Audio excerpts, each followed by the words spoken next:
This young man has spent thousands of years cultivating, possessing profound powers, and is revered as the purple micro-heaven lord.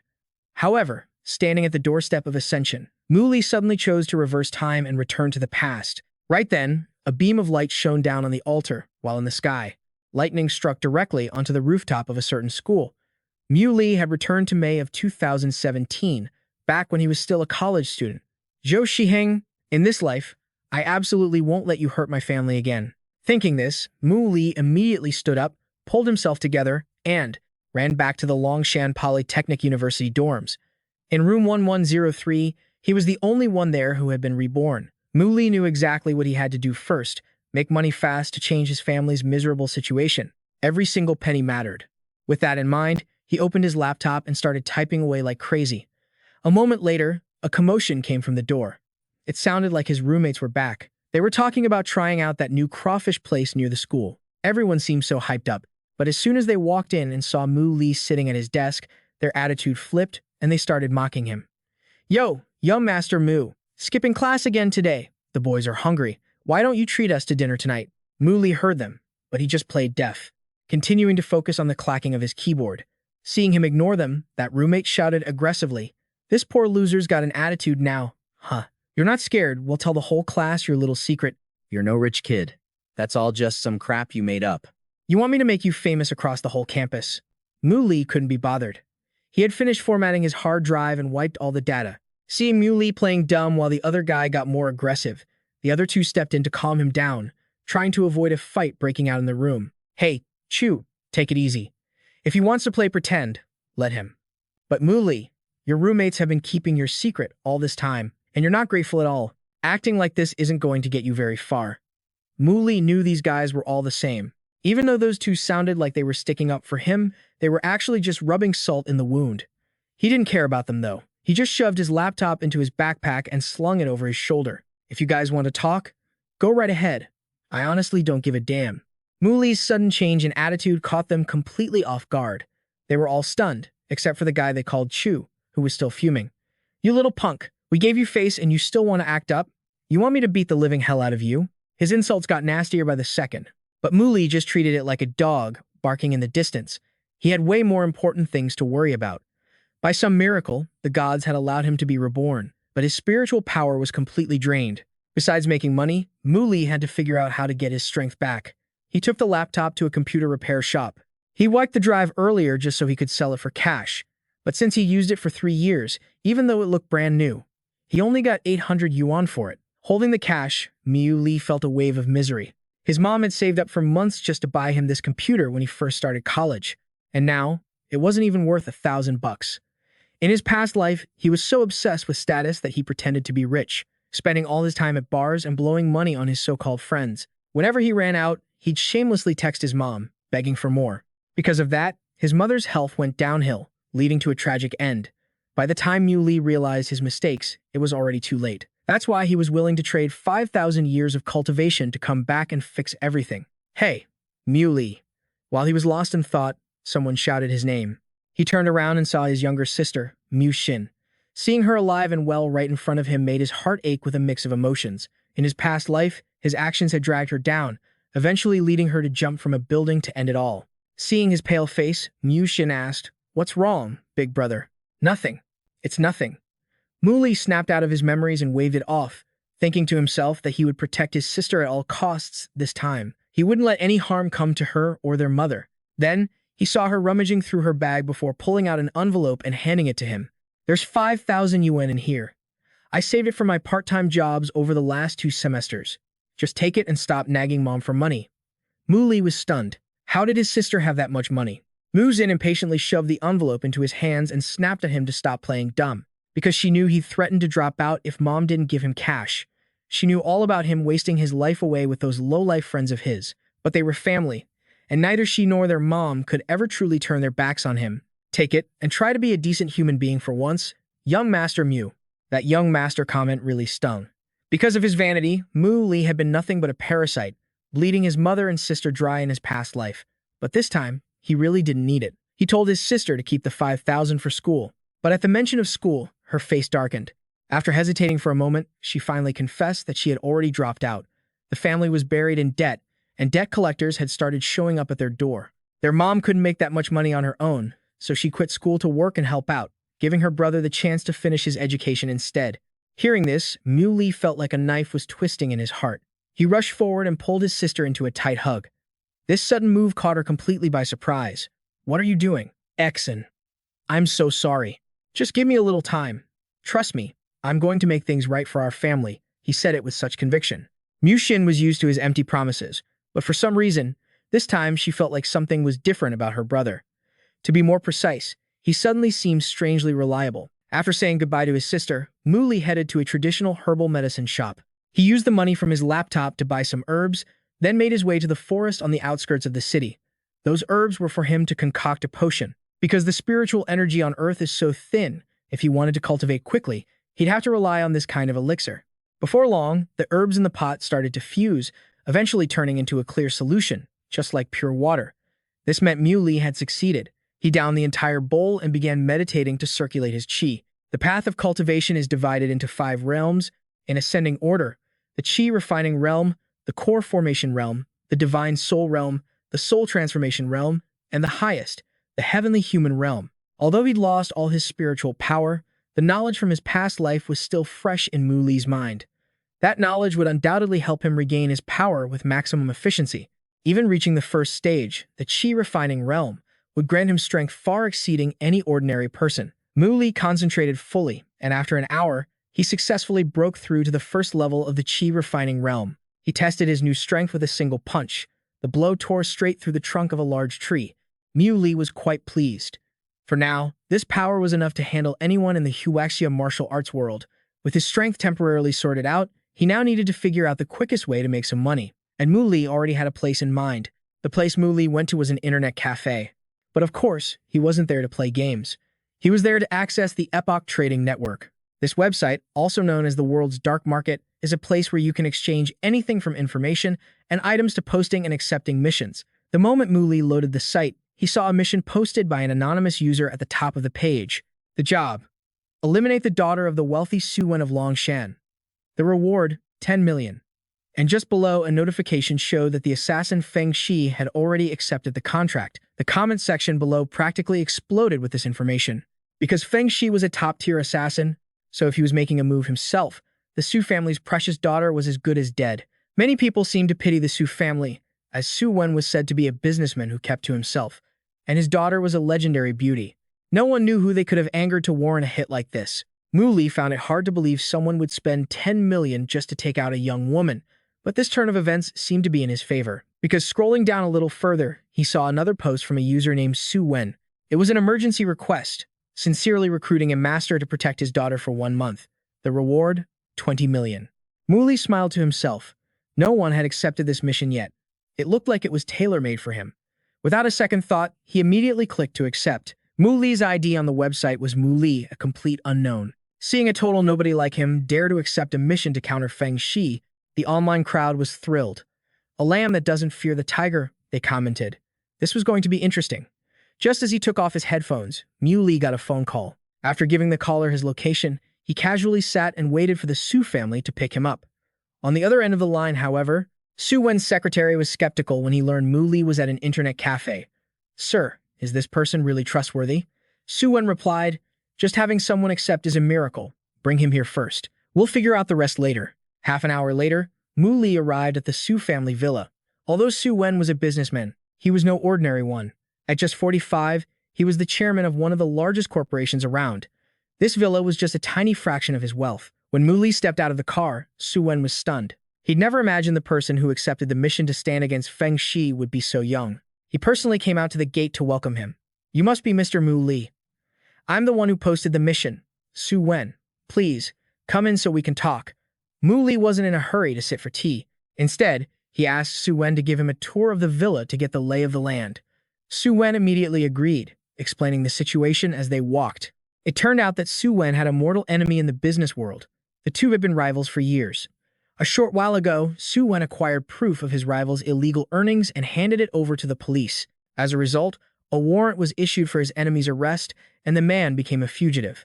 But then, the man devised this despicable method of revenge. His daughter meant everything to Su Wen, so he didn't hesitate to spend a fortune on bodyguards to protect her. Mu Li pretty much understood the situation now. As they walked, he carefully observed the Su family villa, and then he said, "Mr. Su, your villa may seem quiet, but I imagine you have quite a few people hidden around, don't you?" Su Wen was shocked. There were indeed many bodyguards concealed throughout the property, but he was certain they were perfectly hidden and completely silent. He couldn't believe Mu Li had detected them with just a casual look.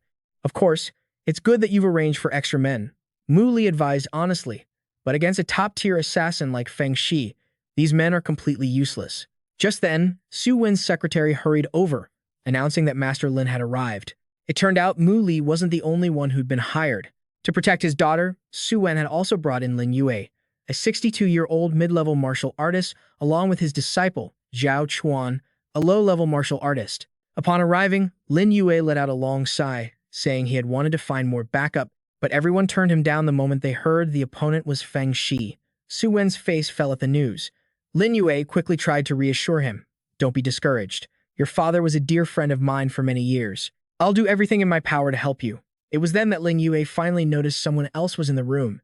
Su Wen quickly introduced him, explaining that Mu Li was the one who took the job from the dark market using the alias Mu Li. Both Lin Yue and Zhao Chuan were dumbfounded. They couldn't believe a kid this young would dare to face the infamous assassin, Fangg Xi.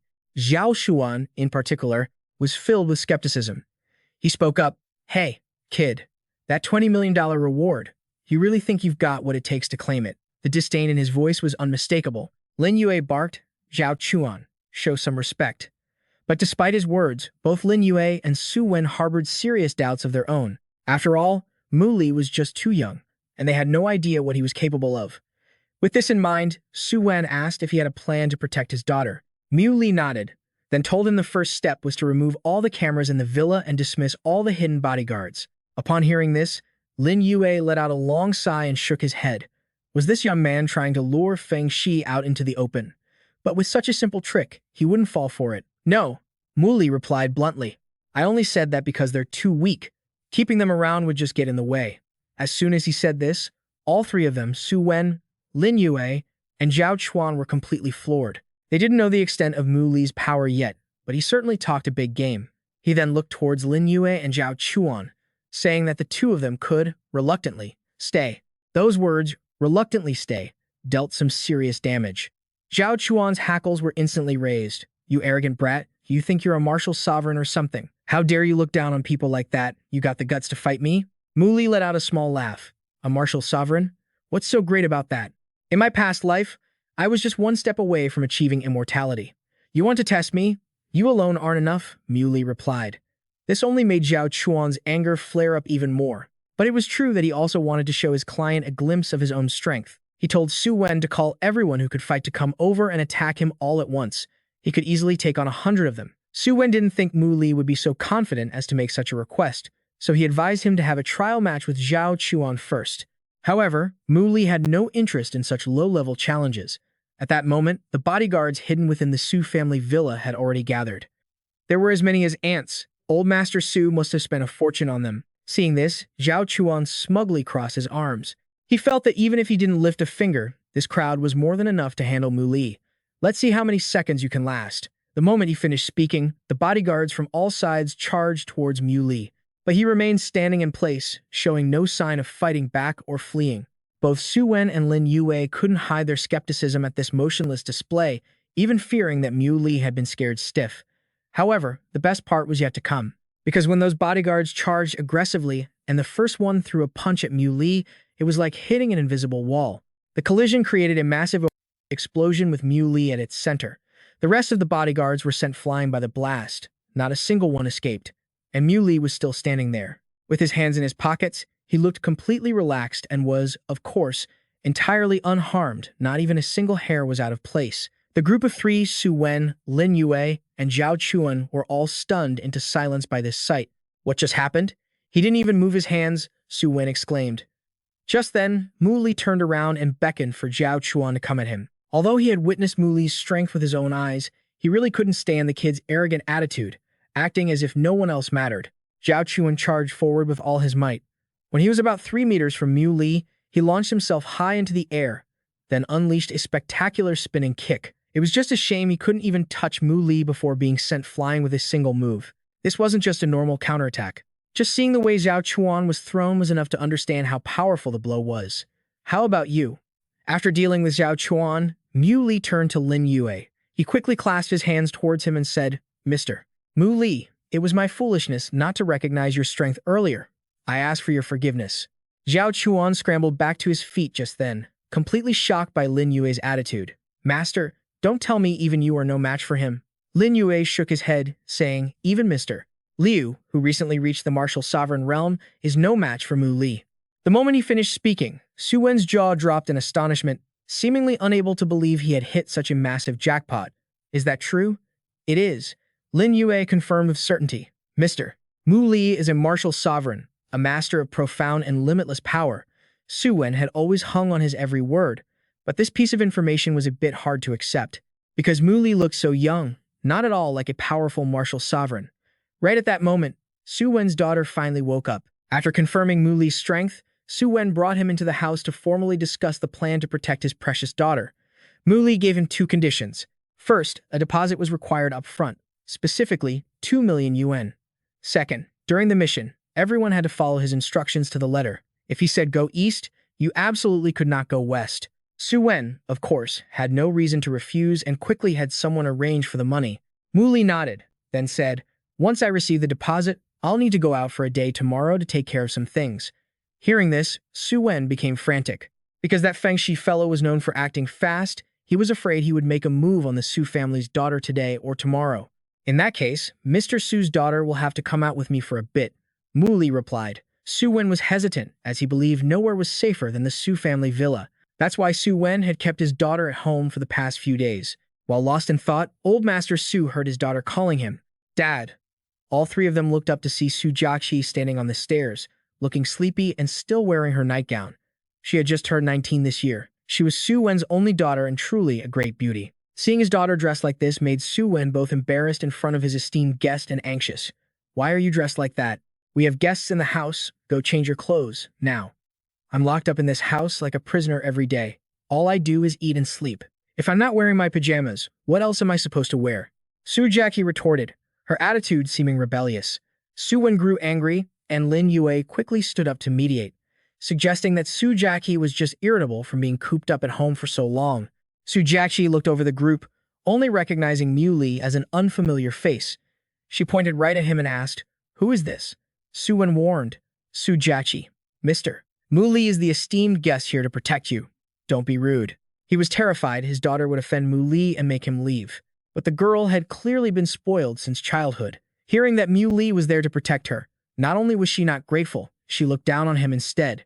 Just him alone? Mu Li set his teacup down, making a clink that made old Master Su even more antsy. He then stood up and gave the great young Miss Su a cursory introduction of himself.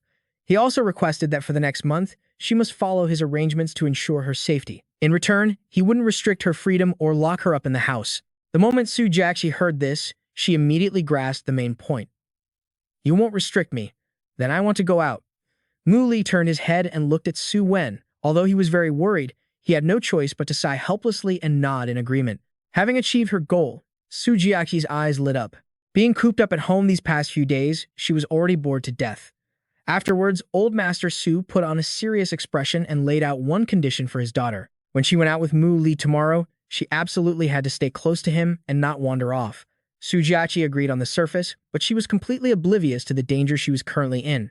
So she thought to herself that once she was out tomorrow, there was no way in hell she'd obediently listen to some bodyguard like Mu Li. The next day, Su Jachi dressed up and put on makeup, getting into her family's luxury car with Mu Li. As soon as they left the villa, she demanded that the driver, Uncle Quan, head straight to the Metalist.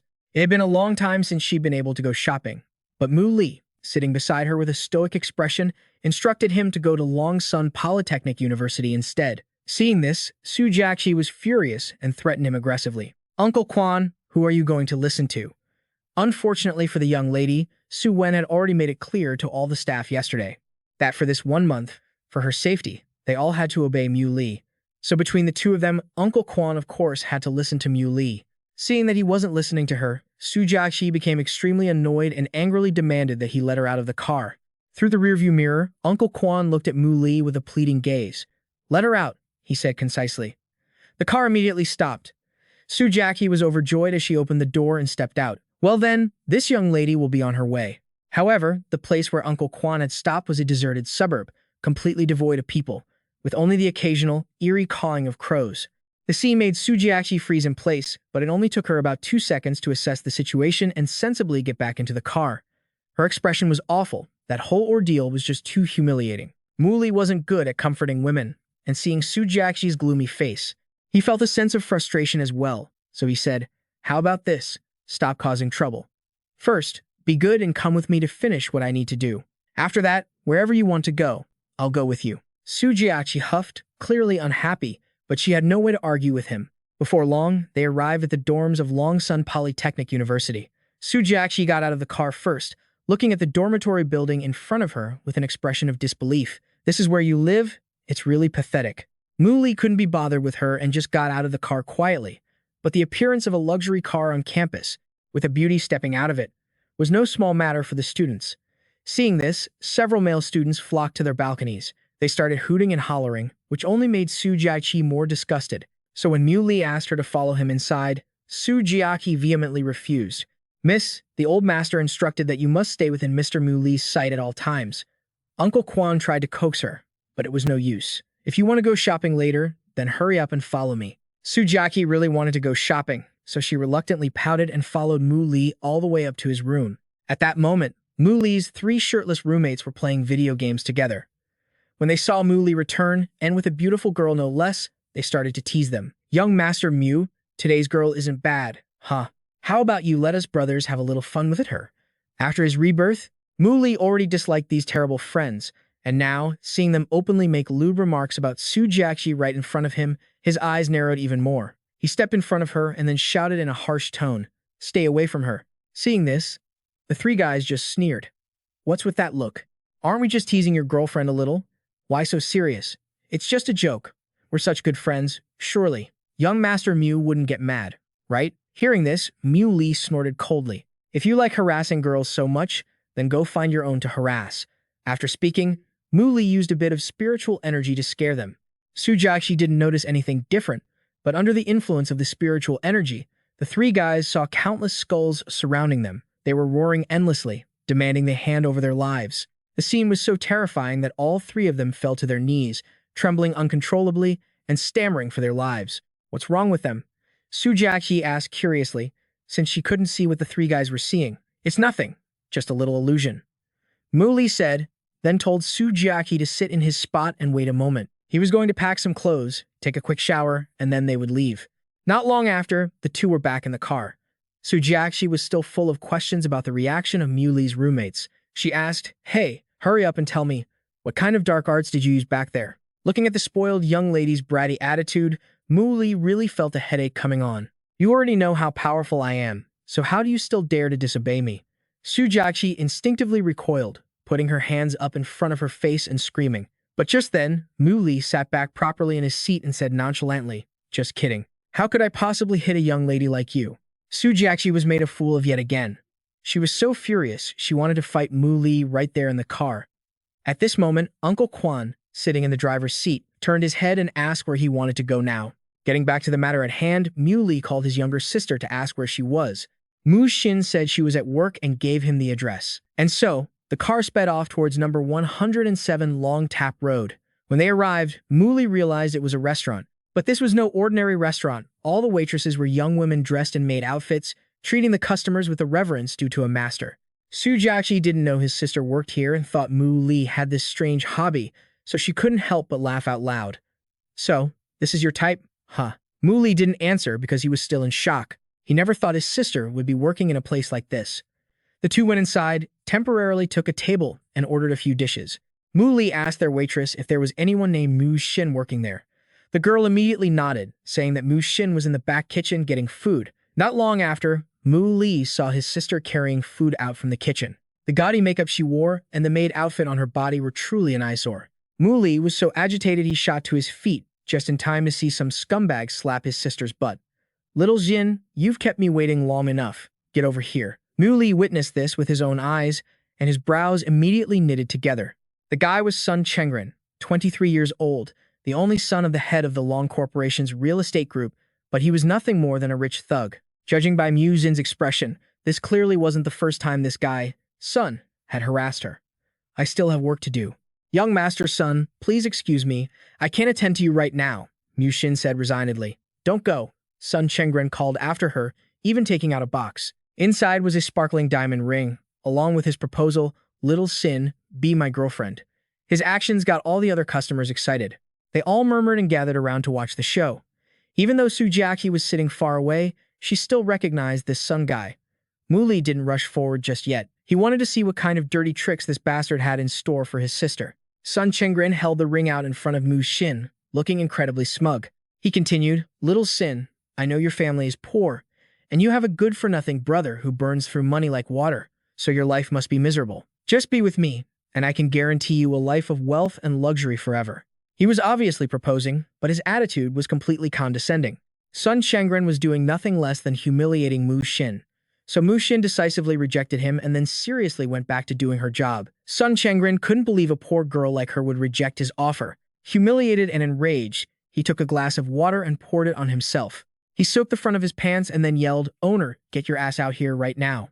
Seeing that young Master's son was the one causing trouble, the owner didn't dare delay. He rushed out immediately. Sun Chengren started making up a story about how Mu Xin threw water on him and demanded that she personally wipe it clean. As soon as the owner heard this, he placed all the blame on Mu Xin and even raised his hand to slap her. But just as he swung, his hand was stopped. Who the hell are you? Let go of me. The owner screamed, but Mu Li's strength was so great that he couldn't resist at all. Finally, with a slight exertion of force, Mu Li tossed him backward. With a loud crash, the owner's large, fat body slammed right into a table, breaking it in half. You don't even have to think to know how much that hurt. Both the staff and the customers who witnessed the scene stared with their mouths agape in shock. Mu Xin was no exception. She never expected her brother to show up here. As for Su Jachi, this was the first time she'd seen Mu Li's skills. She couldn't help but be shocked. He tossed that large owner away as easily as a kitten. Who do you think you are? Don't go sticking your nose where it doesn't belong. At this point, Sun Chengren also got up and ran over to Mu Li, pointing his finger. Compared to the owner, this guy was as thin as paper. He definitely wouldn't be able to take a punch. And of course, his fate was no different from the owner's. After Mu Li knocked him to the ground, Sun Chengren's entire body was in excruciating pain. He felt like he'd broken several ribs, but he still tried to act tough and threaten him. I am the heir to the Sun Corporation's real estate group. How dare you hit me? You must have a death wish. Oh, what a surprise. I didn't realize the Sun Corporation's real estate group was so impressive. Just then, another voice rang out, causing Sun Chengren's face to go pale. You dare touch my person? Sun Chengren thought he must have misheard. But then, to his surprise, Su Jachi actually appeared and was even standing up for Mu Li. How could his family's corporation possibly compare to the Su family? Therefore, Sun Chengren knew his place and got the hell out of the restaurant. Seeing his pathetic retreat, Su Jachi found it quite amusing. She nudged Mu Li's shoulder. You owe me one for that. No, he's the one who owes you his life. Mu Li said this from the bottom of his heart. If Su Jachi hadn't stepped in, he probably would have sent Sun Chengren to his grave. Su Jachi wanted to say something else, but she was interrupted. Just then, Mu Xin grabbed Mu Li's hand, urging them to leave quickly. Mu Li had so many questions for his sister about why she was working here. The pay is high, his sister replied as concisely as possible. Mu Xin's painfully calm demeanor made Mu Li feel extremely miserable. So it was because of him, her brother who burned through money, that his sister had to endure such humiliation. And yet, in his past life, Mu Li had no idea. He stood frozen in place for a long time, not knowing what to say. Mu Li, I still haven't changed, Mu Xin mumbled, while still wearing her maid outfit. He then turned and asked Su Jachi if she knew any clothing stores nearby. Su Jachi immediately flashed a bright smile. You've asked the right person. The three of them then went to a few shops together. Su Jachi picked out several outfits for Mu Xin, each one very beautiful. But when she saw the price tags, Mu Xin's face turned pale, and she quickly waved her hands, saying, They're too expensive. I can't afford them. What's there to be afraid of? Your brother is a rich man now. He could buy out this entire store, let alone a few outfits. Su Jachi chimed in to reassure her. He's my bodyguard, and I pay him a very high salary. Mu Xin was still skeptical, but in the end, she let Mu Li pay. After they finished shopping, he transferred another 200,000 yuan to his sister. He told her to keep some for spending money and give the rest to their mother to pay off debts. He knew Mu Xin was curious, but he couldn't tell her that he had been reborn. So, He made up a story about a fateful encounter with a mysterious grandmaster. He claimed the man had awakened him and taught him profound martial arts. He said that he was now a completely changed man. He thought his story was very convincing, but Mu Xin wasn't that naive. Mu Li, do you really think I believe such a ridiculous story? My dear sister, I really have changed, Mu Li insisted earnestly. Can a person just change for no reason at all? Mu Xin asked again, leaving Mu Li speechless. The two of them just stared at each other. Then, Mu Xin suddenly burst out laughing. Forget it. Whatever the reason is, it's fine if you don't want to tell me. The important thing is that you've changed for the better. I'll go tell Mom about this. Mu Li then asked her to go home and apologize to their mother for him, but she said it would be better if he did it himself. Then, she turned and walked away. Let me ask you, Master Mu Li, for someone with such incredible skills, you're not actually afraid of your little sister, are you? Mu Li didn't answer, but his face turning slightly red from embarrassment was answer enough. Seeing this, Su Jachi decided not to tease him anymore. After the car started moving, she kept reminding him of all the ways she helped him out today. From the Sun Chengren incident to helping him take his sister shopping for clothes. And logically speaking, Mu Li should repay her. Mu Li knew what the young miss was implying, so he told Uncle Quan to follow her orders. They could go anywhere she wanted now. At this, Su Jachi was so happy she cheered, then told Uncle Quan to drive straight to the Metropolis Mall. After all, her greatest passion in life was shopping. Since the young miss was in such a good mood, she shopped straight through until late in the afternoon. As for Mu Li, his role as her bodyguard now included the additional duty of being a walking coat rack. It wasn't until the things Su Jachi bought had filled the entire back seat that she was finally satisfied and agreed to go home.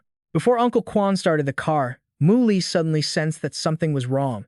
The driver also astutely noticed the change in his expression and asked, Mr. Mu Li, is something the matter? It's nothing. Let's just head home, Mu Li replied. But his feeling was indeed correct, because at that very moment, they were already being watched. The road back to the Su family's suburban villa passed through a sparsely populated hilly area.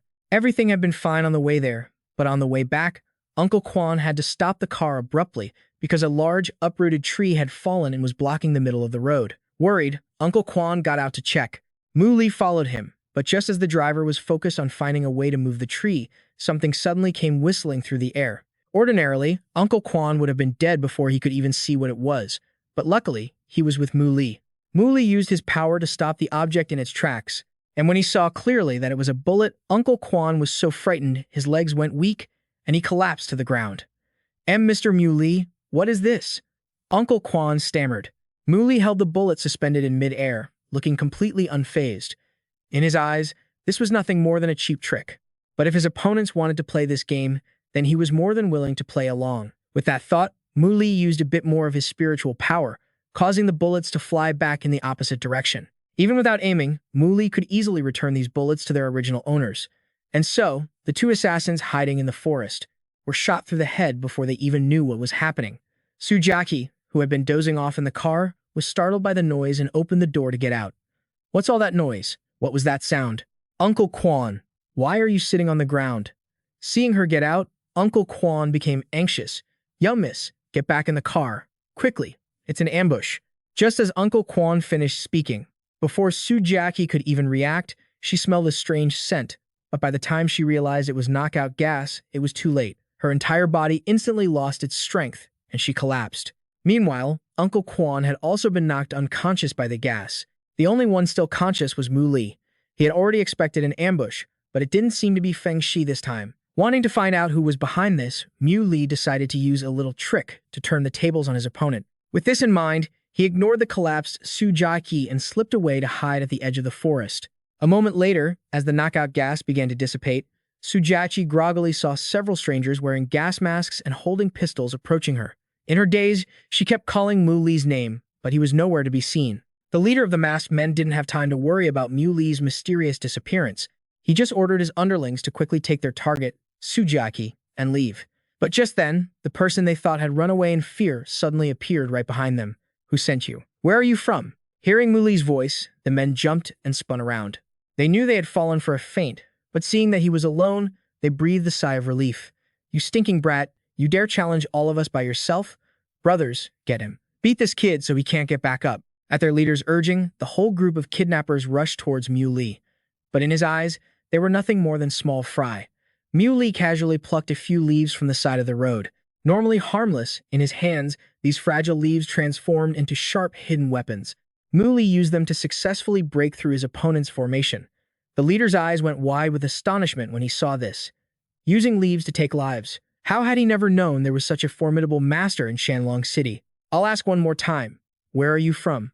Mu Li had intentionally left this last man alive, specifically to get information from him. But who would have thought the man would rather kill himself than reveal anything? Seeing that he couldn't defeat Mu Li, he bit down on a poison capsule hidden in his tooth. After just a few seconds, he coughed up blood and collapsed. With the trail going cold here, Mu Li couldn't help but feel disappointed. But the man was already dead, so he decided to head home for now. He used a bit of his strength to blast away the tree blocking the road, then returned to Su Jachi's side. Mu Li transferred a bit of his internal energy into her to counteract the effects of the knockout gas. He hadn't intended to wake her up just yet, fearing she would cause trouble. But just then, Su Jachi slowly opened her eyes. The first thing she saw was Mu Li staring intently at her, and what's more, his fingers were placed on her chest. Her first reflex was to sit bolt upright, cover her chest with her hands, and then scream, "What do you think you're doing? You pervert!" This was exactly the trouble Mu Li had just been thinking about. In the end, he couldn't avoid it. "What do you think?" "I'm saving you," he replied. Su Jachi refused to believe him, but when she looked around, she saw the masked men from before lying scattered on the ground nearby. Su Jachi's face turned pale with fright when she realized they were assassins who had been targeting her. Not long after, Uncle Quan also woke up. Seeing the scene before him, his reaction wasn't much different from Su Jachi's. Mu Li told Uncle Quan to drive back to the Su estate first, saying, "In any case, I've already taken care of the tree blocking the road." After returning to the Su family villa, Mu Li recounted the entire incident to Su Wen and Lin Yue. His daughter had gone out today and hadn't run into Fangg Xi, but had met another group of assassins instead. This news made Old Master Su extremely worried. "Are they from the Slaughter Gate?" Lin Yue asked. "I don't think the Slaughter Gate would resort to such low-level tactics. But all of those assassins had a leaf tattooed on their wrists," Mu Li replied. "For now, this is the only clue I have." Hearing about the leaf tattoo, Lin Yue frowned slightly. He vaguely remembered having heard about that tattoo before. But right now, Lin Yue couldn't recall exactly which organization it represented. He just never thought that besides Fangg Xi, there were still others with ill intentions towards Su Jachi. This made Old Master Su, as a father, unable to relax. He decided that from now on, he wouldn't let Su Jachi go out anymore. He truly couldn't let his guard down. Mu Li also said, then, as if remembering something, he asked Su Wen to find him some good jade bracelets. Although Old Master Su didn't know what he wanted to do, he still arranged for his secretary to quickly find what he wanted. The Su family had never been short of gold, silver, or jewels. So, not long after, she brought back a box full of jadeite bracelets. A single glance was enough to tell they were high quality.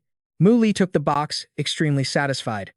Could it be that Mr. Mu Li wants to consecrate these jade bracelets to exorcise demons and ward off evil? Su Wen asked. Consecrating to ward off evil is just something swindlers say. No martial artist would believe in that stuff.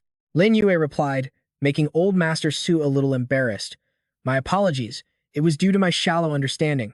That night, Mu Li took the box back to his room. Old Master Su's talk of consecrating and warding off evil wasn't entirely wrong. After selecting the best pieces of jade, Mu Li infused a bit of his magical power into them. Then, he picked out a solid jadeite bracelet from the collection and took it over to knock on Su Jachi's door. She opened it with a resentful attitude. It's so late, what do you want? Mu Li handed her the bracelet and said, from tomorrow on, carry this and keep it close to your body. There was nothing wrong with Mu Li's words, but somehow, Su Jachi must have misheard. She struck a pose, covering her chest with her hands, her cheeks blushing, close to my body. What are you trying to do to me? Mu Li really didn't understand what was going through her mind all day, but he couldn't be bothered to argue with this young miss, letting her play out her own little drama. After giving the bracelet to Su Jachi, he took the jewelry box back down to the living room. Lin Yue and Su Wen were still awake. Mu Li decided to give them a little demonstration. He borrowed a pistol from a bodyguard, then casually tossed a jade pendant from his hand into the air, aimed, and pulled the trigger. The bullet shot forward, but when it was about half a hand's span away from the jade, it was as if it hit an invisible barrier and was deflected. Seeing this, Lin Yue couldn't help but exclaim in amazement. That's incredible. The jade pendant fell back into Mu Li's palm, but it immediately shattered into 7 or 8 pieces. Su Wen instantly understood that the barrier could only block one fatal attack, but they also understood that one time meant one life, which was already priceless. A treasure like this naturally can't last forever. That's not it, Muley spoke up to explain. That was just a prototype, so it could only be used once. These are the finished products, each one can be used 4 to 5 times. Of course, the bracelet Muley gave to Su Jachi was the best one, because she was the main target of the villains. He distributed the rest to Lin Yue and Su Wen, while also telling them to give one each to his mother and sister. This was in case they got caught up and became targets themselves. Su Wen didn't dare to delay and immediately had his people carry out the task. The next morning, Su Jachi stared at the jade bracelet Muley had given her for a long time, having no idea how miraculous it was. Then she complained that it wasn't fashionable and decided not to wear it. When she came downstairs, she ran right into Old Master Su. He was drinking tea in the living room and asked, "Where are you trying to go now?" "Out to have fun," Su Jachi replied stubbornly. This girl really had nerves of steel. After what had just happened yesterday, she wasn't scared at all, but Old Master Su certainly was. To him, the outside world was now full of bad people trying to take his daughter's life, so he forbade Su Jachi from going out. Muley hadn't intended to get involved, but when he saw that Su Jachi wasn't wearing the bracelet he gave her, he had no choice. He had to go out with her. This young miss was indeed beautiful, but her head seemed a bit empty. Yesterday's situation was clearly an assassin chasing her. Her life was threatened, yet today she had already forgotten the danger. It was one thing not to wear the bracelet Muley gave her, but now she was annoyed that he was sticking so close to her. Along the way, Su Jachi kept trying to shake Muley off. Him following her so closely made her feel uncomfortable. After a while, an idea suddenly popped into Su Jachi's head. She said she needed to use the restroom. Men and women were different, so of course Muley wouldn't follow Su Jachi inside and obediently waited outside. He knew this girl was up to no good, but he didn't think the little devil would actually dare to climb out the window. And yet, just as Su Jachi climbed out of the restroom window, she discovered Muley was already waiting for her down below. "When did you get here?" Su Jachi asked in astonishment, perched precariously on the air conditioning unit on the wall. "Don't worry about when I got here. The important thing is, you're flashing everyone right now," Muley reminded her kindly. After hearing this, Su Jachi's cheeks flushed bright red. After letting out a shriek, she quickly scrambled back into the restroom. Her plan to shake Muley off had failed completely. Su Jachi decided to protest by staying put in the restroom and refusing to come out. "Why are you talking like an old man?" Muley didn't retort. If the other person knew he had lived for 5,000 years, she would probably be scared out of her wits. The two chatted about old times for a while, then Gui Jiao suddenly remembered something. Her birthday party was in a few days and she was having one at home. Since she had met an old friend today, Gui Jiao invited Muley to come along. "I'll text you the time and place," she said. Muley had no reason to refuse, so he told her he would definitely be there. Gui Jiao nodded. "All right then, I won't interrupt your date any longer. I don't want to scare your girlfriend so much that she won't even come out of the restroom." After saying goodbye, Jiao left. Watching her leave, Muley felt a strange sense of wonder. He never expected that in this life, he'd get the chance to meet people he thought he had long since forgotten. Just then, his phone vibrated in his pocket. Muley answered, only to hear the panicked voice of Uncle Quan, reporting that Su Jachi had stolen the car keys and driven off, even though she didn't even have a driver's license. "Don't worry, leave this to me," Muley reassured him. He had been so caught up in talking with Gui Jiao that he had forgotten Su Jachi could escape through the restroom window. This girl is such a handful, he thought. At that same moment, Su Jachi was driving off on her own. The feeling of freedom was exhilarating. But not long after leaving the shopping center, Su Jachi heard the blare of a police siren behind her. Then, the police car cut her off. A police officer got out, stating that they had received a report about someone driving without a license and asked Su Jachi to present her license. She was immediately in a bind because she didn't have one to show. While Su Jachi was flustered, not knowing what to do, she heard Muley's smug voice. "If you don't know how to drive, you shouldn't get behind the wheel. Don't give other female drivers a bad name because of you." Muley's appearance immediately made Su Jachi realize he was the one who reported her. She shrieked, "You bastard, Muley, I'm going to kill you." After that, Su Jachi had to go to the station to deal with the fine. As a result, the young missy was still mad at Muley even 3 days later. For 3 days, Su Jachi just locked herself in her room, refusing to go out. 3 days later, when Muley came to knock on her door, Su Jachi's face was still grim. "What do you want? Get lost." "I don't want to see you," she said before slamming the door. "Come on out. I need your help with something." Muley knocked a few more times. When Su Jachi heard that Muley needed her help, she reluctantly peeked her head out the door. "What do you need my help with?" At first, Su Jachi wasn't very interested in Muley's request. That is, until he promised that if she helped him with this, he would agree to one of her conditions. And Su Jachi's condition was that from now on, Mu Li was not allowed to follow her anymore.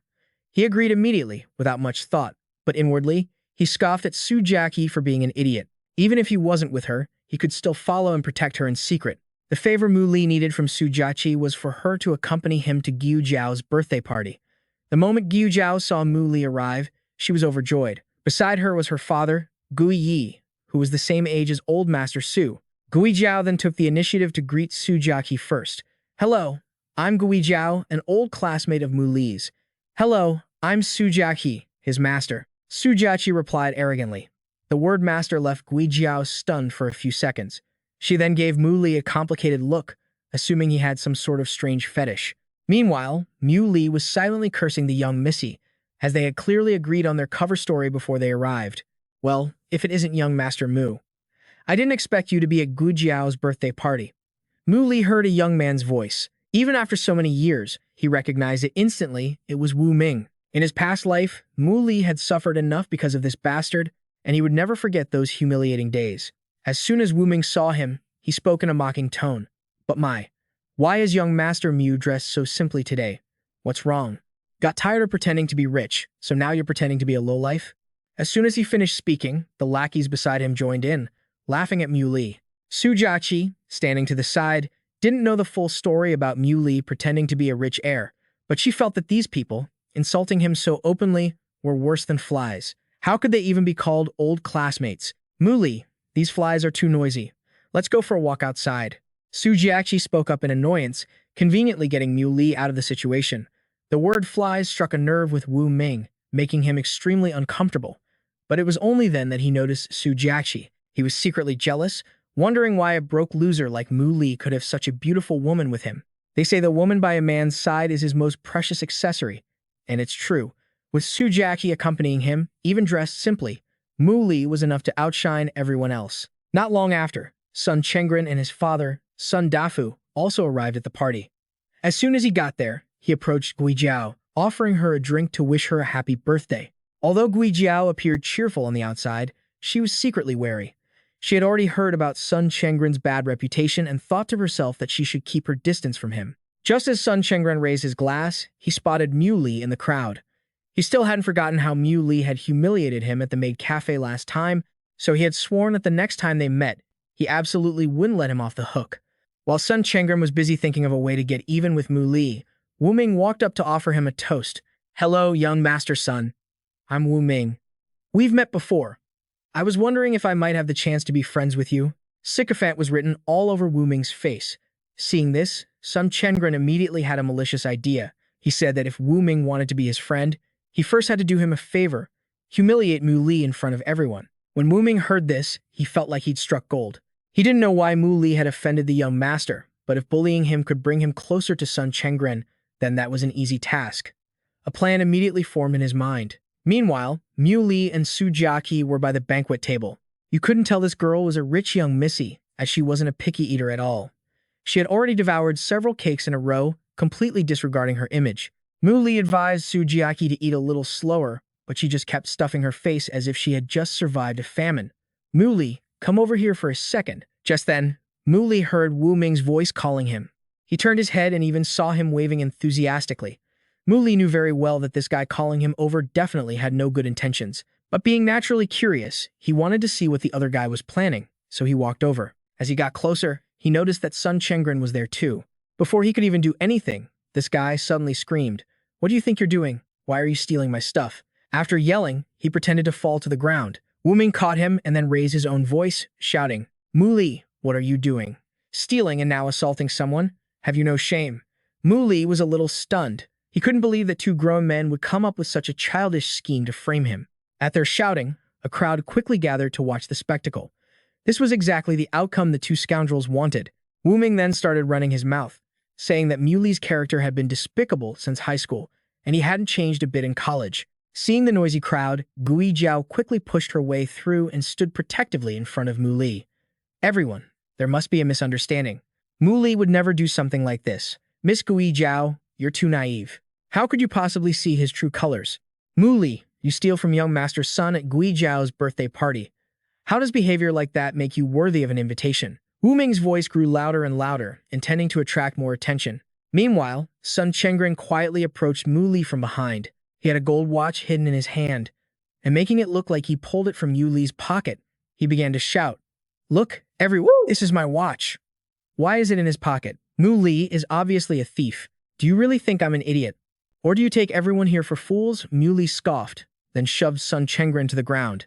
Seeing this, Sun Dafu anxiously rushed over and bellowed, "Who are you? How dare you hit my son?"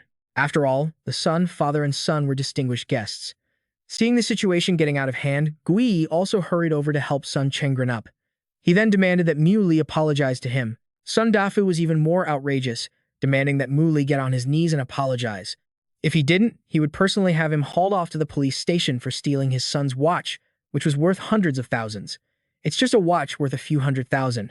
Is it really necessary to cause such a scene? Su Jachi finally made her appearance. The moment Sun Chengren saw her, his face turned pale. He never expected Su Jachi to be at this party. "The item is in your hand, yet you dare call someone else a thief. Sun Chengren, do you want us to sue you for slander?" Su Jachi threatened him with her hands on her hips, then turned to Mu Li to complain. "Why are you wasting so much time arguing with this type of person? I still had to step in. You're making me late for the cake. You little brat, who do you think you are, acting so arrogant here?" This time, it was Gui who replied. He had no idea who Su Jachi was, so he only wanted his daughter to associate with Sun Chengren. "It's normal that you don't recognize me. Do you think just anyone is qualified to meet me?" Su Jachi replied, maintaining her arrogant attitude. But she never expected that Gui and Sun Dafu also didn't recognize her, and they even called for people to throw her out. In her entire life, Su Jachi had never been thrown out of anywhere. This feeling was actually a little interesting. The security team quickly surrounded her. Mu Li pulled her behind him. He liked to see if anyone could lay a hand on Su Jachi while he was still here. It was Old Master Su's fault for protecting his daughter so well that outsiders rarely got a chance to see her, which is why no one recognized her. Sun Chengren knew she was from the Su family, but seeing that no one recognized her, he pretended not to know and ordered the security guards to attack. However, as the men rushed closer, they suddenly felt a flow of energy circulating around Mu Li. "What is this? Could he be a martial artist?" Sun Chengren asked in shock. Mu Li answered his question with his actions. After the flow of energy stopped, countless images of Mu Li appeared before them. Whether they were afterimages or clones, all the security guards were taken down. Watching from a distance, Su Jachi was incredibly excited and shouted for Mu Li to teach Old Man's son a lesson. Seeing this, Sun Dafu was already so scared he was drenched in sweat, but he still tried to act tough. "I am the chairman of the Sun Real Estate Group. Even if you're a martial artist, you can't." A loud slap echoed, cutting off his words. Mu Li showed no respect for the man's age and slapped Sun Dafu so hard he passed out cold. Sun Chengren watched his father get struck down. He could do nothing but spout empty threats at Mu Li. "Remember this," Mu Li said. "Just because I don't say anything doesn't mean I'm a coward, and it certainly doesn't mean you have the right to insult me." Mu Li suddenly remembered one person he hadn't dealt with yet, so he rushed over and grabbed Wu Ming. He grabbed Sun Chengren and Wu Ming by their heads and slammed them together. The impact made them both see stars before they passed out. Seeing the birthday party descend into chaos, Gui was extremely anxious. He kept urging Mu Li to apologize. He even said that out of respect for Goi Jiao, he would help him beg for forgiveness. Amidst the commotion, Su Wen appeared with his subordinates.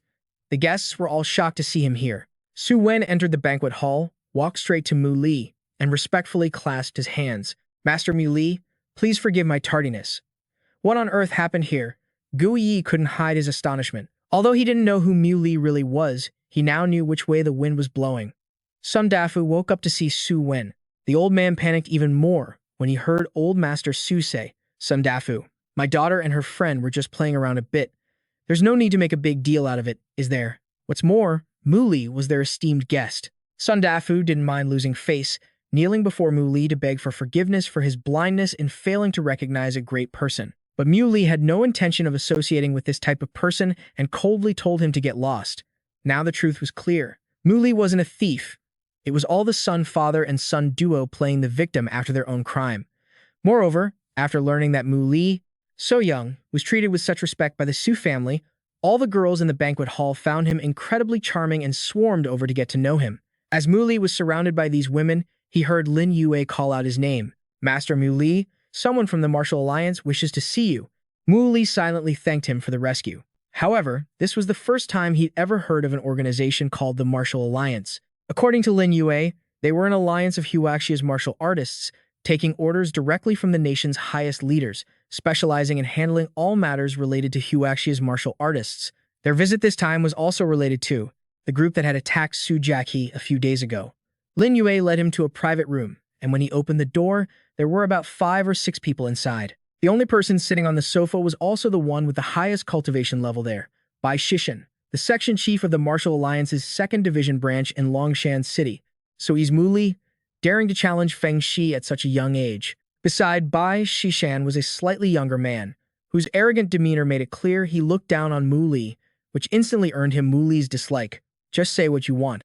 No need to beat around the bush, Muli said impatiently. We received news that Su Wen's daughter was attacked, and we also heard that you, young man, were in charge of protecting Su Jachi, so we just wanted to come and pay our respects. Bai Shishin replied. Muli let out a simple "oh" and then turned to leave. If you're done paying your respects, I'll be on my way. This attitude of his, in the eyes of others, was utterly disrespectful to Bai Shishan. This sent the other man into a furious rage. If Section Chief Bai hadn't spoken up to stop him, a brawl might have broken out in the room. Bai Shishan brought an important piece of information. The ones who attacked Su Jachi were from the Hehuan sect. He also warned Muli that the Hehuan sect was powerful, so he shouldn't fight them alone. He also promised to have members of the Martial Alliance secretly follow and protect Su Jachi. Fine. After hearing this, Muli walked out. Section Chief, that brat is way too arrogant. We should teach him a lesson. The other man, as if someone had stepped on his tail, flew into a rage again. He'll end up dead soon enough. Why waste your energy getting angry? Bai Shishin sneered. Someone like him could never be a match for Fangg Xi. After leaving the room, Muli returned to the banquet hall to find Gui Jiao. It had been too chaotic earlier, and he hadn't had a chance to give her his birthday present. Gui Jiao took the box from Muli's hand. Inside was a sparkling jade pendant. Muli, this is too valuable. I can't accept it. Whether it's valuable or not doesn't matter. Just remember to always wear it. In a moment of crisis, it can keep you safe. Muli said this because he had imbued this jade with spiritual power, similar to Su Jachi's bracelet. All right, then I'll accept it. The scene of the two talking was witnessed by Su Jachi from the side. She kept pouting in annoyance, though it was unclear if it was out of jealousy or because she saw Muli using her family's jade to woo another girl. After the birthday banquet ended, there was a masquerade ball. Out of respect for Gui Jiao, Muli accepted the invitation to stay. They all wore simple masquerade masks, except for Su Jachi, who had somehow found a full-body bunny costume that covered her from head to toe. She had completely lost the graceful bearing of a high-society young lady. After a short wait, Gui Jiao finally appeared. She wore a beautiful dress, with wings on her back, looking just like a little pixie. Muli was mesmerized. No wonder she was the one he'd had a crush on his entire previous life. In this life, Gui Jiao was just as breathtakingly beautiful. Muli, let's dance together, Gui Jiao suggested. Muli wanted to refuse since he didn't know how to dance, but Gui Jiao enthusiastically said she would teach him, so the two happily held hands and went to the main hall. As they were lost in the music, the lights in the room suddenly went out. One might have expected a surprise to follow, but no, what awaited Muli was Su Jachi's piercing scream. Who are you people? Let me go. Muli, save me. Muli rushed off, leaving Gui Jiao alone. But just as he left, 2 other men approached, trying to kidnap Gui Jiao, which scared her half to death. However, as they reached out to touch her, the jade pendant that Muli had just given her, which Gui Jiao was wearing around her neck, emitted a dazzling light. A sturdy barrier seemed to form around her. Seeing that this wasn't going to be easy, the 2 men immediately fled. Their attempt to kidnap Gui Jiao failed, but they still managed to carry off their prize, Su Jachi. The person behind this was Hong Daoba, a hall master of the Hehuan sect. As the kidnappers were about to leave, they were discovered by Bai Shishan. The 2 sides seemed to have a deep-seated hatred for each other, each wanting to eliminate the other. As the standoff between the 2 sides intensified, Muli slowly walked over. I don't care about your grudges, but either you hand over Su Jachi right now, or I'll teach you some manners. Bai Shishan, who had just parted ways with Muli not long ago, now met him again under these circumstances. But he had a personal vendetta against Hong Daoba and wanted to settle it himself, so he told Muli to step aside. Fine. I'll give you 1 minute, Muli replied, then crossed his arms and stood to the side, looking extremely impatient. As soon as he finished speaking, Bai Shishan gathered energy in his hands and lunged at Hong Daoba, wanting to strike first. However, his opponent easily neutralized the attack. The 2 seemed evenly matched, fighting for over a dozen rounds without a clear winner. That is, until Hong Daoba suddenly pulled a dagger from behind his back and stabbed it deep into Bai Shishan's left chest. Section Chief Bai was a man of martial honor and obviously didn't expect his opponent to play dirty. But blades have no eyes, and the fact was, he had been stabbed. Hong Daoba was about to land another blow to finish off his opponent completely when Mu Li sent him flying with a single kick. Your minute is up. He didn't have time to watch them reminisce about old times. Seeing Hong Daoba heavily injured by just one of Mu Li's moves, Bai Shishen could only gape in astonishment. Just moments ago, he had looked down on Mu Li, thinking he would end up dead soon enough. Only now did he realize that the young man's strength far surpassed his own. Hong Daoba staggered to his feet, gritting his teeth as he glared at Mu Li. Who was this guy? So damn annoying. With that, he tossed some kind of pill into his mouth. Instantly, Hong Daoba's body began to transform, just like the Incredible Hulk. In the blink of an eye, he grew immensely larger and stronger. He was incredibly smug. These fools really don't know their own limits. After taking the power-boosting pill the old ancestor gave me, you're all just flies to me now. Before he could even finish his thought, Hong Daoba saw Mu Li vanish right before his eyes. When he reappeared, he was right in front of him. Hong Daoba had no time to react and was slammed into the ground by a single punch from Mu Li. So much for that power-boosting pill. He didn't even get a chance to use it. He never even had a chance to fight back. Watching this, Bai Shishin got goosebumps all over from sheer terror. Mu Li was far stronger than any monster. How had he never heard of a master of this caliber before? But unexpectedly, while Mu Li was fighting, the young miss of the Su family had already been captured and tied up in a car. When she came to, she groggily realized her perilous situation. The car was parked in a secluded spot. The shameless Qing Tian was staring at the juicy beauty next to him with a lustful expression. This little beauty is quite a snack. I can barely control myself. His words made Jiaki cry out in fear. Just as he was about to pucker up and kiss her, Wen Chang reminded him, "What's the rush? She belongs to the old ancestor. After he's had his fun, we'll get our turn." Helpless, Jiaki could only tear up as she thought, "Damn you, Mu Li, where the hell are you?" Suddenly, a strange stream of energy shot past the car.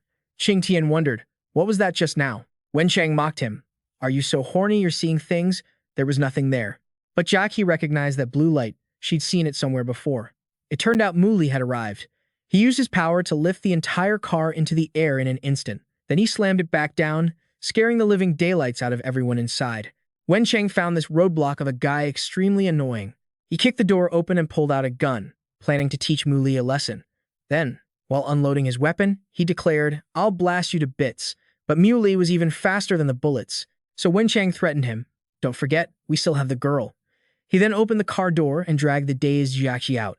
Holding her with one arm, he threatened, "Don't you come any closer, or we'll throw her into the sea to feed the fish." Mu Li challenged him, "You dare." Wen Chang wasn't just all talk. He replied, "You think I don't dare?" And with that, he decisively dropped Jiaqi towards the sea. Well then, it was time for Mu Li to teach him some manners.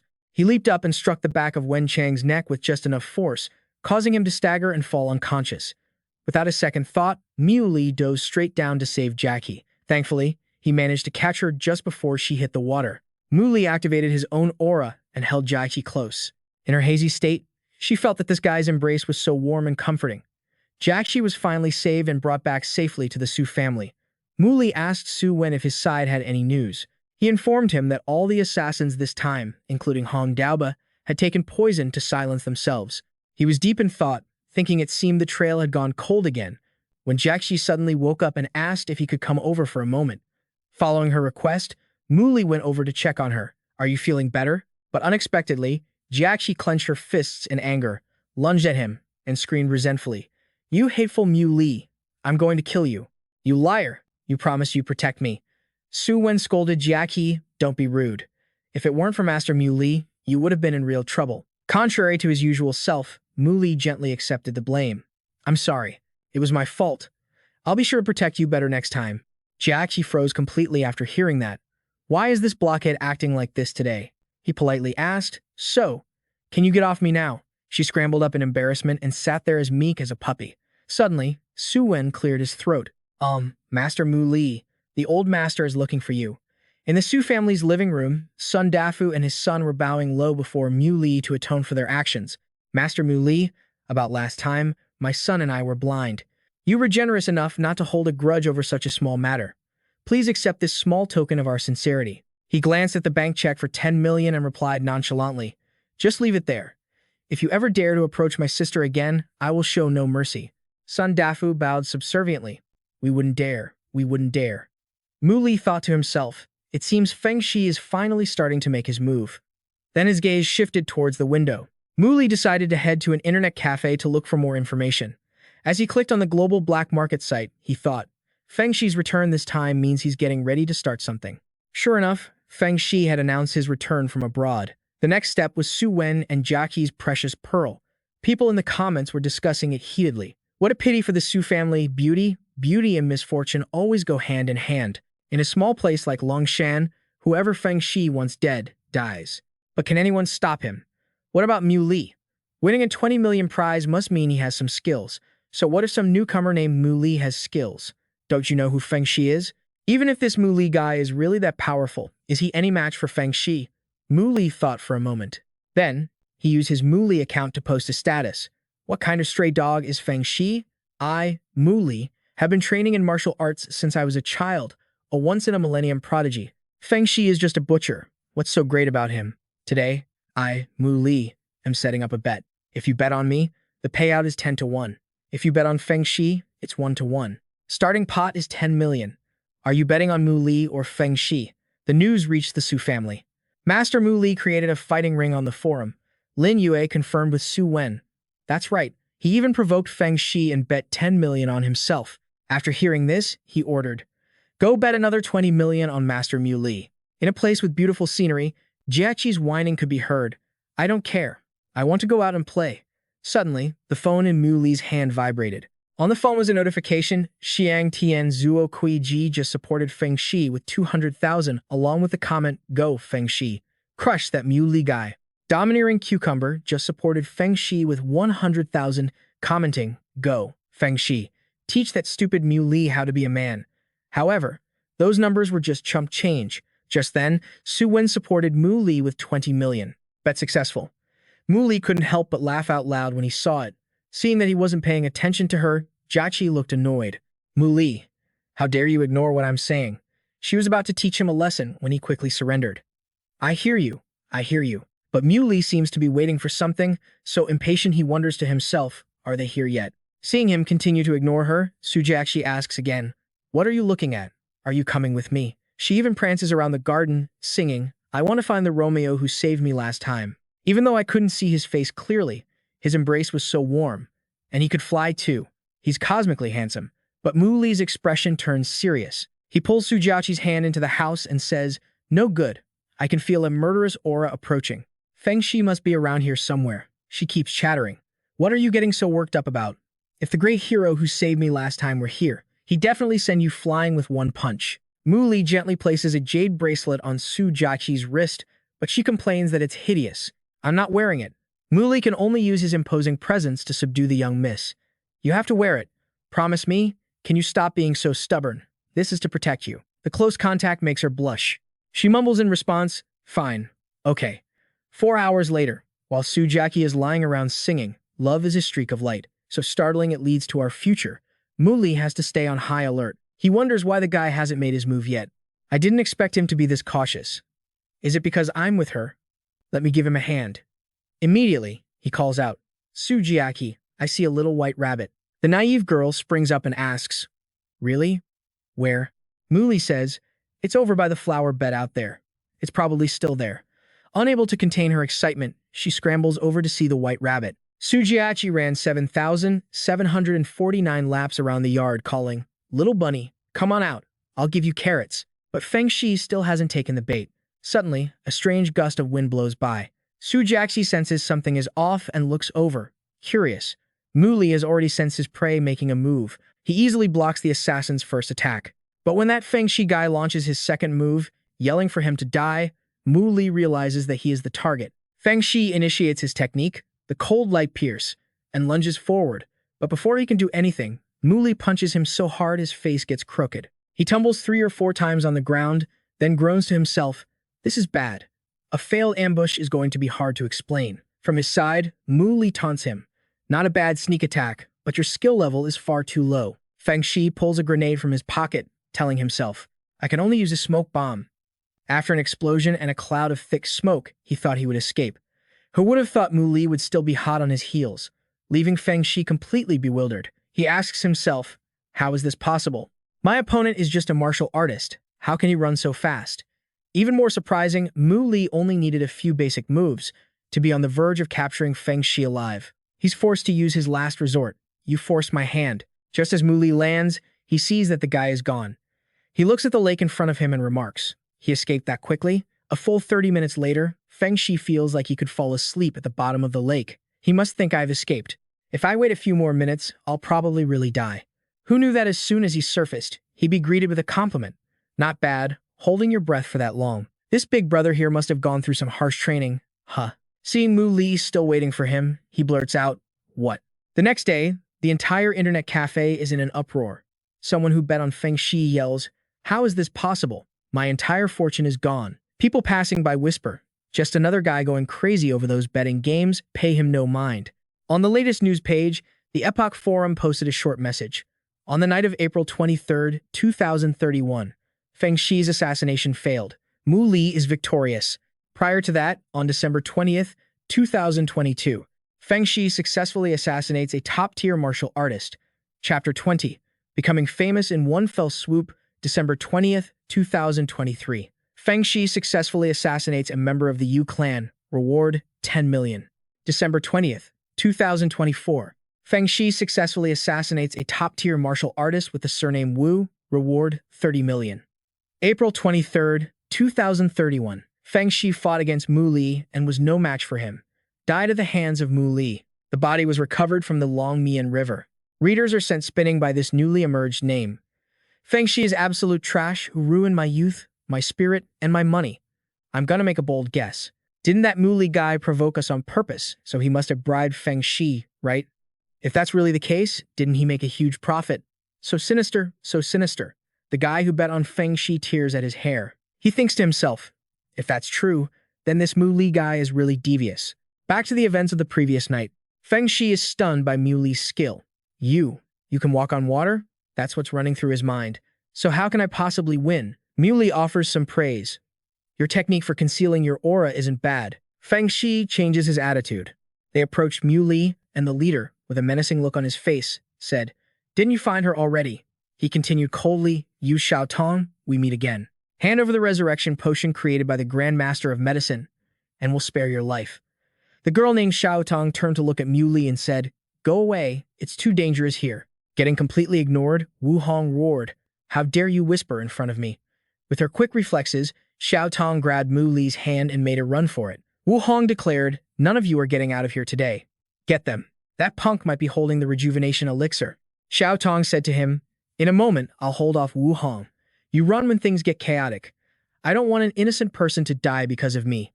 Wu Hong had already caught up. He unleashed his claw-like aura and warned, "You should be more worried about your own life." Shao Tong instinctively pushed Mu Li aside, then took out her protective shield and said, "I won't let you have your way." However, her power was still no match for his. Seeing Shao Tong's shield shatter, he grew even more arrogant. The little genius of the Yu family. "Your reputation is well-deserved, huh? Too bad you ran into me, Wu Hong. Today, you die." Showing no mercy, he landed a hard punch right in her stomach. Mu Li witnessed it all but had remained silent until now. Wu Hong snatched the vial from her and said, "Legend has it the rejuvenation elixir can bring the dead back to life. Too bad your old man couldn't wait any longer." Defeated by Wu Hong's power, Shao Tong silently blamed herself. "Grandpa, I'm sorry. Shao Tong is useless." Meanwhile, Wu Hong started bossing Mu Li around. "Hey punk, did I say you could leave?" Shao Tong, meaning well, urged him, "Run. A normal person like you can't withstand Wu Hong's eagle claw fist." Unfortunately, Mu Li was now blocked by Wu Hong's lackeys. Trying to run? Die. He sent them flying without even breaking a sweat. He then added with contempt, "Just a bunch of flies." Witnessing him take on 4 or 5 of his men at once, Wu Hong was stunned and decided to step in personally to teach him a lesson. But all it took was a single punch for Mu Li to take care of Wu Hong. A devastating blow sent him flying from the front of the train car to the very back. The sound of shattering glass followed.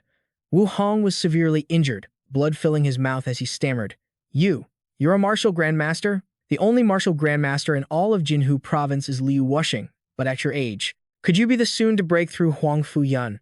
Mu Li just replied coldly, "I don't know them." He asked Shao Tong, "Hey, little sister, are you okay?" She confirmed that she was fine. Wu Hong quickly returned the rejuvenation elixir and apologized profusely. I was blind and failed to recognize your greatness. I beg your forgiveness, sir. After that, she made a request. This rejuvenation elixir is very important to me.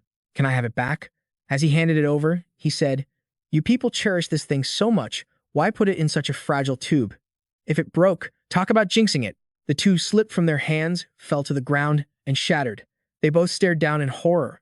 Xiao Tong couldn't help but cling to Mu Li's leg, demanding he compensate her for the rejuvenation elixir. She thought to herself that since things had come to this, she'd have to use a beauty trap to win him over.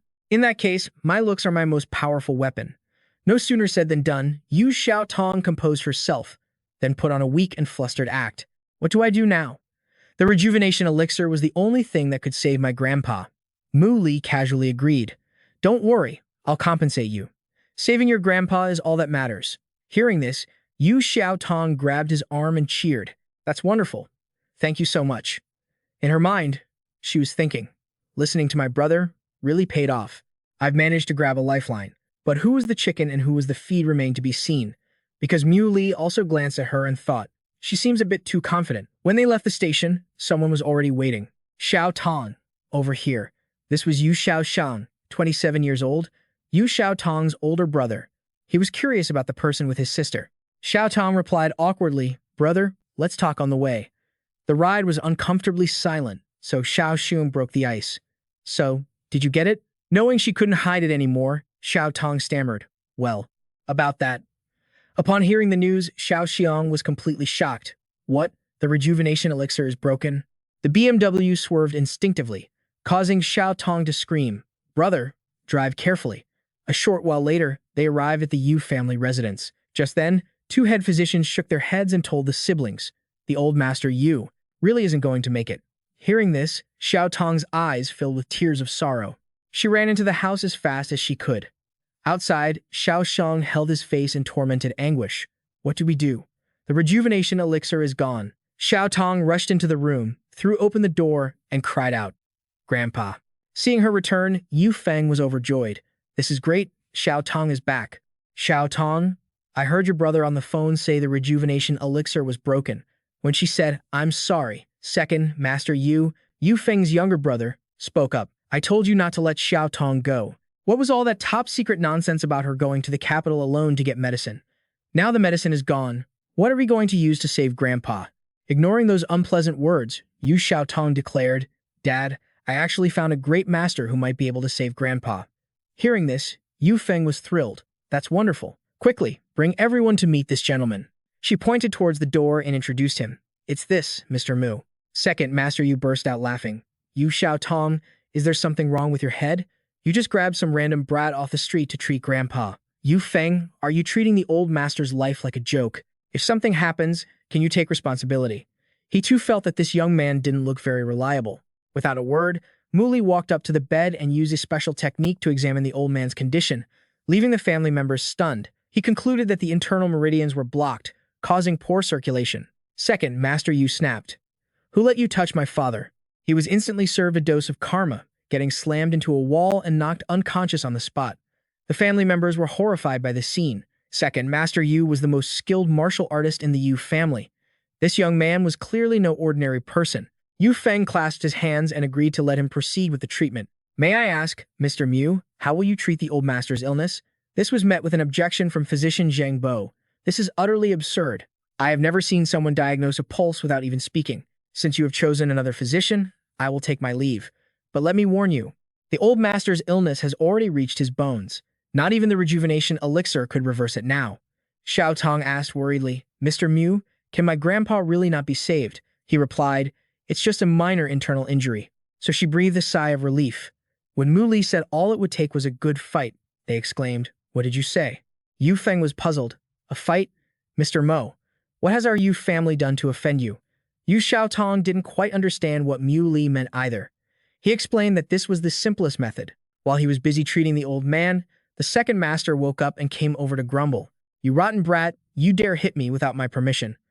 Before he could finish speaking, he was hit with another kick from Mu Li.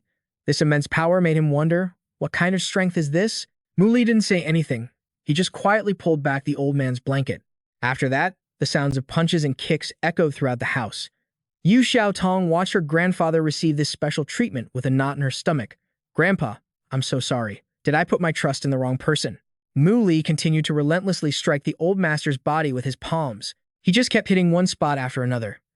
Everyone thought this method was bizarre, but no one dared to interfere. Afterwards, the most miserable old man in the world was thrown back onto the bed with a thud.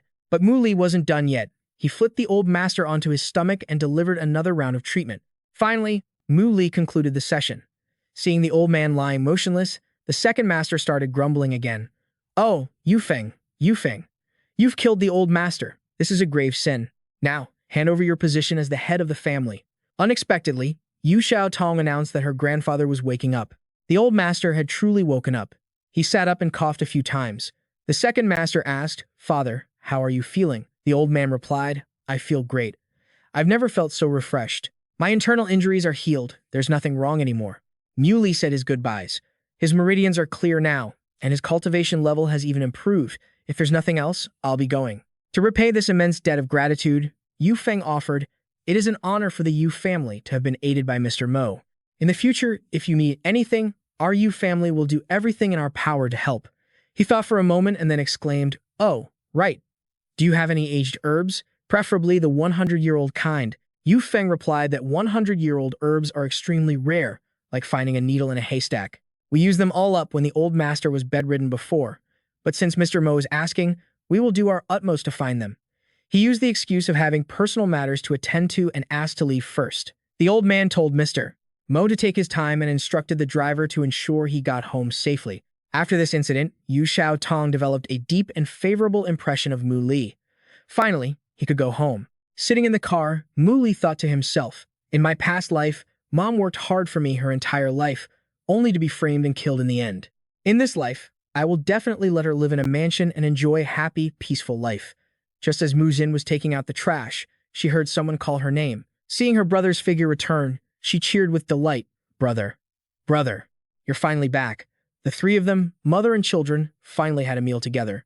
Chen Yuan put food on her son's plate and urged, Mu Li, eat more. You're still a growing boy. If you're short on money while living alone outside, just tell your mother. He didn't say anything, just stared at the burned scar on his mother's hand. It was from a day more than 10 years ago, when Mu Li was 8. He looked at the delicious-smelling pot of soup and said, It's finally done, I just need to bring it out.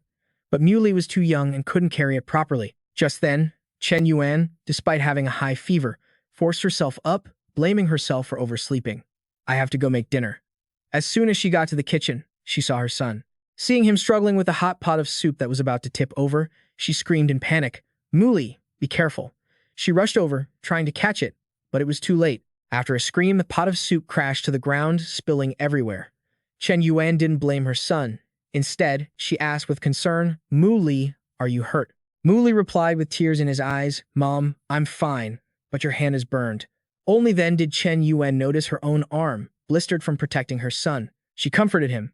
It's okay, it'll be fine after soaking it in some cold water. Back in the present, Mu Li tormented himself as he washed the dishes. I'm sorry for always getting you hurt. In my past life, I was useless and couldn't protect anyone. So this time, he took the initiative to apologize to his mother. But Chen Yuan just smiled gently and asked, What is this silly child talking about? Mu Li told her that he had earned some money and would pay off their debts and buy a house tomorrow. She refused in a stern voice. It's not easy for you to earn money. Don't spend it recklessly. Mu Li looked at her tenderly. I want you to have a better life. Chen Yuan thought to herself, Oh, dear husband, our Mu Li has grown up and become so sensible. Seeing her son's attitude, she didn't refuse anymore. All right, I'll listen to whatever Mu Li says. The next day, Mu Li was up early to look at houses. He thought to himself that the environment here was very good and the price was reasonable. At the same time, a luxury car had just arrived and people were buzzing about the Ferrari F12 TDF. A girl named Jo Mi stepped out with a whiny voice. Honey, I think this building isn't bad. The man with her was Zhou Wendat, 35 years old, the director of Honghai Company. His tone was 3 parts firm and 7 parts doting. As long as you like it, baby. Seeing them together, a few people nearby started whispering. Look, that ugly fat guy actually has such a beautiful girlfriend. It's true what they say about money. Zhou Mi glanced over and said contemptuously, A bunch of trash. Inside, an employee was consulting with Mu Li. The Jiangxing Garden has an incredibly prime location. and the environment is on par with any four-star residential area. Additionally, the transportation is convenient. This building has received a lot of positive feedback. It was almost completely sold out before the grand opening. Muli requested, "Please continue. I want to buy a unit facing the Longmian River. Good lighting is the most important factor. Money is not an issue." Suddenly, Zhou recognized a familiar face and took off her sunglasses, calling out to Muli. He didn't recognize her, so she took her sunglasses off completely to jog his memory. "It's me, Zhou, the girl you used to follow around in middle school. You want to buy a house? Aren't you super poor? This place is expensive, you can't afford it." Only then did Muli recognize her. This was the same Zhou who had manipulated him into giving her all his family's money for snacks. Then, behind his back, she told others how laughable Muli was, doing whatever she said like an obedient dog. He wondered to himself, how did she turn out like this? Buying a house? Zhou said to the salesperson, "Ma'am, we're buying this house." But Muli quickly flashed a black card to one-up her, saying, "I'm buying this house." So, the staff could only inform Zhou, "I'm terribly sorry, this is the last unit in the building, and this gentleman has already claimed it. Perhaps you two would like to look at the remaining units? Their features are excellent, not at all inferior to this one." Unable to get her way, Zhou resorted to belittling the other person. "Don't you guys believe him? I was his classmate in middle school. I know him very well. His family is dirt poor. Where would he get that kind of money? We're different. We can pay half up front. Just you watch." Muli decided to have the staff run his card right in front of them. As soon as she inserted the card, the machine beeped, signaling an error. The employee looked at Muli apologetically and said, "The transaction failed." "Sir, could there be an issue with your PIN?" Seeing this, Zhou became even more smug and arrogant. "I told you so. He's probably just putting on a show. How could he possibly have that much money?" Muli guessed it might be an error from the bank. "Let me just transfer the money with my phone then." And just like that, the transfer of 5 million yuan was successful. The female employee announced, "The transfer is complete. Congratulations, sir, on becoming the new owner." Zhou fumed, wondering how that broke loser had suddenly become so rich. So she turned and started whining to her sugar daddy. "Darling, I don't care. I want this house." Zhou Wendat, completely charmed by the young woman's allure, gave in to Zhou every whim. He called over a sales manager named Wen Katie. "Get the property sales manager over here." The man scurried over and responded, "Director Zhu, what brings you here today? You came without giving me any advance notice." The old man explained, "I just wanted to buy a house. I didn't want to bother you. However, your subordinate here is being unreasonable. I'm at my wit's end." "Afraid of losing a VIP client?" Katie replied. "Of course not. How could you be at your wit's end?" Zhou Wendat hinted, "Then I'll have to trouble you." So, when Katie approached Muli with a proposal, "Young man, let's negotiate. If you give up this house, we'll arrange another one for you and give you a 20% discount. How about it?" But he shook his head firmly, refusing. So Katie raised his voice and threatened him. "Young man, don't make me do this the hard way. You're refusing my toast only to be forced to drink a forfeit. You need to understand clearly. This building belongs to the Yu family's real estate. The Yu family of Beiju, have you heard of them? We can choose not to sell you a single unit." Just then, Yu Xiaoxiang and a few assistants were walking by. "Send me the meeting documents in a bit." "Yes, Director Yu." He said, "Our Jiangshan Garden Tower project is doing very well." He suddenly glanced over at the two men arguing and recognized Mr. Mo. Katie was still threatening him. "For the sake of the Yu family, you must give up this apartment." Yu Xiaoxiang took the initiative to speak first. "Mr. Mo, I didn't expect to see you here. What a pleasant surprise." He then walked over to shake his hand. He was very polite. "Mr. Mo, my name is Yu Xiaoxiang. We met once before when you and Yu Xiaotong were leaving the train station. I was driving, so you probably don't have much of an impression of me." Seeing this, Zhou Wendat was confused. "Can someone tell me why young Master Yu is being so respectful?" Seeing a familiar face, Muli took the opportunity to ask for a favor. "I remember you now. Could you help me resolve this matter? I want to buy a house with a river view, but I've run into a bit of a problem." Hearing this, Yu Xiaoxiang's face darkened, and he shouted, "What exactly is the problem? Who dares to be disrespectful to the Yu family's benefactor?" Afraid of getting dragged into it, Hedi confessed, "It was Director Zhu who told me to do it."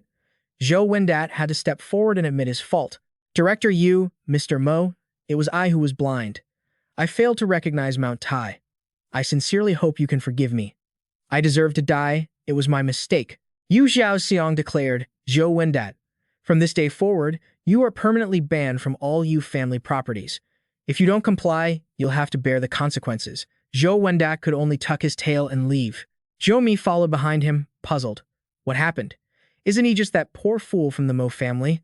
I still remember his impoverished look. All it took was a few tricks, and he'd come wagging his tail. Suddenly, the old man turned around and slapped her hard across the face. You useless, stupid woman. This is all your fault for bringing this trouble upon us. Then he tore at his hair in despair, lamenting. It's over. I've offended the Yu family. My life is over. Inside, Yu Xiaoxiang was still profusely apologizing. Mr. Mo, I'm so sorry. We've always considered you our savior. I never expected this. Mu Li placed a hand on his shoulder and replied, Forget it. I'm not going to press the matter. A day later, the family had moved into their new home. Chen Yuan looked at the luxurious house and gasped in awe. Xiao Li, this house must not have been cheap, right? He reassured her. Mom, it's okay. I can handle the burden now. Suddenly, a man popped in and greeted everyone. He introduced himself. I'm Chen Long, your neighbor from across the hall. I hope we can help each other out in the future. He then paid special attention to Mu Xin. Hi there. Have we met somewhere before? Why do you seem so familiar? Mu Li, getting annoyed, called out, Chen Long, come over here for a second. The man was curious. What's up, bro? Mu Li warned him. Come near my sister again, and I'll kill you. By the way, that black eye of yours. Did you get that from hitting on someone else's sister?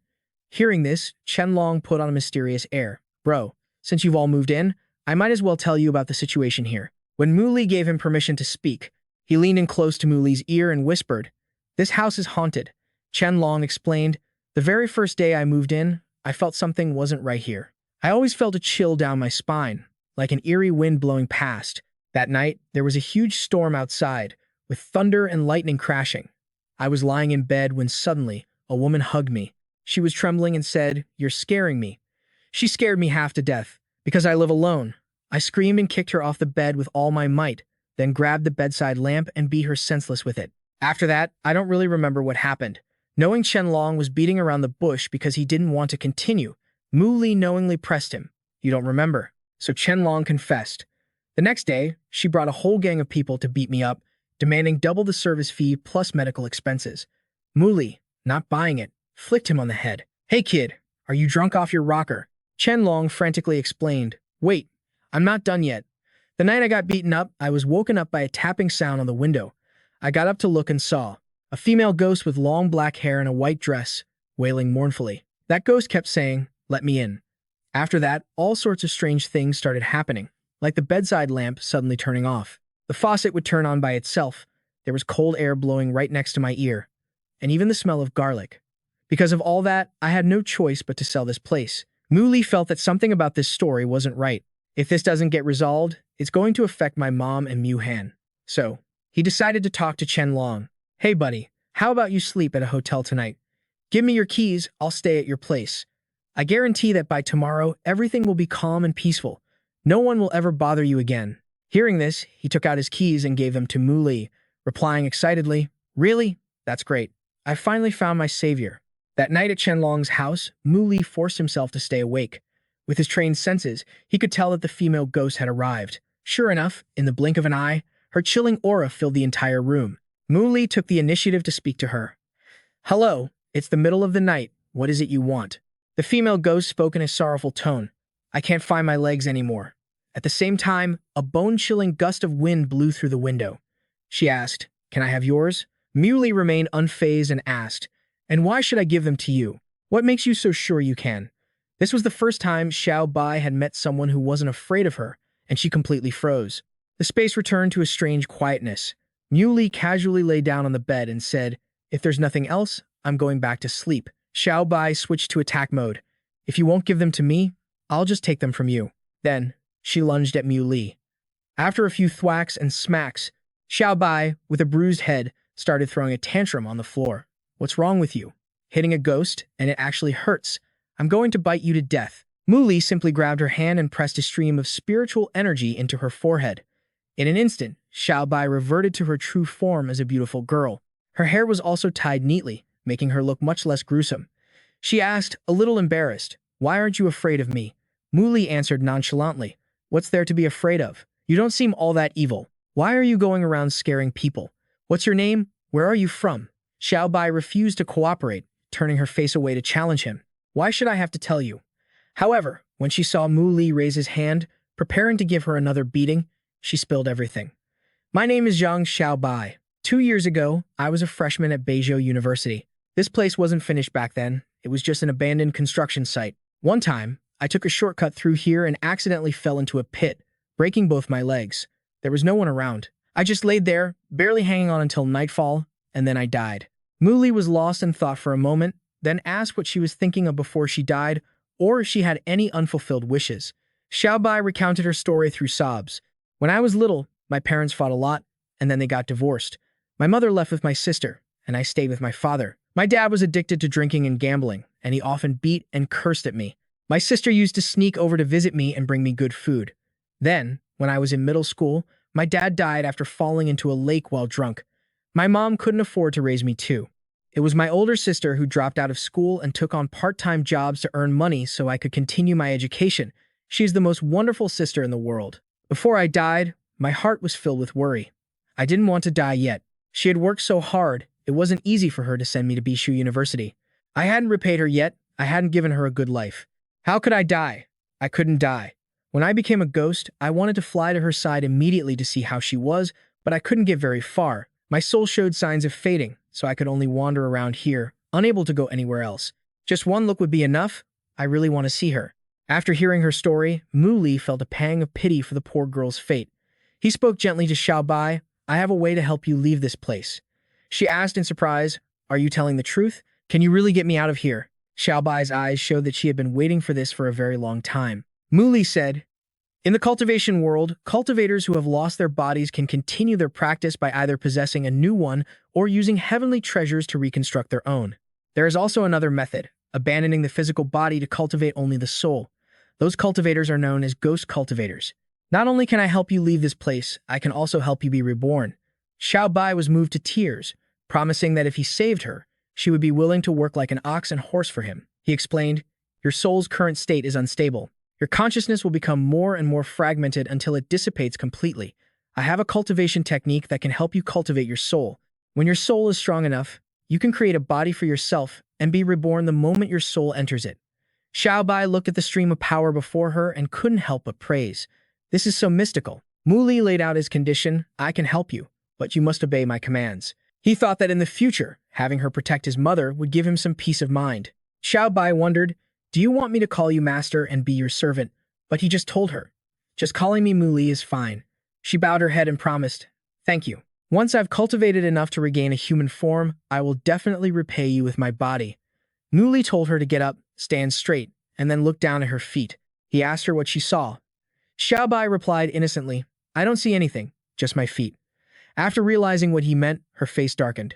You're making fun of me, aren't you? Mu Li replied nonchalantly, so, for a flat-chested little girl who's also a ghost, what exactly are you planning to repay me with? Xiaobai roared in fury. Mu Li, you bastard. Her scream was so loud it made the entire building shake. People started to panic and ask each other, what's going on? Is it an earthquake? Let's run. The next morning, seeing Mu Li walk out the door, Qianlong excitedly ran over to ask what happened. My brother, are you okay? Did you encounter that thing last night? He replied, I told you I'd take care of it for you. I'm a man of my word. That female ghost will absolutely never appear in front of you again. Qianlong peeked his head in and praised in amazement. It feels strangely different. The chilling aura is gone. It feels much more alive in here. Brother, you're truly amazing. But Mu Li sighed. That little girl tormented me all night. I didn't get any sleep at all. He had to stay up the entire night transferring the cultivation technique to her. The way of pure emptiness, with only the spirit as master, passes through silent observation. A strange light enveloped Xiaobai, which Mu Li then sealed inside her body. He curiously asked how she felt, and Xiaobai cheered joyfully. I think it worked. Mu Li suggested, let's go. I promised my brother who lives here that I would take you away. She said, can you take me to see my older sister first? Mu Li just gently patted Xiaobai's head and replied softly, you can't travel far right now. Write down everything in your heart, and I will go in your place. He decided to contact Xiao Jiang. Very quickly, he received a reply. Mr. Mu, I've investigated it. Her name is Zhang Xiaojin, and she's currently working at Xianming Xuan. Mu Li replied, got it. Thanks a lot. Then he thought to himself, ever since middle school, I've heard about Xianming Xuan's reputation as the most high-end tea house in this entire North Province. A single cup of tea can sell for tens of millions. In my past life, I always dreamed of places as luxurious as this. Mu Li stepped into Xianming Xuan, where a young receptionist came forward to greet him. Welcome, sir. Are you looking to buy some tea? Would you like to brew it yourself, or should I call someone to do it for you? He asked. Is there someone here named Zhang Xiaojin? The receptionist informed him that Zhang Xiaojin is the most exceptional tea master at our tea house. Are you hoping for her to brew it for you personally? Mu Li shook his head. That's not it. I'm here to see her about something. The receptionist immediately called for Zhang Xiaojin. Someone is here to see you. A moment later, a beautiful girl named Zhang Xiaojin appeared. She asked who Mu Li was. He didn't answer right away, instead handing a piece of paper to Zhang Xiaojin and saying, someone asked me to give this to you. Reading the words on the note, it said, Big sis, I'm sorry. If there's a next life, I'll definitely be your little sister again. She was completely stunned, wanting to know where he had gotten this paper. Mu Li had no choice but to lie, saying, a while ago, a girl in an ambulance asked me to give this to you. After that, I forgot about it. I just happened to find it again recently, so I came to deliver it. Zhang Xiaojin couldn't hold back her tears as she said, this is Xiaobai's handwriting. Zhang Xiaojin then collapsed to her knees, sobbing uncontrollably. My poor little sister. I'm so sorry I couldn't take care of you. Mu Li understood this feeling better than anyone. He told himself that he had to become stronger, that he absolutely could not go through the pain of losing a loved one like this ever again. Just then, Ming Xuan, the owner of the Xianming Xuan tea house, walked over and rushed her. Zhang Xiaojin, get over here. The two masters have arrived. You need to hurry and prepare to go brew tea for them. She explained through her tears. I'm very sorry, director, but I'm not feeling well today. Could you perhaps ask someone else to go? Ming Xuan snapped. What are you doing? Playing weak? Even if you're not feeling well, you'll suck it up and go up there to handle the two masters. After you're done, I'll let you go home and rest immediately. All right, she still refused. I'm truly sorry, director. In my current state, I really can't brew tea. Because of this, Ming Xuan couldn't hold it in and yelled, Zhang Xiaojin, are you trying to get fired? Mu Li thought to himself, this is a small thing I can do for Xiaobai.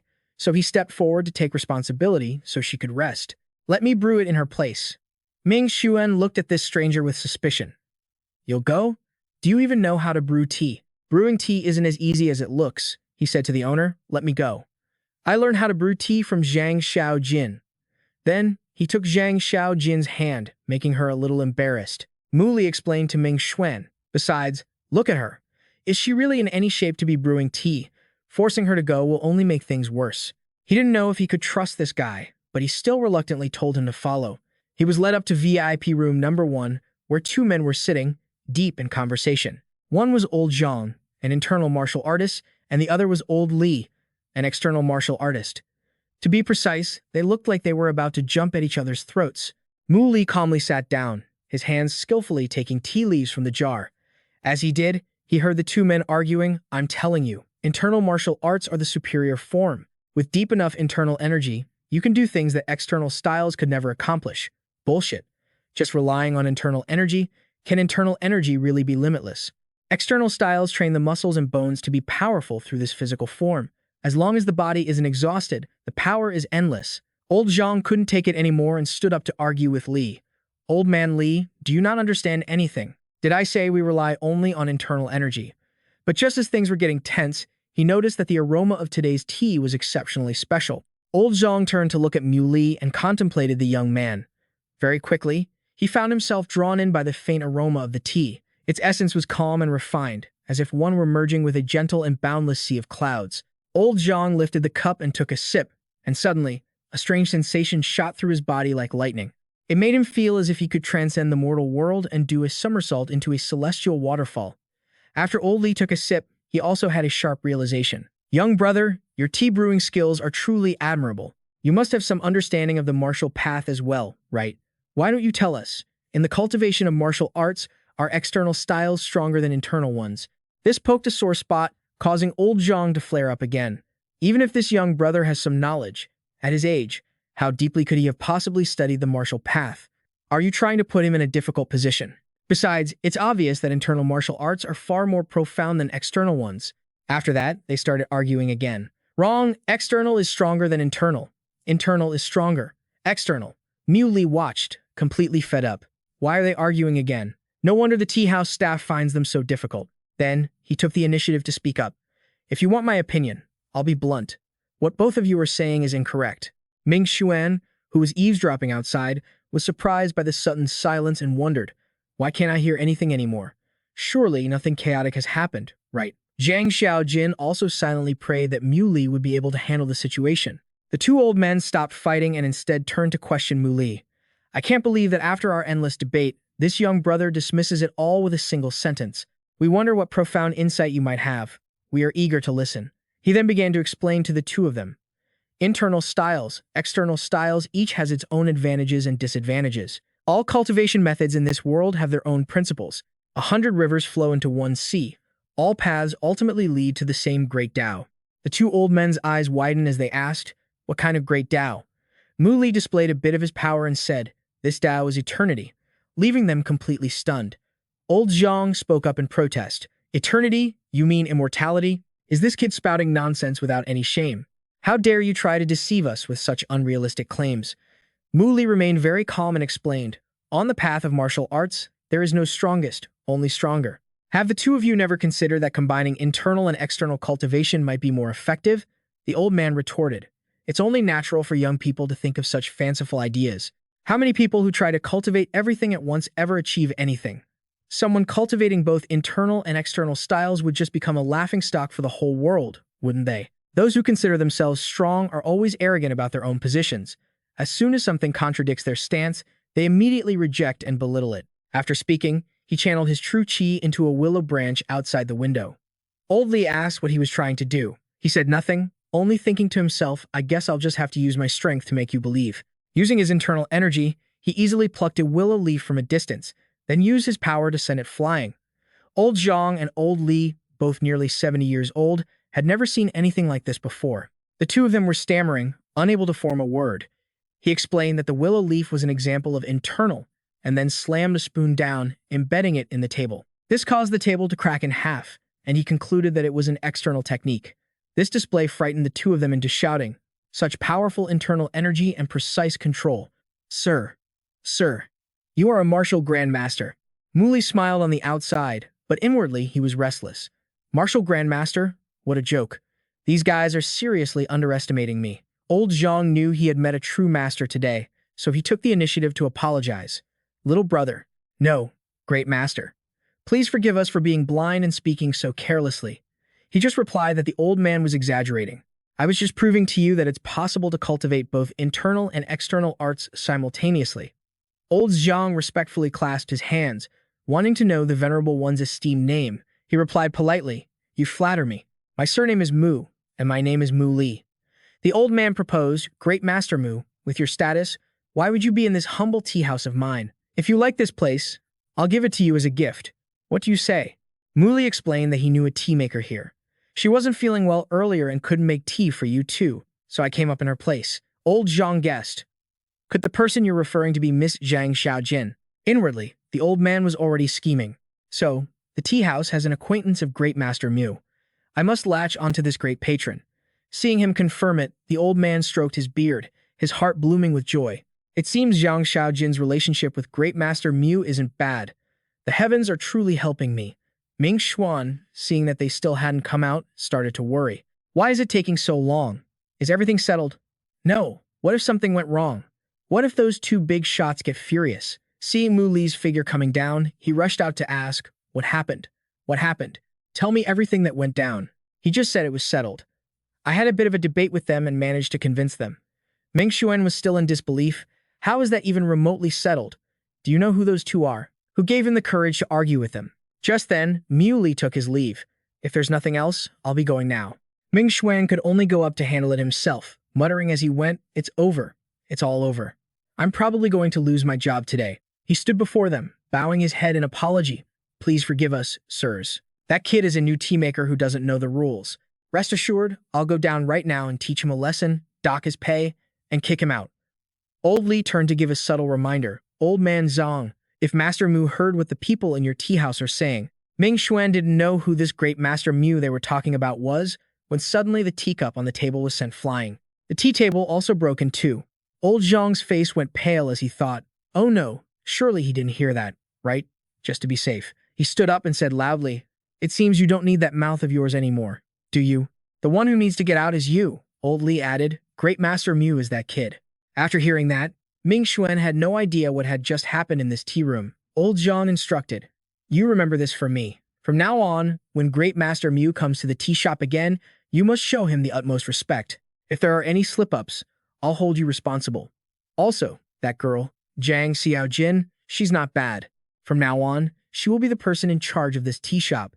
In another corner of the Xian Ming Xuan tea house, Zhang Xiaojin still couldn't hold back her tears. "Every time I think of my little sister, I get so sad." So Mu Li comforted her. "Your sister said that being your sister in this life was the happiest thing for her. Don't be too sad. Who knows? You two might meet again someday." She said, "You don't have to comfort me. I saw her body being cremated with my own eyes. How could someone come back from the dead?" But Mu Li is acting really strange today. When Zhang Xiaojin turned back, he was already gone. Even so, she still finished her sentence. "Thank you." In Mu Li's bedroom, Xiao Bai was circling a strange object he had just brought home. Mu Li told her he had bought this jade porcelain bottle for her to live in. Mu Li's actions always made Xiao Bai curious. "What kind of person are you, really? Why are you so powerful? Where did you learn all this?" He didn't answer, just questioned why she asked so many questions. She pressed on, "I heard that men always hide shady things in their rooms. Some adult books are hidden under the bed of the otaku across the hall. Do you have some here too?" Mu Li helplessly uncorked the jade bottle and declared, "All right, conversation over." But no matter how he tried to force Xiao Bai, she absolutely refused to go in. Just then, Mu Xin's voice came from outside. "Brother, are you in there?" Both of them jumped in fright. Xiao Bai reluctantly squeezed into the jade bottle as Mu Li had told her. She said cryptically, "You should be more mindful of your actions," but he didn't quite understand his sister's meaning. Mu Xin warned, "It's so noisy outside. Didn't you hear anything? If I find out you brought some trashy girl home, I'll kick you out. Don't blame me when that happens." Mu Li was sweating bullets but still had to act normal. "How could I? Did you need me for something?" She told him a man calling himself Yu Xiaoshang was looking for him, saying the medicine he asked for had arrived. So that was it. Mu Li decided to go out and see, not forgetting to whisper to Xiao Bai, "You're not allowed to come out for a while," but she thrashed about inside the bottle. "What? I don't want to. It's so uncomfortable in here." Mu Xin's voice urged him again, "What's taking you so long?" Mu Li could only reluctantly leave her to do whatever she wanted in the room. Xiao Sheng handed Mu Li a box, introducing it as a ginseng root that was over 100 years old, which he had asked the Yu family to find. After inspecting the quality of the ginseng, he praised, "Not bad. This old mountain ginseng can already be considered a spirit herb." Xiao Sheng replied politely, "You saved my grandfather. You are the savior of our Yu family. We sent a number of people to search all over China for this 100-year-old herb.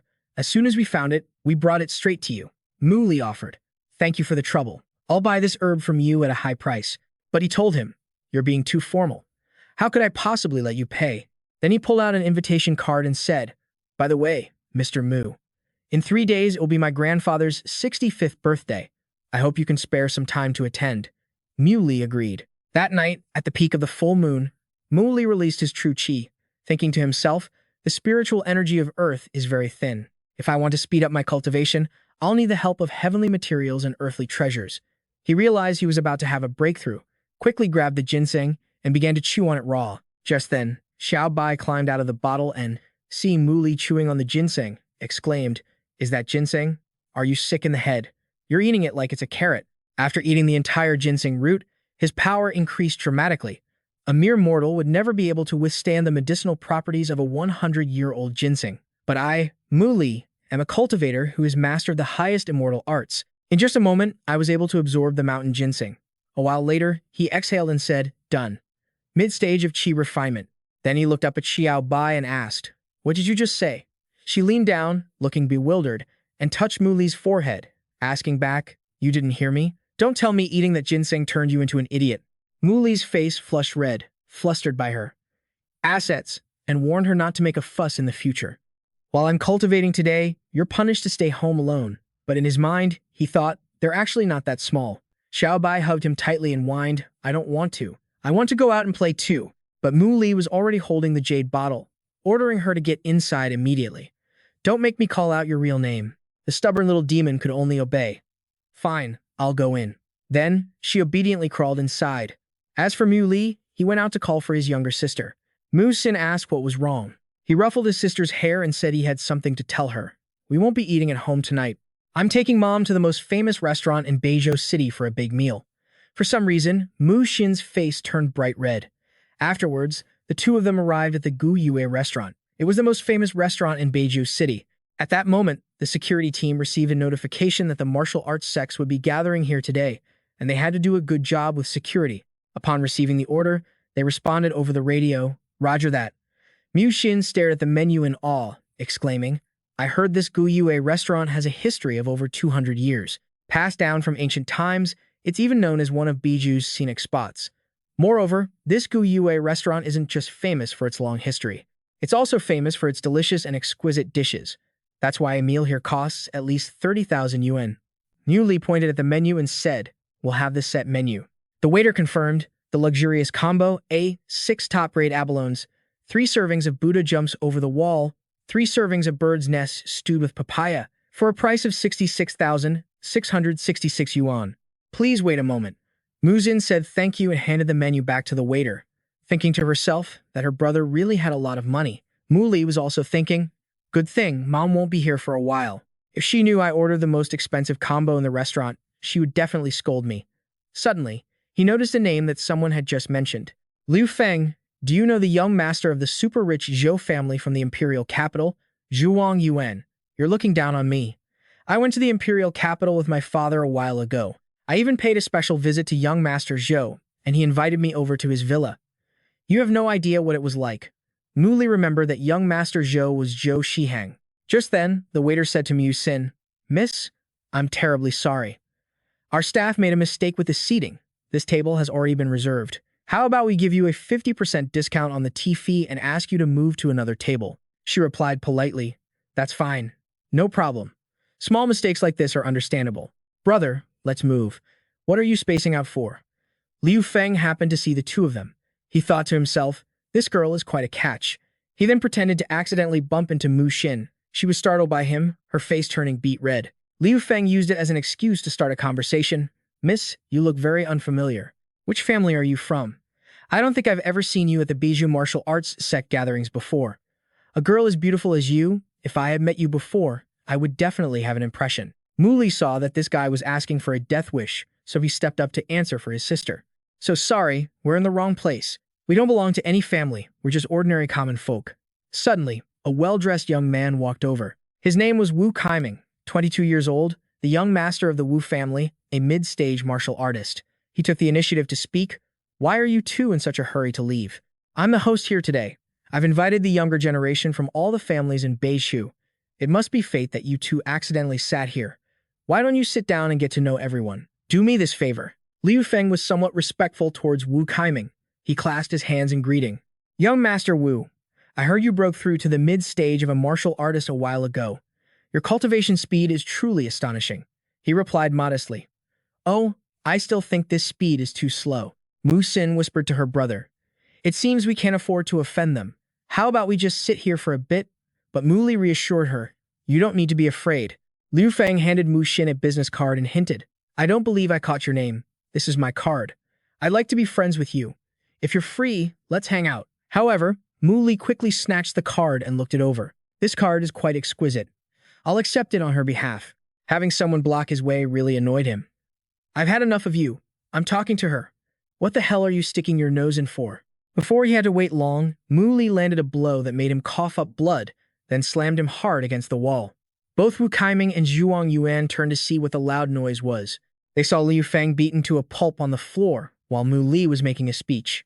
"Since you all sincerely wish to know, then we will answer without fail. I am her older brother. My surname is Mu." Mu Xin couldn't understand when her brother had become so powerful. Liu Feng, having been humiliated, cursed. "Damn it, how dare you kick me?" Mu Li nonchalantly asked him back. "So what if I kicked you?" Zhuang Yuan chimed in. "Your surname is Mu, right? There's no major family with the surname Mu in Beizhou. Are you Mu Hanhan, the one who opened the hotel next door? You think someone like you has the right to cause trouble on our turf?" Mu Li shot him a piercing glare. "Who told you my family owns a hotel?" This imposing aura frightened Wu Kaiming. Could he be from the Mu family in the imperial capital? Just then, the elevators stopped on the floor where they were fighting. Two beautiful girls saw Liu Feng and exclaimed, "What happened?" Young Master Liu was beaten up. How is that possible? He was officially provoked into a rage and hissed, "This is the first time I've ever been this humiliated." He then grabbed a nearby chair and rushed at Mu Li, roaring, "I don't care if you're Mu Han or Tai Han. Today I'm going to teach you a lesson you'll never forget." But before he could even touch a hair on Mu Li's head, he was kicked away like trash. He looked pathetic now, a far cry from his arrogant demeanor just moments ago. Not wanting the situation to escalate, Wu Kaming stepped forward to mediate. "Everyone, please stop fighting. Today, I invited the younger generation of Bijou here. Out of respect for me, let's not make a scene." But his superior tone just grated on Mu Li's ears. "My little friend with the surname Mu, your sister isn't some priceless gem. What's the big deal about teasing her a little? Look, let's say she actually manages to get in with the Liu family. That would be a good thing for you all too. Just come over here and apologize to young Master Liu, and we'll call it even." But he refused to back down, simply smirking before saying to Kaming, "Who the hell do you think you are? Why should I give you any face?" The two girls from before were completely stunned. How could he say that the face of young Master Wu Kaiming from the esteemed Wu family of Bisho was worthless? How dare he? Kaiming grew smug. "So, I'm not worthy of your respect. Then what about the entire young generation from all the great families of Beiju combined? Is that enough for you?" Mu Li's answer was still not enough, delivered with a look of disgust. Kaiming dropped the pretense, unleashing his true chi as he spoke. "Seeing how ruthless your methods are, your martial arts cultivation can't be low. Good. Let's have a match. If you win, you can leave, and I won't hold it against you. If I lose, I'll cripple my own meridians and destroy my cultivation." Mu Li gave him an assurance of his own. "If you can withstand a single move from me, I'll consider it my loss, and I will withdraw from the Bijou martial arts scene forever." Seeing things had gone too far, Mu Xin tugged on her brother's shirt and asked, "Can you win?" He confidently told her, "Your brother has no equal in all of Bijou. You have to have faith in me." She cheered him on, "Go, brother, but please be careful." Liu Fang and Zhuang Yuan were in a corner cheering for Kaiming. "Don't let him speak anymore. It's disgusting. Young Master Wu, kill him." He took the initiative and charged forward, gathering ki in his palms as he sneered, "Die, you piece of trash." Just as he was about to reach Mu Li, someone ordered him to stop. Kaiming was even hit with a punch that sent him skidding to a halt to keep from falling. He growled through gritted teeth, "You Xiao Tong." She retracted her power and asked him, "Who are you calling trash?" Liu Feng was astonished. "You Xiao Tong, why is she protecting that brat?" Kaiming slowly got up and taunted, "You Xiao Tong, isn't old Master Yu still laid up in his sickbed, gasping for air? Shouldn't you be by his side taking care of him? What are you doing here?" She snapped. "Who told you my grandpa was done for? My grandpa is perfectly healthy." Xiao Sheng stepped out from the crowd to continue. "Not only is he perfectly healthy, but in 2 days, he'll be attending his 65th birthday celebration in perfect health. By the way, you invited the young martial artists of Beishu, didn't you? So what? Aren't we welcome?" Kaiming was stunned to see him. Even Yu Xiao Sheng was here. Could it be that old Master Yu really recovered? Didn't Dad personally lead an ambush, and we heard the medicine was destroyed? Wasn't old Master Yu just supposed to be waiting to die? Did the Yu family intentionally spread false news? He had to feign composure to probe for answers. Well then, congratulations to old Master Yu. Good things happen to good people. But what do you mean by stopping me? Yu Xiaotong covered her mouth and giggled, saying sarcastically, "To save you, of course. That day on the ship, your father was beaten so badly he ran away with his tail between his legs." Hearing this, the crowd began to whisper amongst themselves, wondering where this young man had come from to be a match for Eagle Claw Wu Hong. Humiliated, Kaiming screamed, "Stop showing off." Xiao Shang chimed in, "You Xiao Tong, watch your language. What do you mean he ran away with his tail between his legs?" However, Wu Kaiming, your father was indeed defeated at young Master Mu's hands. Even he doesn't dare to be insolent in front of young Master Mu. I advise you not to seek your own demise. Yu Xiao Tong stepped forward and declared, "Today, I, Yu Xiao Tong, am making this statement here. Who dares to touch young Master Mu? My Yu family swears. We will mobilize the full strength of our family to ensure that person can never be reborn." Mu Li looked at the spirited woman before him, knowing he no longer needed to intervene. Kaiming, on the other hand, thought about how his family and the Yu family had been secretly clashing for years. It wasn't worth shattering the peaceful facade between them over this kid. Suddenly, Zhuang Yuan and Liu Feng started to instigate. Even if this kid is a guest of the Yu family, he's still an arrogant fool. He dared to challenge all of us, the great families of Bishu. Does the Yu family operate without reason? Or does the Yu family think of itself as the overlord of Bishu? Do you look down on all the other families? Hearing this, a group of people raised their hands in protest. Kaiming could only scream internally as he watched. You two idiots. I just wanted a quiet party. Can't you just not cause trouble for me? Just then, Mu Sin's phone rang. She answered it. Mom, are you here yet? Yes. Our seats are number 68, probably on the 3rd floor. My brother and I are coming up right now. After that, Mu Xin was determined not to let Mu Li stay a second longer. Brother, let's go. Stop making a scene here. It's not right to keep Mom waiting downstairs for so long. Yu Xiao Tong looked at the woman with him and wondered, is that Mu Li's sister? He bid his farewell. Yu Xiao Tong, we're heading down now. But that idiot Liu Feng stepped forward to block their path, telling him he wasn't allowed to leave. Mu Li was annoyed. He sent the guy flying with another kick before walking into the elevator. Mu Xin said, I'm just now realizing how powerful you really are. Seeing her completely expressionless face, Mu Li said, when you say that, could you try adding a little more emotion? A tone of worship, for example. Complimenting me so flatly doesn't actually make me happy. Mu Xin honestly replied, I don't know how. Then, she put on an exaggerated face of admiration for her brother. I never knew my brother was so amazing. Mu Li got goosebumps, thinking to himself, as expected, my sister has zero skill in showing emotion. At the Gu Yue restaurant, 5 minutes earlier, a fair-skinned, scholarly young man in elegant clothes approached the reception desk to inquire. Hello, I'm here for young Master Wu Kaiming's party. Do you know which floor it is on? Seeing the handsome man, the receptionist blushed and replied, you can take the elevator to the 5th floor. Young Master Wu booked the entire floor. His name was Liu Pengfei, 21 years old, a prominent figure from Jiangmen. He politely nodded his thanks to the receptionist. His refined aura completely captivated her. As the elevator ascended to the 5th floor, Pengfei's 65-year-old attendant asked curiously, Young Master, you've already risen to the 10th position on the Martial Grandmaster rankings. Why must we waste time coming to such a small place? Pengfei quietly folded his fan and said, heroes emerge from the young. Only the youth represent the future. I want to see if Beiju City truly has hidden talents, as the rumors say. Just then, the elevator doors opened and they came face to face with Mu Li and his sister. For a brief moment, Pengfei glanced at him and an interested smile spread across his face. Mai Qian guessed the young master had something on his mind, so she asked what was wrong, but Liu Pengfei said it was nothing. Facing the noisy crowd, he began, Hello everyone, it's truly an honor to join this gathering. I hope you'll all go easy on me. Wu Kaiming looked at the stranger and politely asked if he could help him, but inwardly, he could tell this person had an extraordinary aura, yet was completely unfamiliar. He was definitely not from a Beichu family. First one, troublemaker, now another. Tonight is a real mess. Liu Pengfei opened his paper fan, waved it a few times, and introduced himself. This humble one's surname is Liu, a scholar from Jiangnan.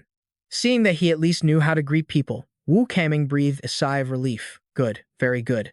Seems he's much more polite than that Mu guy, while also probing the man's background. He suggested, a guest from afar.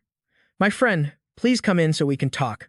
The girls, seeing Liu Pengfei's handsome face, couldn't help but exclaim, he's so handsome. He's totally my type.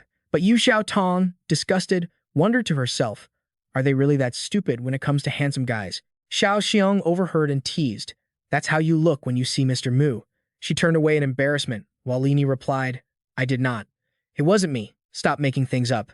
Xiao Xiong teased again. Your reaction couldn't be more obvious. Liu Pengfei explained, I've been passing through Beiju recently and heard that the young master of the Wu family is hosting all the young talents tonight.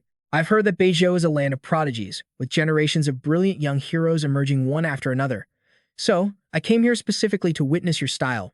Wu Kaiming found this pleasing to the ear and was feeling quite smug. Well then, why don't you tell us what you think of our style? He silently praised him. This young man knows how to talk. Since you're so good at it, why don't you say a bit more? Liu Pengfei continued with a contemptuous tone. I feel that all of you here are trash. This single sentence enriched everyone present at the party that night. At the same time, on the 3rd floor, Chen Yuan looked at the small, expensive dishes on the table and sighed. If I had known you kids were going to order such expensive food, I wouldn't have come out to eat with you. You're not allowed to waste money like this again. And your phones. I told you before, you shouldn't always be holding them and playing around. It's very bad for your eyes. Young people these days just don't know how to take care of themselves. Just wait until you're old. Not wanting to hear their mothers nagging anymore, the two siblings obediently put their phones down. They had to admit their mother was right. Just then, someone called for Mr. Mu in an urgent voice. It was Xiao Xiang. Mu Li asked him what was wrong. and he replied, panting, Mr. Mu, it's bad. There's trouble upstairs. Upstairs, Wu Kaiming growled, who the hell are you? Why did you come here to cause trouble? Lu Pengfei brazenly repeated, I've already told you. My surname is Lu, a scholar from Jiangnan.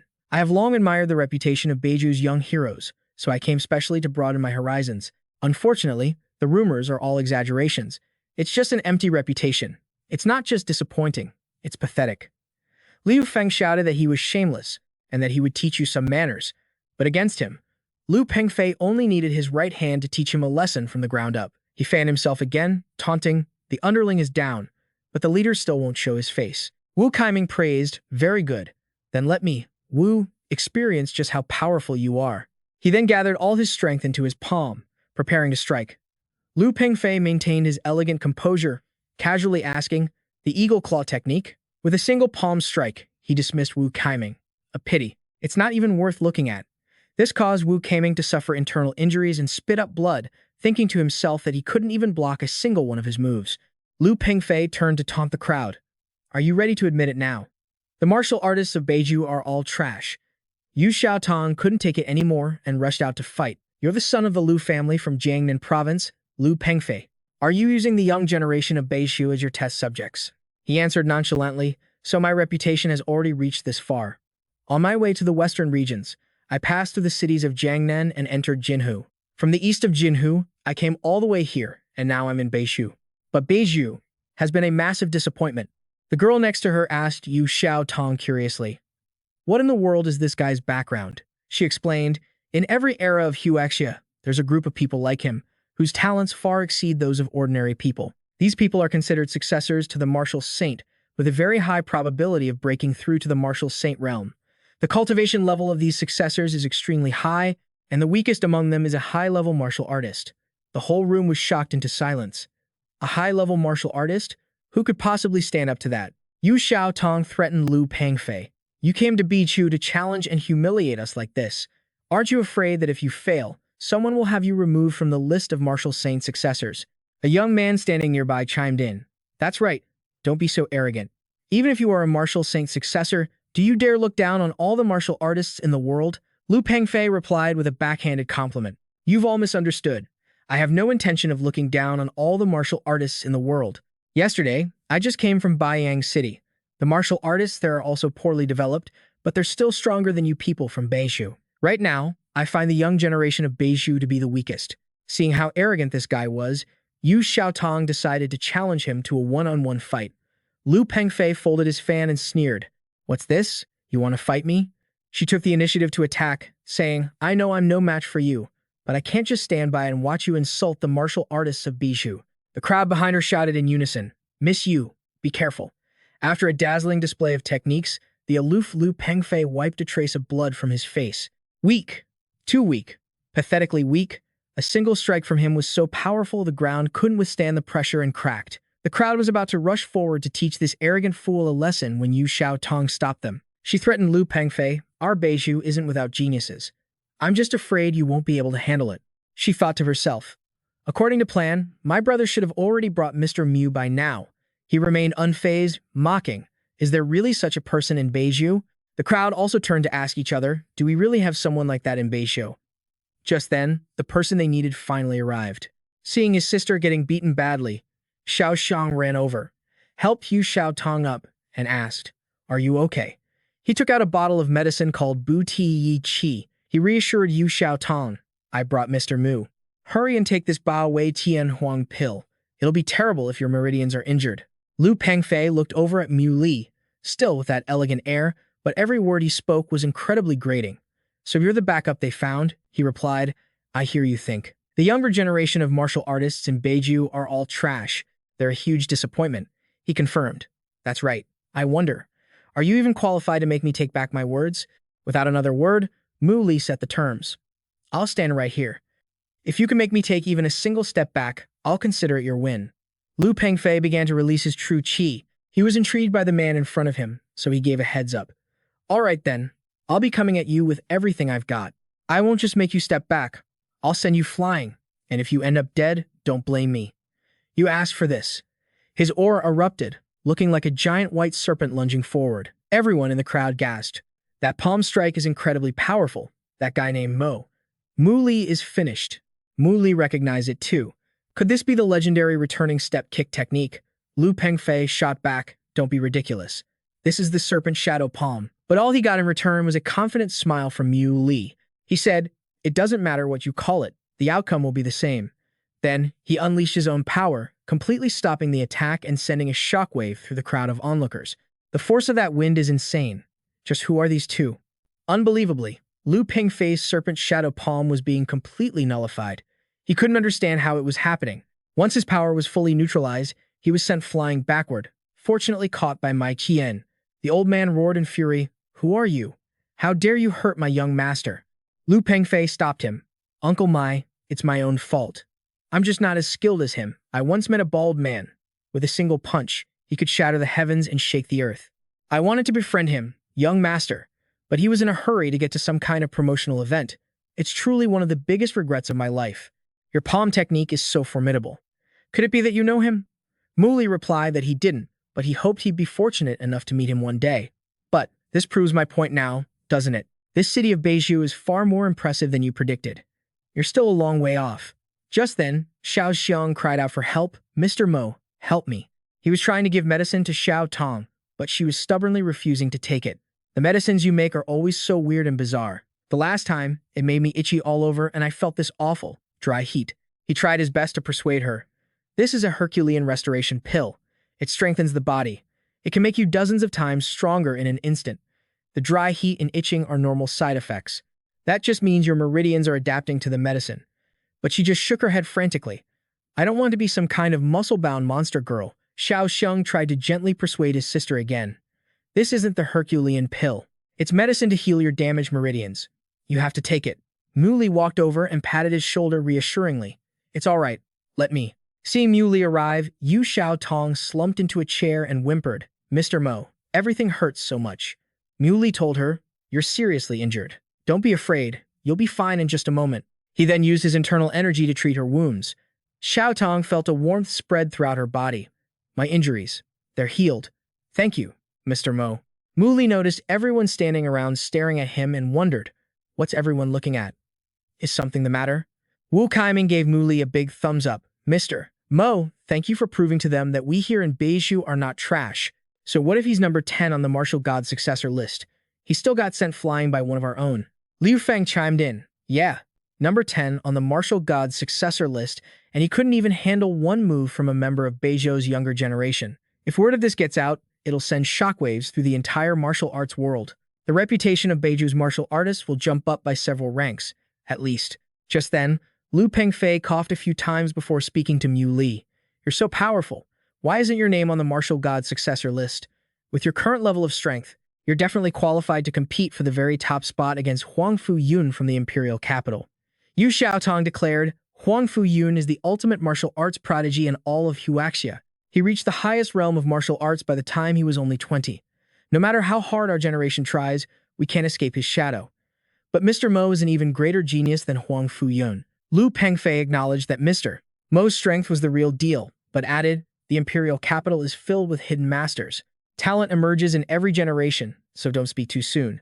Mu Li then asked him, "How many martial gods are there in Huaxia? Even in the early stages of my qi refinement, I'm already comparable to one of them. By that logic, a martial artist at the martial god level or higher probably isn't much different from someone in the core formation realm." Lu Pengfei replied, "As for that, I'm not exactly sure how many martial gods there are in Huaxia. Basically, no one can say for sure. I just know that martial gods are extremely rare. At most, there are no more than 20 of them. But our imperial capital is home to many masters. Most martial gods come from powerful, wealthy families. The imperial capital has about 6 or 7 of them."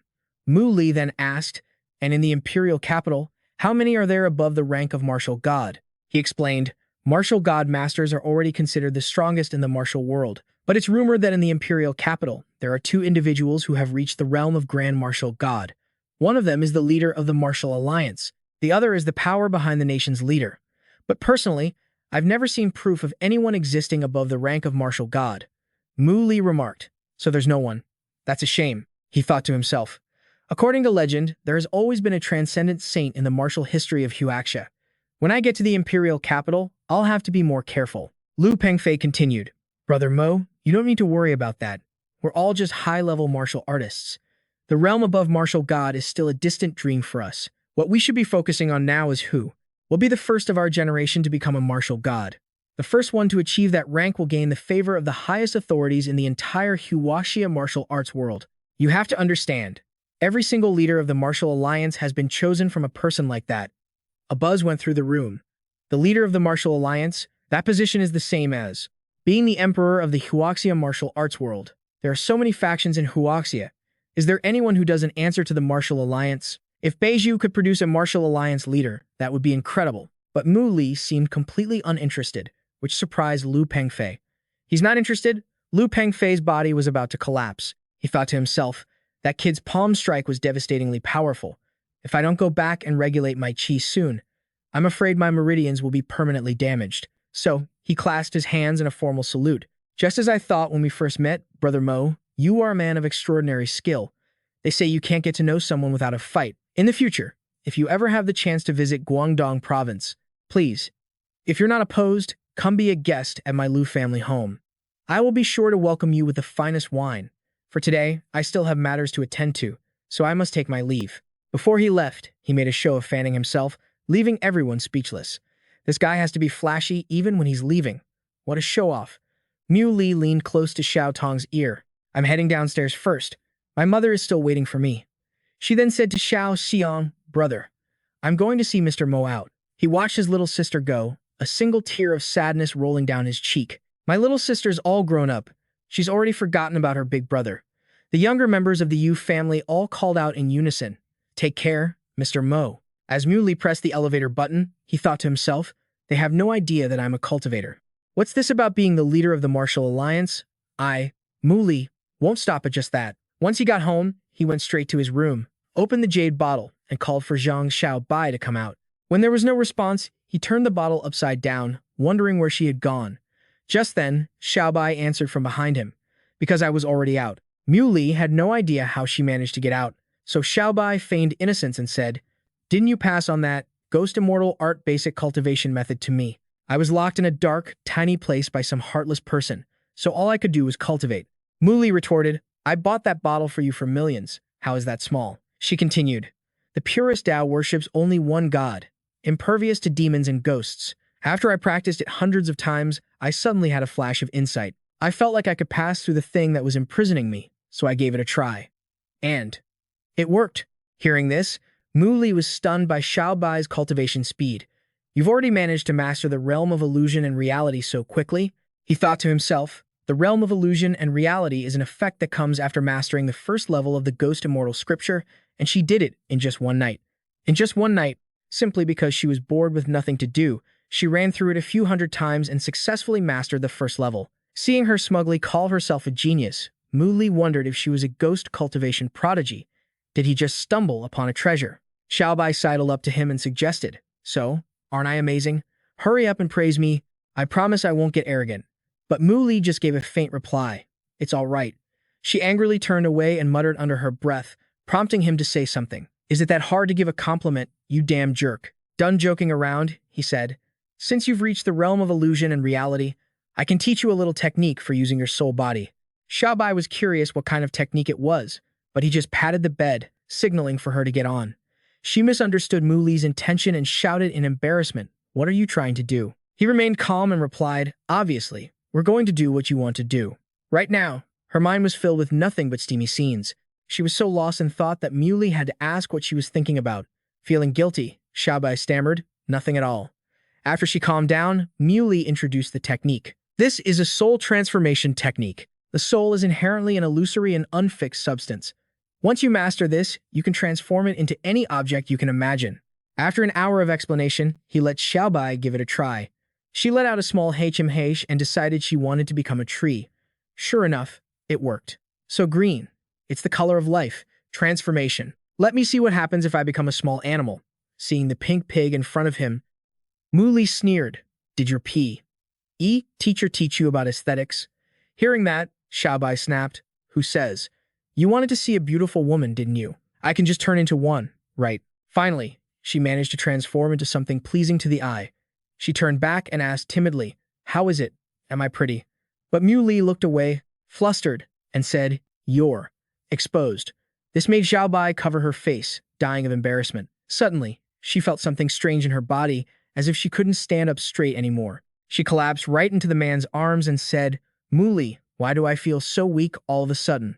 This feels really strange." He explained, "Of course you do. Shape-shifting consumes soul energy, so you're bound to be tired. It's perfectly normal to feel weak all over." Xiaobai still felt that something wasn't right. She asked, "If I mess around like this, will there be any side effects?" Mu Li stroked the little ghost girl's head reassuringly.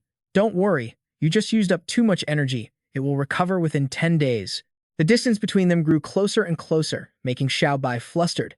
She switched to a pouting, accusatory tone. "It consumes that much energy? Why didn't you tell me sooner?" But Mu Li confidently assured her, "It's fine.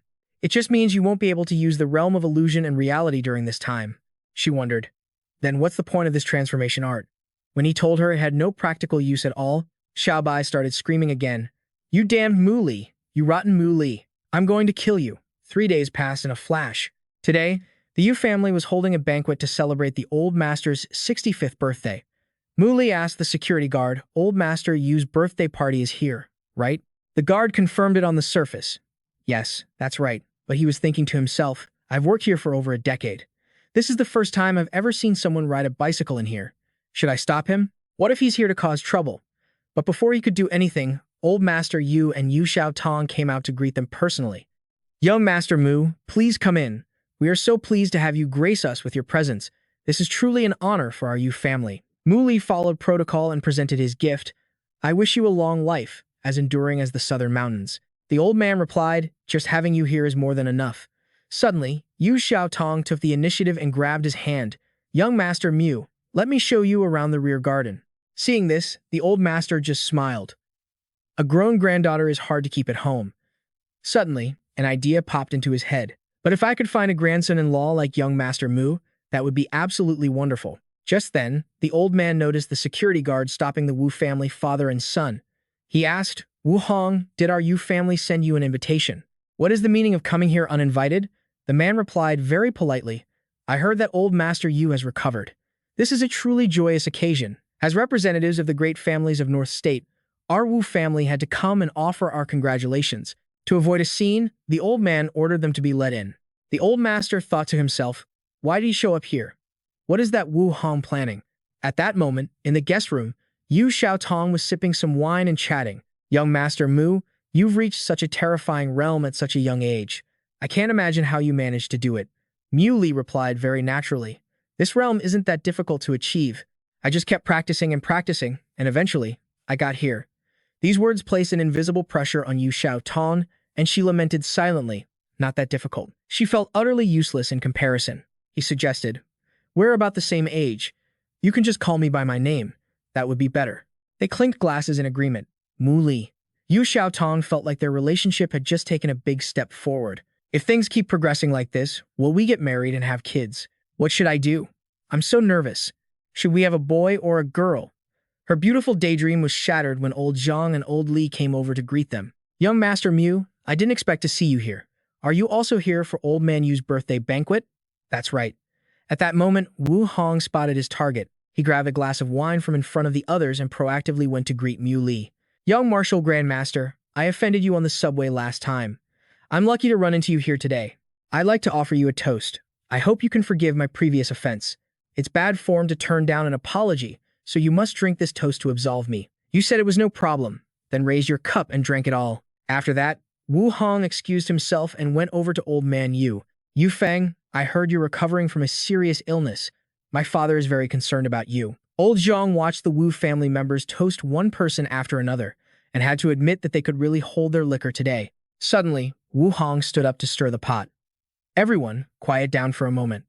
Today is the 65th birthday of the Yu family's old master. It's rare for so many powerful families of our Beiju to be gathered here. Taking this opportunity, I, Wu Hong, have a few words to say.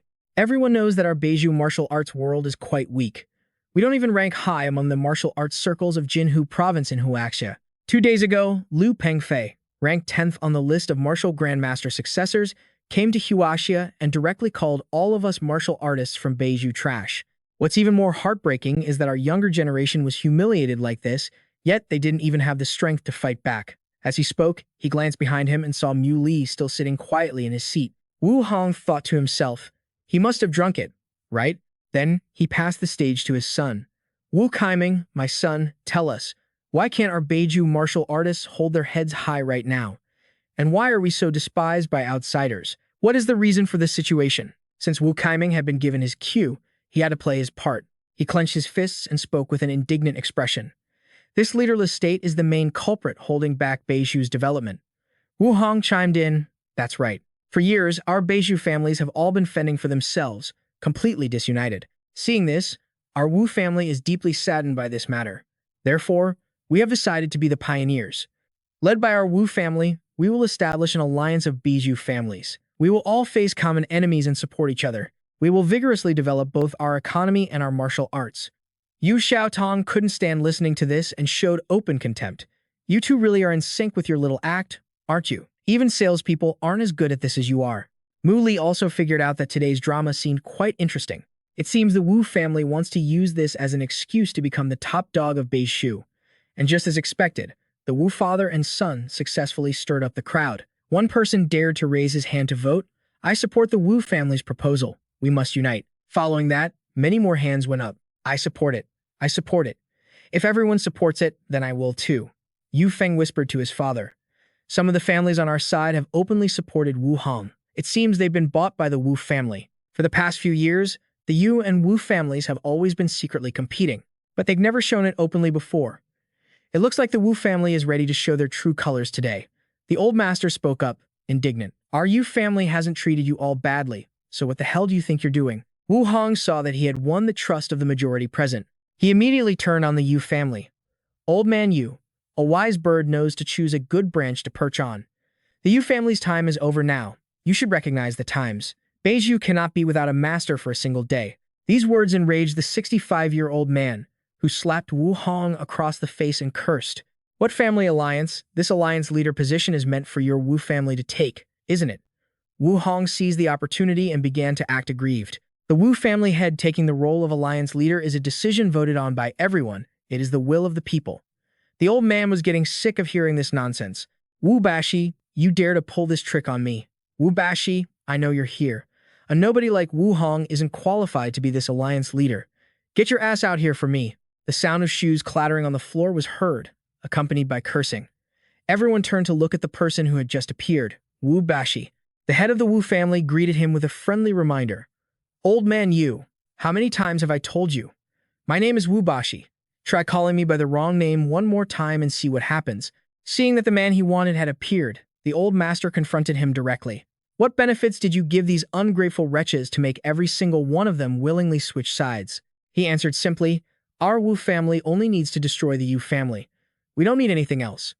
The Yu father and son made their deduction. Could it be that he plans to divide the Yu family's assets among those families? How dare he? As the head of the Yu family, the old master decided to step forward and tell Bashi, you underestimate us. However, for some reason, the old man couldn't circulate his internal energy. By the time he realized his opponent's scheme, it was too late. Wu Hong laughed triumphantly. How is it? The smiling 7 steps of madness I bought from the imperial capital for 1 million is colorless and tasteless. No matter how strong a martial artist is, they won't be able to use even a sliver of their internal power. I prepared it especially for your birthday banquet. Aren't you touched? The old master didn't understand. The Yu family estate is heavily guarded. How could you people have possibly snuck in to poison us? Just then, a voice came from nearby. I was the one who administered the poison. The old master's second son walked in, looking smug. What do you think? I'm finally not a useless failure.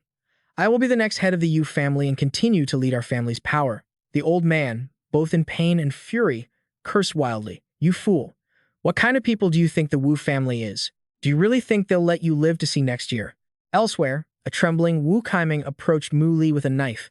Although he didn't want to do it in his heart, for the sake of the Wu family, Mu Li had to die. As he drew near, Mu Li simply glanced at him and asked one question. Are you even capable? Just that alone was enough to make Wu Kaiming shrink back in fear. The situation was critical. The old master was about to collapse, but even in his dire state, he still warned Wu Bashi. You can mess with our Yu family, but you absolutely cannot touch a single hair on young Master Mu's head.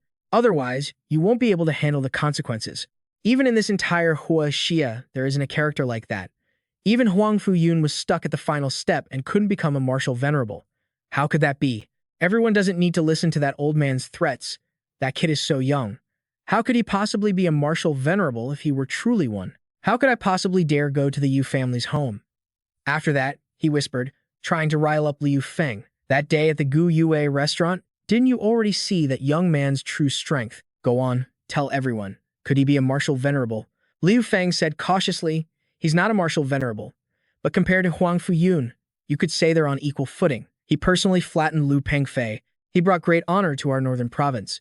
Thinking he'd found a pawn to use, Wu Baxi grabbed him by the collar and hissed, "All right, you can shut your mouth now." At that moment, Yu Feng turned to reason with a stranger, Minister Wang. Today, the Wu family resorted to despicable means to push our Yu family to the brink of death and even framed a martial venerable. Aren't you from the Martial Alliance going to do anything? Unexpectedly, Wu Baxi cut in to ask, Minister Wang, actually, our Wu family just made a small mistake today. We just killed an ordinary martial artist, right? Wang Xin, 48 years old, a branch head of the Martial Alliance, just said quietly, more money. Yu Feng saw the true colors of these parasites and couldn't help but lament. You people are truly shameless. Mr. Mo, I apologize. Our Yu family has dragged you into this. Seeing that Wu Kaiming hadn't made a move yet, Wu Hong began to provoke him. Son, this man made you lose face at the banquet at Gu Yue restaurant. As a son of the Wu family, how do you want to get your revenge? He coldly listed Mu Li's crimes. That day, he kicked me 3 times.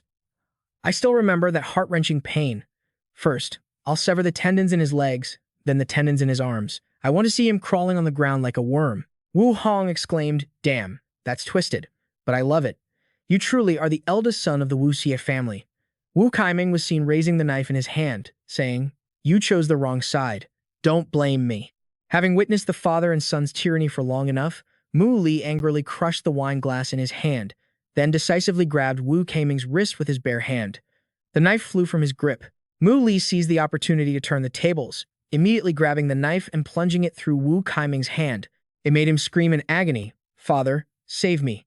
Wu Hong was still trying to figure out what happened. Could it be he wasn't poisoned? How is that possible? I saw him drink the wine with my own eyes. What on earth went wrong? Enraged, Wu Hong lunged forward to avenge his son. You crippled my son. I'll chop you into a million pieces.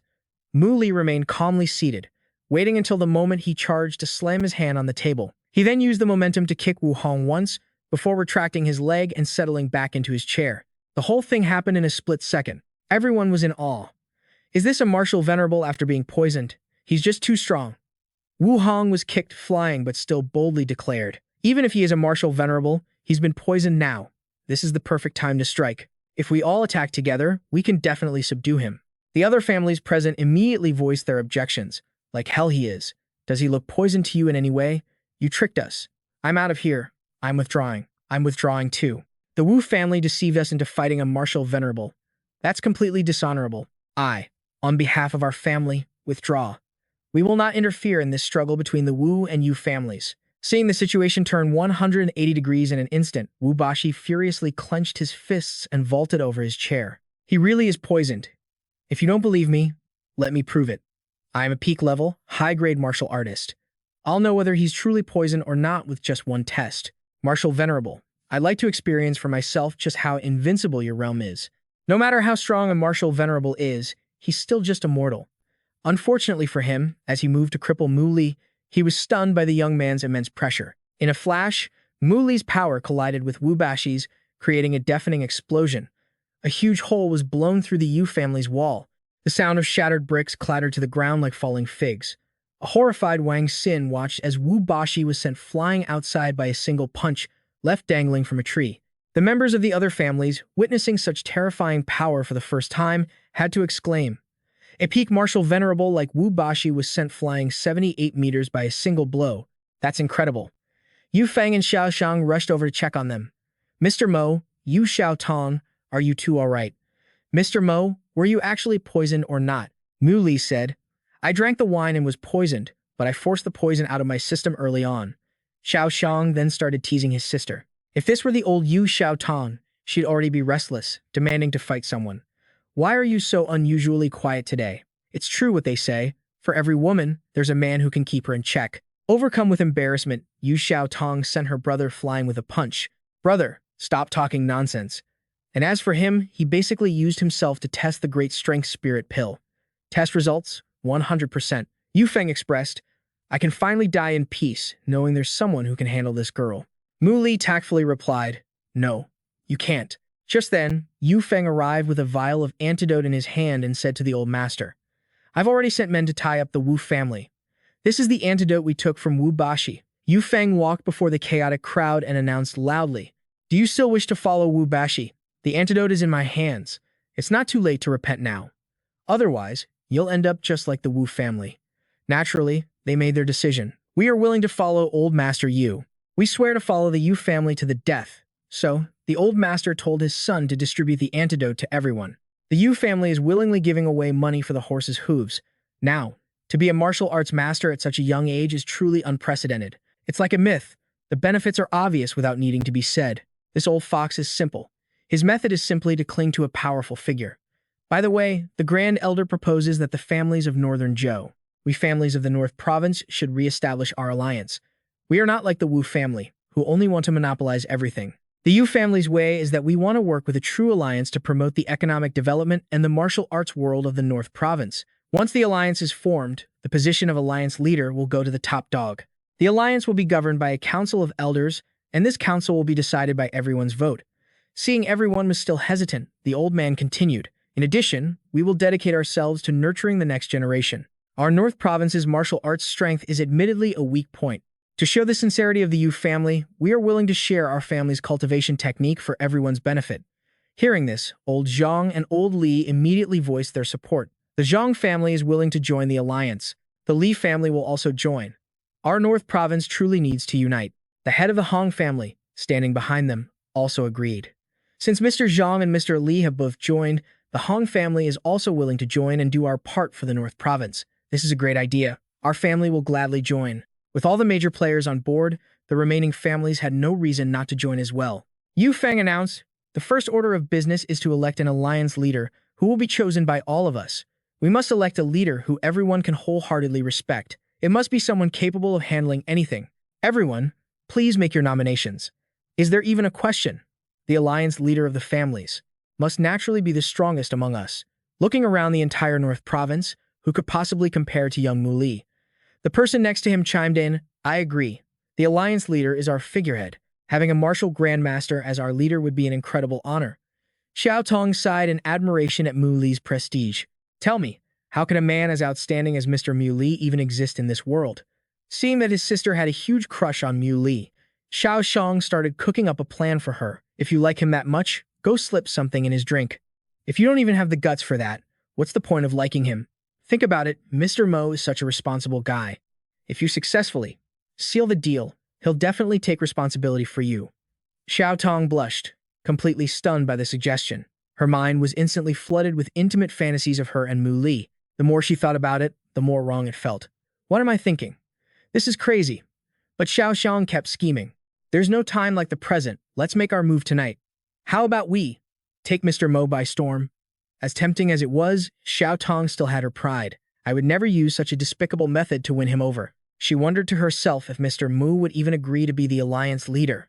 Meanwhile, Yu Feng posed the question to Mu Li. It is the people's wish to elect you as the alliance leader.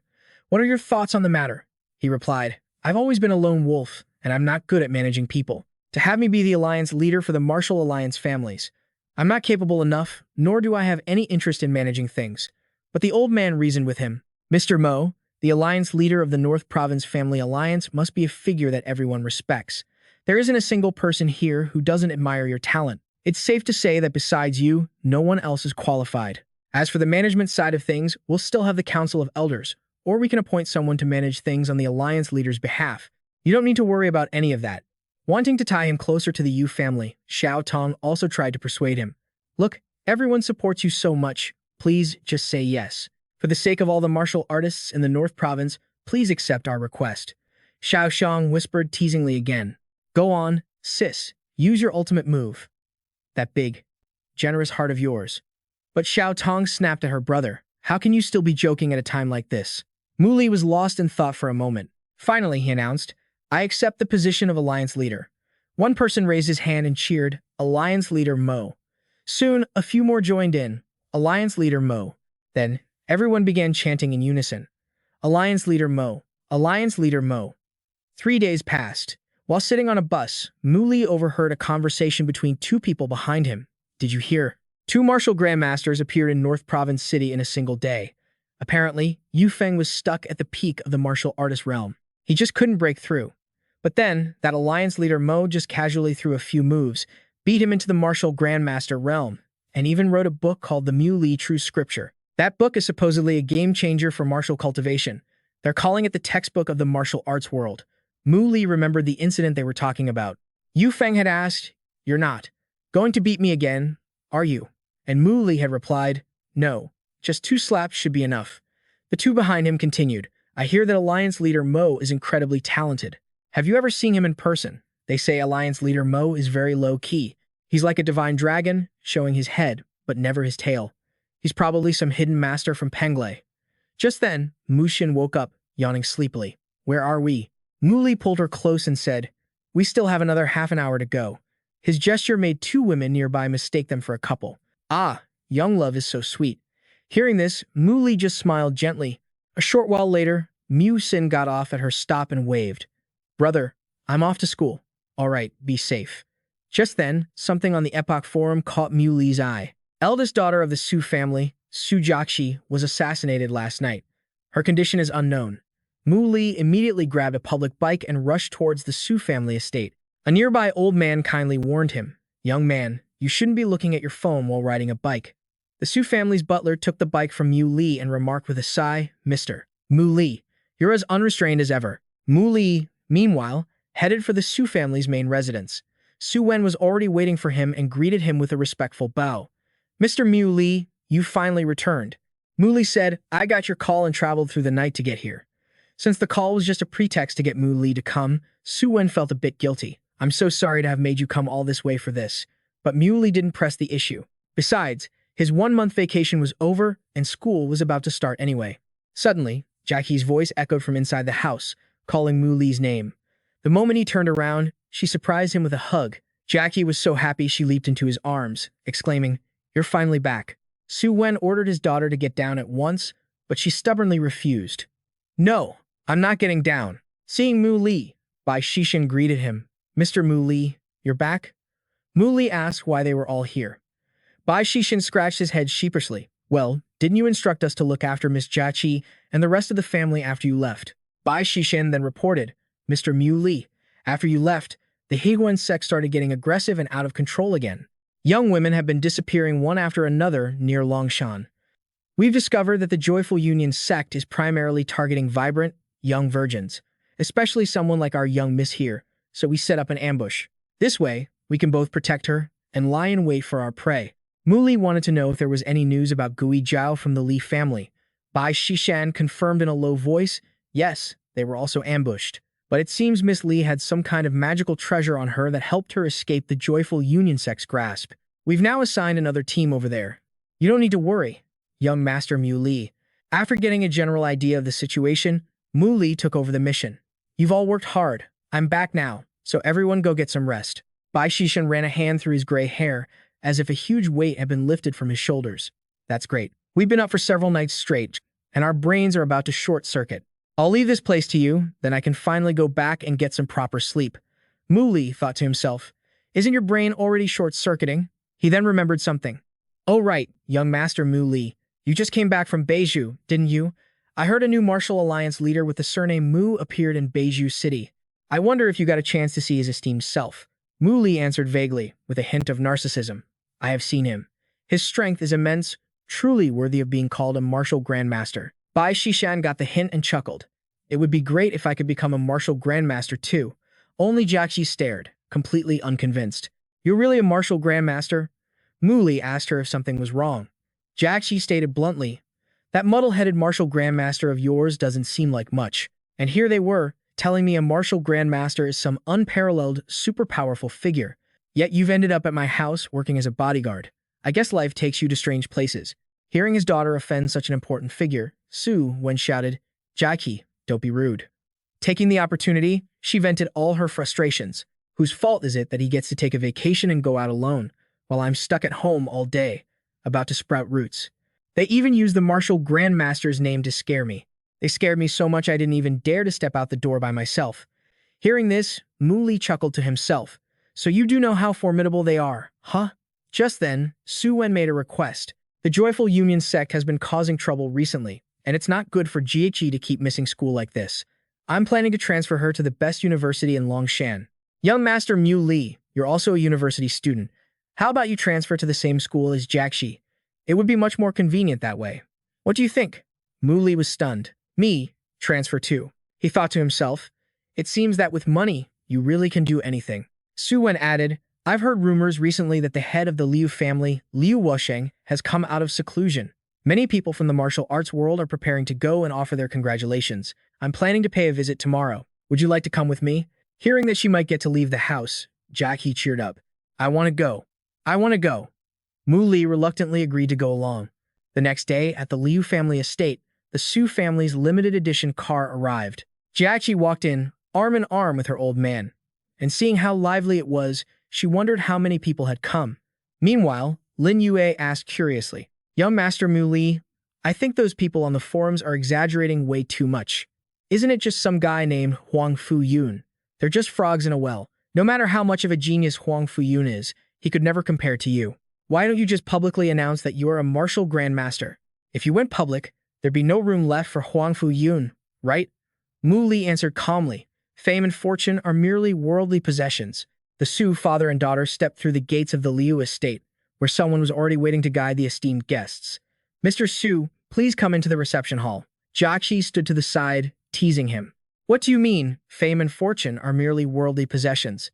You just want to avoid trouble. Mu Li had to admit she'd seen right through him. However, Su Wen felt his status wasn't high enough and was getting antsy, so he wanted to pull in an ally. Young Master Mu Li, why don't you come sit here? Mu Li indicated that he was fine. You better sit. A moment later, a Liu family subordinate announced, Grandmaster Liu has arrived. Liu Wusheng, a 68-year-old man with the spirit of someone much younger, strode in. Following him were two attendants named Shang Shan and Li Si. Their gazes made Jiaqi nervous, and she hid behind Mu Li, whispering, That guy's stare is so disgusting, so naked. It's like he's looking at prey. Like he wants to eat me alive and devour me whole. Indeed, Li Si was eyeing her, thinking how fresh the girl looked. But faced with Mu Li's protection, he felt this prey would be a bit difficult to swallow. Wusheng stepped forward and thanked everyone for coming. Please, have a seat. The clacking of shoes could be heard as a handsome young man entered and bowed. I am Zhang Niliu, representing the Zhang family of Zhongjing. I've come to congratulate Senior Liu on his promotion to Martial Grandmaster. My gift is a pair of 7-inch tall, ancient jade Buddhas. A couple of the guests exclaimed, The Jiang family from Zhongjing? Do you mean the great clan presided over by the famous Martial Grandmaster? That pair of jade Buddhas is a masterpiece. By my estimate, they must be worth at least tens of millions. On the other side, Lin Yue was also informing Su Wen. Zhang Niliu is ranked 7th on the list of potential successors to the Martial Grandmaster title. Wusheng stroked his beard and chuckled. So it's you, boy. The last time I saw you, you were only 10 years old. So, how's your grandfather's health? Jiang Niliu started to flatter him. My grandfather is in excellent health. Years ago, when he saw Senior Liu, he made a prediction. He said Senior Liu would undoubtedly become a master at the martial saint level, and just as he predicted, it came true today. Senior Liu is truly worthy of his title as a martial arts prodigy. Not to be outdone, Su Wen also stood up to chime in. Grandmaster, you are a treasure to us in Longshan, and you deserve the respect of all martial artists. Wusheng acted modestly. Mr. Su, you flatter me. Although I've become a martial grandmaster, my potential is limited. The future still depends on the younger generation. Su Wen refuted this. How can that be? The younger generation of Longshan's martial arts world is looked down upon by everyone. But now, with Grandmaster Liu's appearance, how much honor have you brought us? He then emphasized, You are truly a hero, which made Jiaqi, who found it cringeworthy, mutter under her breath. Just another round of commercial-level bragging. She leaned into Mu Li's ear and asked, Is what that Grandmaster said true? Is his potential really limited? He replied, It's not really that his potential is limited. It's just that based on his current state, It's absolutely impossible for him to achieve another breakthrough. With his cultivation method being wrong his entire life, it was naturally very difficult for him to advance. Who would have thought that Jiang Niliu would overhear this and point right at them and yell, "How audacious! What gives you two the right to criticize Liu Wusheng?" Everyone in the room was shocked. What? They dared to criticize Liu Wusheng? Jiang Niliu immediately started sucking up. "Liu Wusheng, sir, I discovered two ignorant juniors hiding down here, whispering unpleasant things about you. Something about how Liu Wusheng's well has run dry and he has no hope of advancing." Su Wen knew his daughter had messed up again and quickly took the blame. "Everyone, please calm down. My young mistress doesn't know any better and misspoke. If she caused any offense, I hope you can overlook it."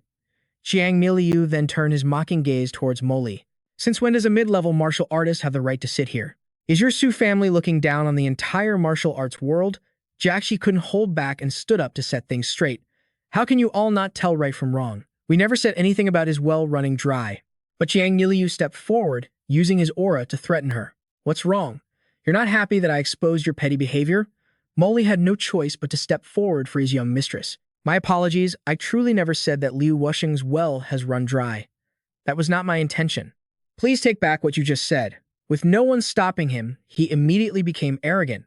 "On what grounds are you telling me to take back my words? Even Su Wen doesn't have the clout to make me take back my words.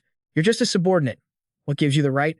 Jiang Niliu planned to use force to humiliate the Su family, but Moli just calmly replied, "On the grounds that I'm your daddy." With just one leg, he blocked his attack. Jiang Niliu was startled and jumped back, exclaiming, "So fast." Seeing someone backing her up, Jachi mocked the guy, saying he deserved it.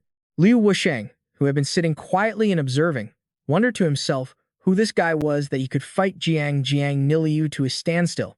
No, that wasn't right. It looked like Jiang Niliu had blocked the blow, but in reality, the powerful internal energy had already damaged his meridians.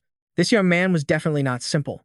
Humiliated, Jiang Niliu flew into a rage and screamed, "You bastard! How dare you sneak attack me?" Suddenly, he felt something wrong with his body and coughed up blood. But telling himself he absolutely could not lose, he charged at Moli again, boasting loudly, "I'll show you the true power of a Grandmaster's successor." Just as Jiang Niliu's palm strike was about to hit Moli, he nimbly dodged it. But it didn't end there. By the time Jiang Niliu realized he'd been countered, it was too late. Moli used his profound inner force to land a palm strike of his own, damaging his meridians, making him spit up more blood and fly back several meters. Liu Wusheng continued to watch Moli's every move, not missing a single detail. This incident was a real eye-opener for everyone present. Jachi said smugly, "See that? Now you've seen a true expert." Jiang Niliu scrambled to his feet. Even though he was covered in injuries, he still stubbornly made threats. "Who the hell are you? Your cultivation isn't bad, but making a move here is just asking for death." Knowing this couldn't go on any longer, Liu Wusheng stood up and said, "That's enough. May I ask your name, young friend?" To have such a level of power at your age. To avoid startling them, Moli could only use his alias. "My name is Mu Li." Hearing this name, Jiang Niliu was stunned. Mu Li, as in, the Mu Li who killed Fangg Xi of the Slaughter Gate. Moli confirmed, "I was the one who killed Fangg Xi." This piqued Liu Wusheng's interest. Fangg Xi was once known as the only person standing beneath the Grandmasters. Rumor had it he could even successfully ambush a Grandmaster, but in the end, he was killed by Mu Li. Doesn't that mean Mu Li is? I always thought Mu Li was an old man or maybe a bald, middle-aged guy. I never imagined he would be so young. Jiang Niliu, on the other hand, still seemed unconvinced. "So what if you're Mu Li? Aren't you being a bit too bold, speaking so disrespectfully to Liu Wusheng here?" Moli had to repeat himself clearly. "Do you not understand human language? If you're not going to use your ears, you might as well get rid of them. I already said I didn't insult anyone. I only said that, fundamentally, his realm cannot progress any further." He shot back, "Are you kidding me? You think you can just guess Liu Wusheng's realm?" But once again, Liu Wusheng stopped him. "Jiang Niliu, calm down." He had a question. "Young friend Mu Li, on what basis do you make such a judgment? Why don't you explain it to me? If you sincerely wish to know, then I will oblige. Although you were stuck at the peak martial artist level for many years, you were still lacking something when you broke through to the Grandmaster realm. So you relied on sheer willpower to force the breakthrough, finally reaching the Grandmaster realm." Unexpectedly, he hadn't said a single word wrong, leaving the old man frozen in shock. That's not all. Moli continued his analysis. "Because you forced the breakthrough, you damage your own health, causing blocked meridians and deformed bones. Combined with your advanced age, your potential has been completely capped. So it's no surprise that you will forever remain at this level. No matter how much you train, it will have no effect. Jiang Niliu chimed in again. What complete nonsense. A Grandmaster is the most powerful existence among martial artists. A Grandmaster's body is strong enough to withstand bullets. Their lifespan can easily exceed 100 years. And in your eyes, that's worthless.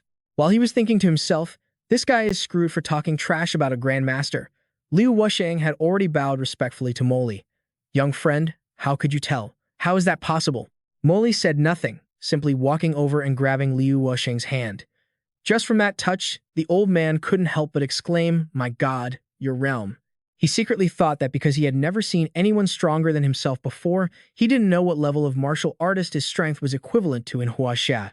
Wu Sheng said, don't joke with this old man anymore. Your cultivation power is so terrifying. If you're not a great martial venerable, then what are you? I just don't know which great master you are. I've only ever heard of 4 grandmasters in all of China. One is the leader of the martial alliance, another is the old patriarch of the Huangfu family, and the third is the supreme elder of the hermit sect.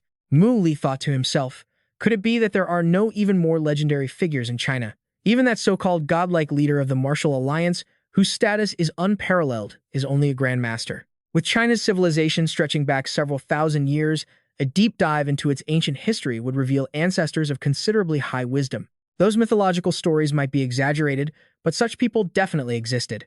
Therefore, Mu Li instructed him not to make a big deal about his affairs. Liu Wuxing agreed. I will carefully remember the Grandmaster's words and will absolutely not reveal a single word about your identity.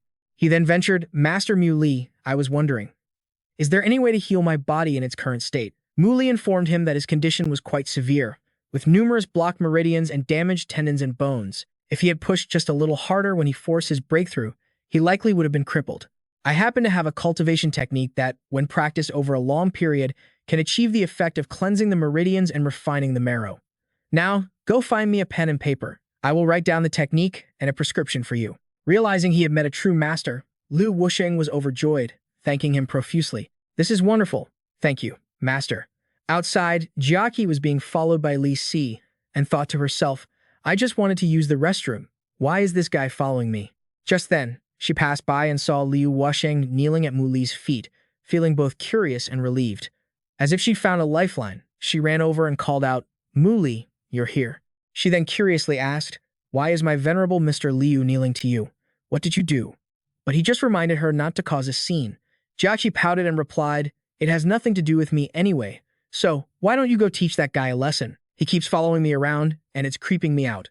Mu Li only needed to use an intimidating glare to scare Li Si away. He told Jiaqi, he's gone. I'll beat him up next time. Liu Wusheng expressed his wish, Grandmaster. I was wondering if Master Mu Li would honor me by joining a simple meal here. Mu Li said he had come with Su Wen, so they should follow his arrangements. Soon after, they were treated to a small banquet by the Liu family. The family head spoke first. Everyone, thank you all for coming to congratulate me today. This old man would like to express his gratitude to everyone here. Only Jiang Niliu was unhappy, but he still dared to speak up. Why did Liu Wusheng invite the Su family and him to sit at the main table? It seems Su Wen isn't just from a wealthy clan. Even a mid-level martial artist like him can sit at the main table. He's being shown too much face. Zhao Chuan, who was sitting at the same table, was also scared stiff by this display. The renowned Liu Wusheng is proposing a toast to me. Seeing Jiang Niliu's scowling face, Jiaqi giggled and whispered to Mu Li, look, Jiang Niliu's face is changing colors like a traffic light. How interesting. She expected him to agree, but instead, he lectured her. You should say things like that behind his back. Besides, you're being too loud. Jiaqi stubbornly replied, why can't I say it to his face? If you hate someone, do you really need to hide it? Hearing this, Su Wen warned his little spitfire of a daughter to tone it down, cause less trouble for Master Mu Li. If it weren't for him, do you think your father would let you go to school with peace of mind? She replied innocently, it's just school. What danger could there be? Is a meteor going to crash down or something? She linked her arm with Mu Li's and asked slyly, starting tomorrow, you'll be this young lady's #1 follower at Yingkai Academy. Are you excited? Left with no other choice, he reluctantly answered. Excited. Incredibly excited. The next day, at Yingkai University, the teacher pointed to 3 people standing at the front of the class. Hello, students. Let me introduce you to the 3 new students who have transferred to our department today. Jiaqi took the initiative to introduce herself first. Hi, everyone. I'm Jachi. The guys below were captivated by her youthful charm.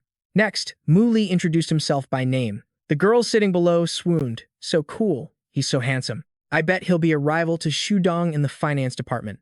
You're overthinking it. This Mu Li might be handsome, but Shu Dong is a young master from a rich and powerful family. When it was Zhao Chuan's turn, nobody paid any attention. He couldn't understand what was overshadowing his brilliance. It seems they don't care who I am at all. It's like I don't even exist. How depressing. The teacher said, "All right, introductions are over. Please find a seat and prepare for class." Gui Zhao raised her hand and gestured. "Mu Li, over here." Mu Li was surprised to see her. I knew Gui Zhao went to this school, but I never expected that after transferring, we'd be in the same department and the same class. Gui Zhao told him, "Come here, sit here." Seeing Mu Li agree, Jackie's jealousy flared up, and she cursed under her breath, "You dense blockhead." She then grabbed Zhao Chuan's hand and dragged him to sit with her. Jachi was furious seeing them laughing and talking together. Gui Zhao asked Mu Li where he'd been and what he'd been doing lately. "Why haven't I heard anything about you?" He replied that he went back to Beishu to visit family. "I heard some thugs attack the Li family's home. Are you okay?" Meanwhile, in a corner at the back of the classroom, a few guys were staring intently at the two of them. A young man named Xiao Chu mumbled, "That kid dares to talk to the campus belle. Isn't he afraid of getting dealt with by Shu Dong?" Everyone knows Shu Dong is pursuing Gui Zhao. Gui Zhao explained that people from the Martial Alliance were always protecting her. "Besides, with the jade bracelet you gave me, I'm not scared at all." Mu Li thought to himself, she's not arrogant or impulsive, and she remains calm in the face of trouble. She's truly admirable. Plus, she's been the goddess of the entire school since middle school, so of course, her beauty is still second to none. Suddenly, she spoke up. "You once said you were good to me because you owed me. Actually, you don't need to feel guilty about it. I never blamed you." Her words made Mu Li pause and reflect for a moment. He recalled his past life, where Mu Li was an outcast whom everyone ignored. They respected him, but didn't dare get close. Only Gui Zhao had reached out and offered him warmth. As a homeless nobody, it was the first time Mu Li had ever received kindness from another person. However, because of that very kindness, Gui Zhao was brutally violated by his enemies. Because the school campus was so beautiful, Gui Zhao suggested giving everyone a tour. Jachi, being stubborn, naturally refused. "No need, I prefer to explore on my own." Then she turned and walked away. Seeing her attitude, Gui Zhao guessed that his boss didn't seem to like him. Mu Li explained, "The eldest young mistress of the Su family can be a bit childish sometimes, but she's a good person. Don't mind her." Gui Zhao suggested, "That's the gym over there. Do you want to go check it out?" Just then, a young man from the Shu family named Su Showdown came over to start a conversation. "Gui Zhao, is this person your friend?" The guy with him, Xiao Chu, whispered poisonously to young master Shu. "He's that sugar baby who just transferred to our class." Seeing Shu Xiaodong appear, Gui Zhao just replied indifferently. "Classmate Shu Xiaodong." He acted a little sulky. "Gui Zhao, you're still calling me that. It makes me a little sad. I've already visited your uncle. He was very pleased with me. Besides, my dad and your uncle are in the same business group. If the two of us could also." Gui Zhao was made uncomfortable by Shu Xiaodong's excessive enthusiasm. "I've always addressed people like that. You're overthinking it. Also, you should just call me by my full name. Even my own father doesn't call me Gui Zhao. If someone else called me that, I'd definitely be startled since I'm not used to it." His voice towards Gui Zhao was full of sincerity. "Then I'll just call you classmate. Gui Zhao, is that all right?" Then he added that she looked very cute when she was embarrassed. Shu Xiaodong reached out to grab Gui Zhao's hand, but unexpectedly, Mu Li grabbed it first.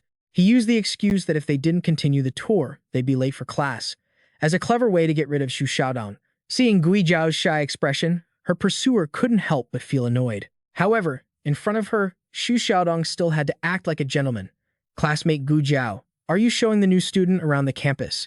You're so enthusiastic, why don't you let me do it instead? I'll definitely help the new student get a crystal clear understanding of the school's 100-year history."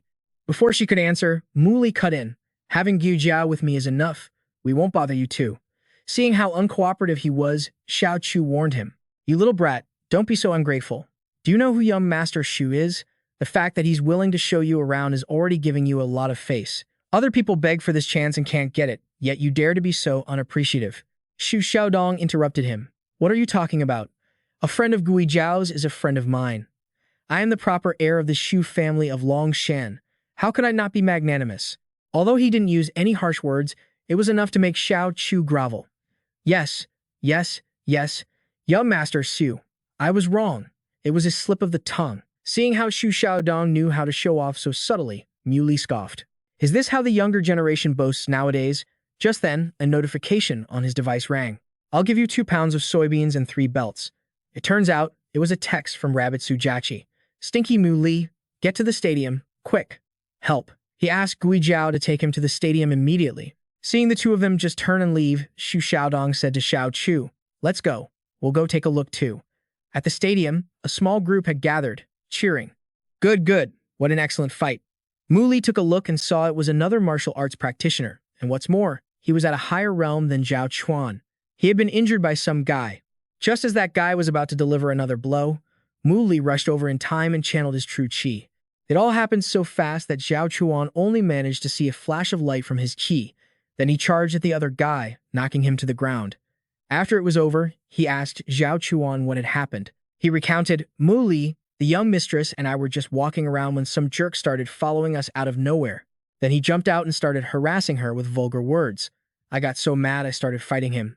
The guy who just got his butt kicked was named Zheng Wei, a mid-level martial artist. He boasted in response, so what? Is your young mistress made of gold or silver? Can't she take a few jokes? Muley asked Su Jachi, did he harass you? She put on a childish pout. That's right, he's a shameless hooligan. Your lady has been bullied. Are you going to do something about it or not? Her words stunned Mu Li and everyone else there. Seeing Mu Li step forward as if to do something, his eyes glaring coldly at him, Zheng Wei stammered, What? What do you want?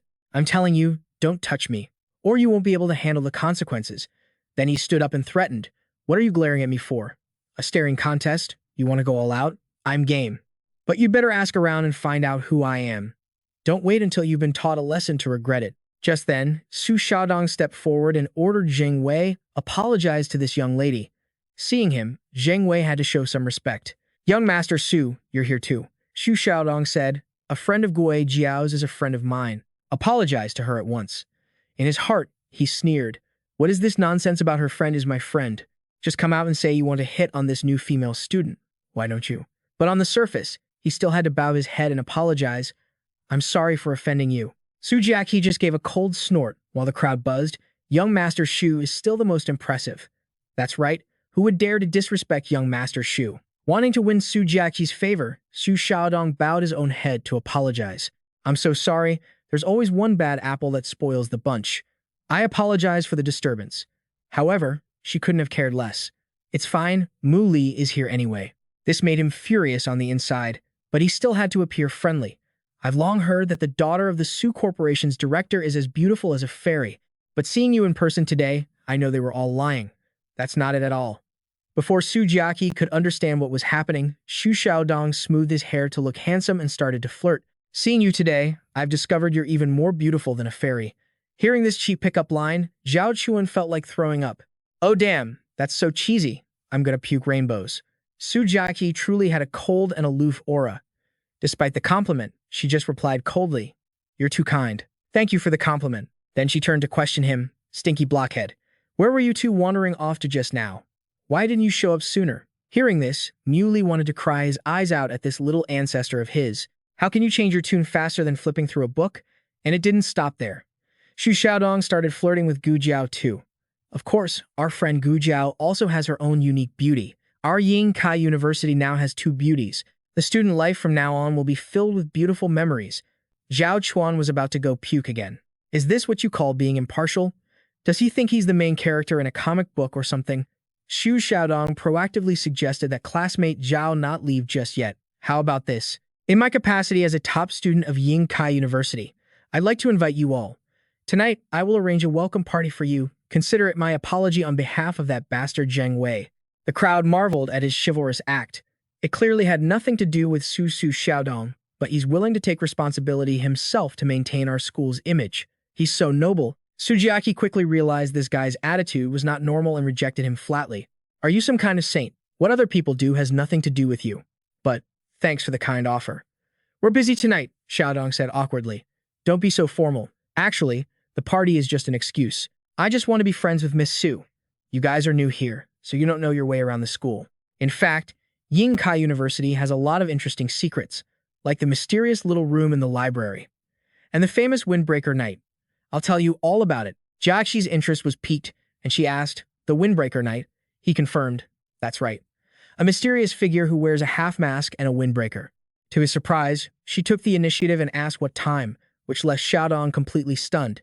She repeated herself, I'm asking you, what time tonight? Where? She was thinking to herself that she might have found the hero who saved her last time. Xiaodong finalized the plan. All right then, 8 p.m. tonight at Jianweiguan restaurant. Jachi accepted. Okay, we'll definitely be there on time. Xiaodong then turned to suggest, classmate Gui Jiao, didn't you want to talk to your old classmate? Come with us tonight. She froze for a moment, then smiled and immediately agreed. Having achieved his goal, Xiaodong confirmed it's settled then, and turned to leave.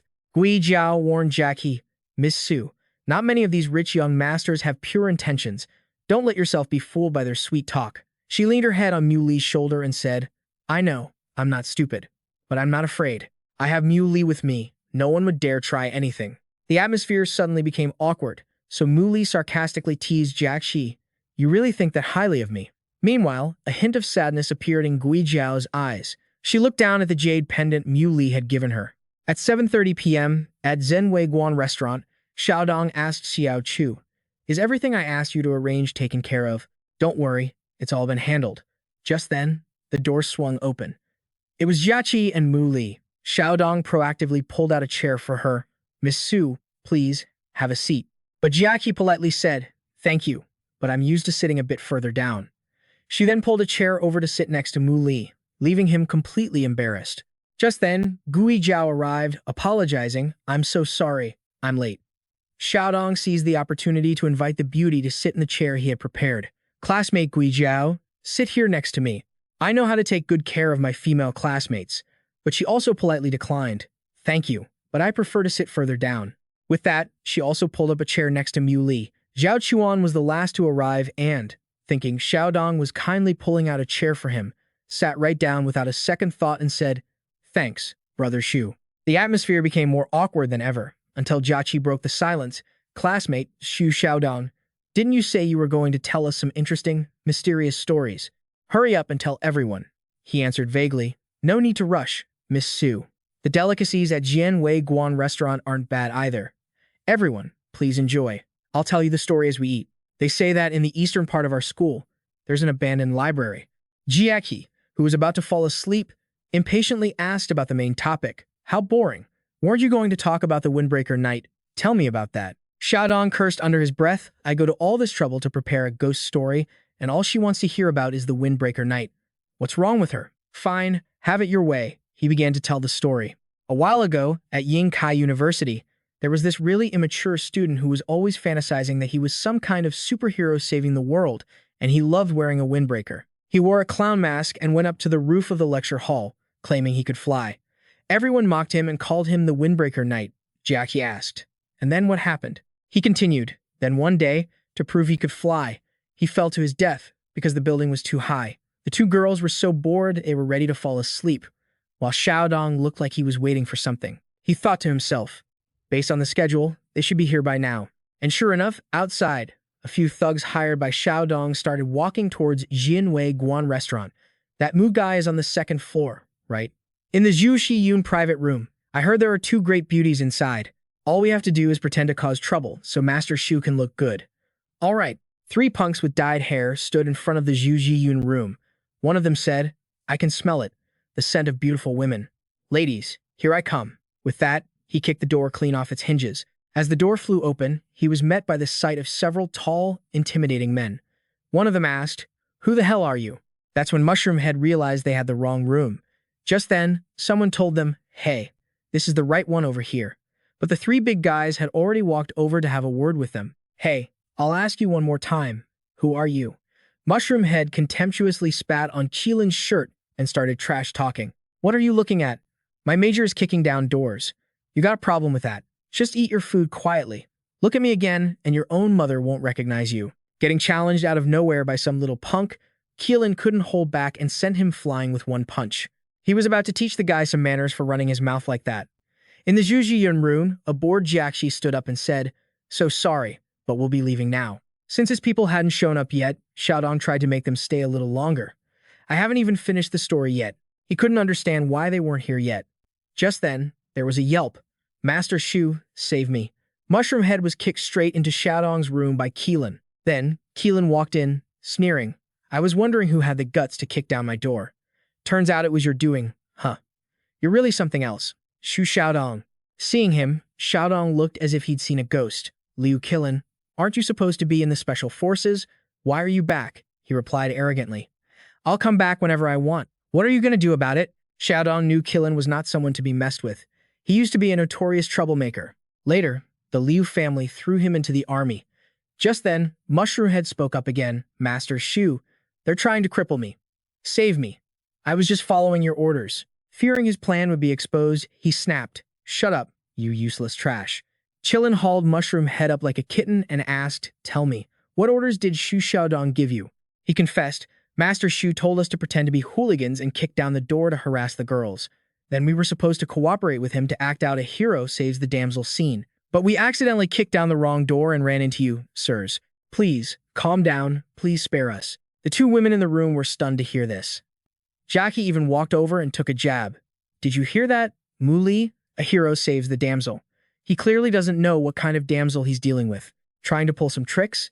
Liu Keelan mocked Shu Xiaodong in front of everyone. So you even hired people to stage a hero saves the damsel scenario, huh? Shu Xiaodong, have you really not changed your methods for picking up girls? Didn't you use this on all those young ladies from the big families and then dump them years ago? Scared of losing face, he turned back to explain. Miss Tu, classmate Gui Jiao. Everyone, please believe me. I would never resort to such a despicable scheme. Liu Keelan taunted again, going through all this trouble for just these two. With your power and influence, shouldn't you be using a more direct approach? It's not like you haven't done things like this before.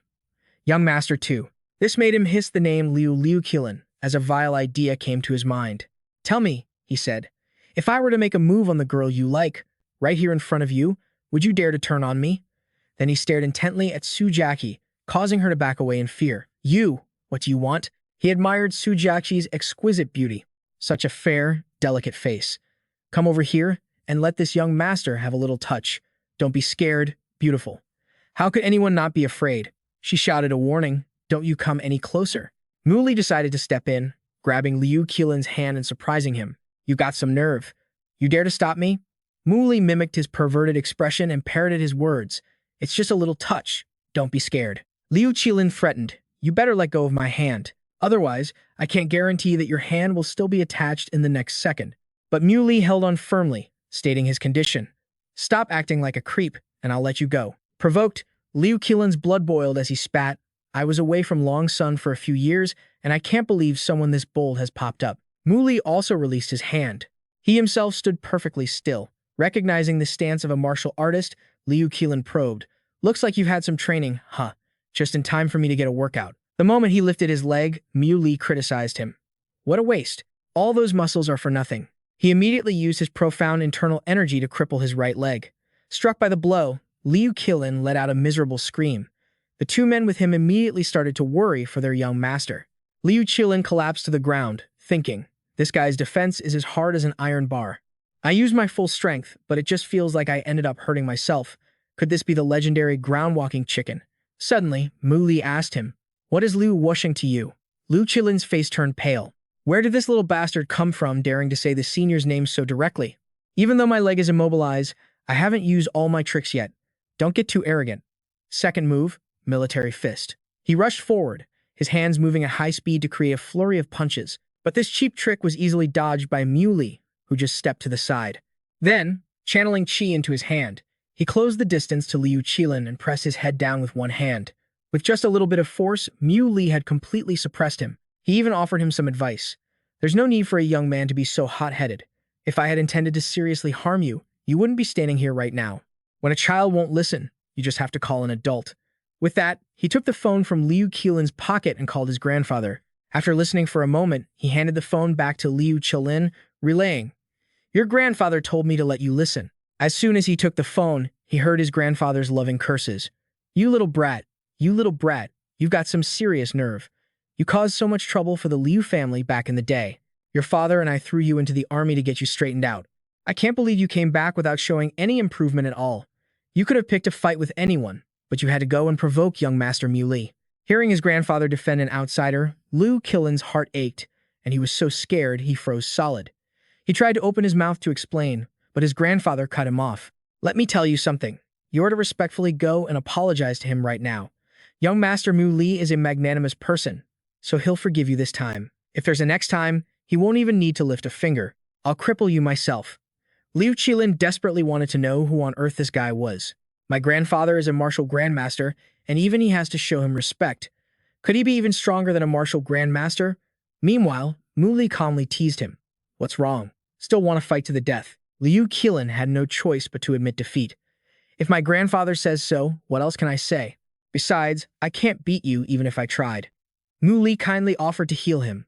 Liu Qilin, in turn, offered a friendly warning. Shu Xiaodong is not a good person. I only misunderstood because you were all on his side. He shot up to object. Who told you we were on the same side as Shu Xiaodong? This surprised Liu Qilin, who blurted out, What? You're not on the same side. Then why did you step in when I was making a move on Su Xiaodong's girl? Su Jachi quickly clarified, We're not his girlfriends. Gao. Gui Zhao also confirmed. It seems there's been a misunderstanding. Liu Qilin understood everything. He recounted to them. When I entered the room, he kept glancing at you. I'm not sure if it was intentional or not.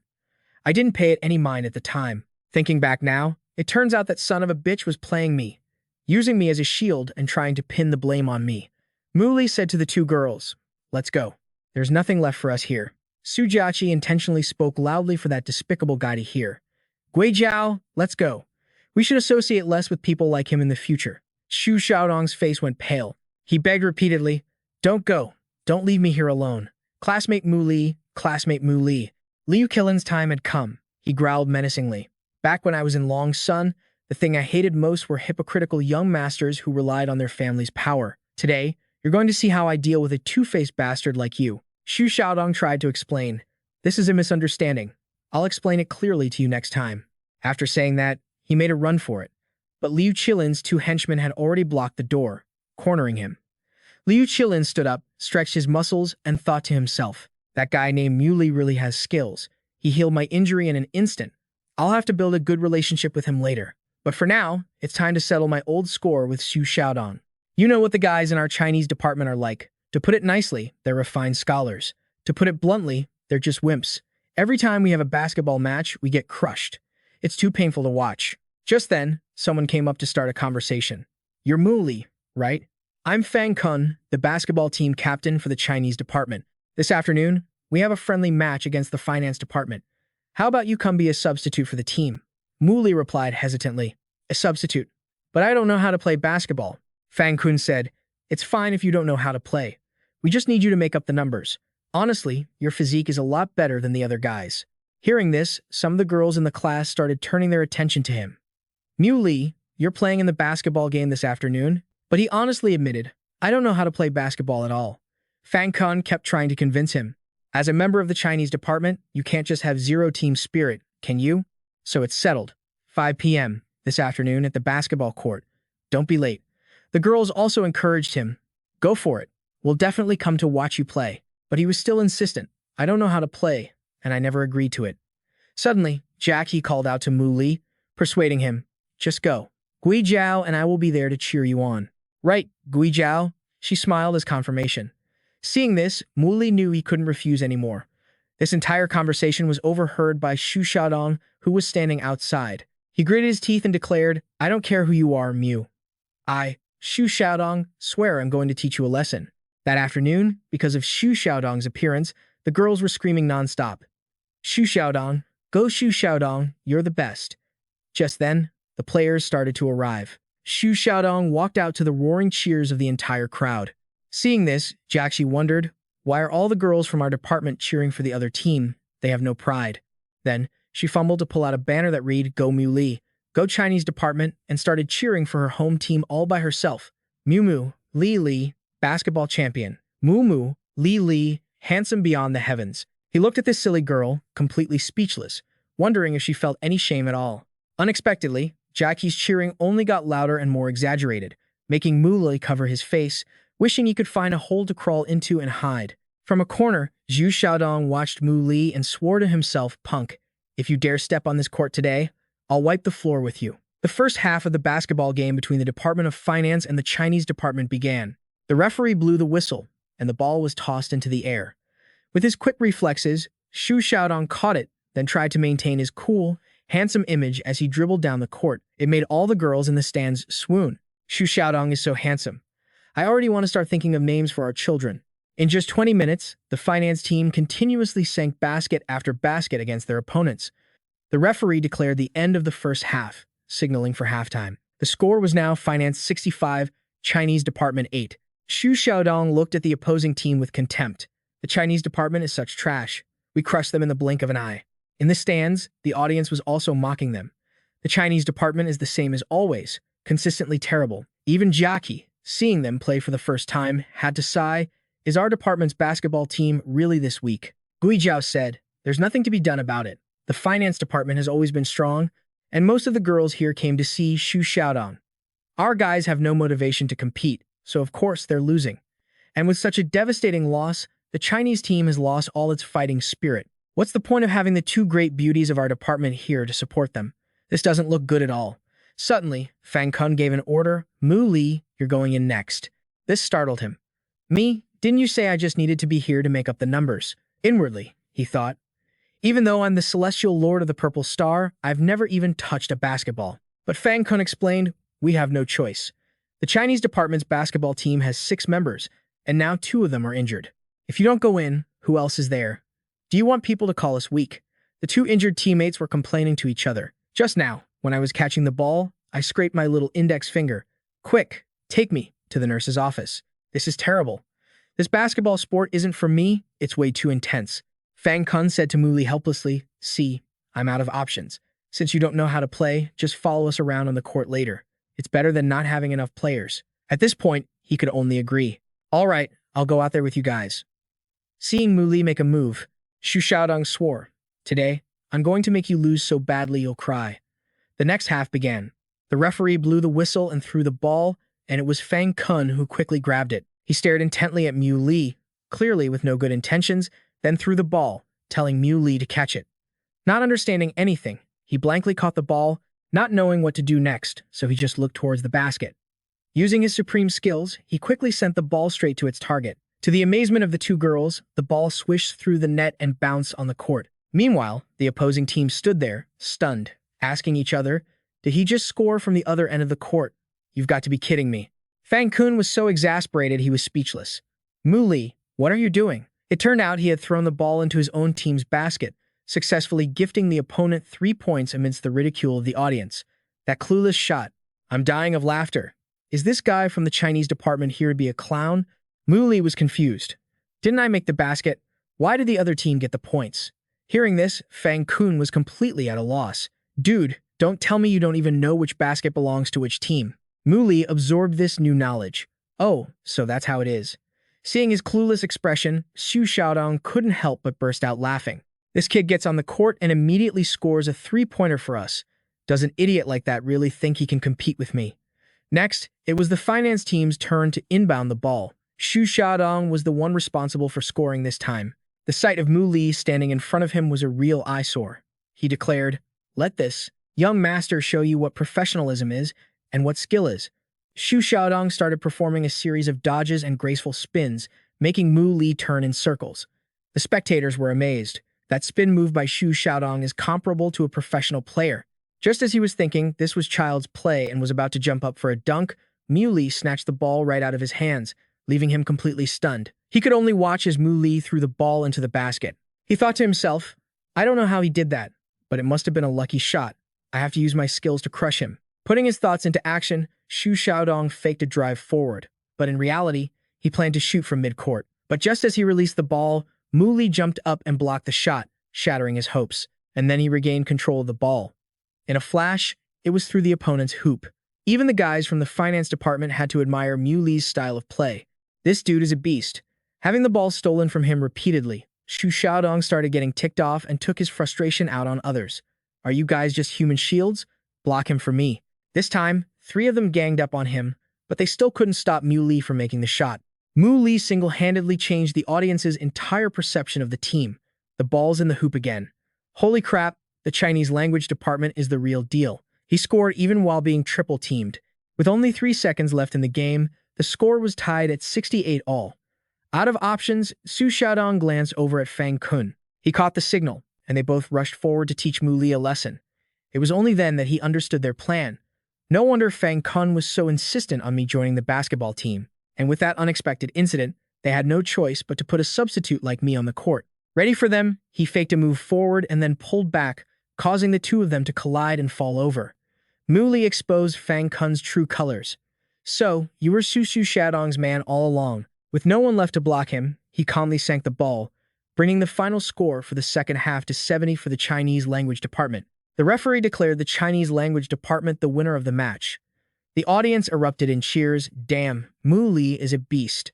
The Chinese language department is insane. Fangg Xi had to admit it to Mu Li. You're incredible. But Mu Li stubbornly replied, I seriously don't know how to play basketball, leaving his teammates completely bewildered. Huh? Are you kidding? You have my respect, Mu Li. Just then, Su Jachi and Gui Jiao ran down to the court. Su Jachi threw her arms around Mu Li, exclaiming, You were so ridiculously handsome just now. You know that, right? Contrary to Su Jachi's expectations, Mu Li immediately admitted that he knew. Seeing that, her enthusiasm deflated, and she let go of him, saying he wasn't modest at all. Gui Jiao also chimed in with praise. Mu Li, I never realized you were hiding your talent. Surrounded by the crowd, Mu Li found it all very noisy and chaotic. The more Su Jachi watched, the angrier he got. That spot was supposed to be mine. Being the hero on the basketball court, surrounded by the department beauties. Why did a guy like this have to show up? Mu Li, you and I, Su Jachi, are sworn enemies. Suddenly, Mu Li received a text from his younger sister. Are you free? Let's meet at the Ueda shopping center tomorrow. I need to talk to you about something. He replied. Okay. The next day, at Ueda Plaza, Mu Jin waved to her brother. Over here. He ruffled his little sister's hair. Mu Jin, it's rare for you to ask me to go to the mall with you. Could it be that after a few days apart, you already missed me? She denied it, then sighed and explained. Whenever I go out to buy things, I buy everything at once. That way, I have enough to last for a long time without needing to go out again. I'm planning to buy a lot of stuff, and I can't carry it all by myself, so I called you to help. When he saw her walk into a men's clothing store, Mu Li proactively refused. I don't need new clothes. I have enough to wear. He thought to himself, this girl just isn't listening to me. Still, she dragged him into the men's clothing store. Mu Jin said that he had no fashion sense and that the clothes he bought were all very tacky. If I don't dress you up nicely, you'll never find me as sister-in-law. 10 minutes later, she finally found a decent outfit for Mu Li. But he complained that the outfit made him look like some rich young master, all shiny and flashy, dressing up all extravagantly like some male bird about to look for a mate. It's too gaudy. I'm not wearing it. So Mu Jin grabbed 2 more outfits and told her brother to try them on. He refused to try any more and immediately went to pay for everything. After all, the essence of shopping with women is to be quick and efficient, to end the shopping trip as soon as possible. Otherwise, the trouble is immeasurable. As the 2 siblings were wandering around the mall, Mu Jin suddenly ducked into a nearby store. But Mu Li felt awkward and didn't dare to go in. Seeing this, Mu Jin urged him. What are you doing? Hurry up and come in. He asked his sister. You want to try on lingerie for me to see? She told him he was overthinking things. I just saw you were carrying a bunch of bags, and there's nowhere to sit outside, so I called you in. Hearing that, he refused. It's safer out here. I'm not coming in. Just pick something out and buy it yourself. This atmosphere is just too embarrassing.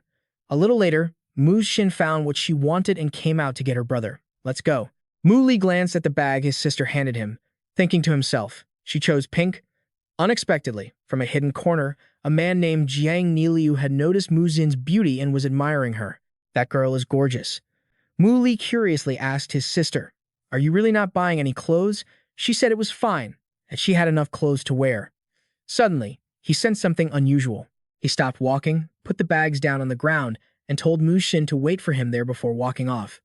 Jiang Niliu was shocked that Mu Li had already discovered him. He feigned ignorance and asked the great master Mu Li, Can I help you?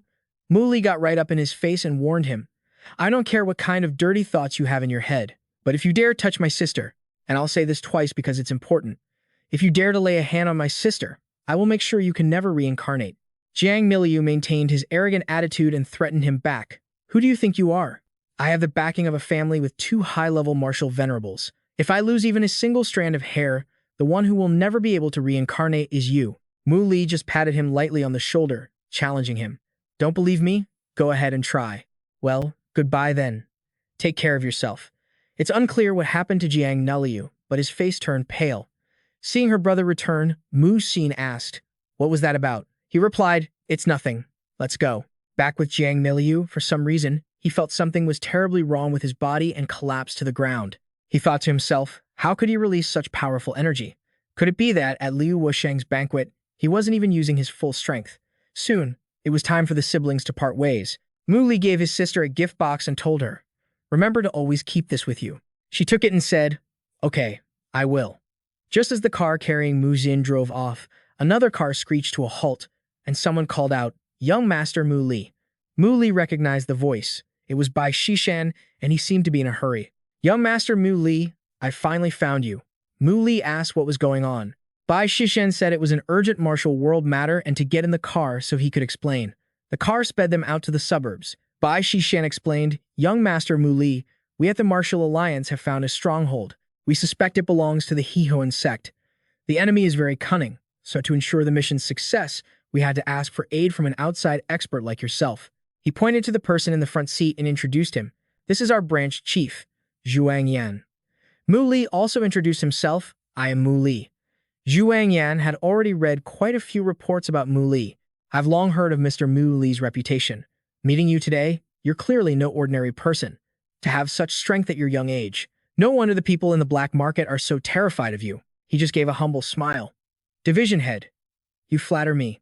The car took them to a deserted suburb as night fell. Mu Li got out of the car and silently assessed the terrain. A desolate and remote place like this was indeed a good hiding spot, not easily discovered.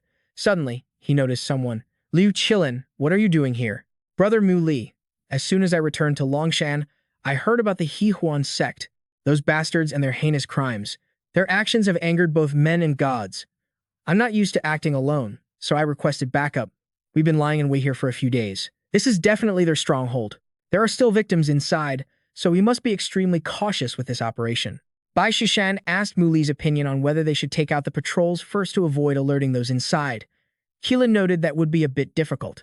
Even with silencers, there'd still be some noise. But for Mu Li, this wasn't an issue. They approached the outside of the Hehuan sect's thatched huts.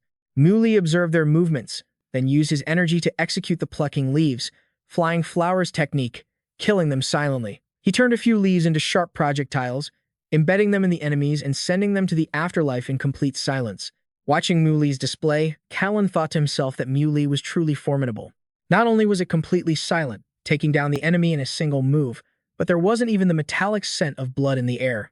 Is he a martial venerable? Once that was done, Zhuang Yan waved his hand, signaling everyone to move in. Qilin reported that 3 huts were occupied by Hehuan sect members. The hut at the very end held the victims. Zhuang Yan suggested, "Mr. Mu Li, while rescuing the victims, please make sure to protect yourself. We'll handle the Hehuan sect members." Mu Li agreed, and they split up to act. 2 Hehuan sect grunts discovered their uninvited guests. They cursed, "You dare interfere with the Hehuan sect's business? Don't even think about leaving here alive today." Mu Li's group was also discovered as they moved. Qilin quickly and cleanly dispatched 2 of the lackeys. Meanwhile, Mu Li had to face a more formidable opponent. The man drew a knife and rushed at Mu Li, intending to teach him a lesson. Within seconds, Mu Li realized the weapon was coated in poison. In the meantime, Qilin reached the last hut, where the captive girls were being held. Even a freewheeling man like him couldn't help but exclaim, "Damn it, these bastards are worse than animals." Countless very young girls were inside. They pleaded with him, "Don't hurt me. Please don't hurt me." Seeing his opponent switch targets to Qilin, Mu Li grabbed the man's arm, snapped it, and sent him to the afterlife along with the other grunts. A short while later, the Hehuan sect's base was completely cleared out. Bai Xishan reported, "Mr. Mu Li, we've moved the victims to a safe location. My subordinates have driven them back to the city to report the incident." Seeing him hesitate, Mu Li said, "Just say it. It's fine." Bai Xishan continued, "The stronghold's leader is being contained, but the division head seems to be injured and can't fight anymore." Realizing the seriousness of the situation, Mu Li ordered, "Take me to them." Their fight was incredibly fierce. Bai Xishan pointed at the leader clashing with Zhuang Yan and said, "That's him, the most animalistic of all the leaders." Qilin couldn't help but curse, "Son of a bitch, let me go first. This kind of animal has to be killed." He saw another guy trying to rush him. Sun Hao found it annoying and let out a shout, unleashing his true chi. The sheer pressure sent both Qilin and Zhuang Yan flying back several meters. Even Bai Shishan exclaimed, "It's over. That's the Hehaoni sect's protective key barrier." Qilin was injured but still had enough strength to curse. "Damn it, my strength isn't enough. Otherwise, I would have chopped that dog into 100 pieces." So, Muli told him to rest first. Bai Shishan knew Sun Hao was dangerous and warned him repeatedly. "Mr. Muli, be careful. The Hehuan sect's protective key barrier is poisonous." However, Muli just said, "It's only a poison mist. Nothing a single palm strike can't handle." With that, he flew towards the rampaging Sun Hao and declared, "You slaughter innocent people and use any means necessary for profit. You deserve to die." The man had no idea when Muli had appeared. Caught off guard, he took the full force of the palm strike. He realized this was an expert from the imperial capital. "How did you get here so fast?" Muli knelt to interrogate him. "Where is your headquarters?" Sun Hao remained defiant. "In your dreams." "So what if the imperial capital sent people?" "The Great Elder and the other disciples have already broken through to the next realm. Once they break through, we'll have 2 high-level experts at the Martial Venerable Realm. What's your little Longshan Martial Alliance branch going to do then?" Knowing he wouldn't get any more information from him, Muli had a little chat with the man. "Well then, there's no other way. I'll just have to personally escort you out of this beautiful world." Sun Hao stammered, You dare." There was nothing Muli didn't dare to do. He immediately blasted a hole right through him, decisively sending Sun Hao on his way. Zhuang Yan informed him, "The situation is more serious than I thought. The remnant of the Hehuan sect, the Great Elder, has escaped. I heard he's already reached the half-step Martial Venerable Realm." Muli instructed, "Next time there's a situation, you can inform me." They expressed their gratitude. "That would be for the best. Thank you so much for today, Mr. Muli. Let's call it a day here. Let me give you a ride back to the city." Muli agreed and they started on their way back. Meanwhile, at the city's central hospital, Shu Xiaodong slammed his hand on the table, his face dark as he spat out Muli's name.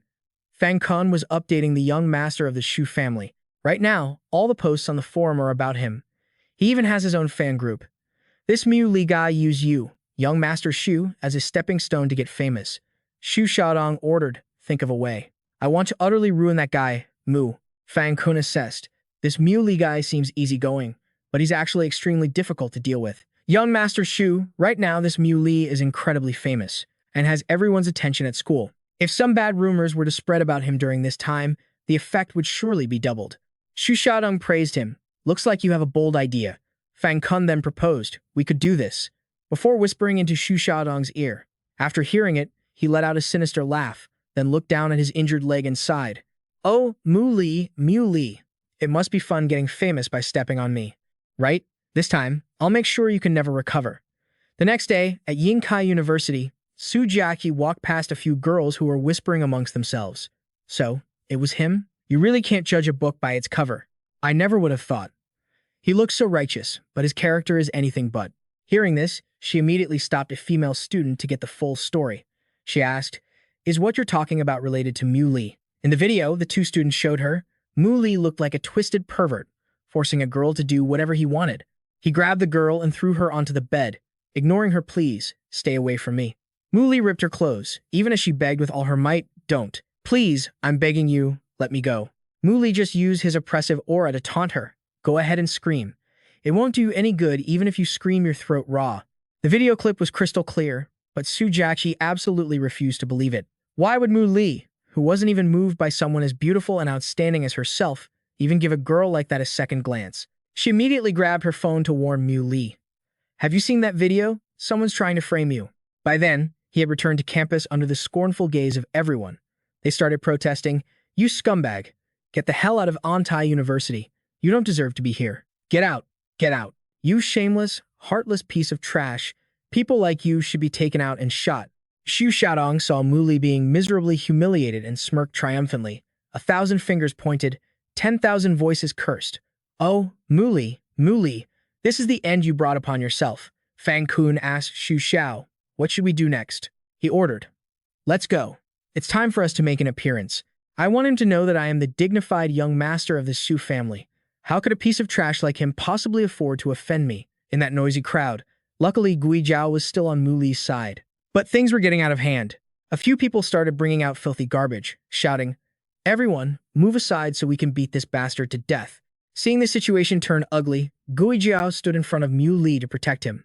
But all he had to do was hug her, then channel a bit of his true qi, which caused all the trash to freeze in midair. Guijiao was surprised, while Mu Li just snorted coldly and used his thoughts to command the pile of trash to fly back the other way. And so, the whole ignorant mob got a taste of their own medicine. Just then, Xu Xiaodong's voice rang out, "You bastard, you still dare to come to school. Back on the soccer field, I thought you were talented, so I even kind of admired you. But I never expected you to be an animal in human skin. To be compared to a scumbag like you is the greatest shame of my life. He even put on a holier-than-thou act to stir up the crowd. You lowlife. You don't deserve to be a student at Anti-University. Get out. Get out of Anti-University right now." Mu Li immediately realized this was Xu Xiaodong's doing. He wasn't afraid of anyone, so he admitted it right away. "That's right, I did it. What are you going to do about it, Xu Xiaodong? With just a few tricks, I can make it so you'll never be able to recover. You can take your time and regret it." Suddenly, he sensed something was wrong. He thought to himself, "This is Mu Xin's protective jade pendant. It's been activated. Did something happen to Mu Xin?" Xu Xiaodong continued his provocations. "What? Are you mad? Can't accept it? What can you do? Come on, hit me." Then he laughed smugly. "Fine, I'll grant your wish." After saying that, Mu Li really did give him a slap to remember before disappearing. In a flash, Xu Xiaodong was severely injured, collapsing to the ground and convulsing uncontrollably. Mu Li didn't let himself be delayed for another second. His speed increased, but Mu Li urged himself to go even faster. "I once swore that I would never let the tragedies of my past life repeat themselves. Little sister, wait for me. I will absolutely not let anyone hurt you again." With that, he accelerated and shot off. In a deserted alley, Mu Xin was cornered by a group of thugs. She asked in fear, "What do you people want?" Because she had a protective treasure, the thugs couldn't do anything to her. One of them yelled, "Damn it, what the hell is this? Get it off her, quick." Then he raised his knife, about to strike. Mu Xin accepted her fate, thinking she was done for this time. Just then, Mu Li managed to locate the source of her protective energy. Without hesitation, he smashed through the wall, startling the thugs who turned towards the sound and stared. When the dust settled, a mysterious, phantom-like figure appeared. Mu Li's eyes were filled with killing intent as he declared, "Anyone who touches my sister must die." With a single wave of his hand, he sent the entire group to their graves. Mu Li paid special attention to the leader, pulling the earpiece from his ear. He heard a voice coming from it. "What's going on? Did you get her?" Mu Li issued another warning, "Jiang Nilu, I want you dead." He brazenly challenged, "Come and get me if you've got the guts." Mu Li furiously crushed the earpiece in his hand. After dispelling the protective barrier around Mu Xin, he patted his sister's head and said gently, "Don't be afraid. I'll protect you. I promise, nothing like this will ever happen again. No one will even think about touching you." Mu Xin looked up at her brother. "Okay, I believe you." After taking Mu Xin back safely, Mu Li walked and thought, "I've taken Mu Xin back to school. It seems she was really scared this time. The Hehuan sect, Jiang Nilu." With that, Mu Li decided to take out his phone and call his subordinate. "Sect Master, what are your orders?" Mu Li commanded, "Send all available beaming masters over here for me. I have something I want to do." The person on the other end hesitated slightly. "All the masters," Mu Li declared resolutely, "I want to annihilate the Hehuan sect." The next day at Dragon Mountain, inside the Liu family's mansion, Liu Wusheng was discussing matters with Su Wen. The one who started the trouble and faked the video was the son of the Xu family, Xu Xiaodong. After hearing this, he couldn't hide his fury. He's truly vile, daring to use a conspiracy to frame Mu Li. He must be punished accordingly. Just then, the head of the Xu family, Xu Hu, came to request an audience. "Greetings, Liu Wusheng." Glancing over, he saw Su Wen sitting at the same level as Liu Wusheng. Xu Hu thought to himself, "Why is a member of the Su family here? Could they also be here to build connections?" Not wanting to waste time beating around the bush, Liu Wusheng got straight to the point. "Patriarch Xu, what brings you to my humble abode?" Just that little bit of aura made Xu Hu tremble. Is this the power of a martial venerable? It's clearly aimed at me. Could it be that the Xu family has offended the Liu family in some way? He cupped his hands respectfully and asked, "Liu Wusheng, I wonder which audacious member of the Xu family has offended the Liu family. Please tell me, and I, Xu Hu, will definitely not spare him." Su Wen couldn't help but speak up. "Our Su family is fully prepared to attack the Xu family's businesses. Even if we have to suffer losses, we will make sure you all go bankrupt. Even if we're grievously injured, we have to make the Xu family bleed dry." Xu Hu thought to himself, the Su family really does have the ability to collapse the Xu family's finances, But they're just a family of merchants. How dare they make a move on a great martial arts family, unless they have a death wish? Not only that, but Liu Wusheng added more. A purely economic confrontation isn't enough. If Longshan were to lose a great martial arts family, who knows what kind of chain reaction would occur? These words shocked Xu Hu. He decided to get to the bottom of it. You too, what has our Su family done wrong? I hope you can tell me plainly. Even if I'm to die, at least let me die knowing why. Su Wen explained that yesterday, on the university's website, someone posted a fabricated video. This video was made by a criminal, framing a male student from the Chinese literature department for depraved acts. That student's reputation was severely damaged. Xu Hu wanted to know who that student was. Su Wen coldly emphasized two words, Mu Li. Xu Hu's face turned pale as he thought, could Mu Li be that person with the illustrious reputation? The Mu Li from the rumors, the one Liu Wusheng himself admires? Even more shockingly, Su Wen informed him that the person behind the frame-up was acting on his own son's orders. A short while later at the city's central hospital, Xu Xiaodong was wrapped in bandages like a mummy, groaning, that son of a BTH Mu Li. Fang Kun tried to console him. Young Master Xu, don't be angry. What that Mu Li did is no different than running away. This time, even if he jumps into the river, Longmian won't be able to clear his name. Plus, you can sue him for intentional assault. Just then, someone kicked the door and burst in. Startled, Xu Xiaodong yelled, "Who the hell is that?" Seeing Xu Hu, his attitude immediately changed. Dad, how did you know I was in the hospital? I haven't even told the family yet. But it's nothing serious. I'll be discharged after a short stay. He thought his father would be concerned. Who would have thought that the only part of his face left exposed would get slapped by his father? Xu Xiaodong wailed tearfully, "Dad, why did you hit me?" His father grabbed his disaster of a son and roared, "Look at the mess you've made. The entire Xu family was nearly destroyed because of you. A slap is getting off easy. I ought to cripple you with my own two hands. You are coming with me to apologize, right now. If you don't, I'll beat you to a pulp." At the Su family villa, Su Jachi rushed down the stairs. She ran up to Mu Li and said, "Quick, look, the matter has been cleared up. Xu Xiaodong has been taken away by the authorities. As long as I'm here, I definitely won't let you be wronged." Then she asked about the situation. "Are all of you really going to the Hehuan sect's stronghold tomorrow?" Thinking of them, Mu Li clenched his jaw and hissed, "The remnants of the Hehuan sect have committed heinous crimes. Everyone wants them dead. Of course, I can't let them get away." A moment later, more than 10 masters from the association came to see their alliance leader. Mu Li asked if everyone was ready. They replied, "We're all prepared." With a wave of his hand signaling the attack, Mu Li led the group, vowing, "I want every last member of the Hehuan sect dead, with no survivors." The entire group advanced into the base. They were caught in a surprise ambush and couldn't fight back. Very quickly, the leaders were eliminated. Once it was over, a subordinate reported, "Alliance leader, we have destroyed the Hehuan sect's 5th base. If it weren't for this operation, we wouldn't have known they had so many bases. To ensure they had no chance to regroup, they decided to burn the entire base to the ground." Mu Li asked if they had found the Hehuan sect's next stronghold. A subordinate reported. Someone on the black market provided intel. The next base is an underground casino. Only after the base was completely incinerated did they leave. Hearing that his 5th base had also fallen in the underground casino, Jin Feng slammed his hand on the table in anger and hissed, "They destroyed 5 of my bases in a single day." A glass fell to the floor and shattered. He continued to rage. "Damn it. If I weren't preparing for a major breakthrough, who in all of Longshan would dare be so disrespectful to this old man?" Just then, Jiang Nilu walked in. The old man asked, "My dear disciple, do you have any leads on who's behind this?" But he said he didn't have any clues. But in his mind, a name had already surfaced. Mu Li.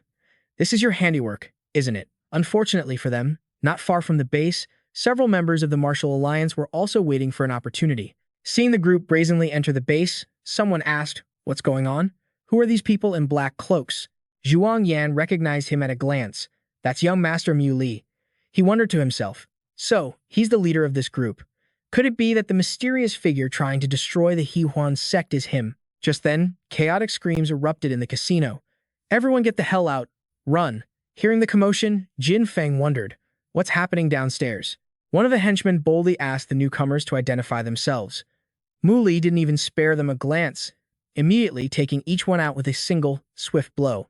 All by himself, Mu Li managed to take down a whole mob of the Hehuan sect's grunts, until not a single one was left with the strength to fight back. Only then did Jin Feng finally show himself, clapping his hands and praising the talented young man. You've got some skill.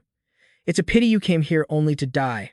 Not beating around the bush, Muli asked, "You're the leader behind the Hehuan sect, aren't you?" The old man didn't bother to hide it. "That's right. It is I." Zhuang Yan appeared from out of nowhere and challenged him. "I've seen a picture of the Hehuan sect's great elder. You're not him.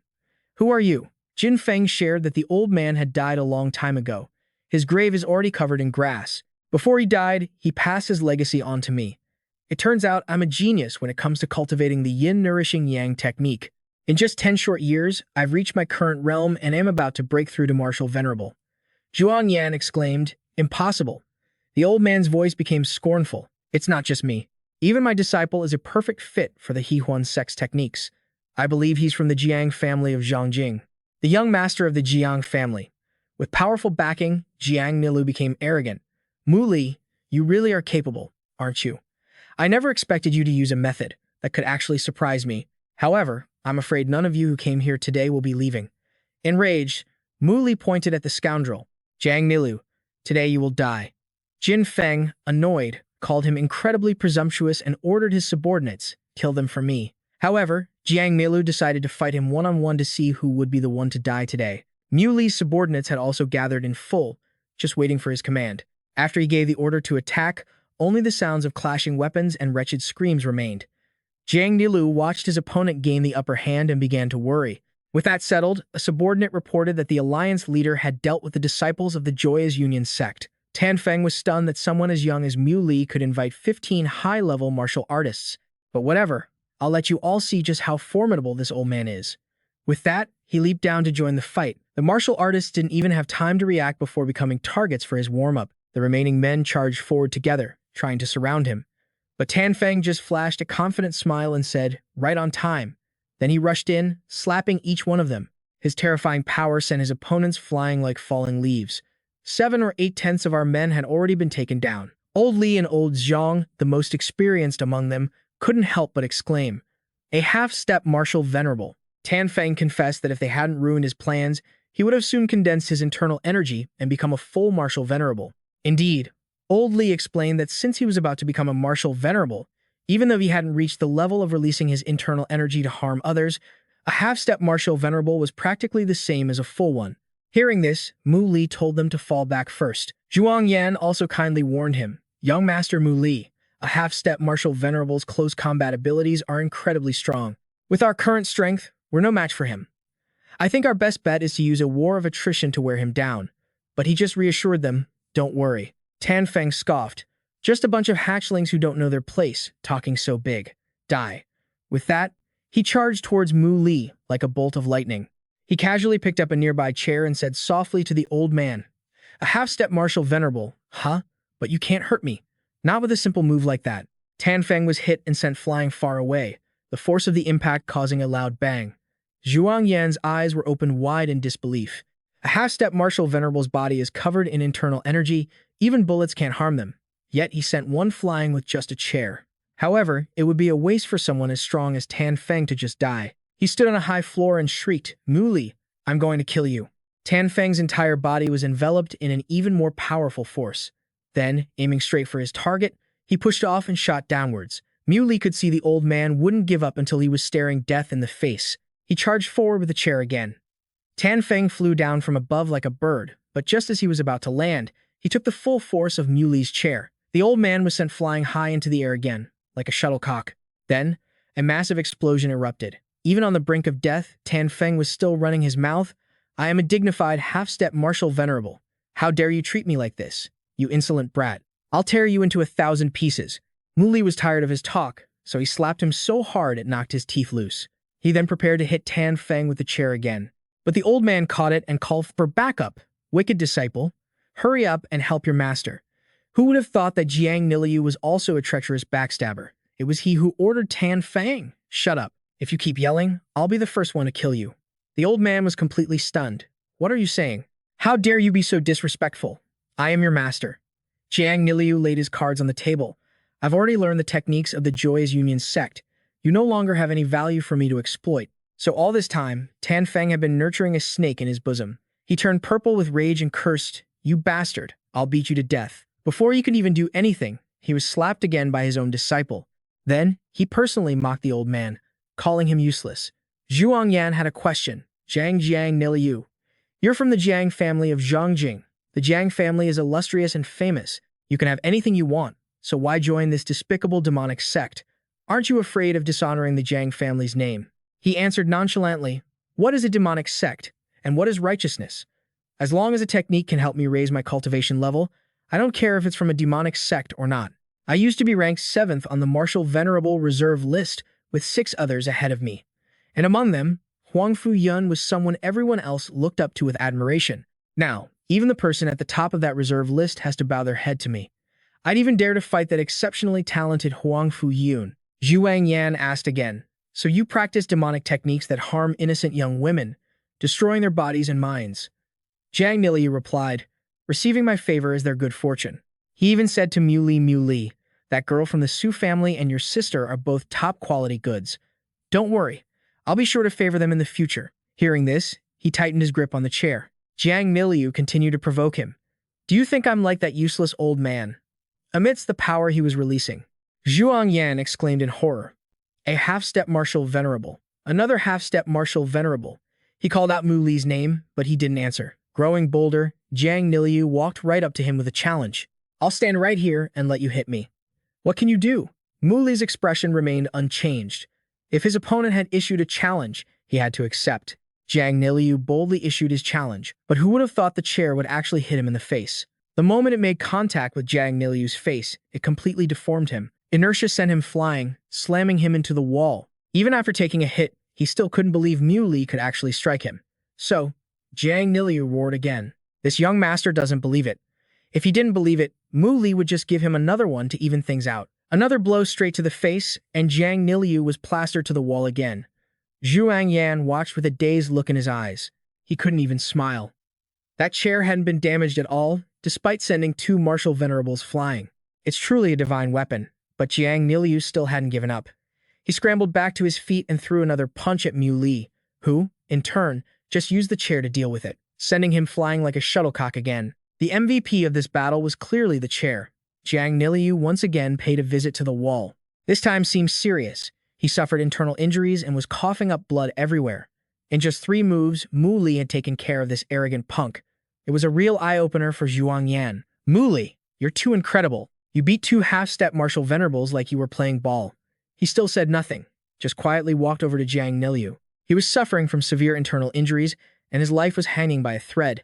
Seeing Mu Li about to make a move on him, Zhuang Yan quickly warned, Jiang Niliu may have done evil things, but he's still a member of the Jiang family of Zhongjing.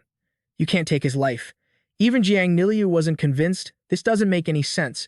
My cultivation realm must still be unstable. That's why I couldn't use my full power. Otherwise, you'd be no match for me. Mu Li sneered and asked him, Oh, is that so? You think if you became a real martial venerable, you could kill me in an instant? Jiang Niliu asserted, Of course. If my realm were stable and I could release my internal energy, killing you would only take a second. Wish granted, Mu Li replied. Fine, I'll help you become a real martial venerable. Niliu didn't understand what was happening. He only saw the boy reach out and press his hand against him. 15 minutes later, Niliu's power had changed dramatically. A new stream of power was being absorbed into his body. Zhuang Yan, witnessing his level up firsthand, had to exclaim that Mu Li had truly helped Jiang Niliu become a martial master. Mu Li declared to Niliu, You've become a true martial master now.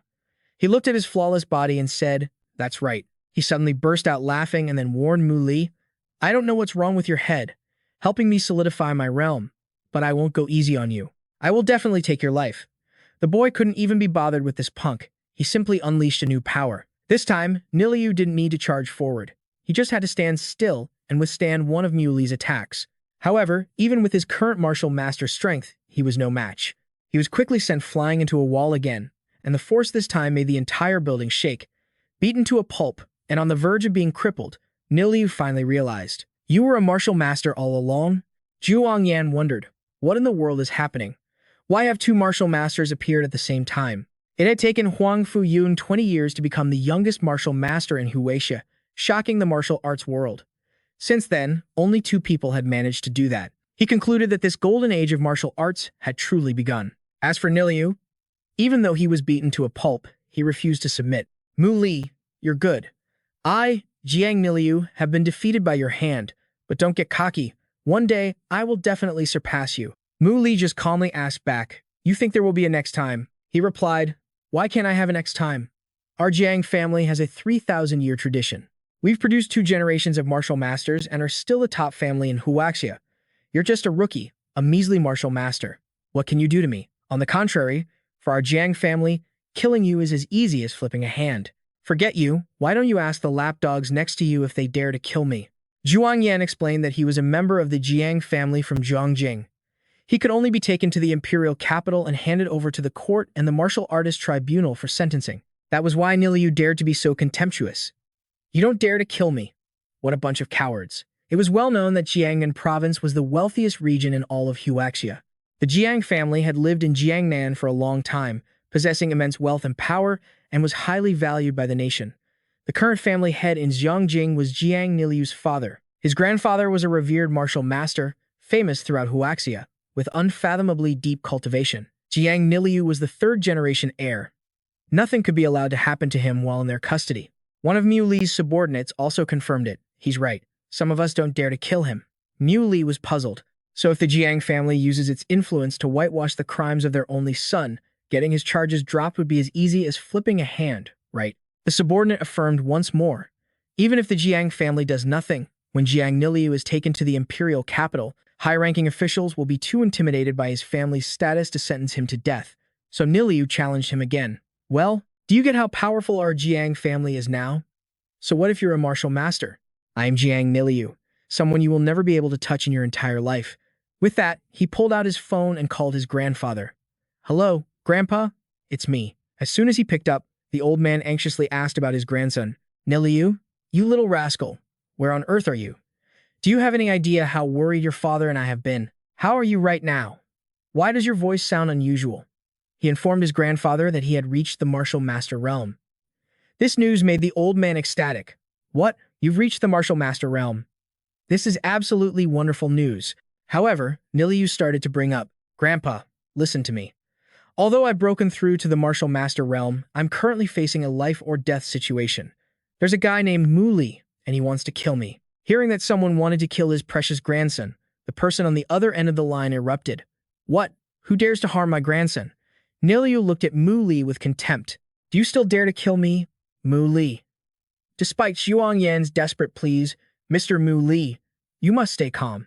The Jiang family's power is immense. You became a martial master at such a young age. Your future is surely limitless, but right now, you really should make an enemy of the Jiang family. However, Mu Li couldn't listen anymore. He walked straight up to him, snatched the phone from his hand, and spoke to Niliu's grandfather. Your Jiang family. Why did it produce such a piece of trash like him? Niliu, who had never been so insulted, went from surprised to furious, demanding Mu Li give back his phone. Not letting him have his way, the boy slapped him again, then grabbed Niliu by the head, lifting him up like a frog. Mu Li was determined not to let this scoundrel run rampant any longer. He immediately eliminated him in front of everyone. Once he was dead, Mu Li dropped his body to the ground. Niliu's grandfather's voice was still echoing from the phone. You dare to kill my grandson. I don't care who you are, but you are a dead man. Between our Jiang family and you, one of us has to die. Seeing that everyone in this family was a tyrant, Mu Li couldn't stand it anymore and crushed Niliu's phone with his foot. Jin Feng, who wasn't quite dead, began to crawl out of the hole. He tried to use this chance to escape, but how could he get past Mu Li's watchful eyes? The boy just unleashed one attack, an immense pressure that flashed past everyone as fast as lightning. Jin Feng couldn't withstand a single blow and followed Niliu to the grave. The terrifying aftershock created a deafening explosion. After it was done, Mu Li quietly left, leaving behind Zhuang Yan and the others, who were scared stiff. Mu Li. He killed a martial master with a single palm strike. That power is too terrifying. He hurriedly ran after him. He sincerely wanted to warn him, Mr. Mu Li, Mr. Mu Li. I know your cultivation is powerful, but to protect yourself from the Jiang family's revenge, it would be best for you to arrange a safe place for your family and lie low for a while. Mu Li grasped Zhuang Yan's shoulder. Thank you for the warning, uncle, he offered.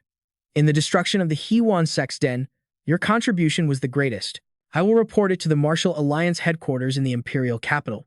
You'll be given a worthy reward, and your status as a martial master will also be reported to the higher-ups, which will hopefully make the Jiang family think twice. To his surprise, Mu Li refused. There's no need. I'm a person who prefers peace and quiet. Helpless, Zhuang Yan could only say his goodbyes. Very well, I must return to file my report. Mr. Mu Li, take care. Old Jiang and Old Li also offered encouragement. Our alliance leader isn't afraid. Although the Jiang family is powerful, we will always support you. Mu Li gave an order. Everyone, return to North State and await my command. If you need my help with anything, just ask. Don't be polite. Then we will await the alliance leader's command. The next morning at the Su family's mansion, Su Wen had been restless and worried all night. He paced back and forth in the garden until he saw Mu Li's figure, which finally put him a little more at ease. He went all the way to the gate to greet him and ask how things went. Young Master Mu Li, you're back. Did everything go smoothly? He replied that everything went well and didn't forget to thank him for his help with Su Showdown. Su Wen said it was the least he could do. Thankfully, Liu Wusheng stepped in to help. Otherwise, the Su family alone would have surely been no match for the Shu family. Just then, someone announced, Master, Liu Wusheng has arrived. Su Wen ordered, perfect timing. Show him in immediately. Liu Wusheng came in with a grim expression to deliver some news. Young Master Mu Li, the Jiang family has just issued an underworld kill order for you. On the Epoch forums that day, the Jiang family had posted a new mission. Underworld kill order. Kill Mu Li in Longshan. The reward is 100 million. The one who completes the mission will also be allowed access to the Jiang family's ancestral lands. They will be permitted to cultivate the Jiang family's techniques, though they are forbidden from teaching them to outsiders. Below the post, a flood of comments poured in from netizens. Who the heck is Mu Li? What did he do to make the Jiang family of Zongjing so furious that they'd issue a kill order throughout the entire underworld? He's a genius. Why would he mess with the Jiang family? In just a few more years, he could have broken through to the martial venerable realm and become the next Huang Fu Yun. It's a shame he had to offend the Jiang family. Someone commented, the Jiang family's direct third-generation heir, Jiang Nilu, was killed in Longshan. The one who killed him was none other than Mu Li. Lin Yue explained that the Jiang family's power was immense. Now that the kill order was out, countless people would be gunning for young Master Mu Li's life day and night. I suspect a horde of martial artists is already rushing to Longshan as we speak. Hearing this, a curious Zhao Chuan asked his master, is the reward for this underworld kill order really that tempting? He replied, you foolish child. The 100 million cash reward is obviously not the main attraction. But cultivating the Jiang family's techniques is a chance to reach the martial venerable realm. In all of Huaxia, countless martial artists are stuck, unable to ever break through. The Jiang family's techniques hold a fatal allure for them. Young Master Mu Li, now that things have come to this, it's best to find a safe haven for your family. Then, you should go into hiding. These desperate martial artists will stop at nothing. Wusheng, seeing Mu Li's nonchalant attitude, made a suggestion. Young Master Mu Li, that Jiang family is too arrogant. How about we take a trip to Jiangnan and teach that old martial venerable of theirs a lesson? But he replied, your realm is still unstable. That energy-nourishing technique I gave you, have you even mastered it yet? Having hit a sore spot, the man stammered. Mu Li told him, I have my own plans for this matter. You should go back and stabilize your realm. Only then can you be of any help. Su Wen still offered his support. Young Master Mu Li, although our Su family isn't a martial arts clan, money is no issue for us. We will absolutely support you to the end. He politely declined. That won't be necessary for now. Brother Su, could you get me a few pieces of jade? I have a use for them. Mu Li calculated to himself. My cultivation has grown even stronger. He took the jade in his hand and began to channel his power into it, crafting a protective talisman. With these, I won't have to worry about my mother and sister's safety anymore. After finishing, Mu Li looked outside and commented on what a beautiful day it was. However, just as he stretched and took a deep breath, he sensed that something bad was happening. Some audacious fool had jumped over the wall into the Su family's estate. As soon as Mu Li stepped outside, the man was ready to charge in and take his life. Fangg Xi rushed forward, wielding a long blade. But every single one of his slashes was effortlessly blocked by Mu Li. When he brought down his third strike, Mu Li simply raised his hand to catch it. The sheer force of the impact caused the blade to ring out with a metallic clang against his hand. Fangg Xi knew he was facing an incredibly powerful opponent and immediately backed away. As expected of the man ranked 5th on the reserve martial venerable list, your reflexes aren't bad. I'm Great Blade Fangg Xi, and I'm here today to take your head. I'll trade it for the Jiang family's supreme techniques to help me achieve the martial venerable realm. Mu Li was surprised that someone had already come for him when the kill order had only been out for a single night. He remarked that the man before him was incredibly fast, but it's going to be tough if you're trying this all on your own. Fangg Xi retorted, tough, you say? You'll find out after you've had a taste of my blade style.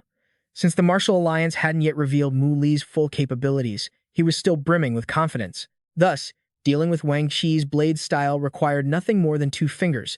Witnessing his opponent's terrifying power, Fangg Xi thought to himself, "What the?" He blocked my tempered steel blade with just his fingers. Twice. His power is many times greater than the reports suggested. Mu Li still maintained a perfectly calm expression. Fangg Xi knew he was finished. This power was still growing, meaning the intel on Mu Li was dead wrong. Mu Li, now bored of playing around, knocked him to the ground and ordered, "Get lost. And do me a favor, deliver a message for me. Tell anyone who comes to kill me to remember to bring a weapon. I don't keep spares." As he spoke, he channeled his energy, shattering the long blade into pieces. After that, Mu Li added, "Although, you'll have to deliver that message from the afterlife." He immediately unleashed a torrent of deathly aura. Fangg Xi took the full force of the attack, letting out a final scream. He coughed up a mouthful of blood, flipped through the air a few times, and then dropped dead. Lin Yue, who had just arrived to see everything was already over, sighed. "I didn't expect them to get here so fast."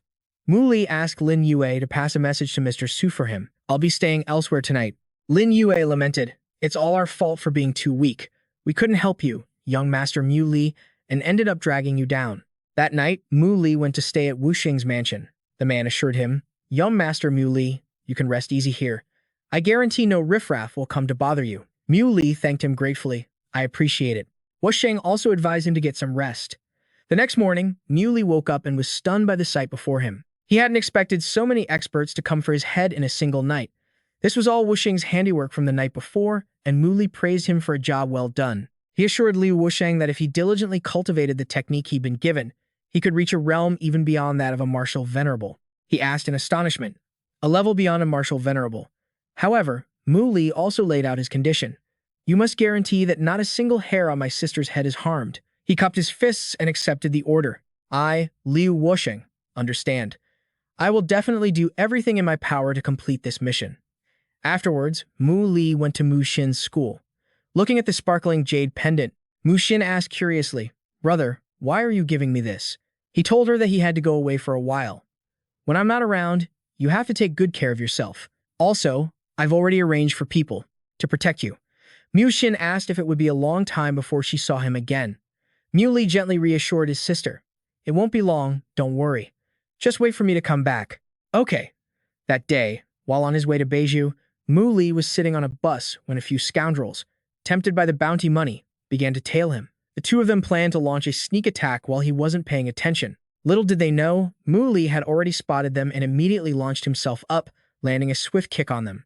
The momentum sent both thugs flying out of the bus. The vehicle swerved and was forced to a stop on the roadside. Mu Li threatened the driver, ordering him to keep going. The driver had no other choice but to obey. By the time they reached Beiju, the driver was dead. People nearby panicked. "Someone's been murdered. Call the police, quick." When Xiaobai saw him return, she whined playfully, "What took you so long? Weren't you supposed to take me out to have some fun? I've been bored to death waiting here." It turned out that while Mu Li was away, Xiaobai was tasked with watching the house. Mu Li glanced at his mother busying herself in the kitchen and whispered to Xiaobai, "Protect my mother well. Absolutely do not let anything happen to her. When I return, I'll take you out to have fun." Her eyes lit up. "Really? You better keep your word." After making a promise to the little ancestor, he thought to himself, "Now, all that's left is Beiming." No sooner said than done. A few hours later, Mu Li arrived at the Beiming headquarters. The head of the Shu family, Rongguang, a 65-year-old martial venerable, came for an audience. "Alliance leader, we do not fear the Jiang family of Zhongjing. If they dare send their people here, we will fight them to the death." Mu Li instructed everyone to focus on their cultivation and improve their strength. "If I need your help, I will be sure to contact you. Also, please help protect my mother. Don't allow her to face any harassment." Everyone responded in unison. "Yes, that goes without saying." Rest assured, Alliance leader. Guessing that he was about to go on a long journey, Rongguang asked, "Alliance leader, where do you intend to go?" When Mu Li announced that he planned to head south, the entire headquarters was stunned into silence. Elder Zhang was the first to speak up with a proposal. "Alliance leader, the Jianghu kill order has been issued. Perhaps you should stay in Beiming. We will certainly unite and stand with you." Elder Li chimed in. "That's right, Alliance leader." But he told them, "My mind is made up. You don't need to persuade me any further. This time, I will travel by land. You can consider it a leisurely journey. I hope to reach Jiangnan in a month. When I give the signal, don't disappoint me. If your cultivation hasn't progressed by then, I won't be able to help you." As Rongguang poured tea, he thought to himself, it seems the alliance leader isn't taking this Jianghu kill order to heart at all. He looked at the young man and thought, the southern lands are about to be shaken to their core. 2 days later, at the border of Jinhu province and the southern region, Mu Li strolled along, taking in his surroundings. The spiritual energy concentration here is much higher than outside. Moreover, the higher up the mountain I go, the denser it becomes. If I cultivate here for a time, my realm is sure to see a breakthrough. Indeed, this place is very peaceful, far from the clamor of the city. About half an hour later, as Mu Li was cultivating on a large boulder, he sensed something. He opened his eyes to observe. Recognizing the pure spiritual energy in the air, he pushed aside some bushes to get a view of a lake. Mu Li recognized the tiny figure lying on a leaf in the middle of the lake. It was a mountain spirit. Mountain spirits are spiritual creatures born in lands of mountains and rivers, untouched by the mortal world. Their spiritual energy is dense, and their bodies contain an immense amount of it. They are born on high, treacherous cliffs. If a mountain spirit evolves to a higher level, it can shed its physical form to become a superior spiritual entity capable of wielding extraordinary powers. Cultivators regard them as priceless spiritual treasures. However, the spiritual energy on Earth is scarce, which slows their rate of cultivation. If I can get this mountain spirit and use the energy within its body, I can definitely break through to the origin core realm in a short amount of time, but I can't be rash. Mountain spirits are very wary and incredibly fast. To catch it, I'll have to be extremely cautious. Unexpectedly, the mountain spirit then lifted a sharpened wooden stick and plunged it forcefully into the water. A red carp, writhing in pain, shot up from the surface. The mountain spirit had caught a fish several times its own size. It joyfully grabbed the fish and ran off. Seeing this, Mu Li gave chase. When he saw it enter an occupied house, he wondered, could this mountain spirit be someone's pet? This just got a bit complicated. At that exact moment, the door to the house swung open. Using his own power, he could sense that this old man was far beyond the mid-stage of the key refining realm, even several levels higher than himself at present. I never would have guessed there was someone so powerful in Huaxia. The mountain spirit has a master, and an incredibly strong one at that. If I stay here any longer, a misunderstanding is unavoidable. I better leave. However, the old man had detected his movements to some extent, even if he couldn't identify who it was. Driven by this curiosity, the old man followed the lingering energy and found Mu Li cultivating on a rock. It seemed that the strong could always sense the presence of other powerful beings. Mu Li demanded to know the identity of the person watching him. Knowing he'd been exposed, Qin Mu decided to show himself. Mu Li asked the old man, "Is there something I can help you with?" Approaching someone who is cultivating without their permission is a grave taboo in the world of cultivators. Stroking his long beard, the old man introduced himself. "I am Qin Mu. If I may be so bold as to ask, young friend, where are you from, and to which faction do you belong?" Mu Li replied, "I am merely a wanderer from Beishu." Qin Mu murmured, "Beishu, that's Jinghu." Suddenly, Mu Li felt a strange surge in his power. It was releasing on its own and gathering in his palm.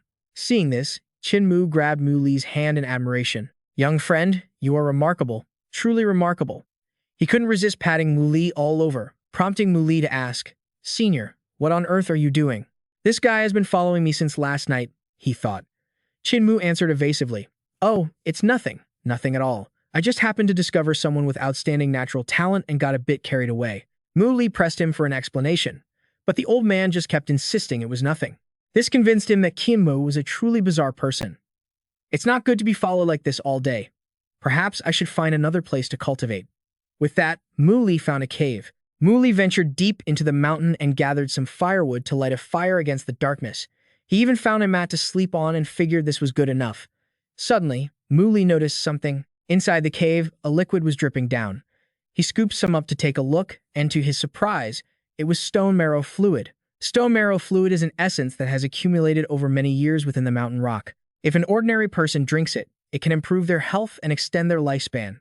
A cultivator can use stone marrow fluid to temper their physical body. Ever since I started cultivating, I haven't learned a single magical technique. Now that I found stone marrow fluid, I must master some kind of divine ability. He flipped through several technique cards and chose the Immaculate Saintly Body. Then, he took off his outer robe, thinking, the Immaculate Saintly Body. It uses spiritual energy to temper the physical form. Cultivating it to its highest level allows one to easily shatter all techniques. Reaching the peak of the immaculate saintly body means you can defy the heavens themselves. However, it consumes an immense amount of heavenly treasures, and in a place with such scarce spiritual energy as Earth, one can't cultivate it to a very high level. He couldn't believe that just by taking the first step in his training, his power had already become so terrifying. This made Mu Li eager to completely master the immaculate saintly body. A full 3 hours later, he had achieved the rudimentary level of the immaculate saintly body. He never expected that Qin Mu would be stealthily standing in a corner, watching him cultivate. He had no idea why this old man had come here. What a damn creep. The old man stood stroking his beard, praising, "Not bad. Truly, not bad." Not wanting to beat around the bush, Mu Li asked, "What is your purpose?" "Exactly. Just say what you want to say. If you keep following me, I won't be so nice anymore." Qin Mu just wanted to ask him a question. If the people of Huaxia were drowning in a sea of flames, would you be willing to selflessly dedicate yourself, even sacrifice your life without hesitation, to protect them? Mu Li gazed into the distance and pondered, "Selflessly dedicate myself." Watching a bird fly freely, he continued, "I'm not a bad person, but I'm not a good person either. I admire kind-hearted people who help the world without seeking any reward, but I can't become someone like that." He thought to himself that in this era, good people suffer too much. He just wanted to protect his own loved ones. Hearing this, Qin Mu hesitated and replied, "Is that so? I understand." So the old man was troubled by something. Is it really that hard just to find someone to take over as the state overseer? Mu Li wondered. The stone marrow fluid was all used up, and his immaculate saintly body had only reached an initial level of success. If he wanted to continue cultivating, he would need much more spiritual energy. So, he took the initiative to search for more. Seeing a bunch of fruits hanging before him, he eagerly picked them. Just as he took a bite, he sensed someone approaching nearby. Several people dressed in red were carrying a coffin. It seemed to be very heavy, as they had to use all their strength just to move it. Mu Li could sense that the yin energy coming from these people was incredibly dense. What are they doing? He decided to get closer and see. With that, he moved nearer to observe. The three strangely dressed people lowered the coffin in front of a cave entrance. The leader ordered the coffin to be opened. Mu Li watched intently, not missing a single second. He guessed from the aura that this cave was likely a place for nurturing a creature of great evil. The three men struggled to lift the coffin and pour a bright red liquid into the cave. Mu Li realized it was a coffin full of human blood. As they finished pouring the enormous amount of blood down into the cave, terrifying roars began to echo from within. Nearby creatures fled in fear. The men in red collapsed to the ground, their hearts pounding and legs trembling. Mu Li still didn't understand what was happening. He was about to get closer when Qin Mu grabbed him. The old man signaled for Mu Li to be quiet. After the men left, Mu Li asked who they were. Qin Mu explained that they were members of the Corpse Ghost sect. Mu Li was curious about the name Corpse Ghost sect, so the old man recounted that over 100 years ago, the martial world was in chaos. The Corpse Ghost sect was one of the leading demonic sects. The Corpse Ghost sect cultivates a demonic path, dancing with Jiangxi. The members of the sect have an extremely heavy yin energy. They are not quite human, yet not quite ghosts. Their existence in this world is a calamity. Mu Li asked another question. So what's in there? Qin Mu understood, saying it was a Jiangxi. The old man slowly descended, speaking as he walked. I've lived in seclusion on this mountain for many years and never discovered a Jiangxi here. It wasn't until the members of the Corpse Ghost sect appeared that I learned a disaster was hidden here. Moreover, there are traces of formations and Dao talismans in that cave. Perhaps this Jiangxi was sealed by a powerful expert, which is why I didn't go down to investigate. I was afraid of damaging the seal. Mu Li understood what the old man meant. So, the Corpse Ghost sect is trying to awaken this Jiangxi and then use a secret art to control it and make it work for them. But I can see the seal inside is about to break. Qin Mu sighed.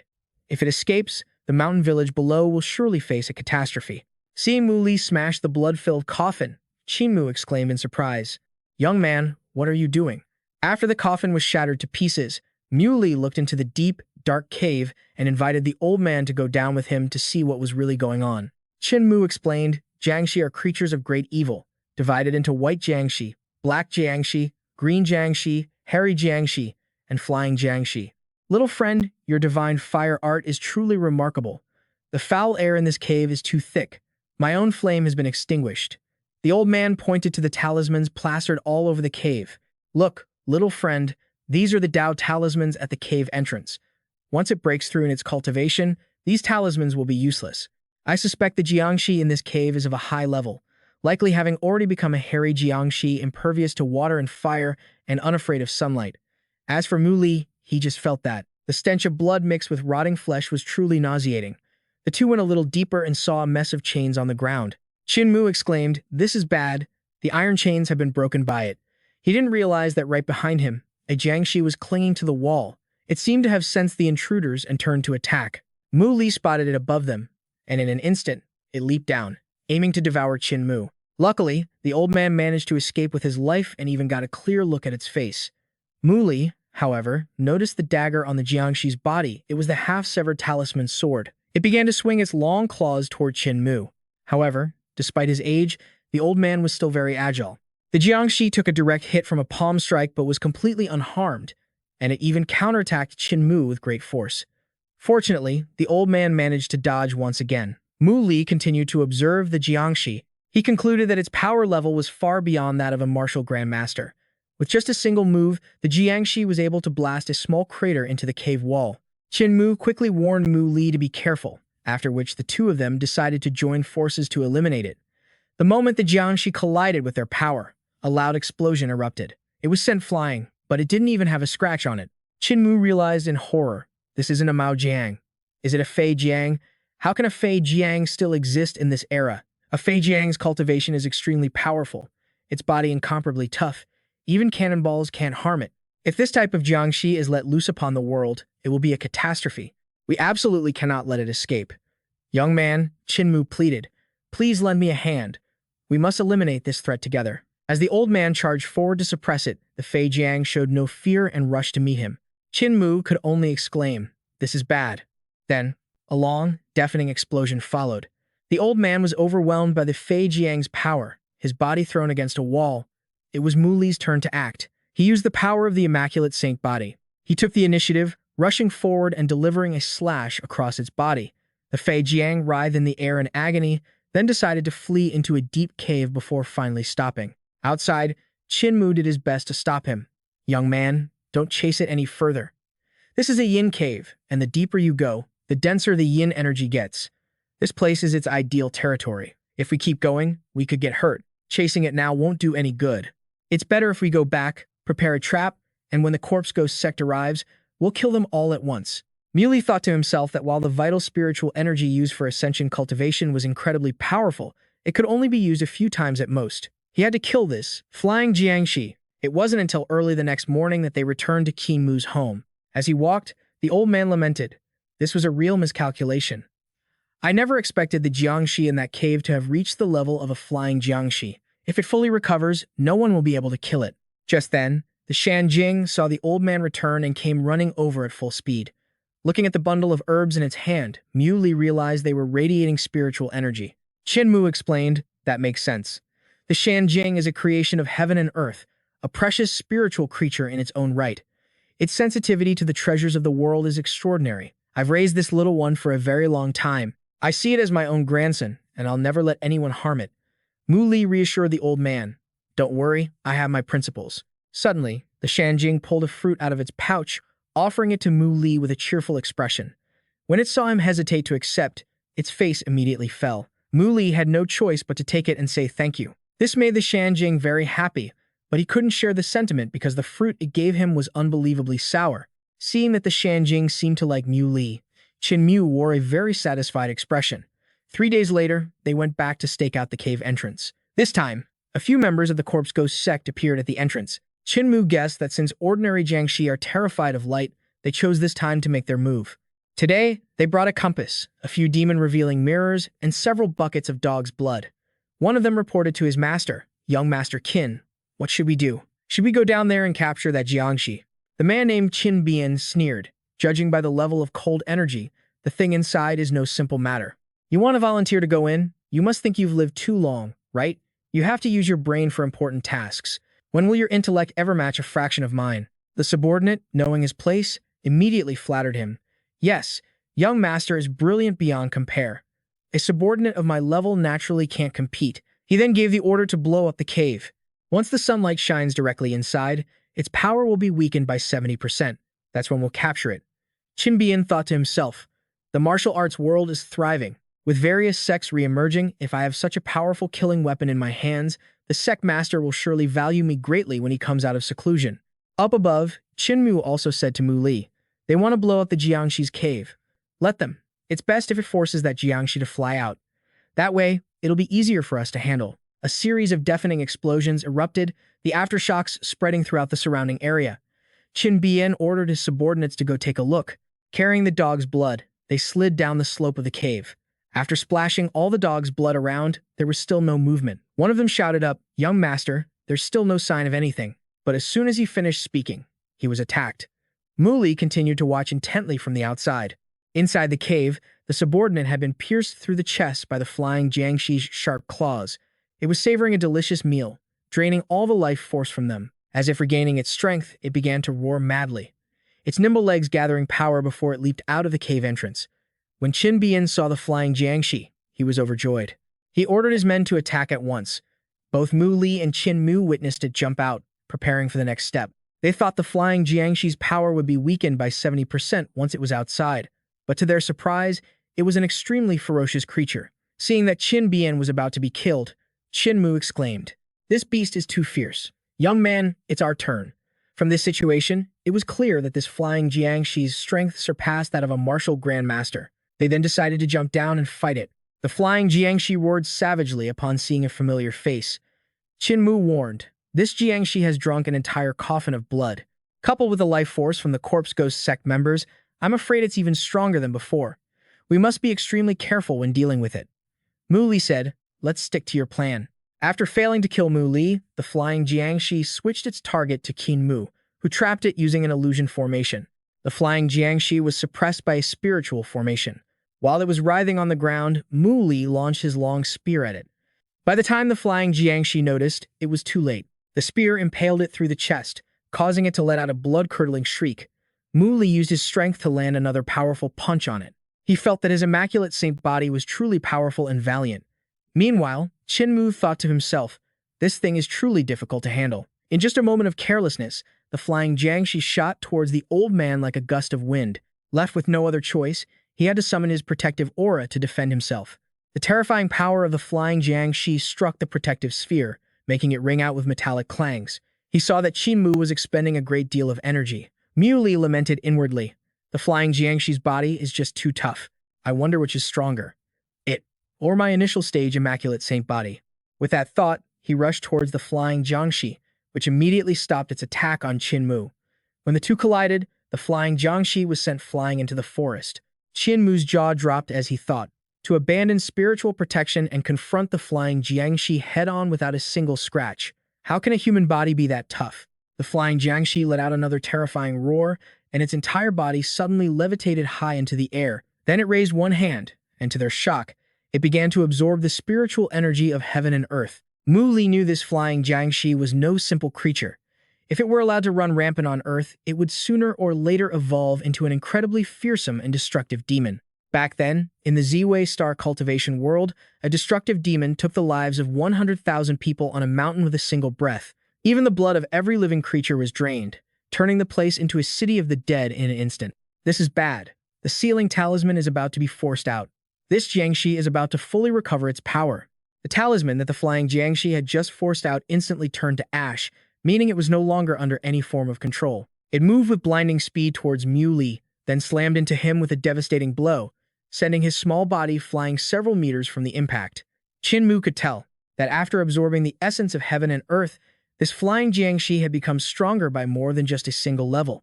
With no other options left, the old man took a golden command medallion from his pouch. The power from this command token was truly formidable, forcing both Mu Li and Fei Jiang to pay attention. Qin Mu shouted loudly, 9 provinces, Dragon Qi, heed my command. The Dragon Qi took form, and in an instant, an ancient golden dragon flew out from the common token. The moment the golden dragon appeared, Fei Jiang was nothing more than a helpless mouse before a cat. Sheer terror was written all over its face. In a flash, the golden dragon attacked and tore it in two. Fei Jiang only had time to let out a few weak cries before being sent to meet its maker, ending its life as a Jiangxi. With that done, the golden dragon retracted its power and vanished. This left Mu Li completely astonished to think that such a terrifying power still existed in Huaxia. The golden dragon's power is just too immense. If it were me, I wouldn't be able to control that kind of strength either. Suddenly, Qin Mu collapsed. Mu Li quickly rushed over to catch him. Qin Mu thought to himself, This old man is not doing well.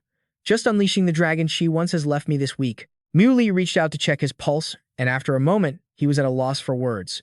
Chin Mu, wincing in pain, asked, You figured it out, haven't you? Mu Li sadly supported the old man and said, Your life force is gone. No medicine can save you. Knowing this, why would you still do something like that? Why did you use a fatal technique? Chin Mu poured out his heart. I had no choice.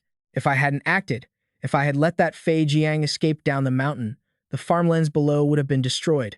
Huaxia would face a catastrophe, and countless people would have died. How could I just stand by and watch that happen? Besides, to trade what little life I have left less than a month to eliminate such a great disaster, it was well worth it. Looking at the old man writhing in pain, Muley thought, if I had a spiritual herb over 500 years old, I could refine a batch of life-extending pills for him, allowing him to live for another 10-odd years. So, he suggested a more feasible option. If you were to eat the Shanjing, you could live for another 20 years. Chin Mu admitted that when he first started searching for the little creature, he did indeed have that intention. But after raising it for so long, he couldn't bring himself to do it. I would rather die than harm him in any way. To be honest, I should have passed away years ago. I've lived for over 120 years. That's long enough. It's just that I still had a mission to complete, so I used the dragon key to prolong my life. Now, it seems this mission of mine will have to be entrusted to a few old friends. The old man looked at Muley and sighed. It's a pity your path is different from mine, little friend. Otherwise, you would have been the best choice. Muley replied, Everyone in this world has their own choices to make. As long as you can stay true to your path from start to finish, our differences don't matter. Forcing someone to change will only lead them astray. Chin Mu could only accept his reasoning. You're right, take me back. A long while later, they finally returned to the Chin Mu thatched cottage. The old man hugged the Shanjing and comforted it. Little one, don't worry. Grandpa is fine. The creature looked sadly at the old man who had cared for it for so long. Chin Mu slowly took a sip of tea and confided, Everyone thinks the golden age of martial arts has already begun. The world's spiritual energy is recovering, and many martial venerables have appeared. They're just hiding themselves. But when the prohibitions on the various powers of this era are lifted, the golden age of martial arts will be unstoppable. Hearing this, Mu Li wondered, Another golden age of martial arts. I wonder what changes are about to happen to this world. The old man then asked, Can I entrust little one to you? Mu Li nonchalantly asked back, Aren't you afraid I'll eat him? Chin Mu let out a hearty laugh and said, Although you claim not to be a good person, I can see your heart. You have kindness within you, it's just that your kindness has principles. I trust you would never do such a thing. The Shanjing, knowing it was about to get a new master, began to sob. Mu Li stayed with the old man, and 2 days later, Chin Mu began to speak his final words. Little friend, I've been thinking. I feel I've been too idealistic. On this path, there are no true saints. No one can act without seeking some personal gain. My time is up now. I don't want Jingzhou to be left without a leader. Otherwise, if turmoil strikes in the future, the people of Jingzhou will have no one to rely on. I want to entrust this Jingzhou to you. I wonder, little friend, if you would be willing to accept. Muley remained firm in his refusal. I've told you, I am not a selfless person. Before he could finish, the old man interrupted. That's good enough. A man with principles is better than a hypocrite. This position is not just a responsibility, it is also a source of power. Don't worry, this won't tie you down. All I ask is that if turmoil comes in the future, you lend a hand. Before the old man passed, Muley held his hand and pleaded. Can you tell me what realm you are in? How many people in Huaxia have reached it? Chin Mu no longer hid the truth. I am a martial saint. There are not many in the world, just a handful. Muley grew curious. You said this position comes with power. What level of power is it? When he heard the answer that it could influence the core power of Huaxia, an idea sparked in Muley's mind. If I had this power, I could protect my mother and sister, and I could even go to the imperial capital. This senior is someone I truly respect. And so, he took the Jingzhou token, agreeing to accept the position. Chin Mu said, This is the Jingzhou token. In ancient times, Emperor Yu pacified the world. He slayed demons, forged cauldrons, and divided the land into the 9 provinces. He established provincial governors and created 9 governor tokens. Only the provincial governors of each province are qualified to use them. The governor's token symbolizes power and status, and it is also a precious treasure containing dragon qi. But in this withered age, no one can wield its true power anymore. However, I feel that perhaps, one day, you can. Mu Li looked at the Jingzhou token in his hand and thought to himself, I'd long heard that this token was special, but I never imagined it was passed down from the ancient era. Chin Mu instructed him on how to use it. I have already erased my mark from it. Drip a drop of your blood onto it, and from now on, it will be yours to control." Mu Li did as the old man said, letting a drop of blood fall from his hand. Qin Mu declared, "From this moment on, you are the governor of Jingzhou. I leave Jingzhou in your hands." The old man then asked, "Could you pour me a cup of water?" The Shanjing returned, carrying herbs for the old man as it always did. However, its steps seemed more hurried today. As it entered the house, it froze. The bundle of herbs dropped from its grasp, and it burst into tears. And so, before he could even drink the cup of water, Qin Mu finally passed away. In that moment, Mu Li swore an oath, "Rest assured, I will definitely fulfill the promise I made to you. As long as I draw breath and have the strength, I will protect this Jingzhou. This is the promise of the infinite celestial venerable." He stood solemnly, bowing his head to show his respect, and then wished the old man a peaceful journey. By noon that day, Mu Li and the Shanjing had finished preparing Qin Mu's final resting place. Suddenly, the sound of many footsteps approached. He turned and asked the newcomers their identities. The man in the lead introduced himself. "We are the great clans and families under the command of the Jingzhou Governor's Mansion. I am the chief steward of the provincial governor's mansion." Lord Qin Mu dedicated his entire life to the people, and he passed away without any children. "Therefore, we have come to pay our last respects," he replied, showing his respect. "I am Mu Li." The man accompanying them continued, "Thank you all. Since you are the successor chosen by Old Qin, we can't just show up empty-handed. This is our contact information. Please take it." A card was flung towards Mu Li, but it collided with his body, which was as hard as iron. The single card split into 6 different cards. Everyone who witnessed this was astonished. How could someone so young possess the power of a provincial governor? Mu Li glanced at the information on the cards and asked, "Of the 8 of you, 5 are at the martial venerate level. Are you all the top experts of Jing province?" Xi Deng cupped his hands and reported, "We wouldn't dare claim to be experts. All of us combined probably wouldn't be a match for you, Mr. Mu. May I ask what your plans are for the future?" He said he had to go south for some business. Xi Deng bid his farewell. "That's fine then. We will take our leave first. Mr. Mu, we will meet again." Mu Li decided to stop letting the assassins hunt for him and would instead go meet them himself. On the black market's main wanted list, he posted an appointment to meet in Wutong Town in 3 days. The online community exploded, with most people completely baffled by this move. My God, does he have a death wish? In the past few days, Longshan and Beiju have been turned upside down by people trying to kill him. Everyone was looking for him and couldn't find him, and now he's revealing his location himself. What on earth is Mu Li thinking? With so many people frantically searching for him, instead of hiding properly, he's showing himself? Is he trying to get himself killed? Maybe this Mu Li guy is just too arrogant and looks down on everyone. Mu Li, he's going to be in Wutong Town. Exactly 3 days later in Wutong Town, several beautiful women were waiting for him as scheduled. By this time, Mu Li had already arrived at the Wutong Tower. Seeing that their target had arrived, the fair-skinned ladies prepared to welcome him. Mu Li felt something was off about the people he was supposed to meet, but the 2 women spoke up. "Mr. Mu Li, you've arrived." They even took the initiative to approach and chat, taking the opportunity to touch Mu Li's 8-pack abs and sigh in admiration. "So this is the famous Mu Li. He's so handsome." The other girl chimed in, "He really is. Just looking at him is enough to make me swoon." Seeing that he remained impassive, they started to act coy. "Big brother Mu Li, why aren't you saying anything? Could it be that we're too ugly to appeal to you? You're breaking our hearts." Little did he know, these 2 vixens were pawns planted by his enemies. The other vixen flung a dart, but to her surprise, it bounced right off Mu Li's body. This left both of them completely shocked. To return the favor, Mu Li took control of the very darts they had just used and sent them flying back, riddling the 2 women like pincushions. And just like that, he easily thwarted the enemy's honey trap. Mu Li said calmly, "However many more of you there are, come on out." Soon, a group of about 15 men rushed out. They charged forward to fight, shouting, "You little brat, time to die." However, Mu Li just threw a cup that hit one of them in the forehead, killing him instantly. The others who followed quickly met the same fate. Miserable screams echoed continuously from the Wutong Tower. The shockwave was so powerful it shook the entire building, terrifying the people nearby. Mu Li is a true god of death. He's not arrogant, he's just incredibly powerful, a young man said, updating the situation on his phone. Many renowned masters from the martial arts world gathered here in Wutong Town. Whether they tried sneak attacks or ganging up on him, they all ended up dead inside. This is big. I have to start a live stream on the forums right now. An uncle standing nearby asked, "Hey, this Mu Li. Could he be a martial venerate?" The young man next to him replied, "I think so." Besides a martial venerate, Who else could cut down high-level martial artists one by one as if they were turnips? A moment later, they saw a figure emerge and began to murmur, "Mu Li is coming out." He said to them, "You all should leave. Be careful." He even carefully disguised Bu Dian as a dog. Only after Mu Li left did they dare to rush to the scene. The place had long since become a river of blood. The young man from before was live-streaming and commenting on his phone. Those were the three Mako brothers.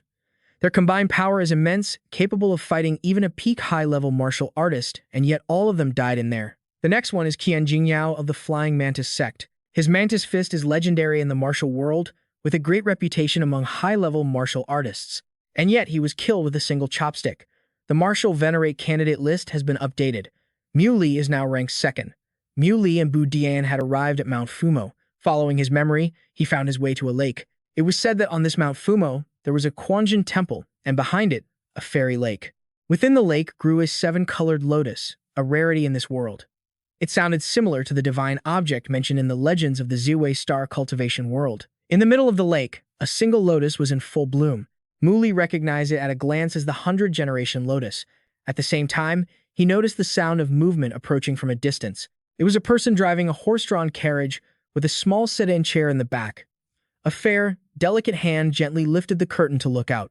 Suddenly, their eyes met. For the first time, Mu Li was stunned by beauty. Inside the sedan chair was indeed a young woman, and the word beautiful wasn't enough to describe her. Back then, on the Ziwei Star, I heard that by cultivating to immortality, one could reverse time and return to the past, so I cultivated with all my might just to get my revenge. I never expected to successfully return to Earth at the age of 20. The Purple Star Lord, undefeated and unrivaled. When I woke up, I had no idea what cultivation was, but it's not too late now. The most important thing is that my mother and sister are both safe. Because I've cultivated the Ascension to Immortality's secret technique, I have now reached the peak of the mid-stage of Qi refinement. According to Qin Mu, once I reach the late stage of Qi refinement, I'll be able to enter and leave the imperial capital freely. I was a cultivator to begin with, so my Qi is only growing purer and stronger. Even without using the bronze token now, I can match a martial saint like Qin Mu. Even a grand martial venerate of the imperial capital wouldn't be a problem. First, I'll go see if the 7 kills lotus can be used as medicine, and then I'll figure things out. He then noticed the girl in the carriage. Mu Li found this girl to be a bit special. Suddenly, the girl, named Linger, said, "Wah, stop for a moment." Hearing this, the middle-aged man stopped the horses. She stepped out of the carriage and asked Mu Li, "Young man, are you heading up the mountain to the Taoist temple?" Seeing her attitude was different than usual, Hua became a little wary. Linger proactively suggested, "Young man, the road to the temple is rough and difficult to walk. I heard it takes 2 hours to walk up there, so why don't you ride with us? We're also going to the temple, so we can give you a lift." Linger said that he had warned her not to let strangers in the carriage, but she just wanted to help someone. "It's all right, Hua. This young man doesn't look like a bad person, and the road up the mountain is really difficult. Let's just take him with us." Linger then discovered Little Dot peeking out from Mu Li's shoulder and squealed, "Ah, what's this here? It's so clingy," she said, finding it incredibly cute. But Hua still warned, "Linger, you still don't know how treacherous people can be. There are countless cunning and malicious people. You have to be careful." But she retorted, "Hua, don't always assume everyone is a bad person. There are plenty of good people in this world. Young man, get in. Let's go together." Hua was speechless and could only grunt a warning at Mu Li, "Brat. Since Linger was kind enough to invite you, you can come. Just don't betray her kindness." Mu Li, however, thought the old man was quite a contradiction. Meanwhile, Little Dot sat between them, shivering uncontrollably. Seeing this, Linger initiated a conversation. "I'm so sorry. My body has a bit of a cold nature. My name is Linger. What's your name, young man?" He introduced himself as Mu Li. She then touched Little Dot and asked, "So what's this little one's name?" Which made the little creature's nose run from the cold. Mu Li said its name was Little Dot and that it was about to freeze solid, so it crawled into his lap. Feeling that wasn't enough, it burrowed right into his shirt, making Mu Li jump in surprise. He embarrassedly grabbed Little Dot. Seeing the little creature shivering, Linger expressed her remorse. "I'm sorry, Little Dot, for making you so cold." Just like Little Dot, when Mu Li got close to Linger, he also felt his own body turn frigid from her presence. She thought he was subtly trying to tell her something and became very embarrassed. Linger turned away and tried to explain. "I saw Little Dot was so cold. I wanted to pass him over to Hua. It's all because of this strange illness." Only Mu Li recognized that her strange, congenital cold body wasn't just a weird illness. It was clearly a profound yin body. So he asked, Are you two going up the mountain to treat an illness? Linger confirmed. That's right, Brother Mu Li. I heard the temple has a miraculous spring that can cure all diseases, so I wanted to check it out. Little Dot was about to crawl into Mu Li's lap again, but was pulled back by the leg, causing it to lose its balance and fall. Seeing how they had traveled all this way, Mu Li grew curious. In this modern, scientific society, you guys still believe in this stuff? Linger replied, I don't really believe it either. It was Hua who wanted to bring me here to give it a try. I just didn't want to disappoint him. Her voice suddenly dropped. I don't even know what this strange disease is. Since I was little, I've seen countless famous doctors. They all said there's no known cause, just that I was born with a cold constitution, unlike normal people. Everyone in my clan treats me like a monster, and my parents were helpless too. Before my grandfather passed away, he entrusted me to Hua. In recent years, Grandpa Hua has taken me all over the country, searching for many masters, but no one has been able to cure my illness. Honestly, I lost hope of being cured a long time ago, but Grandpa Hua still hasn't given up. He's still trying so hard. I don't want to let him down. Linger suppressed her emotions and then apologized. I'm so sorry for telling you all that. You must find it really annoying. Mu Li placed a hand on her shoulder. Don't worry, he encouraged. Your illness can be cured. Linger wiped away her tears and replied, I hope so. Thank you for your kind words. Mu Li thought to himself that a place like Earth with such sparse spiritual energy could still produce someone with a profound yin body. In the Purple Star cultivation world, the profound yin constitution was highly praised by all the major sects, as cultivating yin attribute techniques with it would be far superior to that of ordinary people. When cultivating, the profound yin body automatically converts cold energy within the body and fuses it with absorbed spiritual energy. Being tortured to death is inevitable. With that thought, Mu Li released a bit of his true chi towards Little Dot. He mused that this wisp of spiritual energy should be able to protect it from the cold for a while. It clearly felt a warm aura enveloping it, and then it jumped over to hug Linger, surprising her. Little Dot, aren't you afraid of the cold? It couldn't speak, only chirping a few times to show its excitement. Its adorable antics made her happy again. The group continued on their journey. An hour later, Hua called in from outside. Linger, we're here. Their destination was a temple at the top of a high mountain, which required climbing 749 steps. Linger eagerly stepped down from the carriage, but suddenly tripped.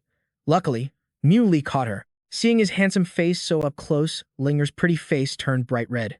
Hua was surprised to see she was already out of the carriage, thinking to himself, this brat. Linger usually waits for me to help her down.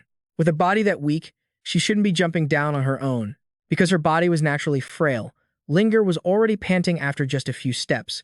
Mu Li proactively offered, seeing you struggling like this, do you need me to carry you? But she politely refused. No need, Brother Mu Li, thank you. Little Dot crawled out from inside Linger's clothes and, for some reason, suddenly let out a sneeze. Unexpectedly, the little guy's power was quite impressive. Linger, whose body was usually freezing, suddenly felt incredibly warm, and her body felt as light as a feather. What's happening? Hua heard the commotion and turned back to look. Seeing Mu Li doing something suspicious, he flared up in anger and interrogated him. You rotten brat. What are you trying to do to Linger? He just pulled out Little Dot and confessed, I didn't do anything. It was because of him. At that moment, Hua noticed that Linger's complexion was much rosier. Seeing that she seemed better, he didn't press the issue, deciding to focus on curing Linger's illness first. Meanwhile, Mu Li used a spirit voice transmission to interrogate Little Dot. I'm using my spiritual power to talk to you now, model. Do you have a death wish? Sharing your spiritual energy with others, getting close to them time and time again. You want a hug, too. It knew it was wrong and chirped a few times. Mu Li recalled his past life, when he ran with a bad crowd, earning money through illegal means, and then ended up working at Happy, a luxurious establishment in the imperial capital. That bastard surnamed Zhou brazenly stole one of our people. Back then, I didn't know a single thing about martial arts. I had no idea that power and wealth were all dictated by the strength of one's martial arts. Because I offended the great young master of the capital, who had a martial arts family backing him, I was subjected to his insane revenge. He murdered my mother right in front of me, and then forced my younger sister to her death. That old man surnamed Keen deserved to die. Now that I have accepted the bronze spirit, I will absolutely not bring shame to the ancient governor. Offend the people of Huaxia, and you will not live. Humiliate my family, and you must die. He swore in his heart that in this life, he would change everything with his own hands. Lost in thought, Linger spoke up. Brother Mu Li, we're here. This place was called the Azure Temple of the Demon-Subduing Immortal Spring. Seeing them, an old man surnamed Zhang came out to greet them, May the Heavenly Lord grant infinite blessings. This humble priest is Qing Cheng, and I welcome you, esteemed patrons. Hua explained, Taoist master, my granddaughter has been tormented by a bizarre illness since she was a child. Her body is always freezing cold, and no matter what treatment we try, there's been no improvement. I heard your temple possesses a miracle that can cure any illness, so I came here specifically to seek your help. The old man pointed at Linger and guessed, is it this patron here? She confirmed it was her. Zhang suggested, allow me to check your pulse. However, the moment he touched her hand, he jerked back in shock. Moreover, Zhang was horrified by what he saw. The very fingertips he had used to take Linger's pulse were completely frozen over. Zhang didn't say another word. Mu Li could see right through this Taoist priest. He could tell he recognized Linger's pure yin body. Zhang then noticed the small creature hiding behind her. Although he remained silent, one look at his eyes was enough. Mu Li knew that the Taoist priest had not only seen Linger's special constitution, but had also recognized the little one's identity. Seeing him quiet for so long, Hua took the initiative to ask, Taoist master, what is it? Can my granddaughter's illness be cured? Zhang replied, our temple does possess a miracle, one that can cure any illness. But this young lady's cold poison is no laughing matter. Hua asked again, cold poison? You mean Linger is afflicted with cold poison? The master, Zhang, affirmed, that's right. It's a very rare type of cold poison. Anyone afflicted with it will have a body that is constantly freezing cold, feeling no warmth even on the 3 hottest days of summer, and they will always feel weak and powerless. Hearing the old man describe her condition so perfectly, Linger confirmed, yes, yes, yes, that's it exactly. Upon hearing this, Hua joyfully took her hand. Linger, your illness can be cured.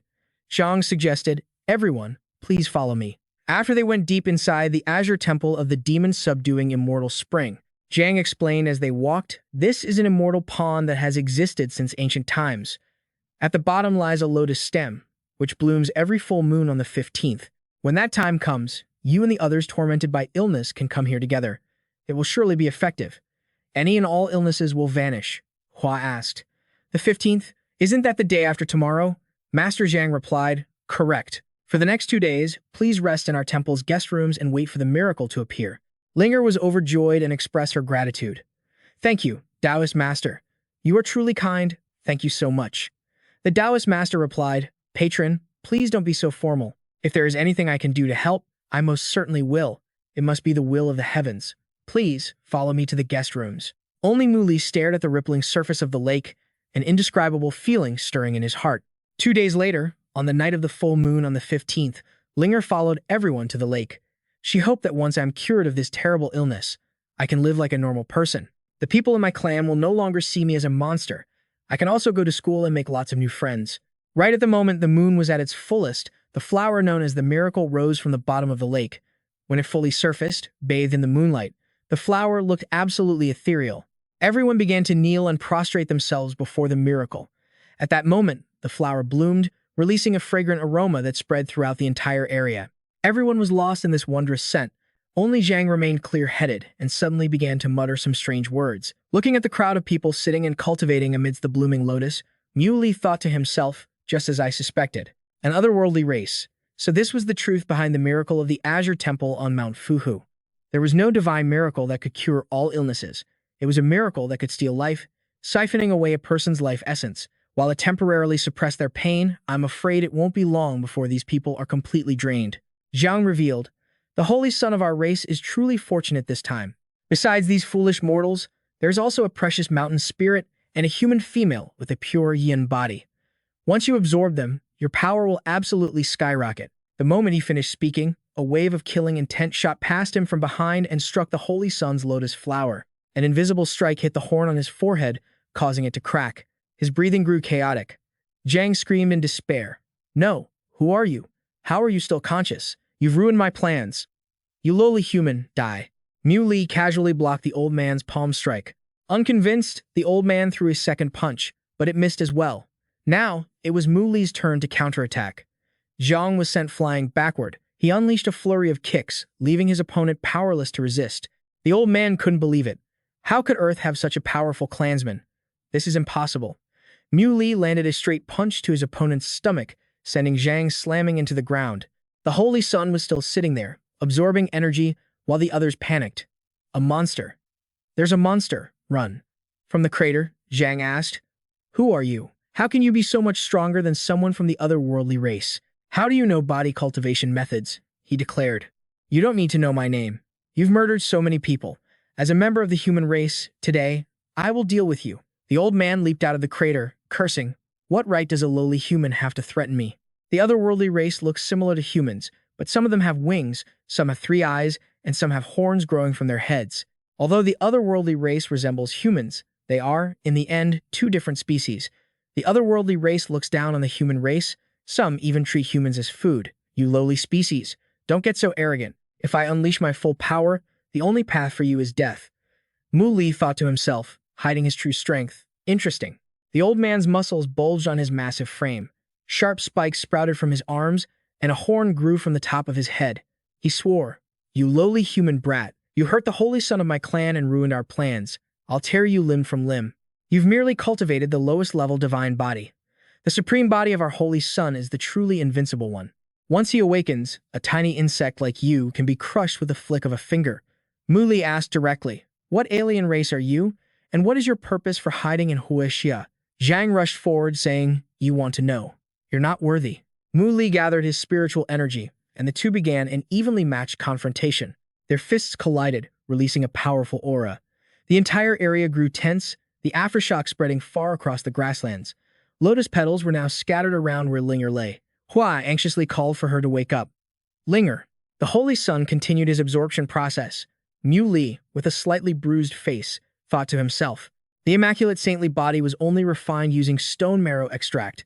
It's far from reaching even the minor success stage. As expected, my cultivation realm is still a bit lacking. But on my turf, don't even think about being stubborn with me. I may be injured, but you will die. Zhang asked contemptuously, What kind of creature are you? He thought to himself. After transforming, I only need to use 30% of my power to beat him. It seems this kid is just putting on a brave front.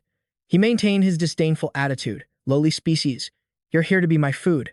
Looking at the 2 people in the distance, Mu Li wondered, why haven't they run away yet? This venerable one has a connection with me. I can't let anything happen.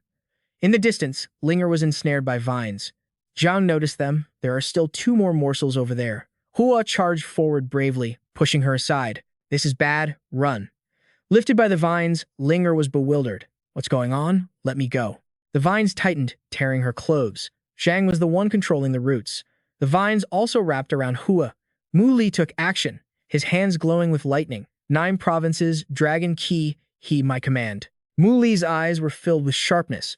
Zhang didn't even bother to look at his opponent, asking, Kid, what nonsense are you spouting? Taking a punch from him, the old man was horrified. What? He actually managed to block a punch that carried 50% of my power, and it seems he's even stronger. This isn't his own cultivation path. Could it be that he really has some connection to the ancient divine powers? He exclaimed, Kid, what kind of spiritual medicine did you eat? He declared, Today, the 9 provinces dragon chi will eliminate you on the spot. You touch our Huaxia, you don't get to live. Looking at Mu Li's technique, Zhang guessed. This is an attack sealed by the earth itself. It seems he truly is connected to the ancient great gods. Dense lightning struck his body, but the old man still refused to yield. Lowly races like yours were born to be our slaves. The thousands upon thousands of weak humans are no match. You will forever be an endless source of food for my enjoyment. No matter what your background is, you're just a brat. You can't withstand a single full power blow from me. Seeing the flames erupt all over his opponent's body, Mu Li was surprised. What kind of technique is this? The clash between them continued. Zhang couldn't understand how he could focus all his spiritual energy into a single point. What is he doing? Concentrating everything into one full-powered strike. There's no escape now. One punch from him shattered his opponent's hand. Mu Li followed up with a second strike, a powerful punch that pierced right through Zhang.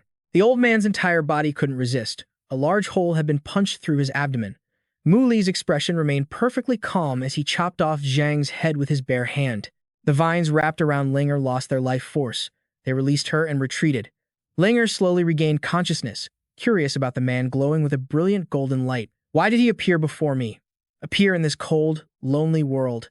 She lay limp on the ground. Mu Li had arrived before the Holy Sun, thinking to himself, he's awake. Meanwhile, the Holy Sun thought, why do you outsiders come to Earth seeking death?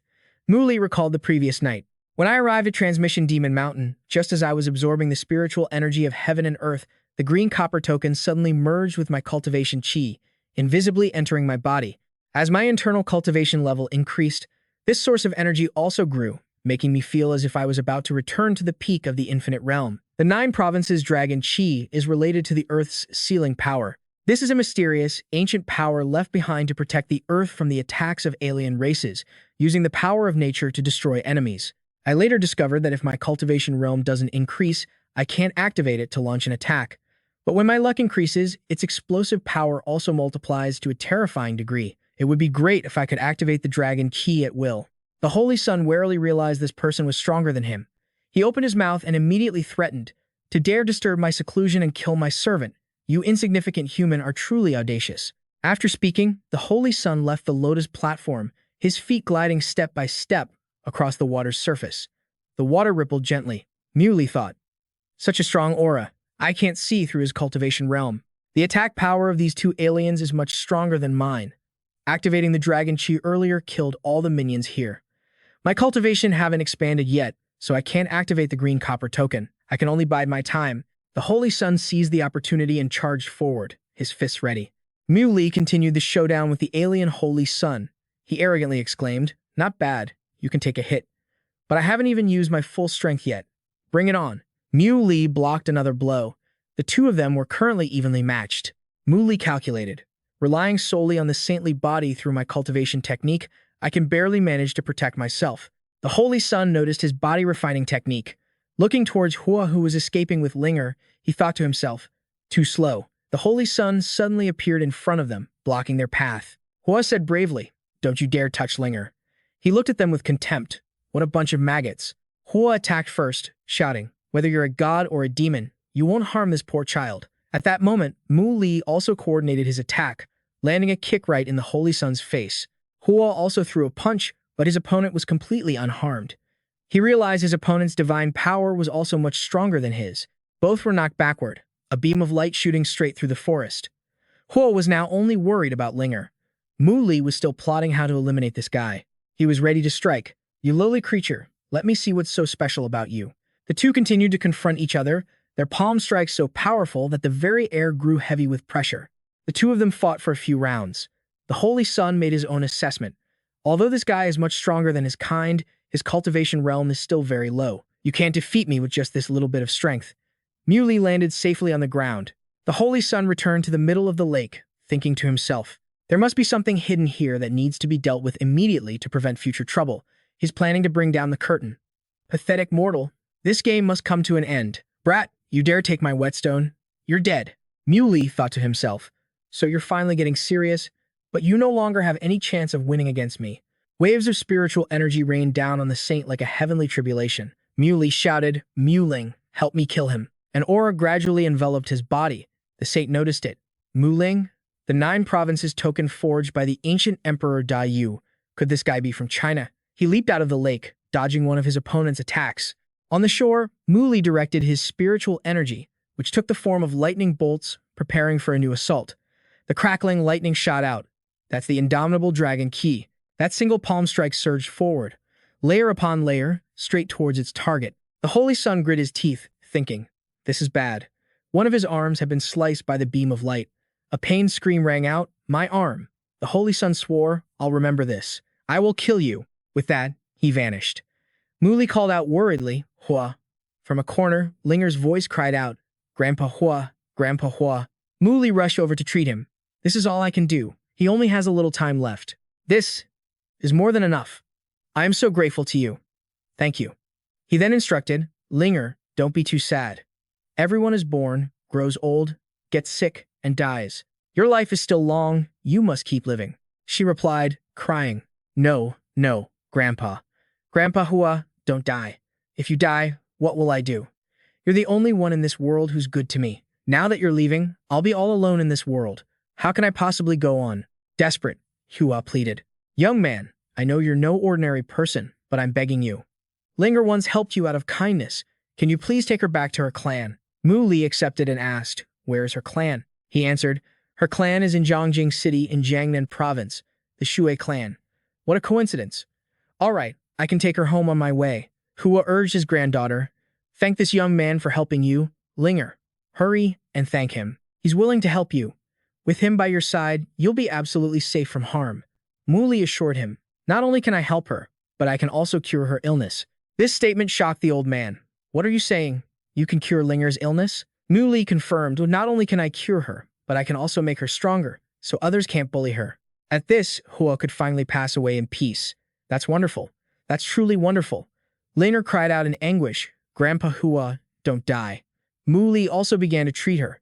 The shock was too much for Linger, and she fainted. Mu Li picked her up. The next day, she woke up calling for Grandpa Hua. Linger found herself lying on a soft bed. Mu Li checked on her. You're awake? She asked. Where's my grandpa? He urged her. Eat first. We'll talk after you've eaten. After Hua's funeral arrangements were settled, Mu Li said, it's time to go. She held her grandfather's urn, thinking to herself, I have to live well. I have to live so well that those who hate me will have to watch. Linger made a request. Brother Mu Li, please teach me how to heal. I don't want to be weak anymore. I have to become like you. He revealed, you have a profound yin body. It's not an illness, it's the mark of a genius. If I teach you a suitable cultivation technique, you can control your body and draw the cold energy inside. She asked hopefully. Can it make me stronger? He confirmed. Of course, I have a cultivation technique called the 9 Revolutions Jade Immortal Scripture. It's a perfect match for you. I'll teach it to you. Linger sat down to cultivate. Mu Li observed. As expected, of a profound yin body, truly favored by the heavens. Looking at the mountain spirit, he was surprised. I didn't expect it could cultivate too. He then passed a demonic beast technique to it. Even if it can't become a great demon, it can at least protect itself. Linger said eagerly, Mu Li, teach me. He patted her head and said, this kind of training won't do. Get up. Let's get back on the road. Linger obediently agreed. At the Jiang family's villa in Zhongjing, a knock came from outside.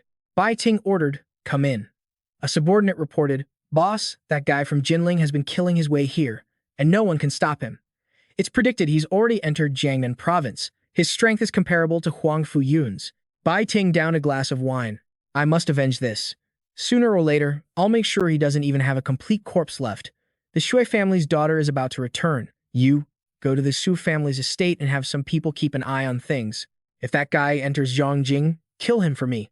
Linger cheered. We're in Zhongjing. Over there is my old school, and over here is my favorite underwear shop.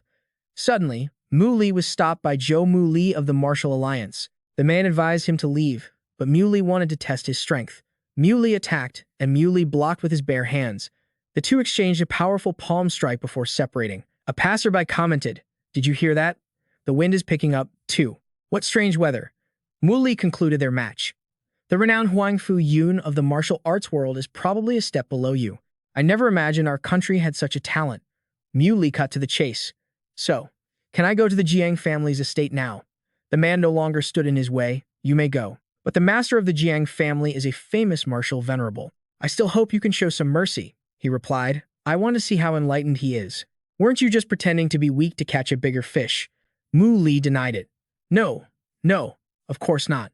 It was an unexpected turn of events. Members of the Martial Alliance must sometimes resort to disguises. My apologies. When you get to the imperial capital, remember to mention my title. It can save you a lot of trouble. He thought to himself gleefully, I have to report this news back and scare the daylights out of that old geezer. Mu Li turned back and asked Linger, where is the Sui family estate? A sad expression came over her face. Mu Li noticed and called out, Linger, what's wrong? She pleaded, Brother Mu Li, can you please not take me to the Sui family estate? Mu Li was surprised. Why don't you want to go home? This was Grandpa Hua's dying wish. I promise him I get you home safely. Linger said firmly, Brother Mu Li, I don't want to go home. Can I please stay with you? He replied, why would you follow me? I'm all alone and can't even take good care of myself. You'll have a much better support system if I take you home. Cultivate your character and temperament. You must diligently practice the 9 Revolutions Jade Immortal Scripture I gave you. No slacking off. Linger pleaded, Brother Mu Li, I'm willing to do anything. I can marry you, cook, and clean. I can learn whatever I don't know. Please don't take me home, okay? I want to go with you, please. He answered, you're talking nonsense. This is about your entire life. Now that you can control your constitution, you won't be mocked as a monster anymore. You're only 17. You have a wonderful life ahead of you. She seemed to be holding something back. I really don't want to go home. Brother Mu Li, I'm begging you. He made a challenge. Let's see if your profound yin body can keep up with me. Come on. If you catch me, I'll grant your wish. Linger chased after him from behind. Brother Mu Li, wait for me. As she ran, she thought to herself, My body feels so light and strong, and I'm not cold anymore. I'm running so fast without getting tired. Seeing him get further away, Linger called out, "Brother Muli, wait for me." Muli urged her, "There are 2 taxis up ahead. Hurry." The car stopped at the Sue family home, and he said, "Let's go in." Linger picked up her phone. "Wait, let me call my mom so she can come out and get me." He was puzzled. "You have to call someone to greet you when you come to your own home. We can just walk right in." Linger looked uncomfortable. "I'm sorry. Brother Mew Lee, it's better if we wait for my mom to come out." Wandi walked out and called, "Linger, are you really home?" She was overcome with emotion. "Linger, my child, have you been well all this time, my sweet daughter?" The mother and daughter hugged each other tightly and sobbed. Wandi felt it. "Linger, your illness." She happily showed her, "Mom, my illness is cured." Her mother sighed in relief. "That's wonderful. It truly is wonderful. Thankfully, Hua took you everywhere to seek treatment for so many years. We really must thank him. It seems heaven doesn't forsake those who try." Just then, she noticed the box. "What's this? Why are you carrying an urn?" Linger recounted. "Grandpa Hua met with a misfortune and passed away." Wandi was shocked. "What? A man like Hua passed away just like that?" "Linger, don't be too sad. The dead can't be brought back to life." Noticing him for the first time, Wandi asked, "Oh right, Linger. Who is this?" She introduced him. "This is Brother Mew Lee. Grandpa Hua entrusted me to him back then. Brother Mew Lee brought me home and cured my illness." Upon hearing this, Wandi was overjoyed. "Really? That's amazing." She handed her daughter a card and instructed her. Linger's mother said, "You and Brother Mu Li need to go. Quickly. There's 10 million in my card. Enough for you to live a normal life. You two. Go now. Leave Jiangnan province. Don't ever come back." Seeing her mother's strange behavior, Linger had a bad feeling. "Mom, what's going on?" Her mother urgently pushed her. "Go. If you're late, it'll be too late." Linger was stunned. "Mom, what's happening?" From inside, Ren, he walked out and said, "Too late for what? My dear daughter, the whole family has been waiting for you to come home. Now that you're back, don't be in such a hurry to leave. Come here. Let your father see how much my precious daughter has grown." Following him were servants carrying clubs. When they touched Wan Dai, she screamed, "What do you think you're doing? I am the lady of the Shui household, Ren He. She is your own daughter. Don't you have any familial love at all?" The man put on a kind facade. "I'm doing this to maintain the Shui family's bloodline and for the sake of our daughter's future." Linger demanded to know, "Dad, what on earth is going on?" A club was swung at Mu Li, but he pushed it away. Ren, he misunderstood, thinking, "Who is this person? Could he be Linger's boyfriend?" Linger immediately called out in worry, "Brother Mu Li." "Linger, don't be afraid. I'm here," Mu Li said, standing by her side. "Let's go inside and see what kind of game your father is playing." Rennie spoke to her as he walked. "Linger, because of your illness, your grandfather took you to see famous doctors. After he passed, Hua continued to take you everywhere for treatment, but for years, nothing worked. Because of your strange illness, no one dared to get close to you, and you had no friends. It broke my heart to think about your future, so I've been working hard all these years. Today, by a stroke of luck, I met the old master of the Jiang family. He's looking to take a new wife to bear him a child. His son personally came to see us today to discuss the marriage." Linger froze when she heard this. The man schemed. Old Master Jiang practices a powerful cultivation technique that ordinary women cannot handle. Linger was born with a naturally cold constitution. Normal people would avoid her at all costs, let alone consider marriage. But now, this old man has taken a liking to Linger. Our Shui family can ride the coattails of the Jiang family, the #1 martial arts family in Zhongjing. Our future power will be unimaginable. They stepped into the house. He pointed at Beating and introduced him. "This is the young master of the Jiang family." Then he gestured to the others. "These are the elders of the Sui family. They have all agreed to this marriage." Wan Dai furiously hit him on the back. "Ren He, you beast in human skin. You have no conscience. The young master of the Jiang family is already a middle-aged man in his 30s or 40s. His father must be at least 60 years old. How could you marry a 17-year-old girl to a 60-year-old man?" "Ren," he yelled, "what are you screaming about? This is a good thing. If Linger gets married, she won't have to worry for the rest of her life." She condemned them. "As if we don't know why every single one of you agreed to this. You've all treated her like a monster since she was a child. Now that the Jiang family has proposed marriage, you're eager to marry her off to leech off their power. Every one of you is a vile, two-faced hypocrite." "Ren," he roared. "Insolence. You have no respect, spouting nonsense." Mu Li noticed Linger trembling with rage. Wan Di cursed at him. "Jiang Beating, The sole heir of the Jiang family for 3 generations was killed by others for his crimes outside. You can't do it yourself. Your old master is almost 70, yet he has the gall to show his face and bring disaster upon my 17-year-old daughter. Does your Jiang family have no shame? Beating frowned and asked, "What did you say?" Mu Li thought to himself. Does the Jiang family intend to kill someone here? Biting snarled, "How dare you offend the Jiang family?" Ren. He immediately slapped Wan Di across the face. "Shut your mouth." Linger rushed to her side in a panic. "Mom." The man turned to explain, "Brother Jiang, she's crazy. Don't take anything she says seriously. Rest assured, since she dared to offend the Jiang family, we will absolutely not go easy on her. I'll lock her up later and never let her out again." The other clan members chimed in. "Brother Jiang, she's just a mad woman acting out. This has nothing to do with our Sui family. Please understand, we are in absolute agreement with this marriage." "That's right, we all agree." Mu Li finally understood the whole story. No wonder Linger didn't want to return to the Sui family. She was abandoned and treated like a monster by her own relatives. When their interests were at stake, every single one of them revealed their cruel true colors, forcing a 17-year-old girl into a sea of fire just to benefit the clan. Linger asked worriedly, "Mom, are you okay?" Bai Ting spoke up. "Everyone, rest assured, I'm not that heartless. This marriage is settled. Our 2 families will become in-laws, so let's keep things amicable." The second uncle said fawningly, "Brother Jiang is truly magnanimous. This marriage is sure to be a success.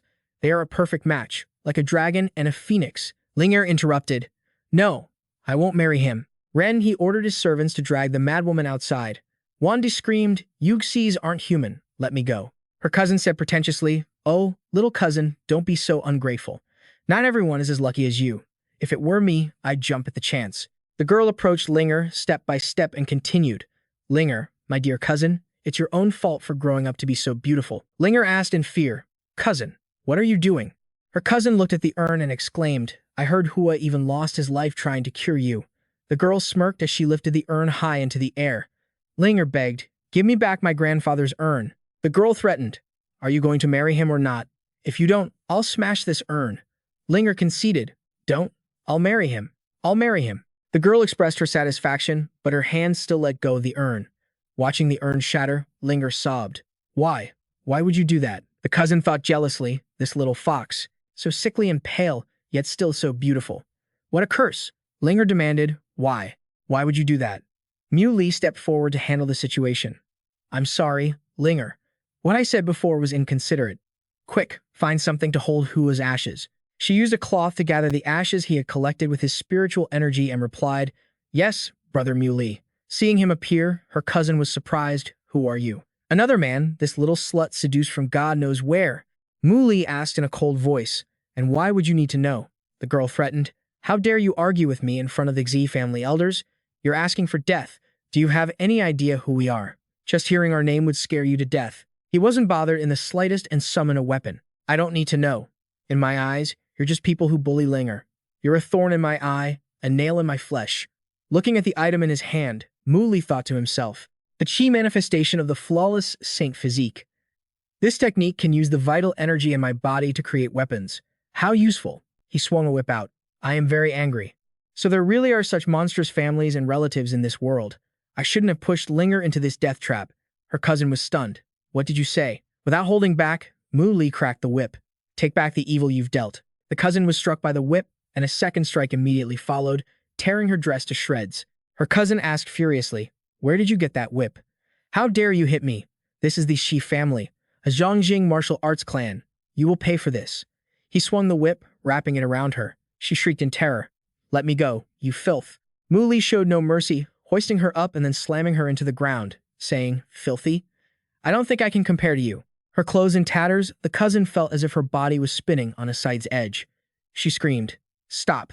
Stop it!" The second uncle stared, stunned. "What?" The others were frozen in place. Someone recognized the weapon in Mu Li's hand as key manifestation. This kind of divine skill is unheard of in the martial arts world. Today has truly been an eye-opener. The second uncle roared with anger. "You bastard! What have you done to my daughter?" Mu Li continued, wrapping the whip around her ankle and lifting her up mockingly. "So weak, you can't take it already?" The cousin was thrown into a new cycle of torture by Mu Li. She screamed in despair, "Dad, save me." As she was about to hit the ground, she cried out in fear, "Don't. I don't want to. A loud crash echoed as her entire body slammed into the floor. The second uncle was frozen in horror. My daughter! Where she lay, a hole had been punched through the wall. He lunged forward. Give me back my daughter. He grabbed the old man. Go on, have a reunion. The second uncle's entire body was thrown across the room, slamming into the wall, and then rebounding in an inverted arc. Ren, he thought in a panic. Second brother was killed by that outsider. This is truly the greatest shame the Xie family has faced in 100 years. He pointed right at the man and cursed. You're not worthy of being Linger's father, not worthy of being Wandai's husband, and you're not even worthy of being a man. The man challenged. So what? You want to castrate me? Come on. Do you think all of us here are afraid of just one man? Unless you're not human. But the main hall was now completely empty. No one was left. Ren, he cleverly hid behind Bai Ting to engage in a war of words. Whether I'm worthy or not isn't for you to judge. Don't stick your nose where it doesn't belong. Muley said with contempt, trash. A bunch of trash. Rennie whispered in the man's ear, Brother Jiang, this brat is calling you trash. If it were me, I wouldn't stand for it. The crowd behind them kept shouting curses. Arrogant bastard. Worse than a dog or a pig. Muley's expression was dark, showing no emotion whatsoever. Ren, he immediately charged forward to attack. Die, you brat. I don't believe you have 3 heads and 6 arms. However, in contrast to his opponent's aggression, he calmly kneed the man in the stomach. Muley's single kick knocked Ren He down. Clutching his stomach in pain, the man growled, Damn you. You're declaring war on the Xi and Jiang families. He wasn't afraid. A declaration of war it is, then. What can your Xie family possibly do to me? You, as the head of the Xie family, are this weak. Even if you add up all the members of the Xie family, I'm afraid it still wouldn't be enough to fight me. Ren, he remained defiant, brat. You should know that not even 1/10 of the Xie clan members are here today. Don't celebrate too soon. All the members of the Sue family here charged forward at once. Shameless. Let our family head go. Muley picked this tough guy up, deciding to grant his wish. Fine. Then he threw him straight at his cronies. The whole bunch of them were sent flying backward, like a gust of wind blowing past the head of the Jiang family. The force of Muley's throw was so strong it left several human-shaped imprints on the wall. A huge section of the wall cracked and broke. Wandi stared, stunned, at Muley's power. With a cold expression, he sent Rennie flying across the room with a brutal kick, giving him a chance to rethink his life. The kick forced the man to bow his head at her feet. Wandi felt incredibly satisfied. Serves you right, you animal. Bi Ding spoke up to stop him. That's enough, kid. You're a powerful martial artist, but the Shui family is about to be joined by marriage to the Jiang family. What you're doing shows great disrespect to the Jiangs. He found that incredibly funny. The Jiang family? Do I look like I give a damn about respecting the Jiang family? His words angered the old man. Kid, what are you trying to say? In all of Jiangnan province, you're the first person who's ever dared to speak like that. Mu Li arrogantly tilted his head up and said, In that case, then his voice, cold and powerful, boomed. Get lost. Along with his word came a sonic wave of power. Bai Ding and all his subordinates were swept away like leaves in the wind. They slammed hard into the wall, creating a deafening explosion. Bi Ding and Shui Zhonghui were plastered to the wall with Ren He. He cried out in shock, This power, who in the world are you? Mu Li replied calmly, You don't need to know my name, but you can know my alias. It was a name everyone recognized, Mu Li. Bai Ding hadn't processed it yet, repeating the name Mu Li to himself. Finally, he remembered, Mu Li is the one who killed my son. Mu Li looked down at him and asked, And what of it? The man swore, My father will definitely kill you. Mu Li summoned his sword and commanded, Then go back and tell him right now. Tell him Mu Li will come to the Jiang family home tomorrow night. He doesn't need to waste his energy finding someone to kill me. I'll come to him myself. Tell him to prepare. With that, a single, decisive slash severed both of Bi Ding's hands. He was in too much pain to even scream. He turned to the other goons. As for you trash, how should I deal with you? They immediately placed all the blame on Bi Ding. Little brother, this was all our master's idea. That's right. Mu Li cut them off. Wrong answer. Desperate screams rang out. No, help us. Ren, he endured the humiliation of being used as a doormat for others to walk over. Mu Li announced, We're leaving. His name echoed in a grand building. Mu Li. Nan Tian was determined to teach him a lesson. He killed my only grandson, ruined my plans, and now he dares to come to my doorstep, then I'll be waiting for him. Bai Ding asked for his opinion. Father, should we make some arrangements? The old man replied, Of course we should. When Mu Li arrives this time, the people from the capital's martial alliance certainly won't sit idly by. There will be quite a show to watch. Hopefully, their grudge against our family will finally be over. Go and contact the heads of the influential families in Jiangnan. Tell them that tomorrow night, Muley will die by my hand. They will surely come to show their support. That way, the people from the capital won't act rashly. With their backing, I can definitely kill him and use his life to avenge my grandson. I will show them what a true, peerless genius is. Offending the Jiang family leads to only one path, death. His rage released a surge of power, strong enough to crush the bird outside his window with a mere thought. Bai Ding recognized it was his father. The next day, Wan Di was still in disbelief. Mu Li, are you really Mu Li? He confirmed, yes, I am, she said worriedly. Nan Tian of the Jiang family has been an immense power in Jiangnan for over 20 years. His reputation is legendary. Are you sure about this? He replied with absolute confidence. No problem. Linger begged him. Brother Mu Li, I want to go too. Mu Li didn't agree. Why would you go? Do you want to get tied up and married off to Nan Tian? She pouted and replied, Brother Mu Li, you're so mean. You obviously know those people. He considered it, thinking to himself that with the people from Beiming there to protect her, it wouldn't be a problem. So, Mu Li decided to indulge the beauty. All right, you can go, but you have to bring Auntie Lin with you. We can't leave your mother alone at a time like this. Wandi cried out happily, That's wonderful, young Master Mu Li. Her tone filled with hostility, she said, I have now completely severed all ties with the Shui family. I have no lingering affections, only regret. The Shui family is now just a dog of the Jiang family. They will definitely be there tomorrow night. I want to see the expressions on their faces when they see the final outcome. Linger comforted her, Mom, from now on, I will always be by your side. I won't let you suffer anymore. Her mother was filled with guilt. It's all my fault. I was too weak. I couldn't give you the warmth of a family when you were growing up. I failed you, my child. The girl encouraged her, Mom, don't say that. Brother Mu Li is teaching me a cultivation technique now. In the future, with me here, no one will dare bully us anymore. Wan Di agreed. That's right, Linger. Tomorrow, you'll also get to see the true faces of the Jiang family. We're lucky to have young Master Mu Li's help. Otherwise, I would have truly fallen into the tiger's den. Just then, a group of people approached, calling him Alliance Leader. Rong Guang reported, Alliance Leader. As per your instructions, our people have arrived. We are just waiting for the battle to begin. Hearing him called that, Linger finally realized that Brother Mu Li was the leader of the Beiming Alliance. Mu Li declared, Today, our Beiming Alliance will make its name known in the south. At the Jiang family estate, Yun Da announced that the situation inside the inner courtyard would be live-streamed tonight. Anyone who can't get into the inner courtyard can watch from here. The crowd buzzed with discussion. The Jiang family are cultivators from our central capital. No matter how bad their reputation is, we still have to suck up to them. Yeah, it's a shame about those young girls. And now that Mu Li killed his only grandson, this old master still hasn't given up his depravity. And he's even targeting the sickly daughter of the Shui family. What a classic case of an old man robbing the cradle, and he won't even let us have a try. Someone else concluded. That's right, they wanted to see Yan Bing and Huo Ji. Receiving a notification on their phones, they exclaimed to each other, Hey, look, the black market forum is open. On the forum, a hot topic read, Mu Li arrogantly challenges the old martial grandmaster of the Jiang family.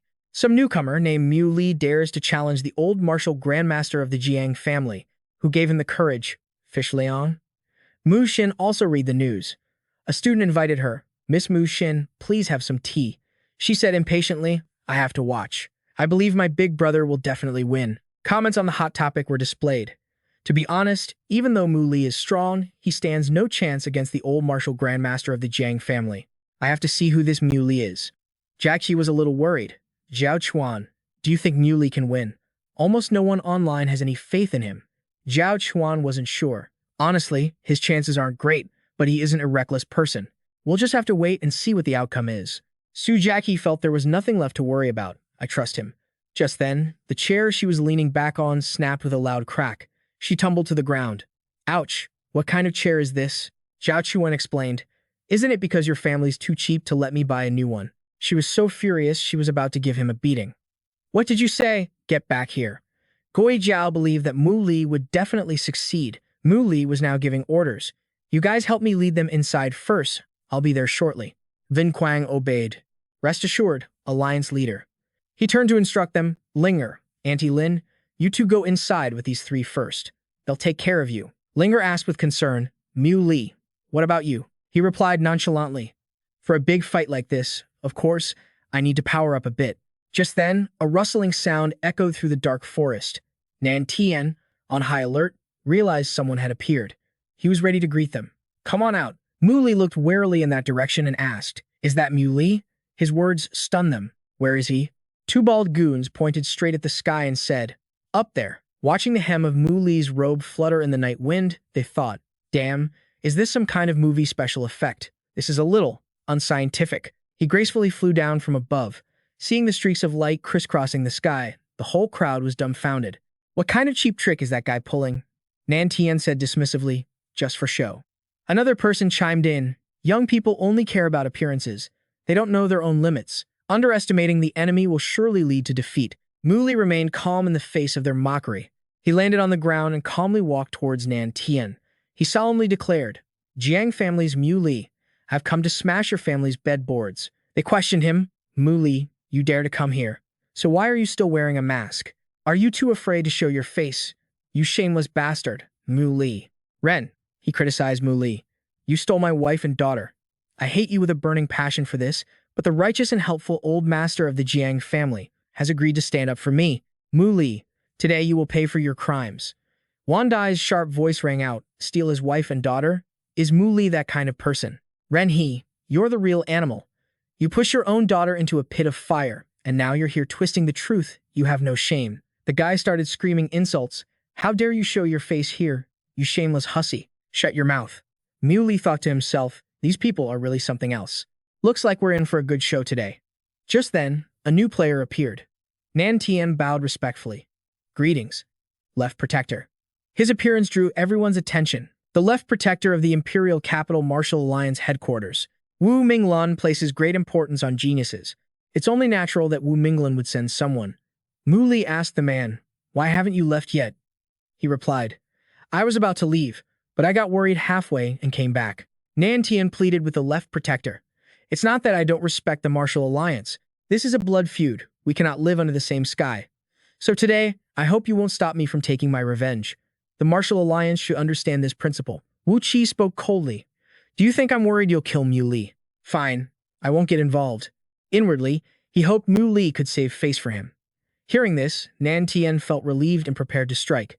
"If the Martial Alliance isn't going to protect Mu Li, you killed my only grandson, cutting off the Jiang family's bloodline. I demand a life for a life."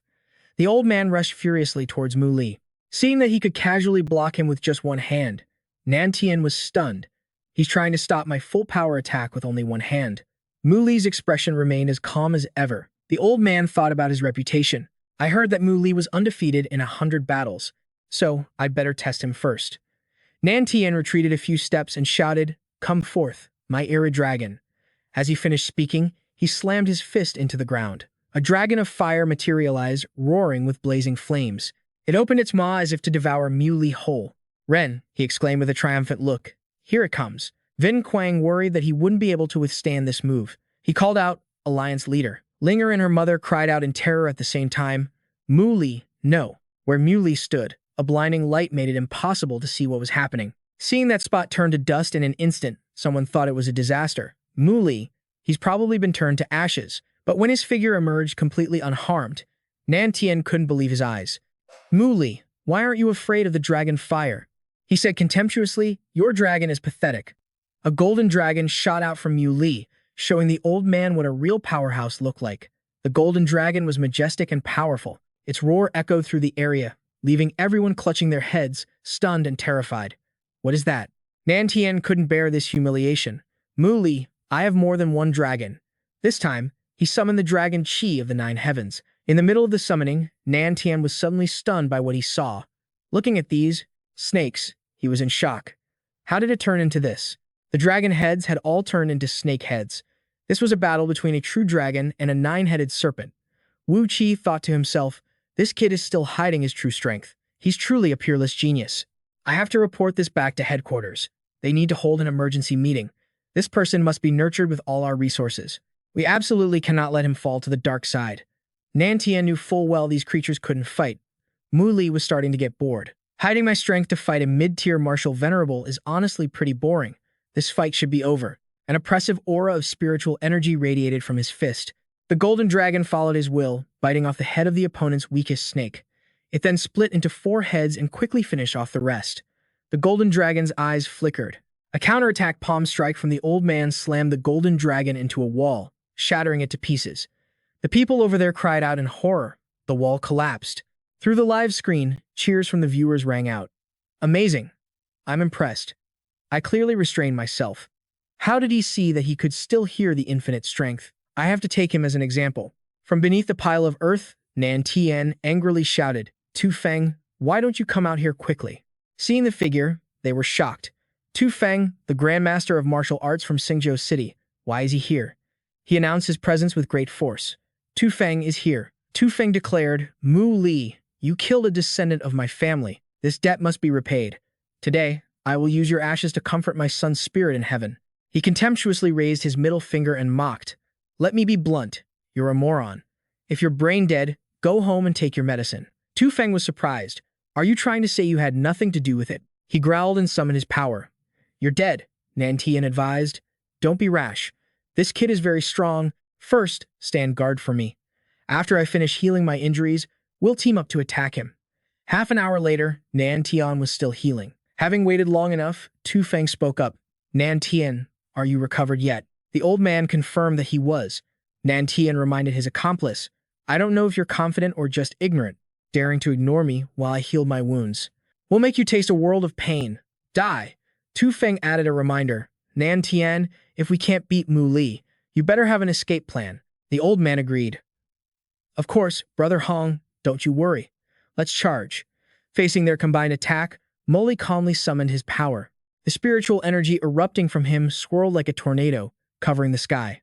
A terrified onlooker exclaimed, What is that in the sky?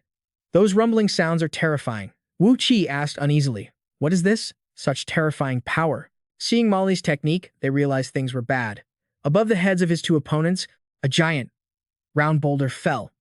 Its spiritual energy like a furious hurricane, sweeping away earth and large rocks. Wan Dai, looking at the shield protecting her and her daughter, realized, Linger, these rocks can't harm us, she affirmed. It must be Brother Moli. Before Moli, the two old men had been crushed into the ground by the round boulder, with only their heads showing. Wu Qi advised, Mu Li, you're too reckless. How can you use a killing move so lightly? Every time you use it, the toll is immense. The damage to your body is not small, and it will leave serious after effects. If you use it too many times, I fear your ligaments will be completely destroyed. Molly didn't pay his words any mind. Are you worried about me? You want me to cooperate with you? I don't need someone who'll just mess things up. Wu Qi found himself restrained by him. He realized he couldn't speak. How can this be? Seeing Nan Tian continuously coughing up blood, he exclaimed worriedly, Muli. Nan Tian asked directly, Who on earth are you? At this point, the old man had to deploy his third team. Jiangnan, where are the men from Xinzhou? From a corner of the courtyard, hidden experts appeared. They shouted, Here! Nan Tian boasted. The Jiang family is a super powerful clan, supported by many. The great martial sects of Jiangnan are all here. You want to kill me? Let's see how you're going to do it. Moli called out, Where is Elder Bei Ming? The elder shouted, At your service, Alliance leader. His appearance stunned someone. 3 martial grandmasters. You summoned them. Where are the others who follow Bei Ming? The rooftop door was kicked open, and Bei Ming's followers announced their arrival. A large, imposing group entered, all shouting in unison, Greetings, Alliance leader, Ren. He was shocked at their strength. So many experts suddenly appeared on Mu Li's side. With only 3 martial grandmasters, the Jiang family can't win this time. The people who came to support Nan Tian began to whisper amongst themselves. We rushed to aid the Jiang family this time to rely on their influence in Zhongjing later. But now that Bei Ming and Mu Li have teamed up, we don't need to protect the Jiang family anymore. There's no need for us to fight. Who knows, maybe in the future, Mu Li could become the alliance leader of Bei Ming. Seeing his men leaving, Bai Ting hurriedly called out, Hey, don't you go. Nan Tian's father growled, Get back here. Son, quick, call them back. They offered a piece of kind advice, Nan Tian. I suggest you stop here. Zhongjing is still at peace. If you stop now, we won't pursue the Jiang family's past misdeeds. If not, you will surely face the annihilation of your clan. Hearing these words, the old man trembled with rage. What did you say? Kill them, Molly ordered. Nan Tian, you hope to kill me, but you won't survive. End it yourself, and you might be able to save the lives of your clansmen. Nan Tian roared with resentment. Mu Li, you're celebrating too soon. The power radiating from the old man made the Bei Ming members anxious. Alliance leader, be careful. The people around Nantian had their spiritual energy drained, and they cried out, "Mr. Jiang, is this the successor you spoke of? Where did you find someone with such pure yin energy?" "I believe you." But Bai Ting, on the other hand, refused. "Dad, I'm your only son. Since ancient times, the yin and yang in the body must be balanced. If a man's yang energy is taken away, life is worse than death." One man shouted, "Alliance leader, I'll go on ahead." Molly thought to himself, this joint technique of draining yang to supplement yin. It seems it was his instruction. No wonder he was so obsessed with obtaining the profound yin body. If Linger hadn't met me, I'm afraid he would have become even more monstrous. Molly declared, "Bullying Linger means you won't live. Humiliating my sister means you will definitely die. My brother, I will take good care of your family." He summoned his sword. The people beside Nantian had become soulless husks, but the old man threw 2 punches towards him. Mu Li, die. The light from the attack sent others flying, while Molly attacked directly. Wu Qi couldn't believe his eyes. What kind of attack was that? I couldn't see it clearly. Were 3 people cut in half? Mu Li's cultivation level is unfathomable. The fate of the Jiang family is sealed. The southern skies have truly changed. According to intelligence from the Martial Alliance headquarters, Beiming was founded on April 29, 2031, as an alliance of families from Beiju. It's a coalition formed by the major families in Jinhu Province and Beiju City, and Mu Li is actually the alliance leader of Beiming. Including Mu Li and the absent Mr. Liu, Beiming now has 5 martial grandmasters. After today, I'm afraid Beiming will ascend to the heavens in a single step, becoming a major power in China. Whether this is a blessing or a curse for China is yet to be known. If Mu Li and the Martial Alliance can work together, the attacks from the peerless martial arts city on China could be reduced to a minimum. Linger stepped forward and called, "Brother Molly." He asked Linger, when Nantian was channeling his energy, "Did you feel any change in your body?" She replied, "No. Just now, Mom and I were hiding far away, so I couldn't see what was happening clearly." He sighed in relief. "Is that so? That's good." Wu Qi spoke up, "Mu Li, tell me the truth. What exactly is your cultivation level?" Molly answered nonchalantly, "What do you think my level is?" He guessed, "I think you're at least at the martial grandmaster level, and when you erupt with power, you might even be stronger than that." He didn't give him a specific answer. If the left protector of the Martial Alliance thinks so, then so be it. He watched him leave. Model. Mu Li pondered. The flourishing age of martial arts is dawning, and talented individuals are as numerous as autumn leaves. People like him will likely continue to appear, but to be so young and yet possess such mature, far-sighted thinking is truly rare. The sun had just risen, and everyone was already gathered around the meeting table. Vin Quang was still marveling at yesterday's battle. "Alliance leader, your invisible sword art yesterday truly opened our eyes." Someone else chimed in. "That's right, Alliance leader." Linger exclaimed cheerfully, "Brother Mu Li, you're so amazing." He replied, "If you train hard, you can do it too. With your natural gifts, you'll be able to reach this level very quickly." Linger was surprised. "Really? I can do it too?" Mu Li affirmed, "What's so hard about it?" He thought to himself, "Kid, if you knew that reaching the origin core realm allows you to fly, wouldn't you be even more shocked?" Then he revealed, "The cultivation technique I told you to practice isn't an ordinary one. With your constitution, you'll cultivate very quickly. As long as you're dedicated enough, you might reach my current level in just a few years." Vin Quang's jaw dropped in astonishment. "Just a few years?" he said. "Why is everyone so surprised? If you cultivate my infinite true scripture, you can't view it with a worldly perspective. Don't think the martial sovereign realm is the limit. In the infinite true scripture, the martial sovereign realm is only the beginning." They couldn't believe their ears. The martial sovereign realm is just the beginning? Vin Quang believed that the methods of the infinite true scripture were unlike anything in China's martial arts world. It has limitless potential on a level far superior to the techniques treasured by the great families. "I can say with certainty, if the infinite true scripture were revealed, it would absolutely be a classic scripture of Chinese martial arts, passed down for 1,000 generations, the ultimate cultivation technique." The Alliance leader's ambition is as vast as the sea, and he didn't hesitate to share this supreme technique with our Northern League. We cannot let him down. If we don't have 10 martial sovereigns in a few years, it would be a disgrace. A unified shout erupted. "That's right, we will absolutely not disappoint the Alliance leader." Mu Li ended the meeting. "That's all for today. Everyone, return to North Province for now." They replied, "Yes, Alliance leader." When only the 3 of them were left, he asked Linger and Aunt Lin with concern, "What are your plans?" Wan Di answered, "We've completely cut ties with the Sui family. There's no way we can go back there. My mother's family is also struggling because of Linger's strange illness." Linger spoke up, "Brother Mu Li, I just want to follow you. Can you teach me how to cultivate? I understand now. Only by becoming strong can I take care of myself and my mother. Muley decided, then both of you come with me to Jinling. He recalled that the head steward of the Jing province governor's mansion had told him the governor's mansion was now his property, so it would be convenient to make a trip to Jinling. Hearing this, she was overjoyed. Linger happily exclaimed, "Really? That's wonderful." Seeing how happy they both were, he remarked, "You two are really something." Linger said gently, "Brother Muley, let's head to the airport now." Wandi agreed, "That's right, or we'll be late and miss our flight." Muley replied, "All right, let's leave immediately." Linger then pleaded, "Brother Muley, when we get to Jinling, please teach my mom the technique too." He refused. The path of cultivation is fraught with danger. It's not something an ordinary person can endure. For Aunt Lynn's safety, it's better that she doesn't practice. Leaning on his cane, Muley hobbled over and announced his arrival. He waved and called out, "Muley." Muley thought to himself, "This old man is here again. I can never seem to shake him." He told the mother and daughter, "Linger, Aunt Lynn, I'll be back in a moment." Linger suggested, "Mom, let's go sit in that coffee shop for a bit." Unseen, others were watching their every move. Boss, Muley, has separated from them. The person on the other end confirmed, "Good. Take this chance and grab them now." Muley prepared to deliver another lecture. "Muley, I heard you're about to leave, so I came today to offer you some advice." Muley said bluntly, "If you have something to say it quickly. I'm in a hurry." He began, "Muley, have you heard of the flourishing age of martial arts?" He remembered Qin Mu mentioning it before he died. Muley was quite curious. What exactly is this flourishing age of martial arts? Muley replied, "We don't know the details either. It's a prophecy passed down from ancient times. It's said that in the future, the world will undergo a great change, and the spiritual energy of heaven and earth will be restored.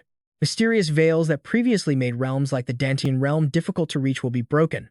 In the flourishing age of martial arts, being a martial sovereign is just the starting point." Muley thought to himself, the power of heaven and earth is being restored, and martial sovereign is just the beginning. Doesn't that mean it'll be even easier for me to return to my level as the Muley heavenly sovereign? He assessed. For martial artists, this isn't necessarily a good thing. He admitted, "That's right. Countless martial artists are filled with anticipation for this flourishing age. But a flourishing age is also an age of chaos. When the masses gain superhuman strength, there will be fewer restraints and disorder will follow. This was our original intention when we founded the Martial Alliance to find talented individuals like you. In the future, you could help China stabilize the situation. Are you willing to contribute your strength for China? Our Martial Alliance will definitely devote all our resources to nurturing you." He replied, "It's the same as I've said before. If I have the strength to help, I will. If I don't, it's all just empty talk.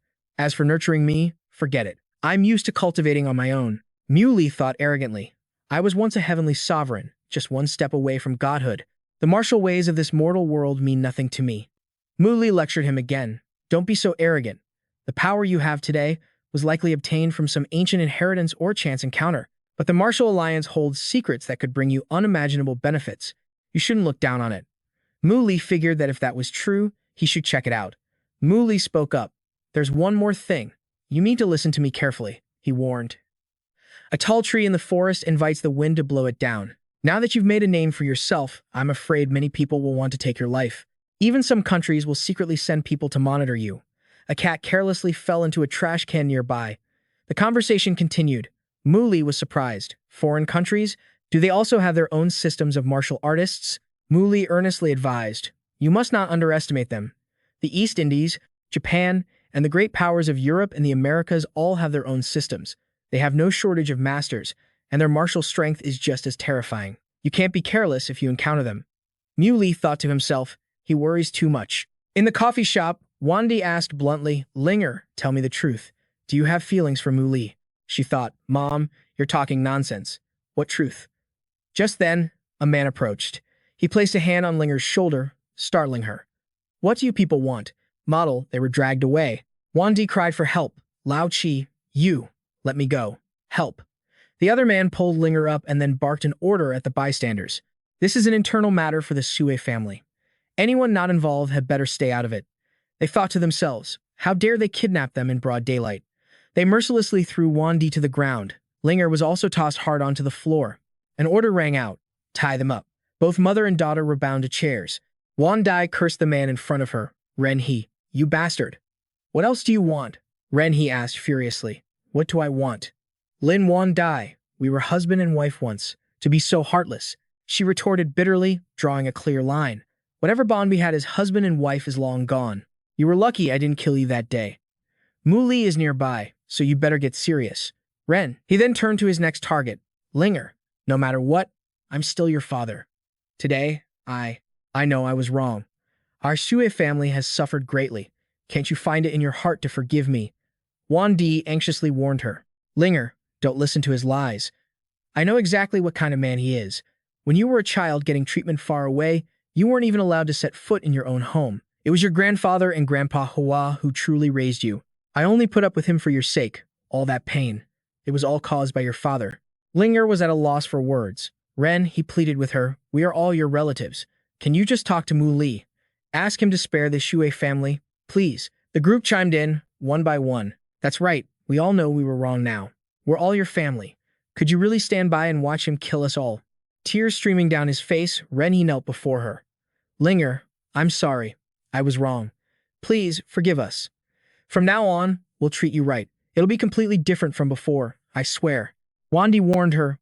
Linger, don't listen to a word they say. Every single one of them is a hypocrite.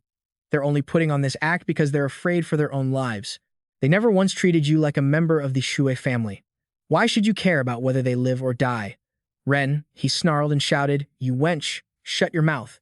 He ordered his men to move. One of them stepped forward, locking her in a chokehold. Ren, he threatened. Linger, if you don't tell Mu Li to spare this Shu family and come home with me, then your mother isn't going to make it. Think about it. Linger pleaded with him. No, please, let my mother go. Ren. He continued his threat. If you want her to live, then go talk to him. Furthermore, you are forbidden from ever mentioning today's events to Mu Li. Otherwise, we have ways of taking her life. In his heart, he was absolutely certain. Even if Mu Li knew Linger was my daughter, he wouldn't do this to us. Besides, the girl is kind-hearted and easily swayed. Suddenly, a loud crash echoed as a sharp beam of light shot straight for his neck. Ren, he froze completely, as if his pressure points had been struck. Seeing Mu Li behind the attacker, he was terrified. Mu Li got here fast. Staring at the man-shaped hole in the door, they gaped in awe. So powerful. Linger shoved Ren he aside and ran towards him, crying out, Mu Li. Even he broke out in a cold sweat, seeing how fiercely she ran towards him. Linger leaped into his arms, hugging him tightly. As he held her, Mu Li acted. Linger, your mother still needs to be saved. All the grunts were instantly knocked out the window. He asked coldly, whose life were you planning to take? The entire group dropped to their knees, crying out, Boss. Rennie hastily tried to explain, Boss Mu Li, it's not like that. We only came to apologize to Linger. Mu Li found their twisted logic laughable. Apologize? You call holding her mother hostage a form of apology. Wan Dai snarled, Rennie, you scoundrel. He desperately pleaded, Lord Mu Li, we know we were wrong. There won't be a next time. Please, I beg you to spare us. Even though Linger is my daughter, and she was born with a strange illness, she's very beautiful. If you take a liking to her, my lord, you can. You can take her with you. I would never dare to object. But in his heart, he thought, Linger? So what? Ren. He continued his psychological manipulation. Linger, I'm your father. We share the same blood. Are you really going to just stand there and watch us die? We were only forced to do this. Please, can you forgive us? I know you have a kind heart. She seemed to waver upon hearing this. Mu Li gave her full authority to decide. Linger, it's your decision. Ren, his earnest voice pleaded again. Linger, I'm begging you, please spare us. He knew Linger was too kind-hearted. There's nothing wrong with being kind, but a person who is too naive will have a hard time on the long path of cultivation. Will this simple kindness truly move others? And so, he personally lifted a man by his neck and questioned him. Talk, what was your original plan? The man choked out. There was no plan. We really came here to apologize. He turned to a bald man, his voice dropping to a growl. Tell me the truth, or die. The bald man spilled everything. I'll talk. The original plan was to gain Linger's sympathy. If she refused, we were to threaten her with her mother. If she still refused, we were to capture them both and use their lives to threaten you, holding them hostage in the Shui family estate forever. The other men panicked, thinking to themselves, it's over. We're all dead.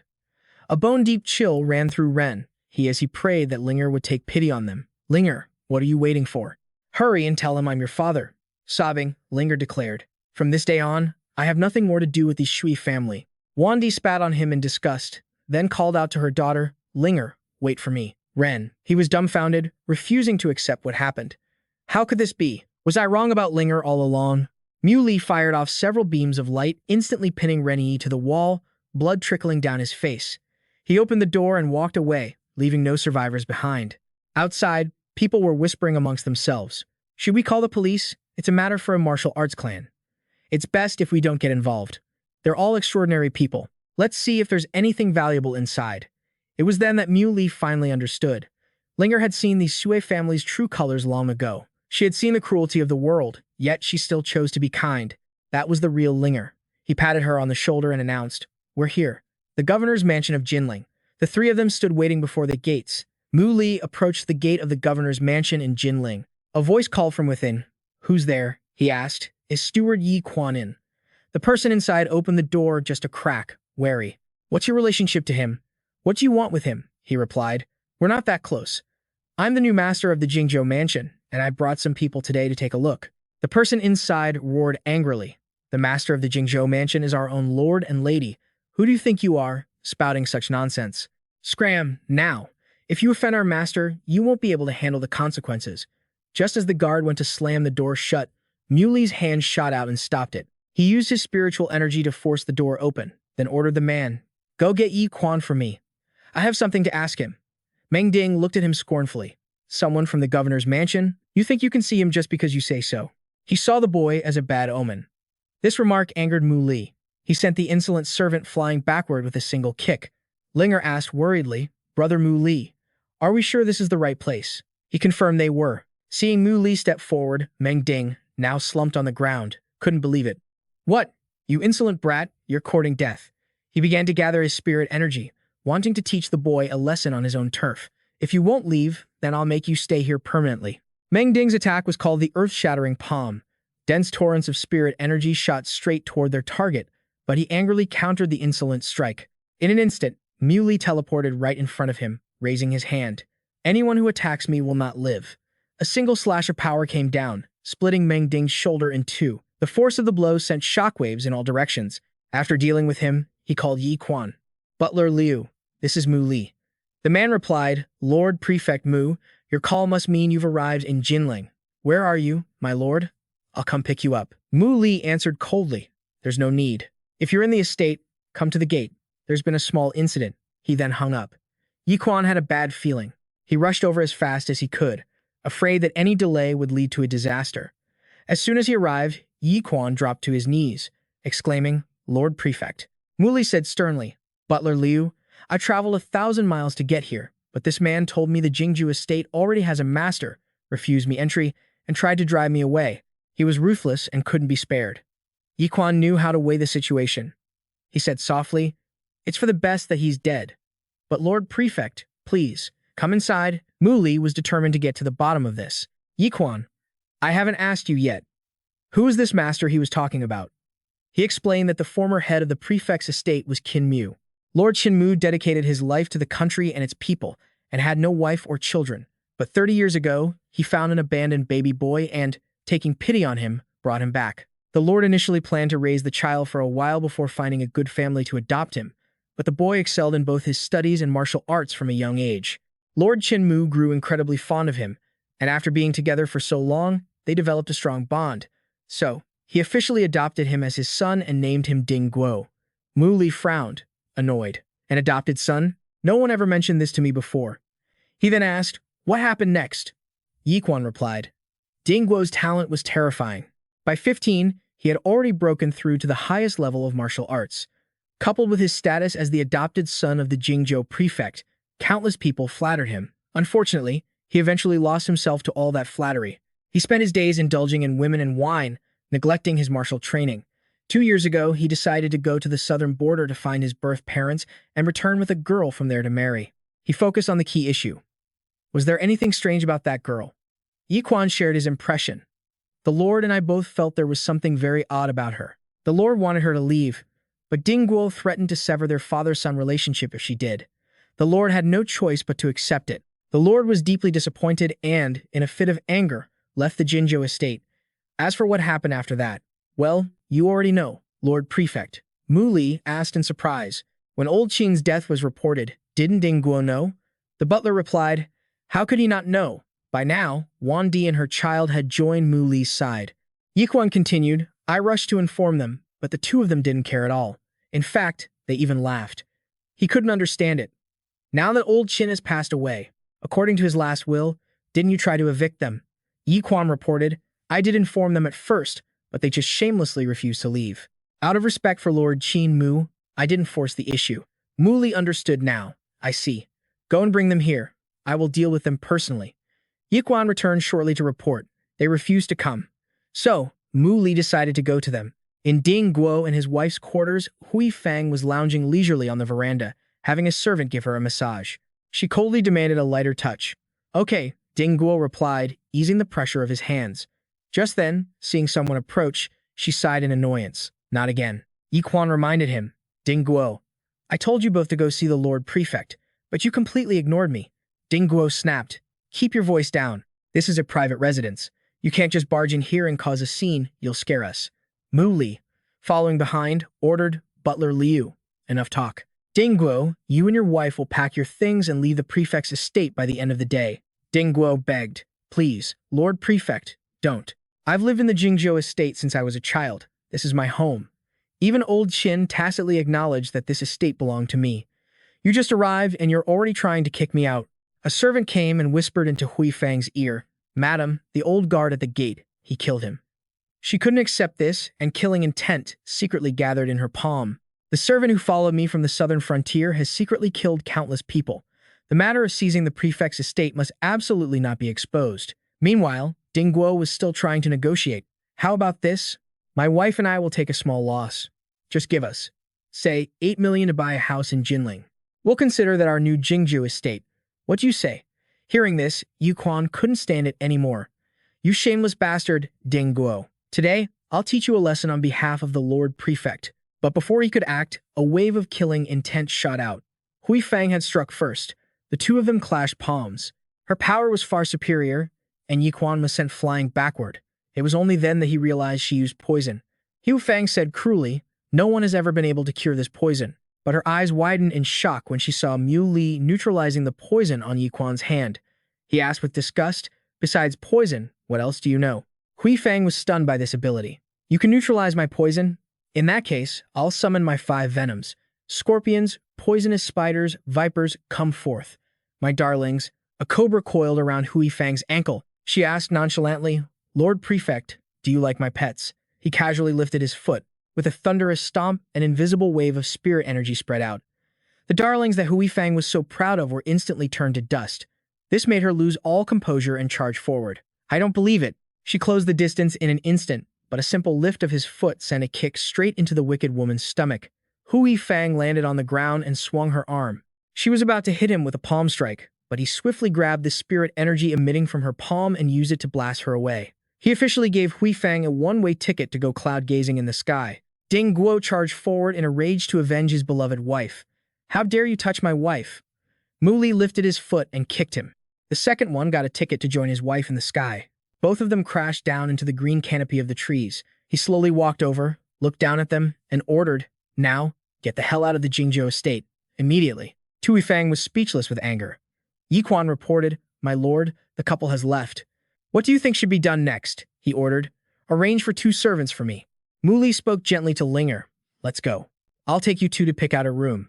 Arriving at the first room, Linger's eyes sparkled. She was dazzled by the enormous room inside. So excited, her cheeks turned pink. Brother Mu Li, I love it. Wan Di was also very happy, exclaiming, we're really troubling you too much. Just then, Yi Quan was outside and reported, my lord, I've brought the people.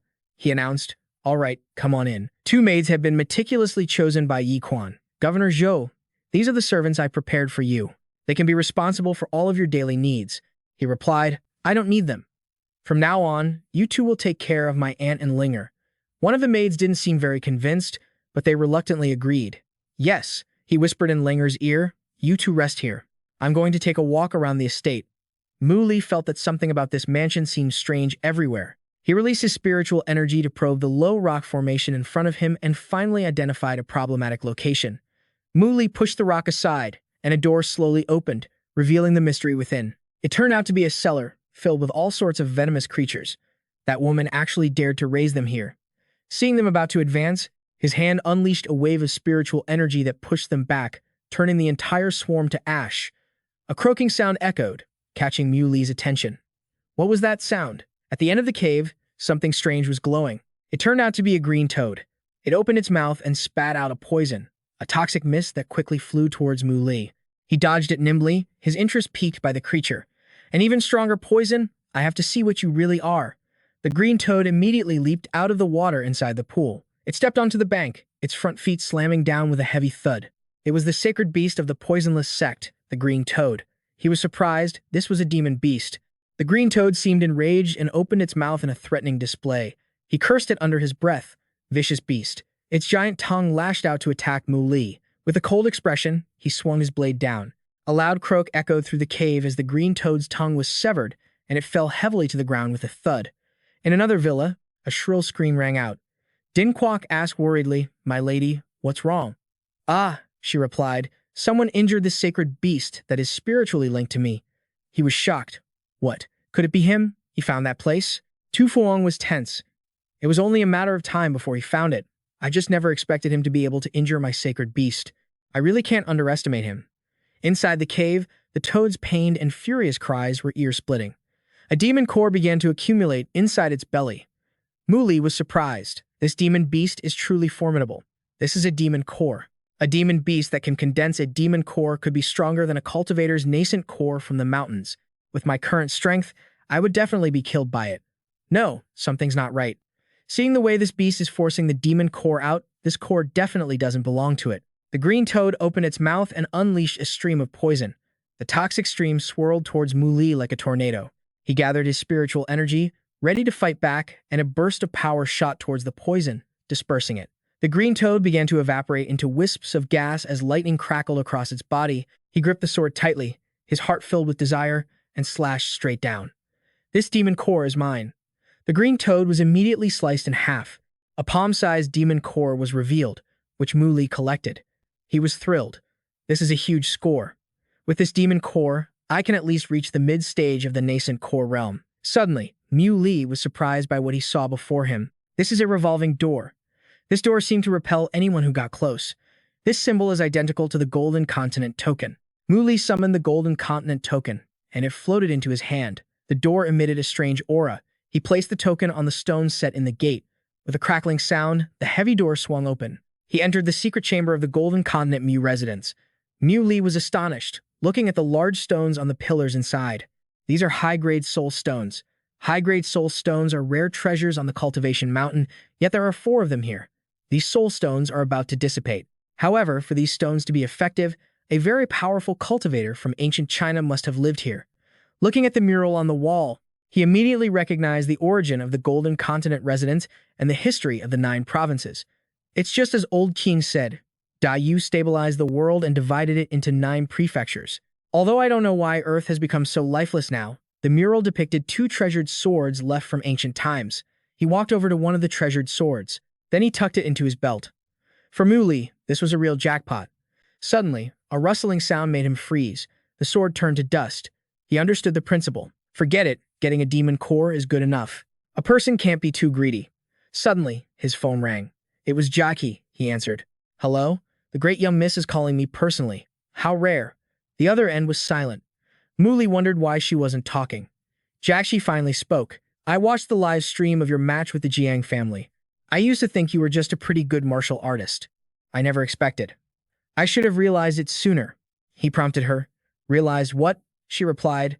My father respects you so much, and you can solve any problem with ease. Listening to her, Muli felt something was off. What's with Jachi? This shy way of speaking is so unlike her. From the other end, she asked, Muli, are you him? He was surprised. Who? Jachi shyly uttered a single word, mine. As soon as she said it, mortified, another Jiaxi began to criticize her. Jiaxi? Do you think Muli is still the same bodyguard he used to be? He's not that person anymore. She held onto a sliver of hope. Are you still the Muli I used to know? He reassured Jachi. I'm still the same Muli. You just know more about me now. And with that, she defeated the fierce Jiaxi in her heart. Jachi, Muli won't change just because he's gotten stronger. You have to trust him. She waited, then asked, "So when are you coming back? Now that you're so powerful, you don't need to go to school anymore, do you?" He replied, "It'll be a while." Jachi insisted, "Come back soon." "Okay, I still want you to be my bodyguard." He laughed teasingly. "Don't you know who I am now? What's your price?" Jachi joked back, "Hey now, we're old friends. Just give me a reasonable price. It's the thought that counts." Li sealed the deal. "All right, I'll give you a discount." Seeing him so relaxed, Jachi finally let go of her worries. "Li, you really haven't changed." In her heart, she was certain. "I believe he's always been the same. He's always the one who saves me from danger and gives me warmth, the peerless hero of my heart." Late at night, at the Zhoumu estate, a wisp of energy flies inside. Xiaobai happily sneaks into the estate, thinking, "I'm here." She floats into the room and silently watches Li sleep. She sticks her tongue out, teasing him since he can't see her. "Naya, Naya." An idea flashes through Xiaobai's mind she's going to draw on his face. The pen eagerly readies itself for mischief. But before it can even touch him, Li's eyes snap open. He bolts upright, causing the ghost who was trying to prank him to get a fright herself and shriek. Xiaobai feigns innocence and asks, "Why are you awake?" Li admits, "I knew you were here the moment you arrived. Now, tell me, why aren't you at home taking care of your mother?" "What are you doing here?" She replies, "I took good care of her. But wasn't she taken away by the Yu family afterward? I was so bored all by myself at home." He asks curiously, "You're not going to hunt that guy anymore?" Xiaobai seems uninterested. "Ugh, that guy. Tell me, how can a grown man be such a coward? I once scared him by taking my own head off just to show him. See my head?" She says in disgust, "I just wanted to mess with him." And what happens? He gets so scared he wets his pants. Li can't take it anymore and lands a solid punch on her. Xiaobai admits her fault. "I admit, what I did was a little terrifying," he retorts. "A little? Didn't you scare him so badly he had to move out?" She denies it. "Of course not. I stopped scaring him after that." He's skeptical. "Did your conscience get the better of you?" Xiaobai recounts. "Of course not. I don't know who told him to do it, but he stole someone's used underwear and started wearing it on his face when he slept. It was so disgusting I just couldn't bring myself to scare him anymore. After that, I got bored and had nothing to do but cultivate all day. Then one day, I suddenly realized I could leave that room. So I went to visit my older sister for a long time. It seemed like she could feel my presence and would often talk to herself. I didn't want to make her sad, so I came looking for you." Li is secretly impressed, thinking, no wonder she was able to cultivate to the initial stage of key refinement in such a short time after leaving that room. Her talent is truly extraordinary. He wonders, "So how do you find me?" Bijou City and Jinling are very far apart. Xiaobai boasts proudly, "It's our psychic connection." Li commands her, "Tell me the truth." Xiaobai confesses, "In the Ghost Immortal Sutra, there's a method to leave a trace, which can be used to track someone." He isn't sure what kind of trace she means, thinking to himself, the most insidious technique in the Ghost Immortal Sutra can directly absorb a person's soul power. With an innocent look, Xiaobai replies, "It's just a normal trace." Li loses his patience. "Spit it out."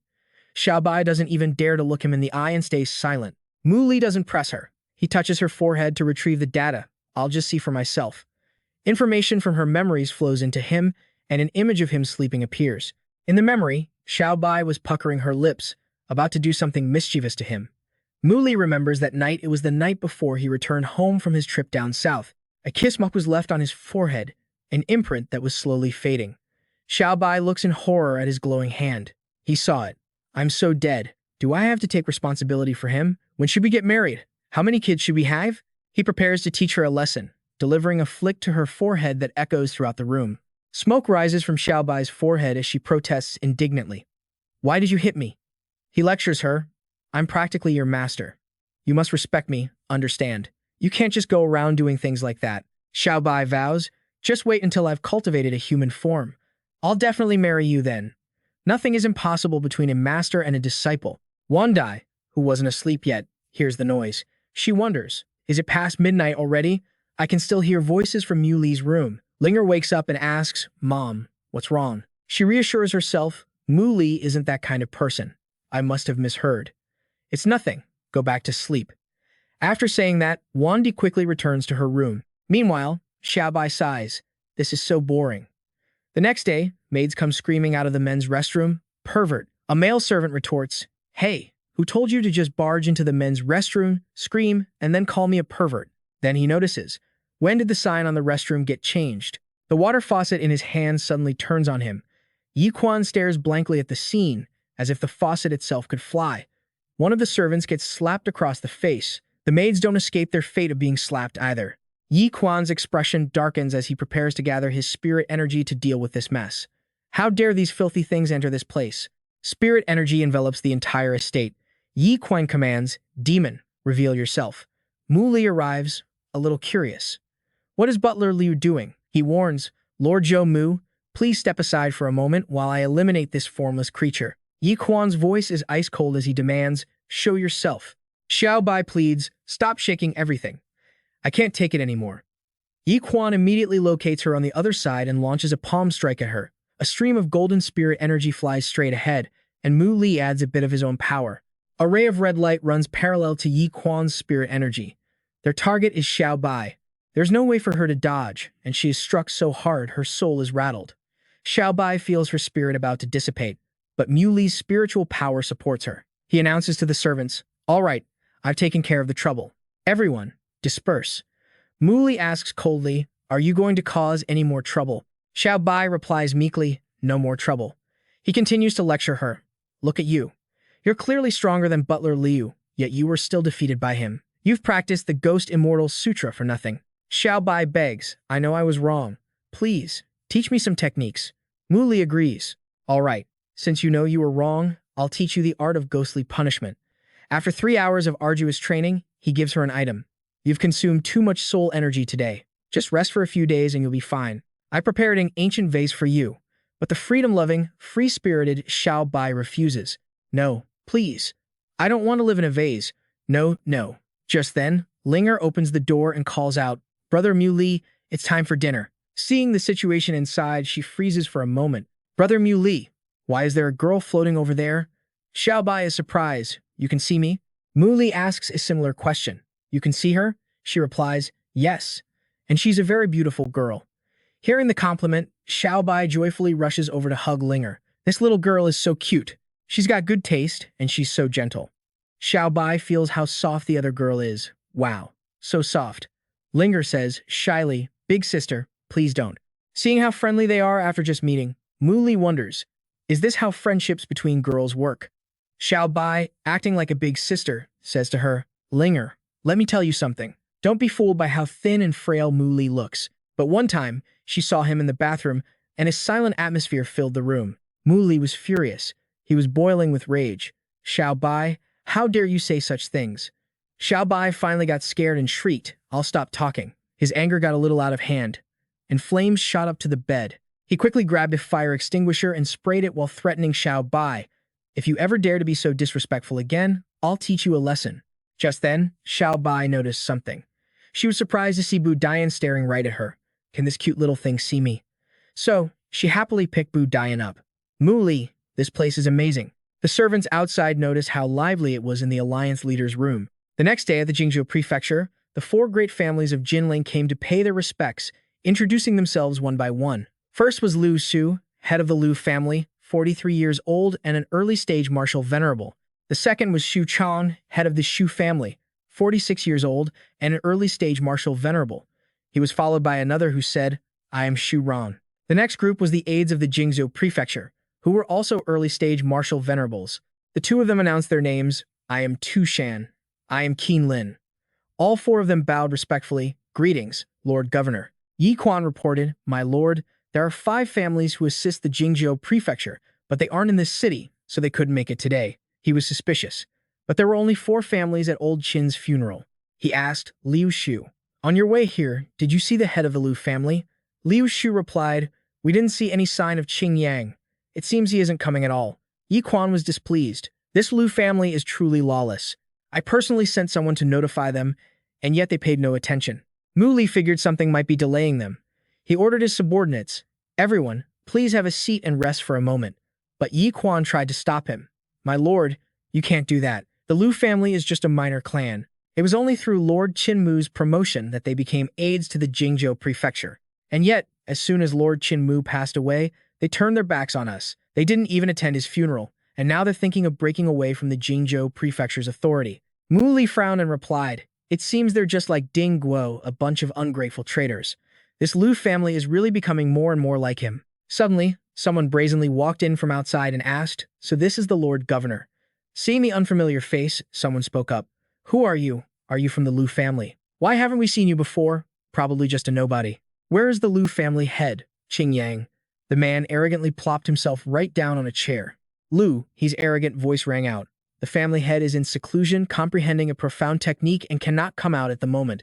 As for paying respects to the Lord Governor, a regular disciple like me will suffice." This blatant disrespect infuriated the other family heads. "You bastard. The Lu family is so ungrateful. Shameless. How audacious." Mu Li stood up and said coolly, "Although I didn't want this position, I always fulfill my promises." An immense pressure emanated from him as he gave an order. "Tell Qing Yang to come here and apologize to me personally." Lu, he wasn't afraid in the slightest, his arrogant expression unchanged as he spoke. "Apologize?" Mu Li had lost all patience with this punk. A suffocating killing intent radiated from him. Mu Li ordered him out. "Get lost." Waves of killing intent filled the room. By the time Lu he realized what was happening, it was too late. His entire body was riddled with holes. Mu Li issued an ultimatum to the Lu family. If he doesn't come, the consequences will be more than he can bear. As soon as he finished speaking, Lu he was forcibly thrown out by a wave of spiritual energy. The doors slammed shut, leaving everyone inside still shaken by what had just happened. Liu Shu thought to himself, "The Lord Governor is as powerful as the rumors say. It looks like things won't end well for the Lu family." Meanwhile, back at the Jingzhou prefecture, Xiao Bai and Linger came to see Mu Li. She asked cheerfully, "Are you done with your talks?" Mu Li replied, "Yeah." "Where are you two headed?" Xiao Bai took Linger's hand. Linger followed her lead and did a little spin. Xiao Bai complimented her. "Linger, you have such a great figure. Dressed up so nicely. Of course, we're going shopping." "Let's go, Linger." Linger then invited him. "Brother Mu Li, do you want to come with us?" He immediately agreed to the beautiful girl's request. "Sure, shopping sounds fine. I'll come along to make sure no one causes trouble everywhere." The three of them strolled through the streets together. Linger exclaimed in awe, "This place is so beautiful. I've never been anywhere this bustling." He asked them if there was anything they wanted to buy. Linger's eyes landed on something. "Brother Mu Li, I want this." He agreed instantly. "All right, just tell me what you like, and I'll buy it for you." He thought to himself, if only Mu Xin were like this, how cute would that be? Xiao Bai scoffed, an old man robbing the cradle. Shameless. Linger went to another spot and excitedly pointed at a treat. "Brother Mu Li, I want to eat this." Mu Li went to get her an ice cream. "Here, eat up." She took the first bite. The delicious flavor exploded from the ice cream, and she jumped for joy. "This is so good, thank you." Xiao Bai looked on with a dark expression, staring at Linger's mountainous assets. An idea flashed in Xiao Bai's mind. "I've got it." She started doing a handstand, to his confusion, then hugged Linger and began to whine. "I want to eat ice cream too, but unfortunately, I don't have a body, so I can't." Linger was stunned and exclaimed, "Sister Xiao Bai." She started to play the part, sobbing pitifully. "Who made me die so young?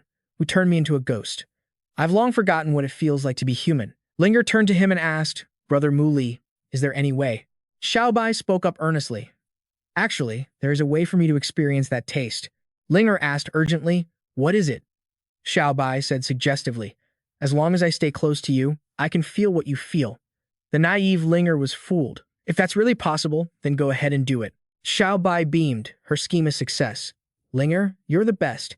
Here I come." He asked coldly, "Xiao Bai, what are you trying to do?" Linger's body suddenly brought its hands up to grope her own chest as Xiao Bai's voice moaned, "Oh my, so this is what it feels like to have big boobs? Why don't I have any?" The surrounding crowd saw this wild scene and immediately got nosebleeds. Linger's soul was practically scared out of her body as she realized Sister Xiao Bai had tricked her. "Give me back my body." She lunged back into her body to regain control, pushing Xiao Bai's spirit out. Xiao Bai was still floating on cloud 9. That felt amazing. Mu Li asked, annoyed, "What kind of stunt was that? You haven't scared me yet. So, do you actually want to go shopping or not?" Just then, the sound of a camera shutter clicked. It turned out some guys were trying to take pictures of Linger. He angrily shooed them away. "Get out of here." Meanwhile, Xiao Bai cheered enthusiastically. "Let's keep shopping." At the same time, in the inner courtyard of Qing Yang's home, Ding Guo was helping his wife, Hui Fangg, out to the garden, asking, "How are you feeling, dear?" She replied, "I'm still very weak, but I should be much better in a day or two. The holy beast is connected to my very life force. That bastard dared to kill the holy beast I raised, injured me, and stole the holy elixir I refined. We absolutely cannot let him get away with this, Din Kwok vowed. Tu Fuang, don't worry. I will find a way to kill him and get revenge for you. Tu Fuang warned. Don't underestimate him just because he's young. He's very strong. In a straight fight, we're no match for him. We can't win with brute force. We have to be cunning. Besides, there's a better way to handle this. The Five Poisons sect are just a bunch of ordinary people, and more importantly, we can always target those close to him. Din Kwok slowly understood. You mean that girl? Tu Fuang instructed her husband, send some people to keep an eye out. The moment you see that girl alone, capture her and bring her here. I have my own way of dealing with him. He agreed instantly. All right, I'll do it your way. Meanwhile, Muli was strolling through Jinling Street. He followed behind, carrying a ton of bags, and as he looked at the girl in front of him, he thought to himself, this feeling, it's so familiar. Suddenly, his phone started ringing. Since both his hands were full of bags, he used his spiritual energy to make the phone levitate out of his pocket. He then answered it. Hello? On the other end, Nat Tone reported, several families want to host a welcome banquet for you tonight in Jinling City. It's also a chance for all the local families to get to know you, to avoid any unexpected incidents. Muley replied, all right, you arrange it. Nat Tone then asked, so, my lord, will you be needing any female companionship? Muling piped up curiously, Muli, what kind of party is it? Can I go? Xiao Bai chimed in from the side, clamoring, I want to go too. I want to go too, he agreed. All right, we'll all go tonight. We just have to take these things home first. A car picked them up and took them to the 5-star Jinling restaurant. Muley stepped out of the car. He felt perfectly at ease and remarked, so this is the world of the rich, huh? Nat Tone said from the driver's seat, my lord, I'll go park the car. The banquet is on the 2nd floor. You can all head up first. He led the two of them inside. Let's go. We'll head up first. But Muling whined, Muley, I want some ice cream. He was surprised. Again? Is ice cream really that good? She said poutingly. It's super delicious. Hearing Muling's sweet voice, he completely gave in. All right, I'll buy it for you. Muling replied happily, thank you. Muli. From behind them, Xiao Bai coaxed, I want some ice cream too. Muling, can you let me borrow your body again? Having been through this before, she flatly refused. No way. Just then, two suspicious-looking guys were eyeing Muling. One of the underlings said to his boss, hey, Brother Fei, look over there. She's hot. He corrected them. What do you mean, hot? His eyes lit up. She's a total knockout, Fei Long ordered his men. You know the drill. With eager looks on their faces, they replied, got it. The three of them started walking towards her with ill intentions. Let's move, one of them said first. Hey, beautiful, are you all alone? Muling turned around, pointed at herself suspiciously, and asked, me? The scar-faced man tried to flirt. You won't find anyone around here as gorgeous as you. Of course we're talking to you. Xiao Bai warned sternly. You can tell just by looking at them that these guys are bad news. Muling ignored them, but the group blocked her path. Hey, beautiful, don't go. Let's talk for a bit. We just want to be friends. The three of them surrounded her. Hey, beautiful, don't be scared. We're not bad guys. Fei Long knew it was time for him to step in and play the hero saving the damsel. It's my turn. But someone else beat him to it. A voice called out, who are you people? The whole group froze, and Muling called out happily, Muli, how dare they mess with one of my people? A powerful aura radiated from Muli, causing the cigarette to fall from Fei Long's mouth as he ducked back into his hiding spot. Muli's appearance made him wary. Where did this kid come from, getting in my way? The thugs asked resentfully. Who the hell are you, daring to ruin our fun? Muli replied calmly. Who am I? You don't need to know. One of them impatiently threw a punch at him. Get lost. Muli caught the man's fist and casually tossed him aside. The unlucky, scar-faced man landed with a thud right next to Fei Long. Xiao Bai clapped and cheered, Muli, beat him up. Beat him to a pulp. Muling thought he looked so cool just then. Muli is so handsome. The other two thugs rushed forward, determined to teach him a lesson. You dare hit our guy, you're dead. Muli calmly stomped hard on one guy's foot, while the other took a palm strike to the chest. Fei Long couldn't watch anymore. He shouted, stop. He leaped down from above. Take this kick. Muli blocked it with his forearm. The force from Muli's body was like a wall, sending Fei Long flying back. He was stunned. What's going on? Unless you're a martial grandmaster from the Tiger rankings, why have I never seen you in Jinling before? Xiao Bai scoffed at his skills. That guy is so weak. Muli only used one hand, and he still couldn't handle it. Muling was full of admiration. It's because Muli is just too strong. Mu Li asked with concern, "Are you two okay?" Mu Ling replied, "We're fine." Xiao Bai sighed. "If you'd been a little later, I could have had a go at them myself." Suddenly hugged by Xiao Bai, her face turned bright red as she asked, "You promised not to cause trouble before we came here, didn't you?" At this, Xiao Bai started to sulk. All right, I get it." The underling asked doubtfully, "Boss Fei Long, this guy is really aggressive, and he's talking to thin air. Is there something wrong with his head?" Fei Long said with a cold expression, "Calm down. A guy this strong and aggressive probably has a major family backing him. We can't afford to offend him. I'll swallow my pride and talk to him first." The three of them then entered the banquet hall. Xiao Bai was excited. So much food. If only I had my own body. Seeing him, Vin Quang called out, "Alliance leader. I didn't expect you to be here too. It seems the Jingzhou prefecture is on the same side as us after all." He was surprised to see them all there. "Is the Jingzhou prefecture really that big a deal?" Vin Quang replied, "Alliance leader, you shouldn't underestimate this place. The Jingzhou prefecture has a long and storied history. The governor is still the master of a province. After turning the tide of war, he's like a king in his own domain, and his power is still immense. What's more, I've heard the governor's strength is above that of a martial grandmaster. Even stronger than a martial grandmaster." Mu Ling was shocked. Mu Li. "It seems Mu Li is the governor of Jingzhou." The old man asked, "Alliance leader, you must have come because you also received the notice from the Jingzhou prefecture, right?" Lao Zhang was full of anticipation. "This is good. Today, our Bei Ming clan will get to witness the divine might of the great governor of Jingzhou. Let's see just what kind of legendary figure this person above a martial grandmaster truly is."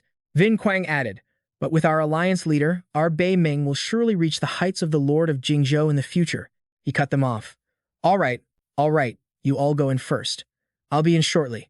Mu Li didn't forget to add a warning. "Oh, right. For the time being, don't reveal my identity." The three of them agreed, "Don't worry." Alliance leader. Mu Ling asked Mu Li curiously, "Why don't you just tell them who you are?" "Yeah." Xiao Bai chimed in. "You're so sneaky," he replied. "I'm just thinking of them. After all, it's not good to scare your own people. Let's go find a seat first." One of the subordinates came to report, "Boss Fei Long. That guy has sat down. Judging by his appearance, he's probably not from any major family." The man made a throat-slitting gesture and asked, "Boss Fei Long, should we take care of him?"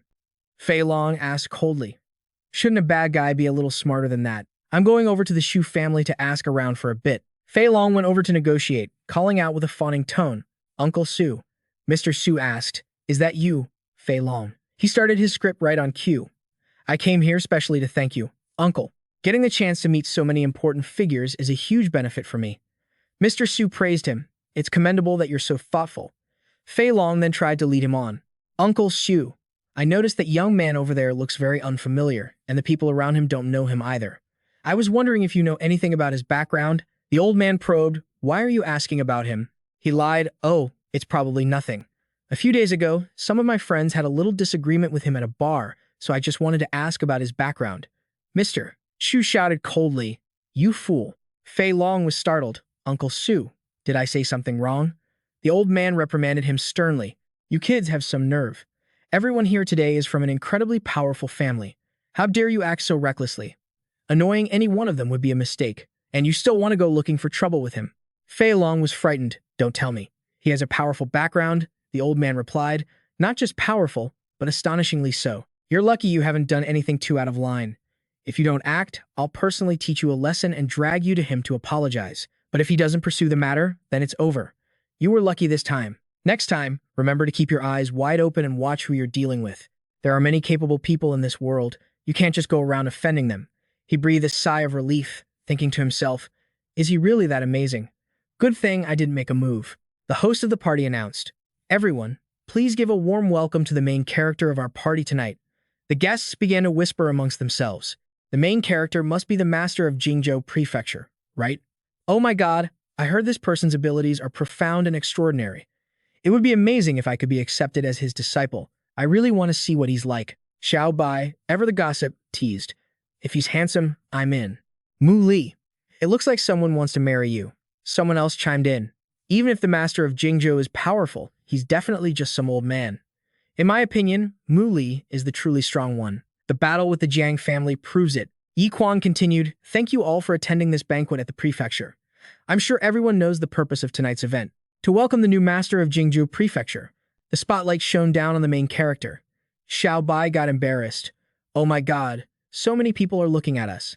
This is so awkward. Seeing Mu Li, everyone was stunned. So young? He's that young? Even the three elders, Old Li, Old Zhang, and Rong Guang, froze in place. The Alliance Master is the master of Jingzhou. Only then did Fei Long realize he had messed with a major figure and was totally screwed. Praises erupted all around. So strong. To have such terrifying power at such a young age, he truly lives up to the name Master of Jingzhou. Yi Quan reported, Lord Prefect, I sent people to inquire. So far, Qing Yang, the master of the Liu family, has not appeared. He's showing you a complete lack of respect. We may need to take other measures. Mu Li casually asked how he planned to proceed. The man laid out the plan. The Liu family was originally a vassal of the Jingzhou prefecture.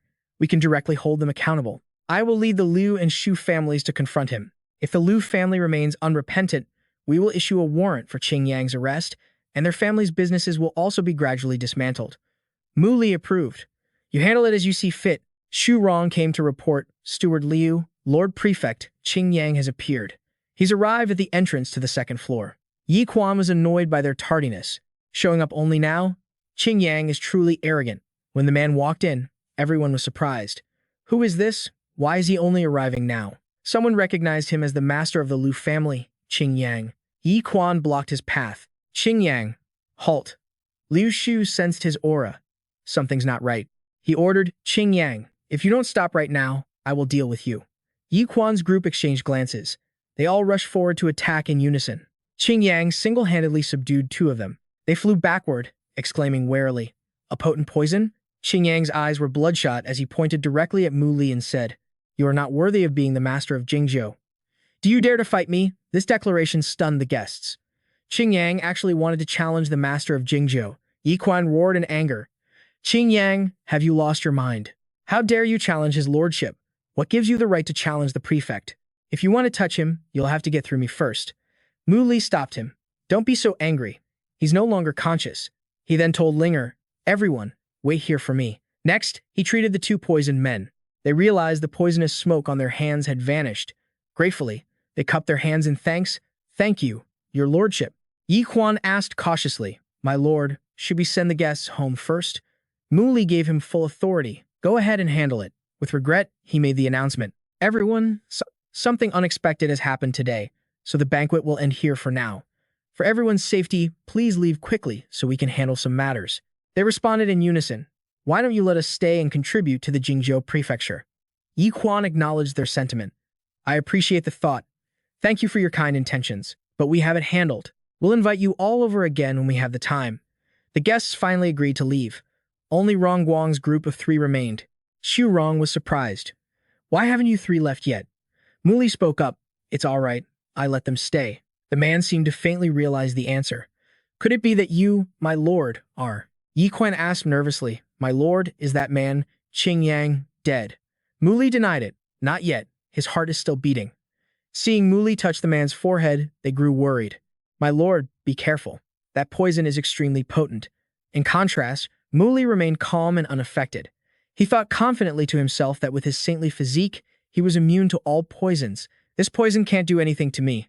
With a single finger poke to Qing Yang's chest, the man fell limply to the ground, and a small insect crawled out from his body. Both Liu Shu and Xu Rong simultaneously released their spiritual energy to attack the insect. Yi Quan ordered them to capture it. The insect struggled relentlessly, trying to escape. It was restrained by Mu Li, unable to break free. Yi Quan looked at it in surprise. Why does this insect look so familiar? Liu Shu asked curiously. You've seen it before? He revealed. This is a corpse-controlling goo from the Five Venoms cult. Liu Shu was horrified to hear the name, the Five Venoms cult. Mu Li, who had never heard of this concept, asked again. A corpse-controlling goo. Yi Quan replied, Yes, my lord.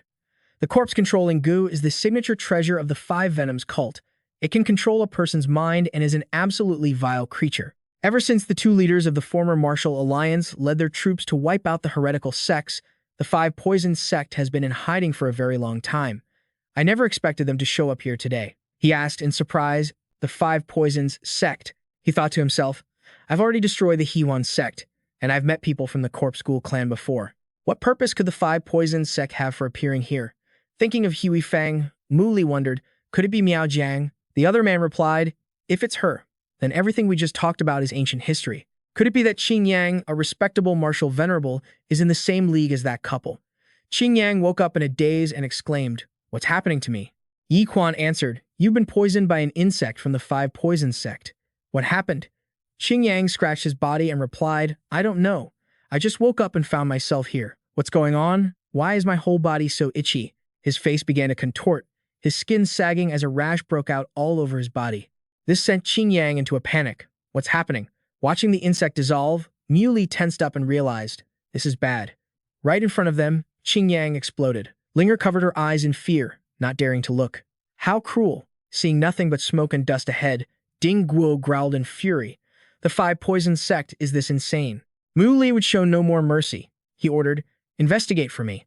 Hunt the Five Poisons sect to the ends of the earth and bring that couple, Ding Guo and his wife, back here. Yes, sir. Yi Quan announced to his subordinates. Those fiends from the Five Poisons sect used a person to cultivate poison, killing the master of the Liu family. Now, under the orders of the Lord Governor, search the entire premises. My lord, the saintess of the Five Poisons sect, is very likely in the Liu family home. He gave the order to search inside. The main doors were kicked wide open. Liao Shu declared, Saintess of the Five Poisons sect, I'll chop you into 100 pieces. However, the area was littered with corpses. Mu Li warned them, don't touch the bodies. For one man, it was too late. Shu Liang held up his poisoned hand and said in horror, my hand. The person next to him was also stunned. The bodies are highly toxic. He decisively destroyed his own poisoned hand. Mu Li treated Shu Liang's wound, and he was extremely grateful. Thank you, Lord Governor. Mu Li asked, what's your name? He replied respectfully, reporting to the Lord Governor, my name is Su Liang, from the Shu family. Mu Li instructed him, once your wound is fully healed, come to the governor's mansion. Hearing this, he was overjoyed. Thank you, Lord Governor. The person beside him was also happy for him. Shu Liang, you're so lucky. This is great. Mu Li instructed the steward. No one is to touch these bodies. Cremate them. The steward ordered his subordinates. Bring fire. A blazing torch was made ready. Suddenly, a servant shouted, snakes. So many snakes. Yi Quan looked over, puzzled. What's going on? A swarm of snakes was surrounding one of the servants. The man used his torch to drive them away. Get back. Get away from me. Mu Li quickly announced. Everyone, don't panic. Gather in one place. He began to channel his spiritual energy. A circle of light appeared around the group of servants, blocking any snakes that tried to approach. Su Liang was in complete awe. What kind of fire is that? It's incredibly powerful. The Lord Governor is truly unfathomable. A raging purple flame emanated from Mu Li. 10 minutes later, the entire swarm of snakes had been burned to ashes. Mu Li ordered Ding Guo and Miao Jiang aren't here. Everyone, withdraw from the Liu family home immediately. Yi Quan asked how to proceed. My lord, what about the Liu family's estate? He gave a firm command. The Liu family home is now a contaminated zone. Burn it down. Find any surviving members of the Liu family who may be displaced and treat them well. If they value their family, help them rebuild. The rest of you, continue the search. Even if you have to turn over every stone, you must find Ding Guo and the saintess of the Five Poisons sect. A fierce fire blazed across the Liu family compound.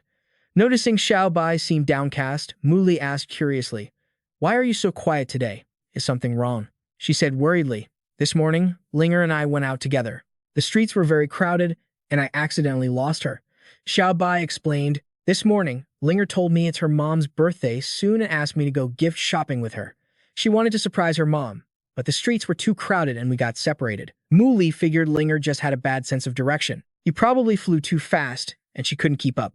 But when he called her phone, all he heard was a ringing tone. The number was unreachable. Xiao Bai said anxiously, I've looked everywhere, but I still can't find her. He immediately called for Yi Quan, who appeared at once. My lord, what is it? He ordered everyone in Jinling to search for Linger. Half an hour later, while Mu Li was still waiting, Yi Quan returned to report, my lord, we found a trace of Miss Xue.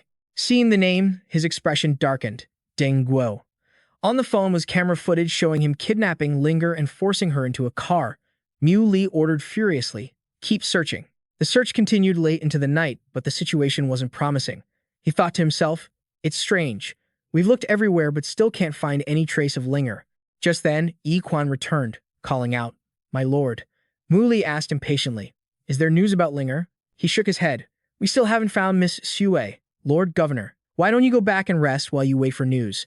I will continue the search and report to you as soon as I have anything. Muli thought to himself that he always had a feeling Miao Jiang would come to Jingzhou Prefecture.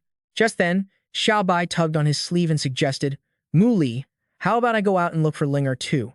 Muli refused. It would be better if you got some rest. Suddenly, they heard a sound. Xiao Bai asked, puzzled, what was that? He threw open a nearby door. Inside the room, Linger was lying naked on the bed. They both froze, completely baffled by what was happening. Xiao Bai, embarrassed, covered his eyes. Muli, you can't look. Muli replied very calmly, all right, I won't look. You told me not to look, so what are you looking at? Xiao Bai blushed and exclaimed, she's so beautiful. Why don't I have huge boobs like her? He noticed a piece of paper on the nearby table. The note read, she has a desire immortal insect inside her. She must have intercourse within half a day to neutralize the poison. Otherwise, she will bleed from her 7 orifices and die. Figure it out yourself, Lord Governor of Jingzhou. Xiao Bai walked over and covered Linger with a blanket. Muli growled out the name, the saintess of the 5 poisons sect. Xiao Bai came over to his side, curious. What is it? Let me see. A poison like this actually exists? I thought this kind of poison only existed on TV to trick people. It's just an excuse for men to easily take advantage of women. What kind of person is this? Using this kind of poison on Linger is just too cruel. Muli understood their intentions. The saintess of the 5 poison sect. She wants to completely ruin my reputation, doesn't she? With Linger's life on the line, there was no other choice. I have to save her, no matter the cost. If my reputation is ruined, then so be it. She stared at him blankly and asked, what are you doing? Are you going to take advantage of Linger? Muli felt helpless. It's to cure the poison. Xiao Bai replied nonchalantly, you're so naive. It's just a poison insect, after all. I'm a soul who has just mastered the Ghost Immortal scripture. I can possess her and use my spiritual power to force the poison out of Linger's body. Muli asked in surprise, then why haven't you helped Linger yet? This is all your fault for losing her in the first place. Xiao Bai retorted defensively, why are you being so aggressive? I'm doing it right now. However, Xiao Bai couldn't enter Linger's body at all. It's no use. I can't do it. As she lay there, Linger suddenly vomited a large amount of poison. Watching Linger in agony, Xiao Bai realized that aside from the poison insect, her body was filled with other deadly toxins. If she had actually gone through with her plan, Linger's soul would have been destroyed by the potent poisons. Muli held his forehead, completely exasperated. They were trying to get to me. It was never going to be that simple. Xiao Bai didn't dare say another word. Muli analyzed the situation himself. Her plan was quite clever. Get Linger to poison me, then use her beauty to seduce me, making sure I'd fall into the poison trap. Too bad for her, she ran into me. He channeled a stream of healing spiritual energy into Linger. After a moment, the toxins began to pour from Linger's mouth, and every last poisonous creature was expelled. Once he was finished, Muli walked to the door and instructed, cover Linger with a blanket. I'll step out for a bit. A few moments later, the sound of coughing echoed through the room. Xiao Bai anxiously asked, Linger, you're awake. The girl was still dazed. Sister Bai, what's going on? Noticing she was naked, she quickly pulled the blanket over herself. She concluded that the perverted Xiao Bai must be to blame. Sister Bai, you're so cruel, bullying me again. What were you planning to do, stripping all my clothes off like that? Xiao Bai, having been wrongly accused, quickly explained, Linger, take a good look at whose bed you're lying in. I didn't do anything to you. Only then did she realize this was Muli's room. What do I do? What do I do? Her shrill screams gave Xiao Bai a headache. Linger, stop screaming. You're going to burst my eardrums. She worriedly asked Sister Bai, Muli, did he see everything? Xiao Bai casually teased her. And what if he did? What if he didn't? Linger's face turned beet red. My mother once told me that if a man sees a woman's entire body, she loses her purity and can only marry that man. Or she can only die to prove her innocence. Xiao Bai had to educate the naive little girl. That's not true. What era are we in? Why does your family still cling to such feudal ideas? Aren't traditions like that harmful? She explained. Sister Bai, you don't understand. The rules of the martial arts clans are very strict. They're still as conservative as they've always been. Now hurry up and tell me, did Muli see everything or not? Xiao Bai asked, amused. He did. Does that mean you have to marry him? Linger was resolute. I absolutely have to. If he won't have me, then I can only end my own life. Sister Bai, just tell me, did he or didn't he? Xiao Bai replied, he didn't. You were poisoned, and I wanted to detoxify you, so I'm the one who took off your clothes. That's all. Mu Li saw absolutely nothing. I told him to go out for a walk. Linger's expression fell. Oh, so nothing happened? Xiao Bai asked. You seem a little disappointed. You want to marry Mu Li, don't you? Mu Li, standing guard outside, sensed a strange aura. They finally arrived, just as I expected. Linger's pouting voice carried outside. Sister Bai, you're such a tease. Xiao Bai continued to poke fun at her. Oh my, did I hit a little too close to home? All right, just sleep in Mu Li's bed. I'm heading out. The moment she was outside, she asked Mu Li, so, what do you think? Hearing what Linger said must have made you secretly happy, right, Dot? You saw everything, took full advantage of the situation, and you even get to pick up a delicate wife. Too bad I lied to her. There's no wife for you. He thought to himself, this little rascal has way too much free time. Then Mu Li told her, I sensed a strange aura. I think the people who kidnapped Linger and poisoned her never left. They're still hiding in Jingzhou Prefecture to see how things play out. Xiao Bai immediately asked, where are they? Mu Li wasn't sure. Jingzhou Prefecture is too large. I can only sense their general direction. You're a spirit, so others can't see you. Go and check it out. Report back if you find anything. Xiao Bai puffed out her chest confidently. All right, leave it to me. And with that, she immediately took off. Elsewhere, Ding Guo was growing impatient, waiting for news. It's been so long, and still no word. Hui Fangg, on the other hand, was perfectly calm. Be patient. The prefect of Jingzhou is not so easy to deal with. He was a bit worried. Hui Fangg, are you sure your method can trap the Jingzhou prefect? I fought him several times, and he's no simpleton. She was incredibly confident. Relax. I am the saintess of the Five Poisons cult. Dealing with a powerful but naive young man like him is no trouble at all. No matter how strong he is, he's still just a man. And all men in this world are the same. A beautiful girl like that, lying naked in the Jingzhou prefect's bed. I refuse to believe he won't be moved. His desire to save her, combined with his male instincts, will leave him mesmerized by my power. He has undoubtedly slept with that little wench by now. When that happens, the deadly poison in her body will transfer to him. All of his martial arts will vanish, and he'll become a useless cripple for us to deal with. At that point, forcing him to hand over the treasures of Jingzhou Prefecture will be as easy as flipping our hands.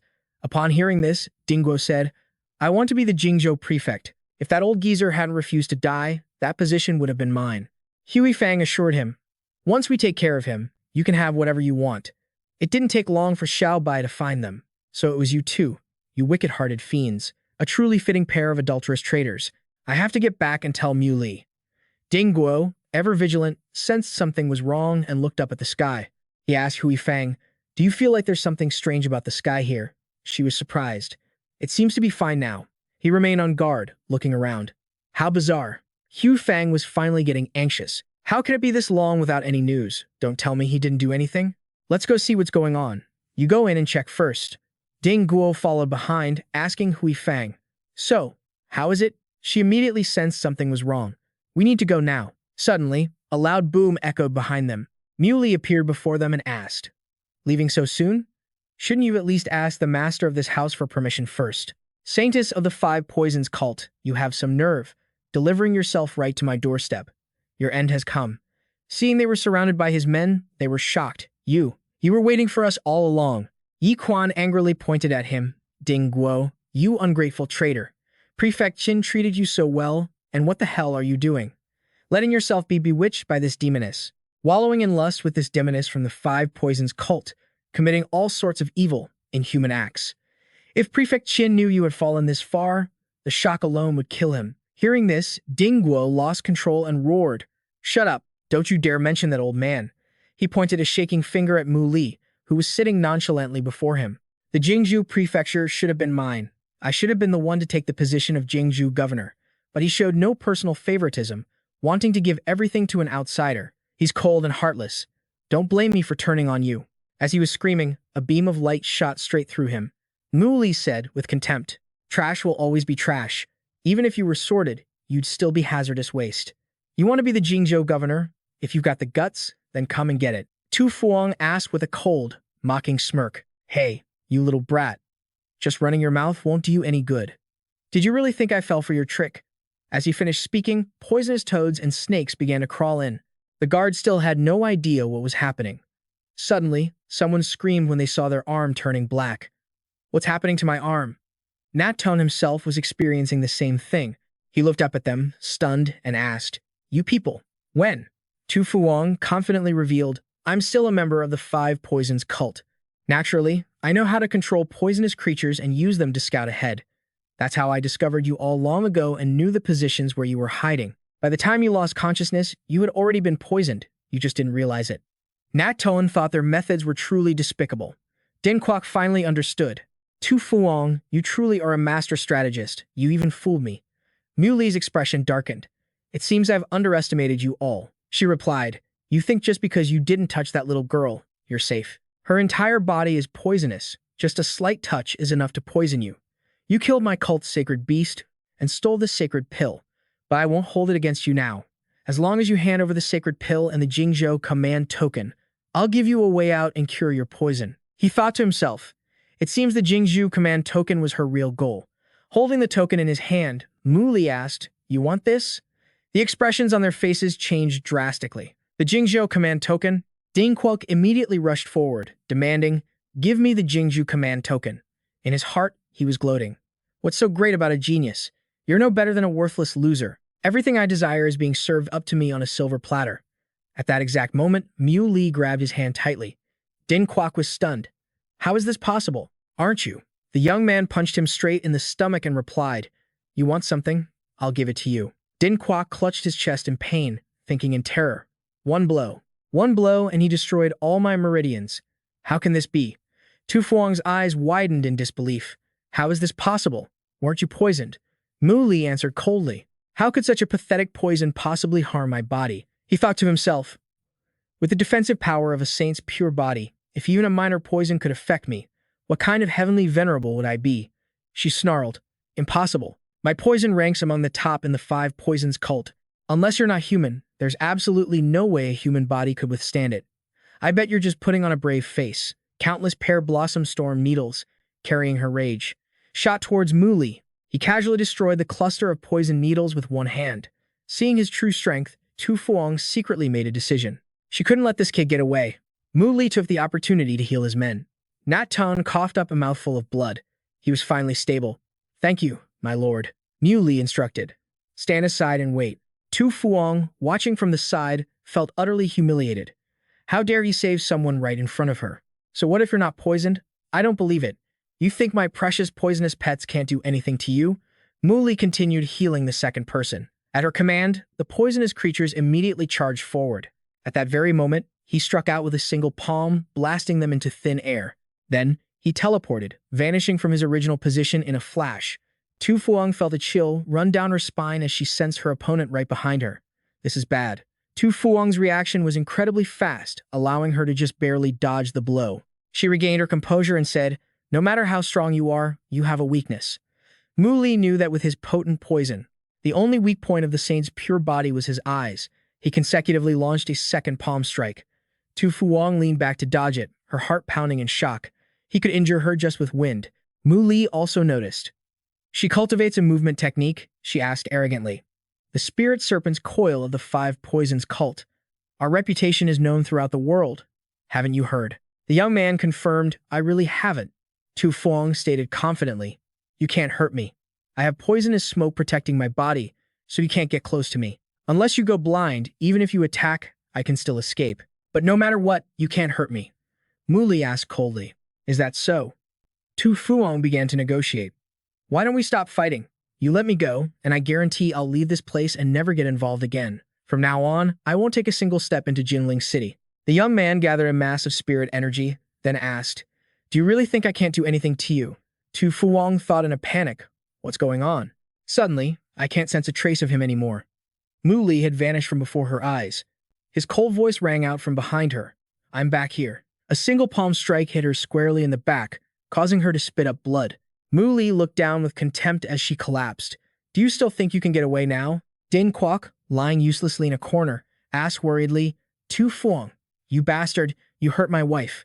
I won't let you get away with this." She took out an item and growled, "You forced me to do this." After speaking, Tu Fuang turned and ran. Of course, Mu Li wouldn't allow that to happen. Trying to escape, seeing her come towards him, Din Kwok was surprised. "Tu Fuang, why aren't you running?" She decisively ripped open his shirt and bit her finger to draw blood. Din Kwok was still completely devoted. Tu Fuang, I'm useless now. Don't worry about me. You have to run. She drew a swirling circular symbol on Din Kwok's abs. Mu Li was surprised. This sanctus. After finishing the mark, Tu Fuang raised a flute and blew a note, and Din Kwok's entire stomach began to swell. She commanded, "Come out now." He was stunned. "What's happening? Why does my stomach feel so hot? What? What did you do to me? It hurts so much." The young man felt that this technique bore some resemblance to a heretical Taoist sect that once appeared in the Ziwei star cultivation world. With a loud pop, Din Kwok's stomach exploded like a balloon. He couldn't believe his own wife would be so ruthless to him. Why? Tu Fuang revealed. This is the ultimate strange insect of the Five Poisons cult. This secret art is only passed down to the saintess of the Sacred Heart Five Poisons cult. Only they can cultivate it. And it can only be cultivated once in a lifetime. It uses the life force of one's lover as nourishment until the host withers away, then it's complete. In the forbidden lands of the Five Poisons cult, I discovered this lost ancient art from hundreds of years ago. Legend says that when it finally matures, the power it unleashes is absolutely terrifying. It will obey the commands of its creator. It was supposed to take another dozen years to be complete. Unfortunately, I had to force it out when its body was only halfway developed. Din Kwok was in despair. So that's how it is. No wonder in all our years of marriage, you never let me touch you. Liao Tu Fuang, you venomous woman. I was so sincere with you, yet you were just using my affection for your poison cultivation. Tu Fuang was cruelly indifferent. Blame yourself for being so sentimental. Din Kwok gave up on his life full of schemes. As for the rest, the monster he had given birth to had already identified its target. Mu Li thought to himself, this red monster resembles the demonic seeds they create using refined earth blood. Could it be that this world has some connection to the Z-Wei star? Tu Fuang commanded, bite him to death for me. It flew towards him with incredible speed. In the blink of an eye, it was right in front of him. So fast. The first thing Mu Li did was raise his hands to block the monster's attack. Looking at his two poison-stained arms, Mu Li was stunned. Even my pure sage body can't block it. From the side, Tu Fuang authoritatively commanded, keep going. Kill him for me. However, her smugness didn't last 5 minutes before Xiao Hong, the monster she created, was sent flying by him like a sack of trash. It shrieked even more furiously, letting out a few chirps. Mu Li thought to himself that although it could injure him, it had its limits and wasn't as strong as the demonic beasts raised in the Purple Star cultivation world. He launched a palm strike, intending to end it right there. Xiao Hong knew it was no match for the person before it, so it cleverly tried to flee. Suddenly, an aura enveloped Xiao Hong. It fell to the ground as the center of its forehead suddenly erupted in a blinding light. Mu Li was stunned. Were they evolving? Hui Fang was also astonished to see Xiao Hong's glowing third eye. She never expected the secret technique she'd stumbled upon to be so powerful. She had to seize this opportunity to kill him and reclaim the Saint Pearl and the Gold Pearl token. Mu Li dropped to the ground, dodging the eye that shone like a searchlight. Seeing the cracked earth beside him, he grew wary of this thing. It could even injure his pure saint body. They fed on blood. If he let them escape, it would likely cause a catastrophe. His sword was summoned with resolve. He absolutely could not let them survive. Xiao Hong was struck by the blow and let out a few pained grunts. He knew he had to act quickly. His attack had weakened them. It seemed they hadn't fully matured yet. Without hesitation, a single sword strike pierced straight into the monster's shoulder. Seeing this, Hui Fang was on pins and needles. This was bad. As she feared, its immature body was just too weak. Baby, come back. She played a flute, signaling Xiao Hong to obey. He saw it trying to run and refused to let it escape, swinging his sword and slashing its back. Trying to run, Hui Fang caught it, pulling her darling into her arms while releasing a thick cloud of smoke with her other hand. Using this as cover, she clutched her pet and fled. In its current state, she feared it couldn't handle him. It was better to run now. Yet, when the thick smoke cleared, a sharp sword had pierced through both of their chests. She couldn't believe it. How did you find me? Mu Li repeated himself. I told you, poison smoke has no effect on me. I don't even need my eyes to know where you are. Hui Fang was worried. Damn it, no, I can't let it die. Her face aged rapidly as she placed a hand on Xiao Hong's head and chanted a sacrificial incantation. Mu Li's vigilance heightened. Did she still have another trick up her sleeve? He summoned a long sword and then brought it down on his opponent. Xiao Hong sprouted wings, pulling Hui Fang into the air to escape. She screamed in hatred, Mo of Jingzhou. In this life, it's either you or me. Yi Quan hurriedly asked for his opinion. My lord, should we send men to pursue them? He directed, no need to chase, we won't be able to catch them. Send men to search the entire city of Jingling. If there's any trace of her, report to me immediately. It's fine if you can't find her. Her injuries will take at least 10 years to heal. As for the infinite true scripture, I will pass this technique on to you. Later, I will also open the armory of the Jingzhou Prefecture. Besides the masters of the vassal clans, only the true talents of Jingzhou Prefecture will be allowed to cultivate it. Feeling the technique being transferred to him, Yi Quan was stunned. My lord, how is this technique so miraculous? Mu Li affirmed that this technique could allow him to reach the martial venerable level. From now on, the Jingzhou Prefecture can recruit talented individuals, focusing first on their character, second on their aptitude. Furthermore, those who are completely loyal to the Jingzhou Prefecture can be taught this technique. Only when they become strong can they be fearless and protect the peace here. Yi Quan thought to himself that this was also in line with the old master's instructions. He swore, "This old servant will definitely do my utmost. I will certainly give you a satisfactory result, my lord." Mu Li silently calculated his next move. Once everything was settled here, it would be time for him to go to the imperial capital. Mother, little sister, all the humiliation you both have endured. When the time comes, I will make them pay for it all. Returning to the mansion, Mu Li continued to teach Linger martial arts. Linger, that's not right. When you strike, you must be forceful, with more power. She swung her sword once and was completely out of breath. This is as far as Linger can go. Brother Mu Li, I'm tired. He chided her like a strict teacher. Linger, no slacking off. Cultivation is a journey. Even with exceptional talent, you must put in the effort to become proficient. He knew her problem. Linger possessed the profound yin body, allowing her cultivation realm to advance by leaps and bounds, but she had no offensive power whatsoever. Mu Li pointed out her weakness. If you can't become stronger, then the next time you face a situation like the one before, the outcome will be exactly the same. You'll be unable to fight back, with no way to escape the danger. Linger, who was used to his protection, asked, "But won't I still have you, Brother Mu Li?" He replied, "I can't protect you forever. The path of cultivation is a lonely one. The time spent on this path is long, and nothing is ever certain. You could only truly rely on yourself." Linger showed that she understood. "I know." Seeing Xiao Bai snickering beside them, Mu Li was surprised. "What are you laughing at?" she answered. "Of course, I'm laughing at a foolish man who can't grasp a woman's feelings." He scolded Xiao Bai as well. "You should get to cultivating yourself. Stop flying around the Jingzhou Prefecture all day, teaching Linger all sorts of nonsense." She protested. "I did no such thing. The things I teach her are all good." Linger approached and asked, "Brother Mu Li, are you leaving here soon?" Xiao Bai added, "Could that be why you've been arranging all these things lately and pushing us to cultivate? Where are you planning to go?" Mu Li stated a place, the imperial capital. "There are some matters I need to handle." Linger quickly pleaded, "Can I come with you?" He refused. "No, you can't. What I need to do would be inconvenient if you tagged along. You should stay here in Jingzhou Prefecture with Mother, which will be better for your cultivation." Xiao Bai saw her pouting, her cheeks puffed out in a huff, and asked, "What's wrong? Can't bear to part with him? Too bad, you can't go." She replied, "You don't get to go, but I definitely do."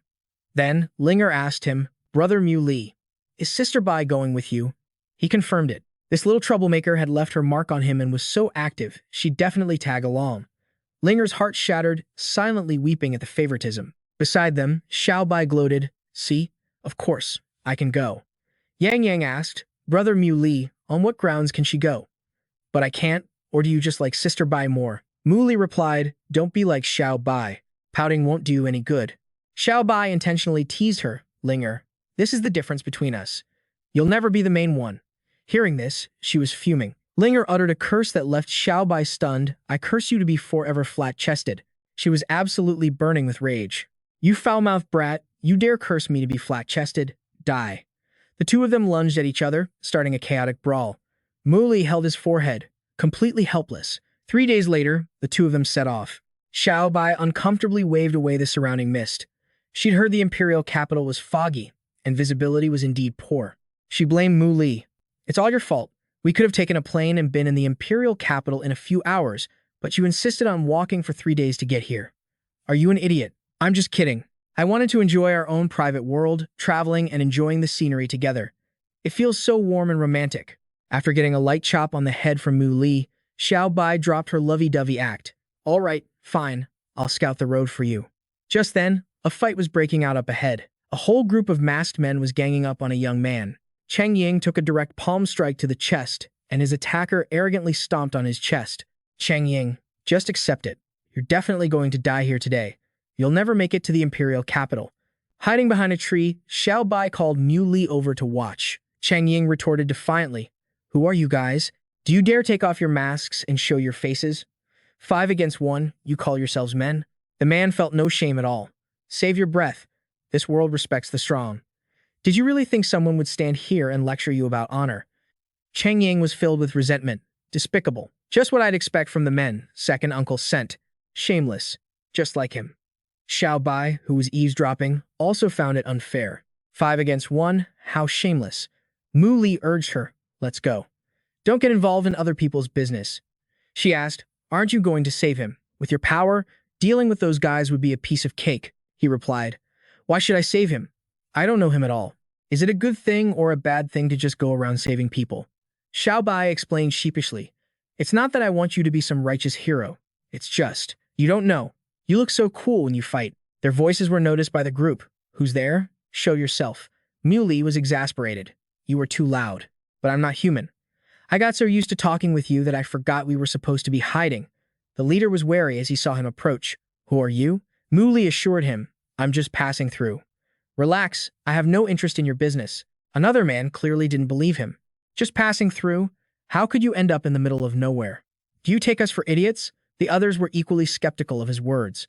The leader decided, "What happened today can't get out. Whether he's passing through or not, we can't let him leave here alive." Xiao Bai was excited to see these guys get a beatdown. "They really want to mess with you? Well, they're just asking for a death wish." The leader ordered, "Enough talk, brothers, get him." Cheng Ying suddenly shouted, "Wait. I know the master of the Longquan Mountain Villa. If you act so recklessly here, he definitely won't let you off." Mu Li was taken aback when he heard the name. "You know someone from the Longquan Mountain Villa?" The leader didn't care. "So what if it's the Longquan Mountain Villa?" A subordinate added, "I heard the master of Longquan Mountain Villa is a cripple. So what if he's from the super powerful Mu family? He's not even as good as normal people like us." He walked over and asked Cheng Ying, "Do you really know the master of the Longquan Mountain Villa?" The young man explained that he had taken care of him once when he found him in rags. The leader thought to himself, "Is this guy an idiot? I gave him a chance to leave, and he didn't take it." Mu Li decided he would save him. One of the subordinates acted as if he'd heard a joke. "You're gonna save him? You can't even save yourself." The leader charged forward. "Get him." Mu Li radiated a murderous aura. "You want to kill me? You're not even close to being qualified." He casually waved his hand, releasing an overwhelming spiritual pressure. The whole group couldn't withstand it, sent flying like autumn leaves. They crashed to the ground, powerless to fight back. Cheng Ying was stunned. This person is so strong. Could he be a martial saint? Looking at Mu Li's heroic figure, he had his answer. Xiao Bai was overjoyed on the side. "I told you, it's a piece of cake." Mu Li asked, "Can you tell me the detailed situation of the master of the Longquan Mountain Villa?" He revealed that Longquan Mountain Villa was in the center of the imperial capital, while the Mu family's mansion was on the outskirts, very close to the Yuan family.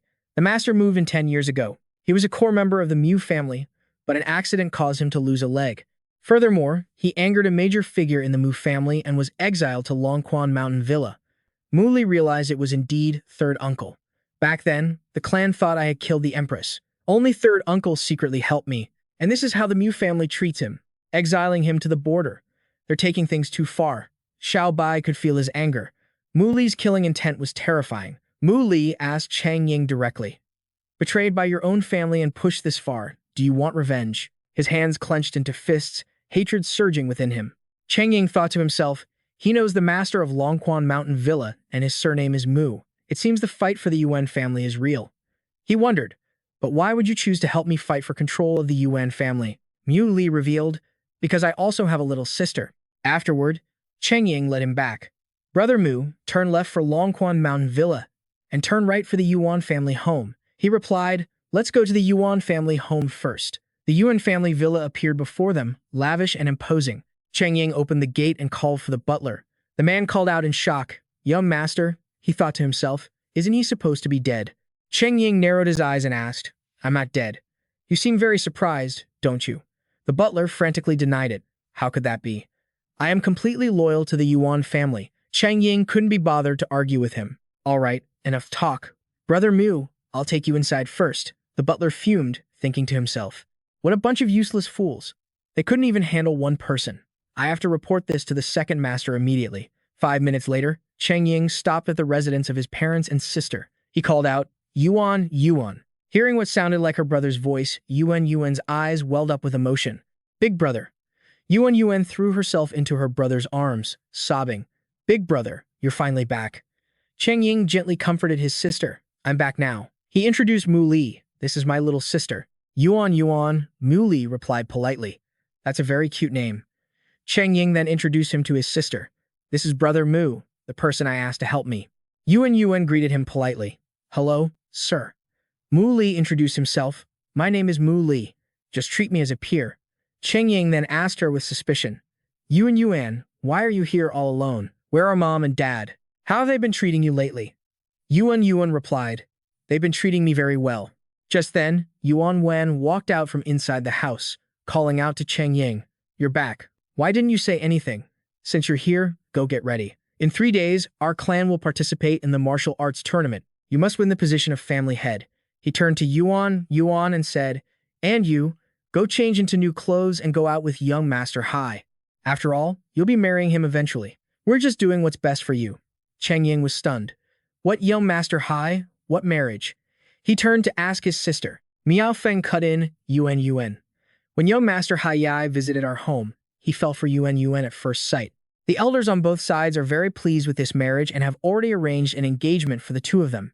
Hearing this sudden news, Cheng Ying became furious. What engagement? Didn't we make it clear that as long as I win the position of family head, Yuan would be free? That you wouldn't use family interests to interfere in her marriage? Why do you say one thing and do another? Hearing this, Yuan exploded in anger. Insolence. What do you know? We are doing this for the good of you both.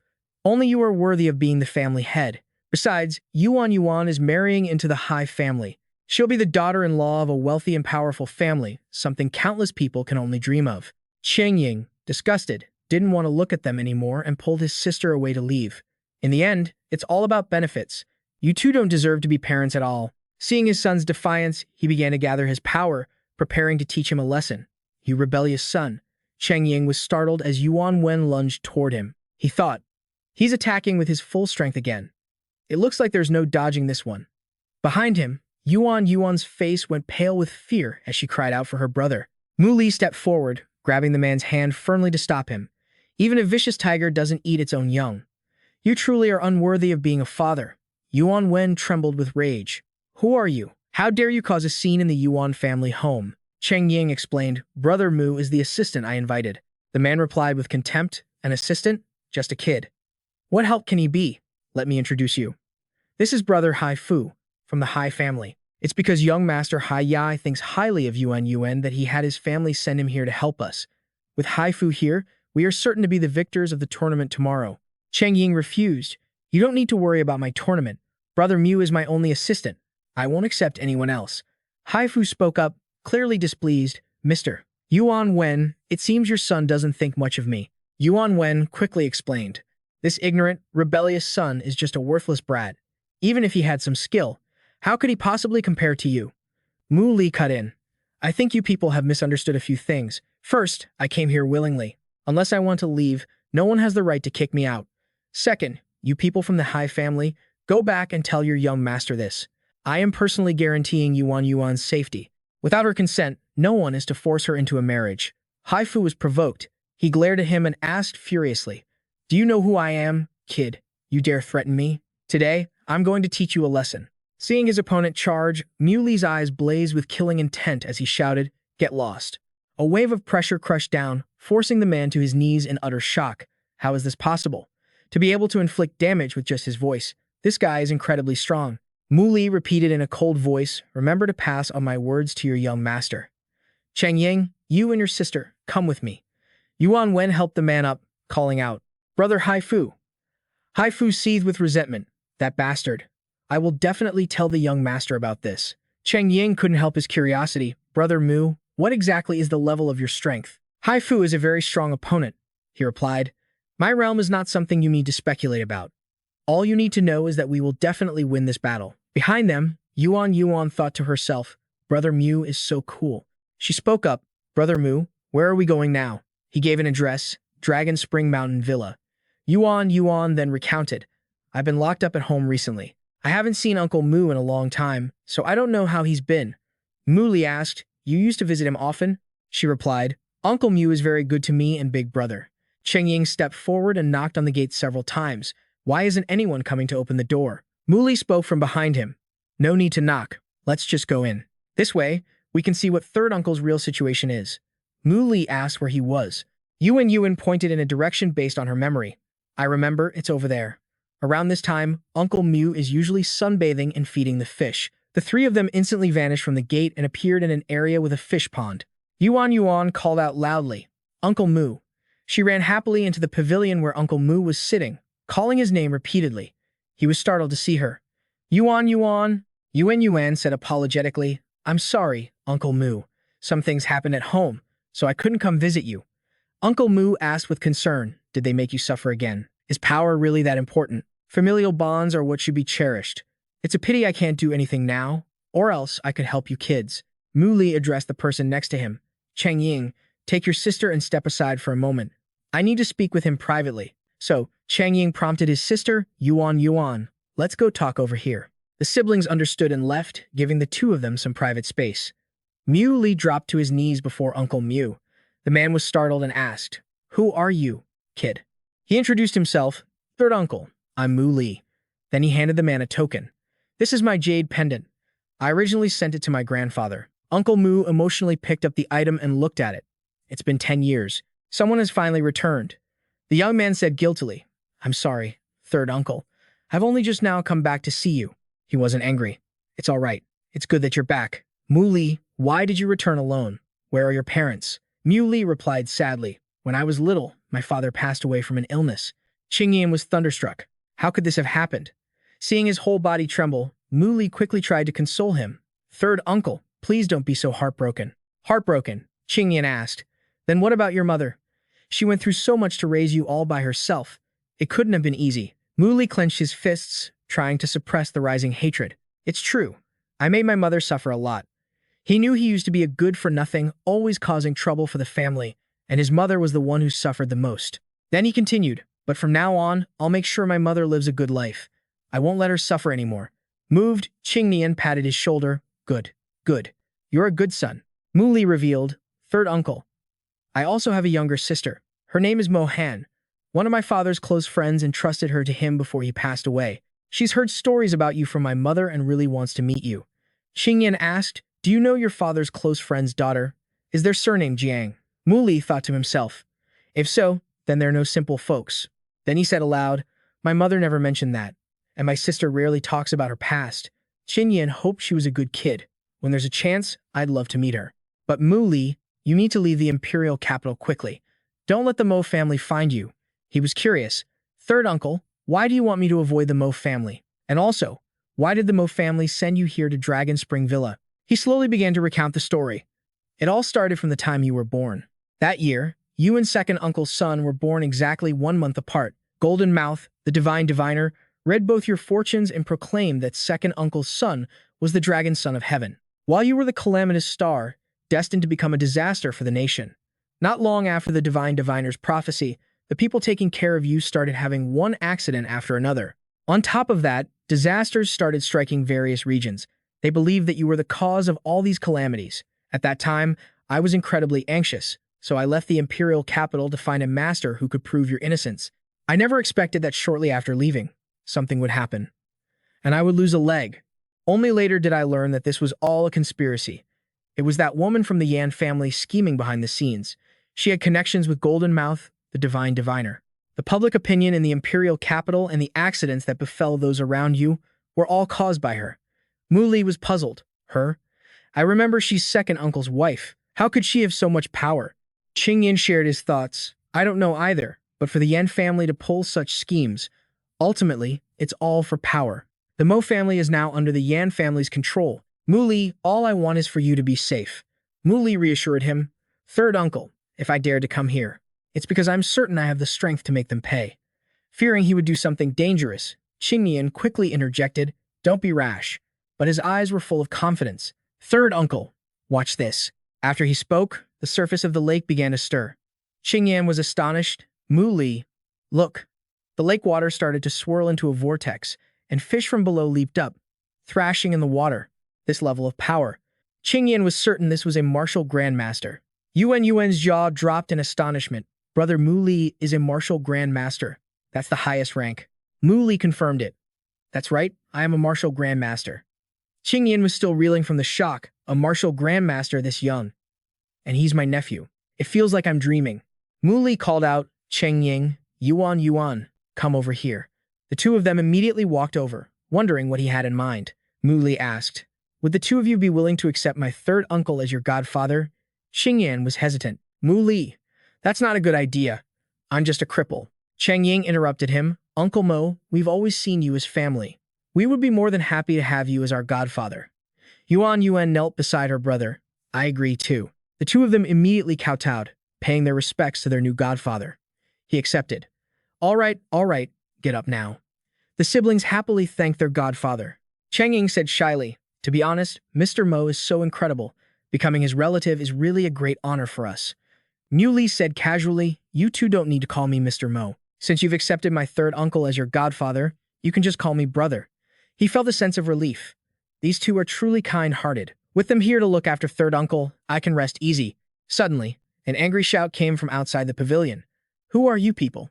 You got some nerve, barging into Dragon Spring Villa. Annoyed, Qingyan retorted, what are you yelling about? I let them in. Chen Xin thought to himself, what's with this cripple today? Why is he suddenly so nosy? These three are suspicious. The man put on an apologetic act. I was just worried they might disturb you. Third master. Since they are your guests, I'll take my leave. Qingyan coldly dismissed him. Get lost. Chen Xin decided, I have to report this to the madam immediately. Mu Li was curious. Third uncle, since you know this man is a spy sent to watch you, why do you keep him around? He replied, if it weren't him, it would just be someone else. Besides, with our current strength, we still have no way to expose their true colors. It's better to leave things as they are for now.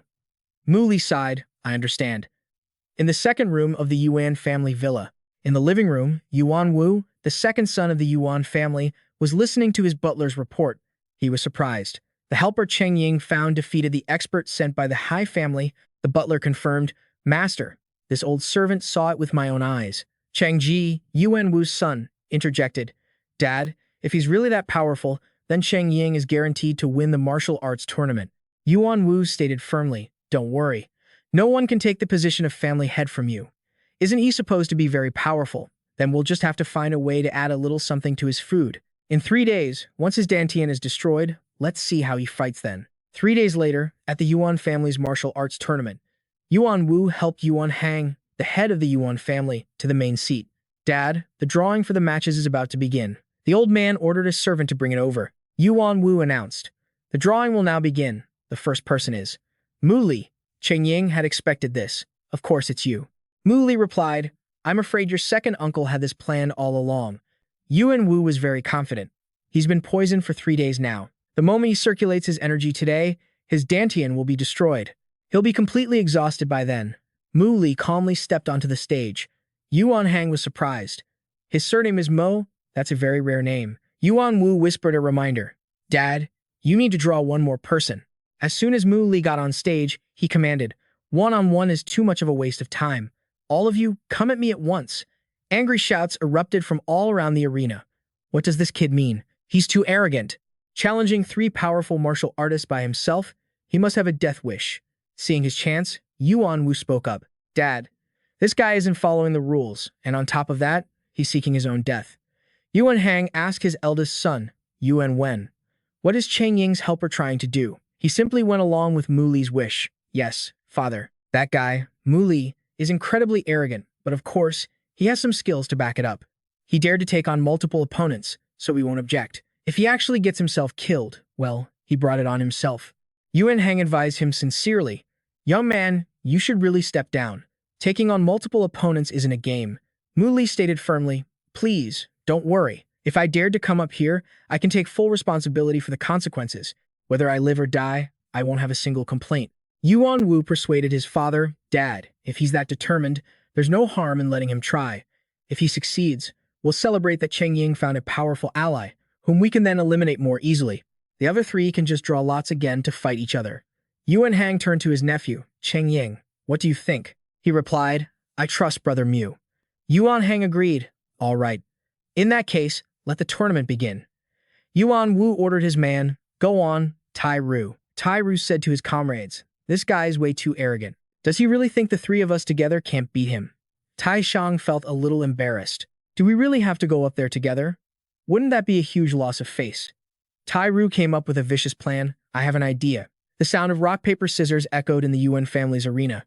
Ready, set, go. Rock, paper, scissors. The outcome of the match was decided. You lose. Tai Xiong grumbled. "How did I lose? I need to finish that guy off quickly to save my strength for the other two." He leaped onto the stage. Before the match even began, he was already posturing. "You're unlucky to have run into me, kid. Get out of my sight." Faced with his opponent's aggression, Mu Li simply flicked a finger against the man's fist. The guy was instantly sent flying backward with a loud thud. Tai Ru thought in terror. Impossible. Wasn't he poisoned? Why is he not only fine, but even stronger? Yuan Hang was in awe. Such a masterful technique for redirecting force. Tai Xiong couldn't believe his eyes. How is that possible? He's completely unharmed. Mu Li declared, "I win." Tai Xiong shouted, "I don't accept it. You must have cheated. If you have the guts, fight us again." The crowd below chimed in, "That's right. That's right. Fight again." His cold voice cut through the noise. "You don't accept it? You want an even worse beating? Fine. I'll give you another chance. All of you, come at me." The two Tai brothers exchanged a look. They charged forward at the same time. "Your grandpa is here to teach you a lesson." But in a flash, they saw Mu Li vanish from in front of them. It turned out he used a swift technique, appearing before them in the blink of an eye and landing a punch on each of them. Both of them were sent flying straight into the far wall. Yuan Wu shot up from his chair in shock. "No, that's impossible. Just what level of power does this guy have?" Standing on the stage, Mu Li asked, "Still want to fight?" Tai Xiong trembled and fell to his knees. "No more fighting, you win." He stood arrogantly in the middle of the ring and asked, "Does anyone else have an issue?" Yuan Hang announced, "I declare the winner of this tournament is Cheng Ying's ally, Mu Li." Cheng Ying knew this was only a fraction of his true power. If they knew his real strength, wouldn't they be scared to death? Yuan Wu objected, "I don't accept this result. 3 days ago, this man injured the helper sent by the Hai family. He even ran his mouth, demanding to call off the engagement between young Master Hai and Yuan. Furthermore, the only reason he's so powerful today is because he used a forbidden dark elixir." Cheng Ying angrily retorted, "That's nonsense. Brother Mu is." Seeing him hesitate, the crowd behind him demanded, "Is what? If he's so amazing, why isn't his name on the provisional Grandmaster list?" "That's right. And who is he to call off an engagement for the Yuan family?" Yuan Wu ordered, "Seize him and deal with him, according to family law." He thought with a sinister grin, "So what if he wasn't poisoned? I'll make you regret ever setting foot in the Yuan family home." A crowd of men surrounded Mu Li, but he instantly vanished right before their eyes. Yuan Wu was stunned. He disappeared. Mu Li reappeared, lashing out with a kick so fast that Yuan Wu had no time to react. He said coldly, "Keep spewing nonsense, and next time, I won't be so gentle." Yuan Hang slammed the table in anger. "What is the meaning of this? Yuan Wen, tell me." Yuan Wen confessed honestly. He did indeed injure the helper sent by the Hai family, but I've already spoken with them. It was his action alone. The engagement between young Master Hai and Yuan will proceed as planned. Of course, the Hai family is a great clan. Offending them will definitely lead to punishment. Yuan Wen thought smugly, "You messed with the wrong people, kid. You're dead for sure." He called out, "Master of the Hai family, please, everyone, come out." The members of the Hai family appeared all at once. Hai Wang spoke up, "Mr. Yuan, we've come to apprehend someone. I trust you won't mind." Yuan Hang consented. "Please, feel free. Don't mind us." Hai Wang and the young master of the Hai family, Hai Ya, the 47th ranked provisional grandmaster, sized up Mu Li. "Are you the one who injured my man?" A guard confirmed, "Patriarch, young master. That's him." Hai Wang commanded, "Then deal with him directly, and then bring him back to the clan for punishment." Hai volunteered to step onto the stage. "Let me go first. I am a provisional grandmaster. It is your honor to fight me." A guard behind him warned, "Young master, be careful. He's very strong." Mu Li casually threw a palm strike at the arrogant man's chest and said, "A provisional grandmaster, you say?" Then Mu Li threw him forcefully backward. "Means nothing to me." Seeing his son fly off the stage, Hai Wang cried out in alarm, "My son," he declared, "elders, deal with him for me." A powerful spiritual aura erupted from Mu Li's entire body. Hai Wang was stunned. A grandmaster. Yuan Hang and Yuan Wen were also wide-eyed with disbelief. The swirling spiritual energy, like a tornado, pushed back the entire group of elders. Looking down at everyone collapsed at his feet, Mu Li scoffed, "Is this the strength of your high family?" Hai Ya was frozen in disbelief. "How can this be? How can you be a Grand Master?" He turned his attention to Hai Wang and asked, "Weren't you going to deal with me?" With a casual wave of his hand, Mu Li sent the old man flying off the stage. So boring. He stood alone in the center of the ring, his voice booming with power. "I, Mu Li, am here. Does anyone else want to fight me? Just come on up." The entire arena fell dead silent. No one dared to make a sound. Hai Wang guessed his identity. In all of China right now, there are only 2 young grandmasters. "Could you be Mu Li?" Mu Li casually admitted, "That's right, I am Mu Li." The revelation of his identity sent the 3 members of the Yuan family into a panic. "Mu Li? He's Mu Li?" Cheng Ying was also shocked. "I made Mu Li my sworn brother. Am I dreaming?" Hai Wang bowed his head in apology. "Lord Mu Li, the Grand Master, our Hai family was blind today. Our crime is worthy of 10,000 deaths. I beg you to be merciful. As long as you don't hold this against us, the Hai family will agree to any condition." Hai thought with bitter resentment, "I can't believe the Yuan family managed to get involved with Mu Li. This is infuriating." Mu Li could easily read his thoughts from his expression. Unreconciled, it doesn't matter. The strong rule, and I'm just playing by their rules.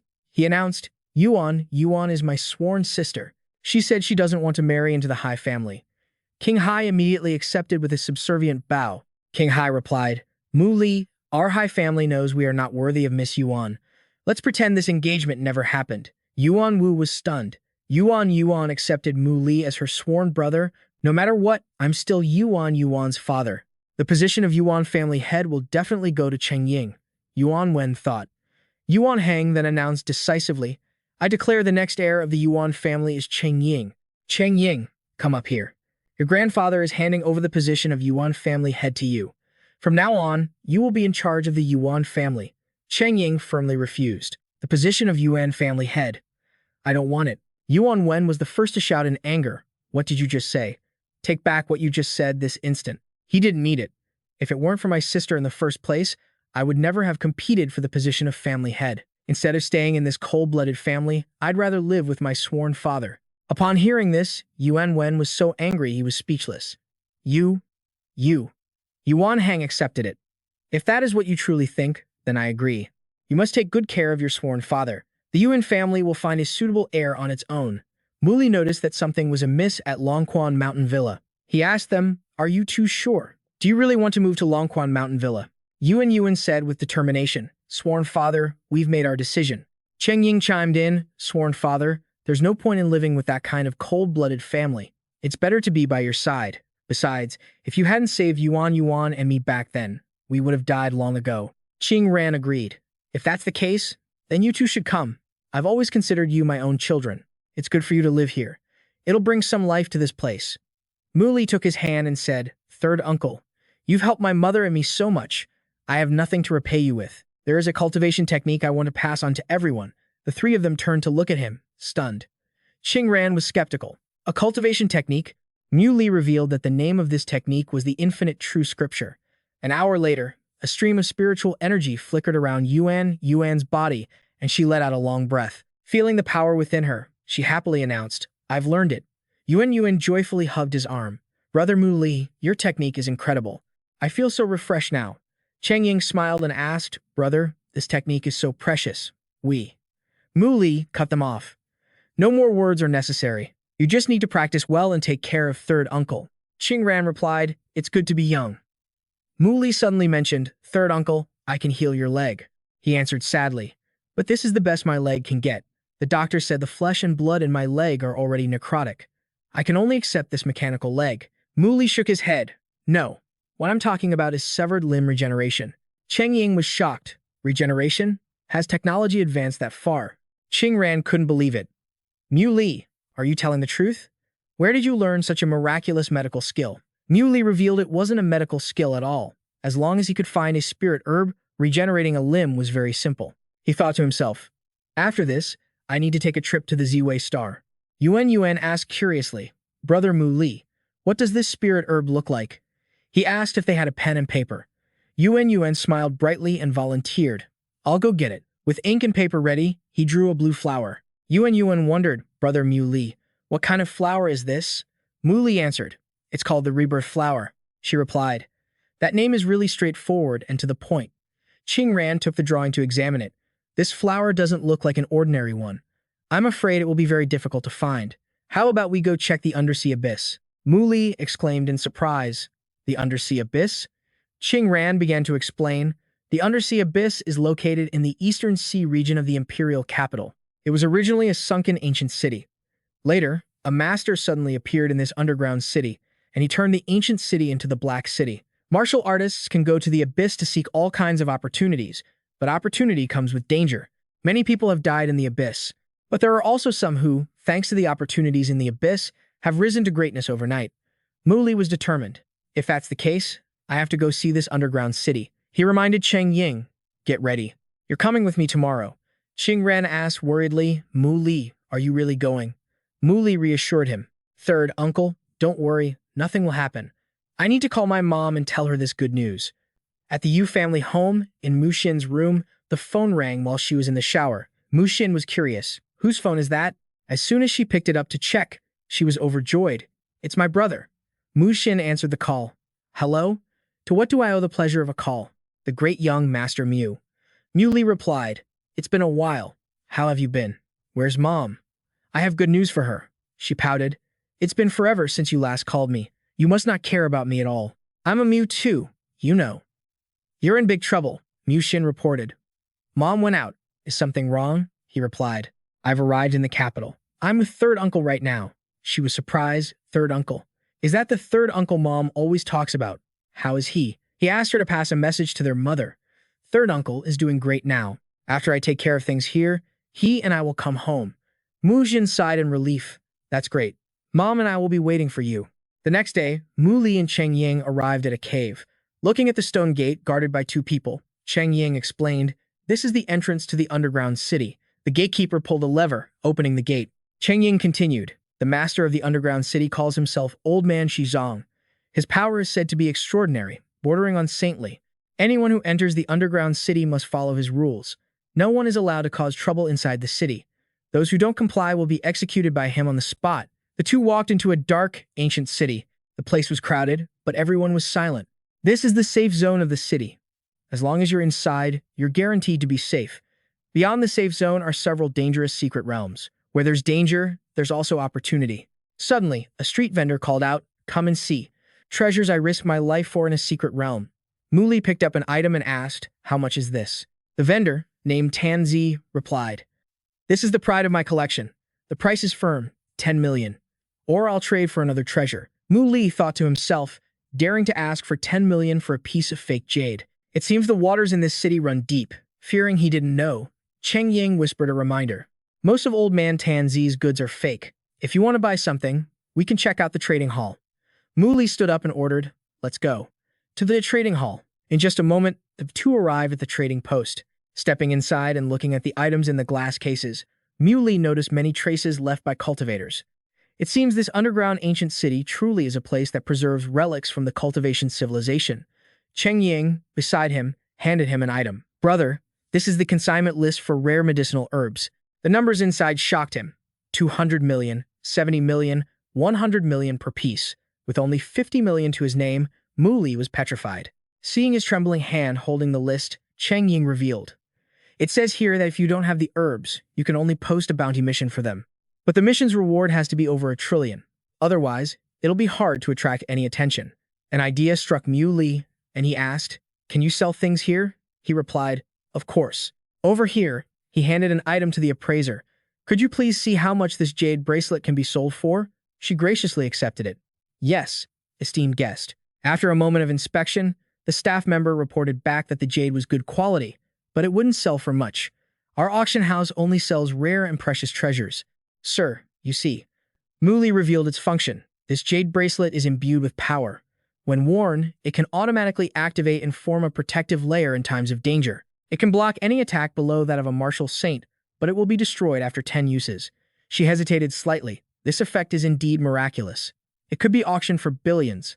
If it could block an attack from a martial saint, it would be no problem to get 5 times the price. Too bad.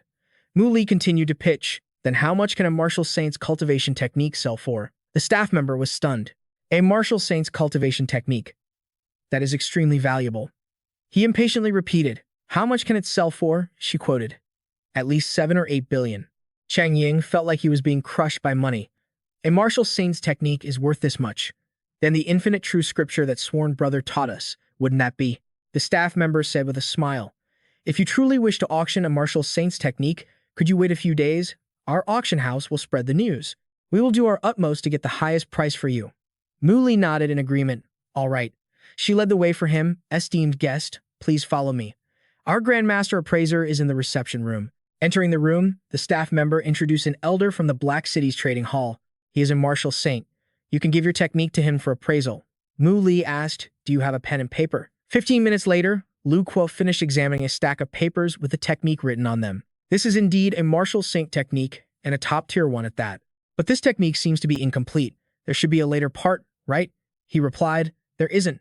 I obtained this technique through a fortuitous encounter." But in his mind, he thought, "I just casually wrote down the worst technique I know." Lu Kuo decided that the technique would be auctioned in 3 days, and they could come and watch as they pleased. As they stepped out of the shop, Cheng Ying asked, "The auction only starts in 3 days. Sworn brother, where should we go next?" Mu Li replied, "There are quite a few secret realms around the ancient city. We can go check them out and see if we can find any opportunities." Cheng Ying suddenly remembered. It's not just outside the city. There's a place inside the city too. The city lord once said that the greatest opportunity in this entire city is there. This immediately caught his attention. "Oh, lead the way." Arriving in a complex of 5 tall towers, Cheng Ying introduced, "This is the place. This is the trial tower. The trial towers, from left to right, test mental power, cultivation level, and soul power. If you reach the 7th floor or higher, you can leave your name on the stone tablet in infinite honor. The higher you climb, the greater the rewards. The person who left their name on the 7th floor of the left tower is the famous master apothecary from the imperial capital, while the one in the middle is the current martial alliance leader. On the right is the upper sect master of the divine calculation sect. It's because he obtained a strange book from within the tower that the divine calculation sect was able to develop to its current status. But the most formidable one is still Qi Fuyun of the Huangfu family. He passed the 6th floor of the left tower, the 7th floor of the middle tower, and even broke the record by reaching the 8th floor of the right tower." Mu Li curiously pointed to one side. "What about the 2 towers in the back?" Cheng Ying replied, "I don't know. The master of the towers said the time is not yet right to open them." Seeing the light emanating from a floor on the tower, the onlookers exclaimed in awe. "The 5th floor. He's on the 5th floor. The son of the dragon truly lives up to his name. He's trying to catch up to Qi Fuyun, one of the peerless duo, a true genius. No wonder they call him the golden-mouthed divine calculator. His predictions are godlike. He really is the son of the dragon. His talent is also top-notch, a peerless class. The first reserve martial Saint Marquis truly lives up to his reputation." Mu Li snorted coldly. "Son of the dragon?" Someone approached to hawk their wares. "Hey brother, you want to go up the tower? I've got a divine potion here that can boost your stats. It'll definitely be effective when you charge into the tower. You might even set a new record." Mu Li ignored him and walked away. Up ahead, someone exclaimed in shock, "The 6th floor." Cheng Ying called out doubtfully, "Sworn brother, you seem eager. Why don't you give it a shot?" Stepping up to the entrance and looking at the energy within, Mu Li assessed the tower. "On the contrary, I don't sense any special kind of waves." Gazing at the core, pearl within the fantastical, galaxy-like space, he wondered, so this is the test for the middle tower. Without hesitation, Mu Li reached out and grabbed it. The space inside the tower then manifested. He understood. So the test of this tower is a process of strengthening soul power and stealing one's conviction. He called out, "Xiao Bai, come on out. I found a very interesting place for you." She flew out and asked, "Where? What is this place?" Mu Li thought to himself. She's already broken through to the early stage of Qi refinement. She's not far from the middle stage. A ghost cultivation genius, indeed. He asked, "Can you feel anything special about this place?" Xiao Bai said that she could. "Just now, my soul was in turmoil for a moment, and it seems to be solidifying." Mu Li teased, "I thought there was something wrong with your nerves. I couldn't feel a thing." "All right, you have no idea how beneficial this tower is for us. Next, we can charge into this tower together and see who can climb more floors." Xiao Bai asked excitedly, "So if I climb more floors, do I get a reward?" He grumbled. "I'm trying to do something good for you, and you want to negotiate terms with me, but you're still too green to beat me." Then, Mu Li agreed, "Fine. If you beat me, I'll grant you one request." Xiao Bai's spirits lifted instantly. "You promised. No takebacks." She immediately left. "I'm off." Outside, Cheng Ying saw a group of people arrive and thought, the Mu family, the Yan family, the Zhou family, the Huangfu family. The leaders of every major family have all gathered here in the underground ancient city. Suddenly, someone exclaimed in shock, "The seventh floor." Just then, Lian Rong, 40 years old and the left protector of the martial alliance, approached Feng Chun to chat. "Brother Mu, your Mu family has truly produced a dragon. This is a joyous occasion." Feng Chun, 46 years old and Mu Li's second uncle, spoke modestly. "Brother Lian, you're too kind. My year's talent is far from Fu Yun's. He is the true dragon's son of China." Lian Rong thought to himself, who is he trying to fool? The spirit herb seller from before was stunned. "Hey, what's going on?" Someone went straight to the fifth floor. Wait, another person just went up. Xiao Bai followed him up and cheered. "Mu Li, this is great." He tapped her on the head, reminding her, "This is just the beginning. Hurry up and keep climbing." She stuck her tongue out at him. "Fine, let's go. I definitely won't lose to you."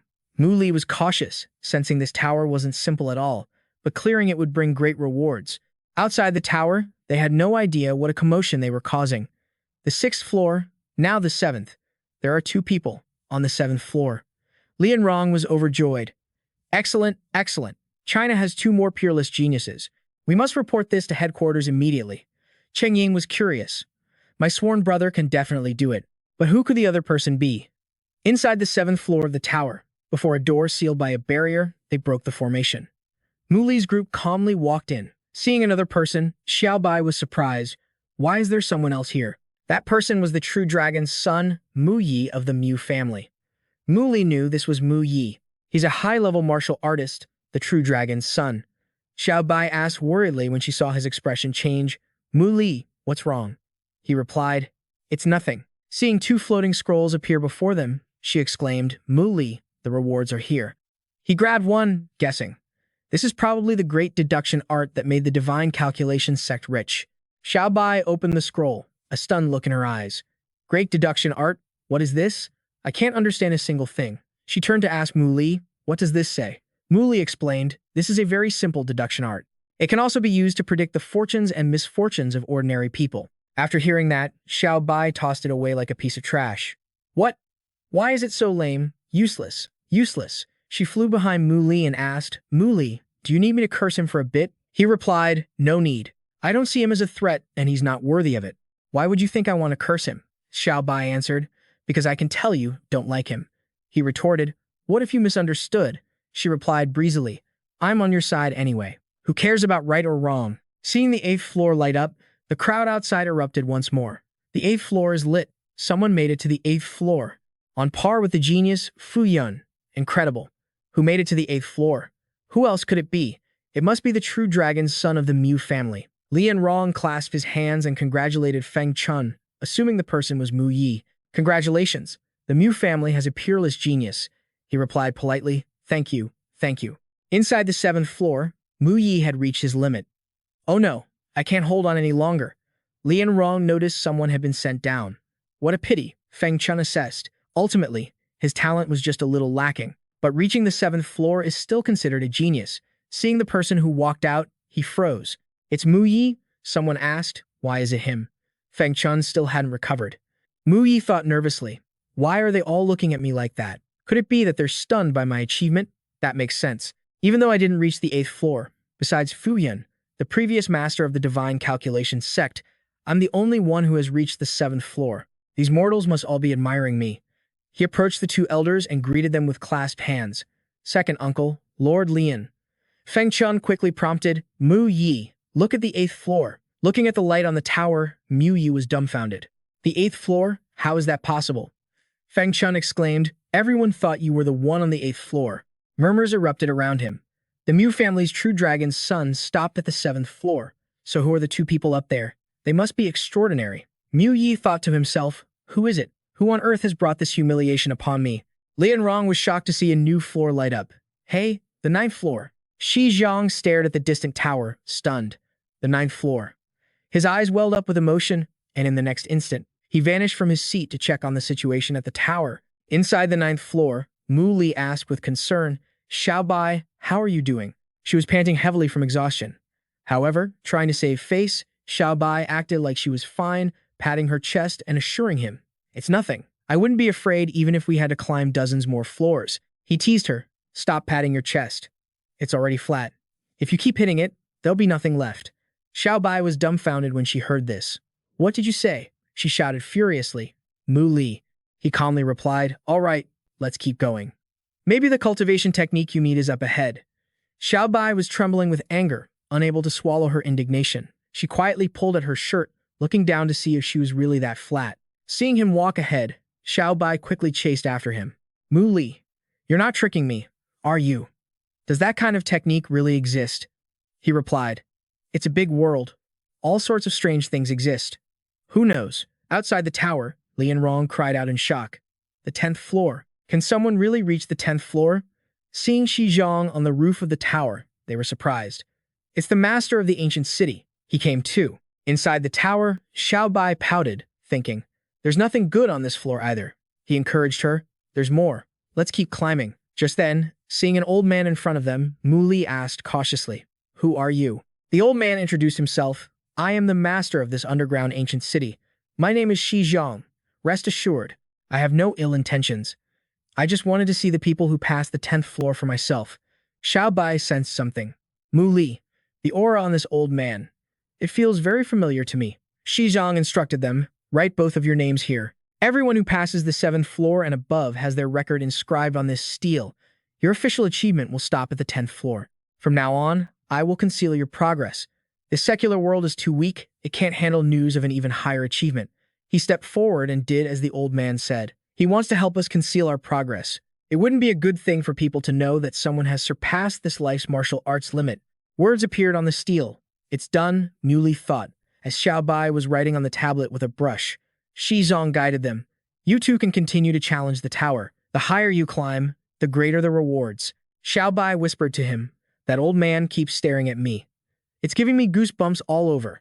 The old man watched them with interest.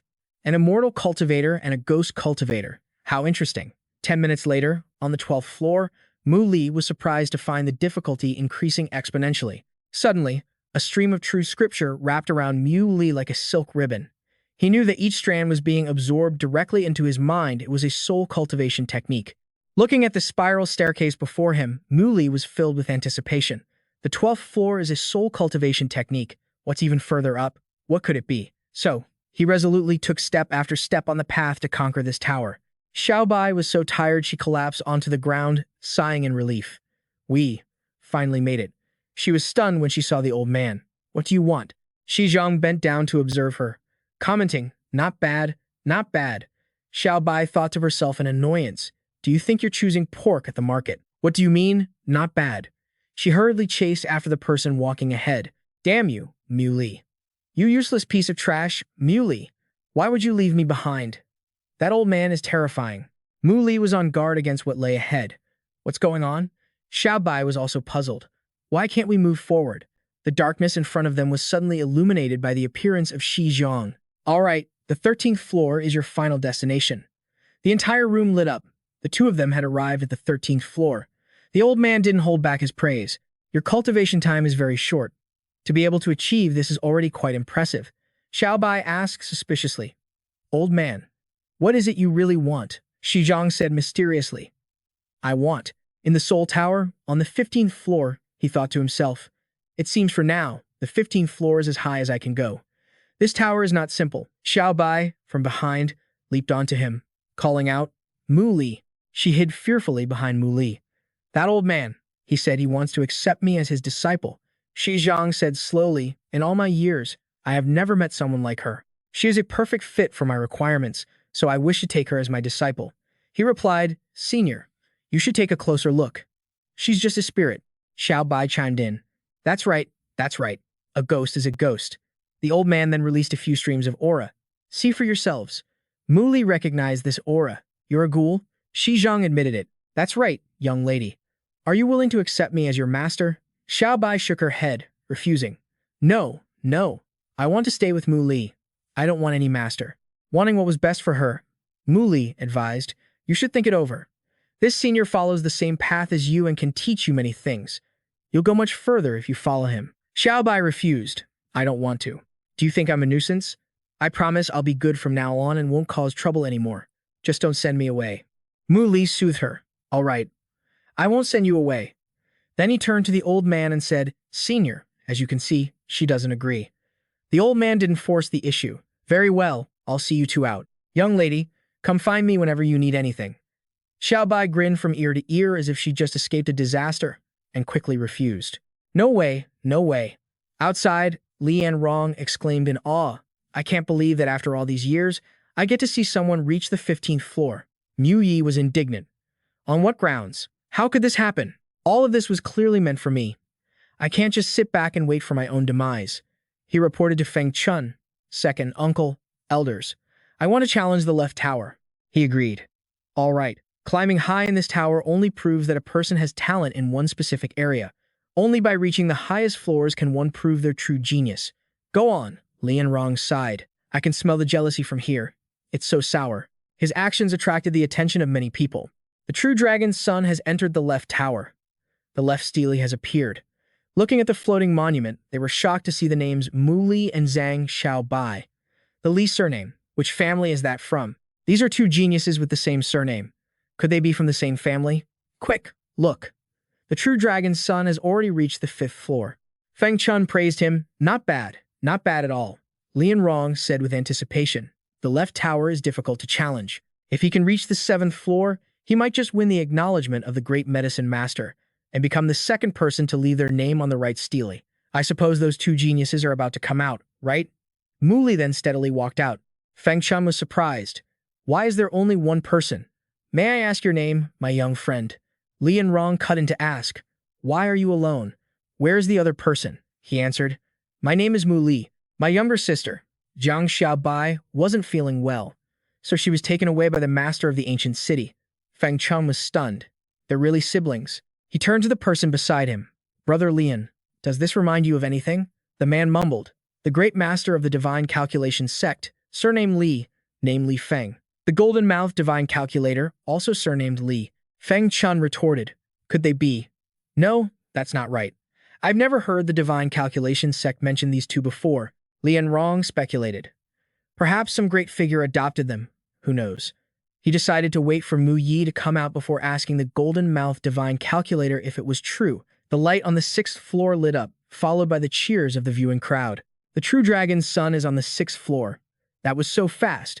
They were even more shocked to see Mu Li approaching that tower. That other genius is entering the left tower, too. Does he want to compete with the true dragon's son? Do they have a feud? This is getting interesting. Li Yanrong wondered. Could there really be some grudge between him and Mu Yi? Feng Chun immediately denied it. Impossible. Mu Yi's relationship with the divine calculation sect has always been excellent. There can't be any bad blood between them. He's clearly targeting Mu Yi. Inside the 1st floor of the spirit tower, a book fell at his feet with a message. "Read this book and answer the question." Mu Li looked at the object at his feet in surprise. "What is this?" To everyone's surprise, Mu Li reached the 5th floor. He hadn't expected the tower's challenge to be memorizing medical arts. Looking at the book in his hand, he was delighted. The Compendium of Spirit Medicines. Interesting. He flipped through the contents inside. A look of surprise appeared on his face. The natural life-creating bamboo. And there are other spirit medicines in here that I don't even know. Outside the tower, Cheng Ying thought in astonishment. My sworn brother is stopped on the 5th floor. Could something unexpected have happened? Someone next to him shouted with their jaw dropped. The 8th floor. The true dragon's son has broken Fu Yun's record. Feng Chun breathed a sigh of relief. Good. He is truly worthy of being a son of the Mu family. Someone commented. It seems Mu Li can only stop at the 5th floor. He's still no match for the true dragon's son. The true dragon's son is out. Mu Yi stepped outside and reported, "Second uncle, I'm out." Feng Chun proudly patted his nephew's shoulder. "Mu Yi, well done." Li Yanrong praised him generously. "To have such achievements at your young age, you truly deserve the title of a young genius." He feigned modesty, saying, "You're too kind, senior. It's my own fault for getting complacent after a small achievement, which led to his subpar performance. Otherwise, I might have been able to go one step further." Feng Chun was already proud enough. No need to be so modest. To be able to achieve this at your age is already quite impressive. Mu Yi asked curiously, "Yes, sir. By the way, is the person from the right tower finished yet? I don't see them anywhere." Li Yanrong answered, "The challengers in the right tower were siblings. The younger sister wasn't well, so she was taken away. But after you entered the left tower, Mu Li followed you and is now on the 5th floor." He felt something was off. The fifth floor, with Mu Li's ability to reach the 10th floor in the other tower, how could he be stuck on the fifth? The person behind him flattered, Mu Li's talent is far inferior to yours. That's right, that's right. The fifth floor is probably his limit. That's all there is to it. Flattered, Mu Yi regained his confidence. How can the light of a firefly compare to the light of the moon? I even surpassed the genius Fu Yun, he blurted out. Even Li Mu managed to reach the 10th floor of the left tower. The 7 floors in the right tower were probably nothing special. Were they? Seeing the light illuminate, Cheng Ying was overjoyed. Look, the 7th floor is lit up. Mu Yi stared up, stunned, while Lian Rong grew curious. Who said that? Which great master's light is that? Inside the 7th floor of the tower, Mu Li was holding a book on basic alchemy. He thought to himself, having followed the Ziwei star, I became an alchemy grandmaster long ago. I really don't need to read this book carefully. On to the next floor. The book disappeared after he finished absorbing its contents. Outside the tower, people were discussing. As expected of the true dragon's son, he guessed correctly. Meanwhile, Mu Yi was frozen, not daring to believe it. Did he really make it up? Praises echoed everywhere. Amazing, amazing. Indeed, it takes a genius to understand a genius. True dragon's son, how many floors do you think Mu Li can reach? Mu Yi replied with a forced smile. I feel that with Mu Li's innate talent, it probably wouldn't be hard for him to reach my level. He looked at Feng Chun's subtle expression and thought, what's going on? Why is he looking at me so weirdly? The entire crowd's jaws dropped when they saw Mu Li had really reached the 8th floor. Mu Yi was dumbstruck. What the hell? How is this possible? Outwardly, he acted like he didn't care, saying, Mu Li's so strong, getting to the 9th floor will be a piece of cake for him. But inwardly, he was praying, please don't make it, please don't make it. Just then, Yan Jia, the one in charge of the underground ancient city, yelled at him, Mu Yi, shut your mouth.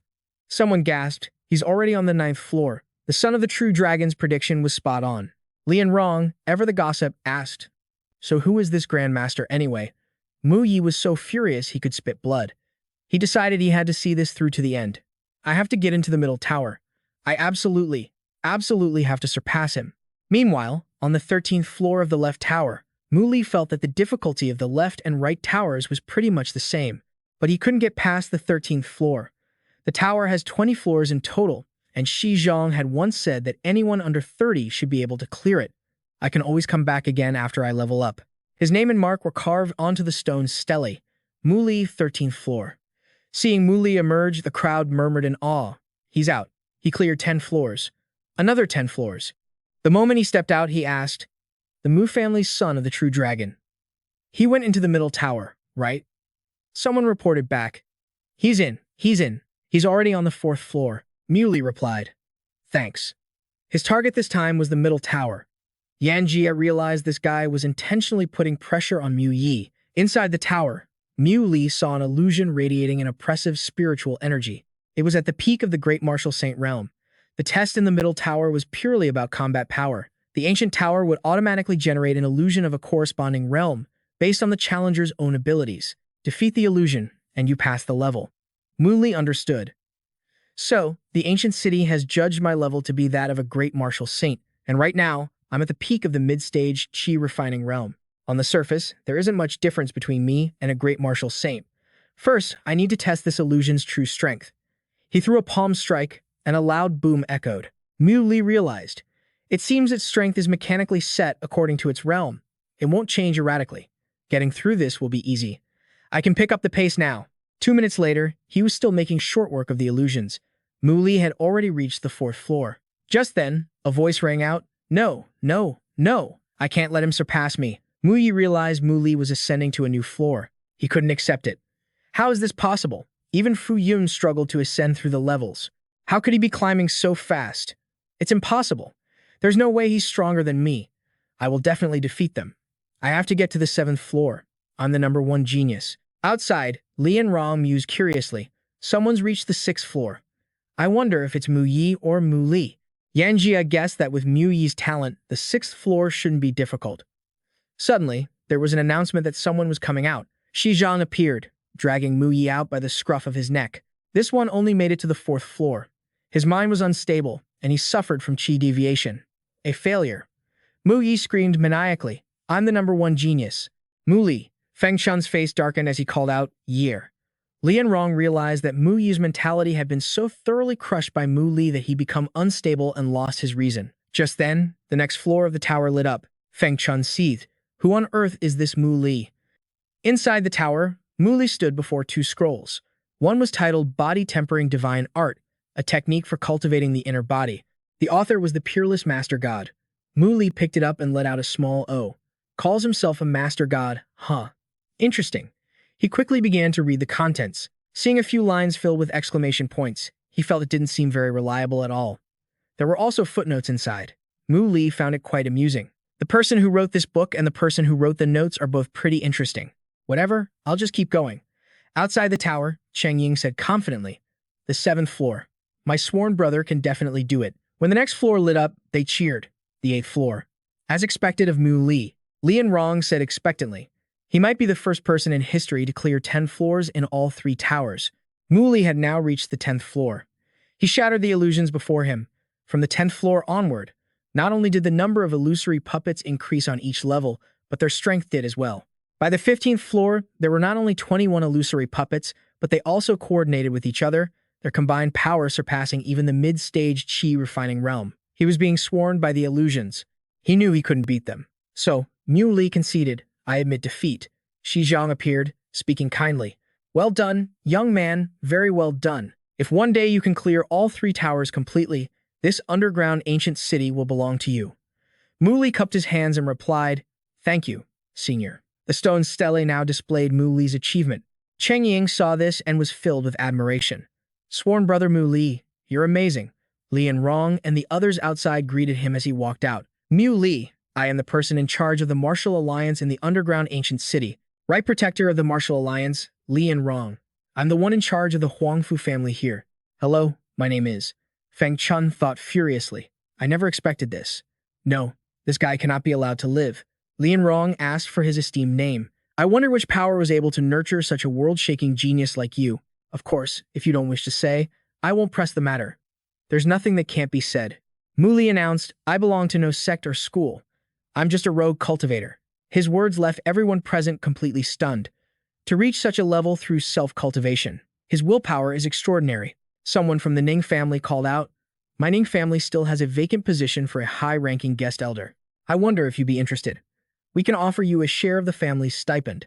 As soon as he finished speaking, he was smacked aside by another elder. "The insignificant Ning family dares to step forward. My Yu family is willing to offer the position of elder plus a 13% share of the family's assets. The Chen family is willing to support you with our full strength." The other families also began scrambling to recruit him. The Yang family and my Zhu family are also willing to offer high positions and excellent benefits. My Zhu family is a super family from the imperial capital with immense power. Mu Li noticed him, who was a member of the Chu family, Chu Shiheng. He made an attractive offer. As long as Mu Li agreed, he would have a status equal to that of a family elder with real power, and his every wish would be granted. Mu Li recalled memories from his past life, where he had been a villain who once accidentally offended the young master of the Chu family, Chu Shiheng. That man killed his mother and drove his sister to her death. The people close to him also unfortunately met with the most vicious revenge, their families torn apart. Driven by the belief in vengeance, he cultivated like a madman. Reborn and returned, this time he would absolutely not let them off. Shiheng spoke up and asked, "What do you think?" A member of the Huangfu family also extended an olive branch to him. "The Huangfu family will also give our all to help cultivate you. If you agree, the Huangfu family can even arrange a marriage for you with our Mingzhu." Some people were startled to see such a prominent figure step forward. The Huangfu family's Mingzhu must be Fu Yun's older sister, second on the martial master candidate list. Lian Vin interjected, "Since it's come to this, I might as well join in the fun. What do you think of the position of Martial Alliance leader?" Mu Li let out an "Oh." "The Martial Alliance wants to gift me the position of leader," the man confirmed. "That's right. With your talent, as long as you agree, the position of the next alliance leader will be yours." Mu Li said politely, "Thank you all for your high regard, but I'm used to my freedom. For now, I don't wish to join any faction. If I need to in the future, I will contact you. Gentlemen, I'll be taking my leave." They replied, "Take care, and remember to contact us." Cheng Ying followed behind him, calling out, "Mu Li, you're so incredible. I've never seen that happen in person before. It's like watching a superstar make an appearance." He encouraged her. "Once you master the highest level of the infinite true scripture, you'll be able to do the same." Cheng Ying's face lit up as she asked, Really, he assured her. Suddenly, a wave of killing intent struck. Mu Li immediately sensed an ambush. The person clenched their fist, accumulating spiritual energy. It turned out to be Fang Chun, desperately trying to assassinate Mu Li. Unfazed, he countered the blow. Fang Chun's attack failed, and he retreated backward. Lian Vin stood in front of Mu Li and questioned the man. Fang Chun, why did you attack Mu Li? He interrogated him. Is it because Mu Yi couldn't beat Mu Li, so you got upset and wanted to kill him? He denied it. I'm not that petty. It's because when this punk rushed into the martial arts pagoda, he interfered with Mu Yi, causing Mu Yi's mind to fall into chaos. A brat as sinister as this, I must end his life. Eliminate him to prevent future disasters. Lian Vin replied coldly, Feng Chun, you're talking nonsense. If you're going to claim Mu Li interfered with Mu Yi, you need to have proof. The man didn't care. What proof do I need? With Mu Yi's talent, if it weren't for his interference, how could he have failed to even reach the 6th floor? Faced with such arrogance, even Lian Vin was at a loss for words. Mu Li exposed him, blaming others for your own incompetence. You want to kill me? Go ahead and try. Hearing this, Fang Chun became even more enraged. You're asking for it. He charged straight at him. Die. Mu Li met him head-on. I won't show mercy to trash like you. His fist flew forward but hit nothing but air. He was stunned. Where did he go? Mu Li appeared behind him, landing a knee strike so fast he couldn't react. His palm slammed into Fang Chun's face. He was humiliatingly smashed straight into the ground. The ground behind him even cracked. Mu Li asked arrogantly, Still want to fight? Fang Chun was still in disbelief. How is this possible? You're a martial master. Lian Vin froze when he heard him say that. A martial master, he thought with some embarrassment. I'm getting old, so old. I was actually thinking of stepping in to help him if he couldn't handle it. Now it seems that won't be necessary. Mu Li made his move. Since you've used up all your tricks, it's my turn. Fang Chun's face was swollen as he sputtered, You. Just then, Shi Zhang emerged from the tower, his voice grim, who was causing a disturbance in Guwu City. Lian Vin was horrified. Oh no, it's the city lord of Guwu. A glimmer of hope sparked in Fang Chun. Fighting is forbidden in Guwu City. You hit me. Mu Li, you're dead for sure.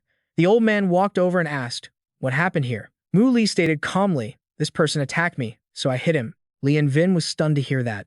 He just admitted it. Isn't he afraid? Fang Chun crossed his arms smugly, waiting. You're dead meat, kid.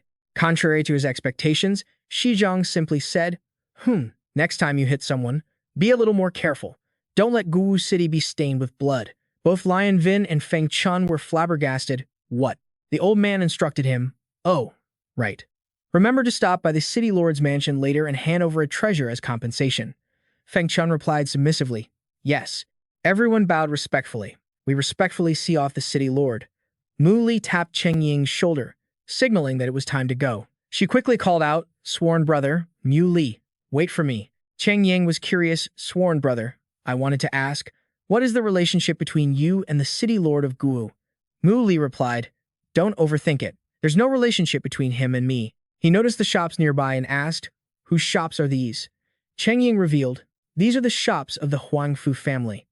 All the clans from the imperial capital have shops like this down here. They specialize in selling all sorts of unappraised ores. It's possible for these ores to contain incredibly rare, world-class treasures. Once you open one, your life could change in an instant. Everyone looked at him with admiration and excitement. That sounds interesting. Ores. Secret halls. This is all becoming more and more like the super-level secret realms I saw on the Z-Way star. Cheng Ying added in a whisper.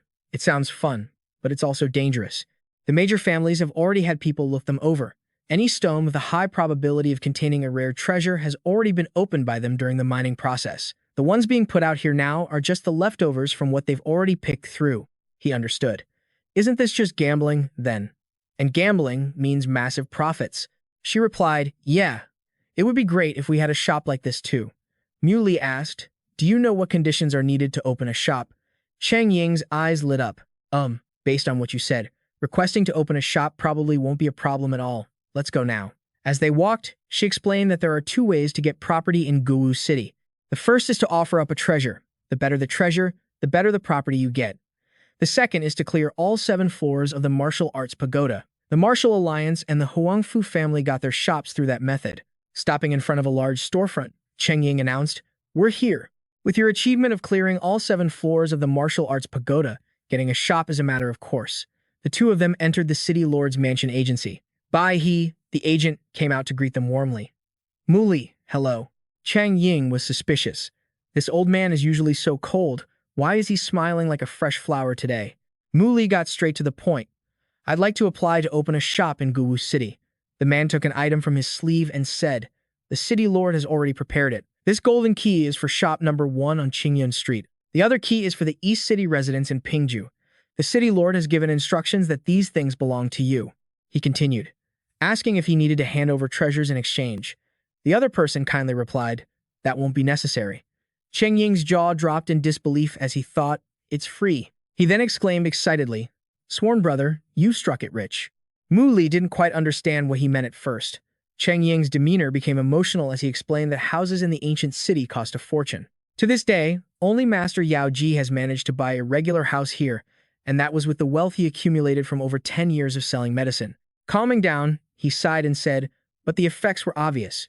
He used so many potions that toxins built up in his body. He had absolutely no chance of ever reaching the martial venerable level in this lifetime, but after cultivating in that house for just 3 months, he broke through to the martial venerable level. After he came out of seclusion, he converted the house into a dormitory that could house over 10 people, charging 30 million a day. Muli was shocked to hear such an astronomical figure. 30 million a day, Cheng Ying added, and you can only stay for 10 days. After 10 days, the price doubles. He didn't dare to imagine further, especially since Cheng Ying revealed that man's place was just a regular house. But what you have is an estate, maybe 10 times the size. And there's a shop too. Shops are only for rent, never for sale. It was only then that Muli understood. I get it now. I've really hit the jackpot this time.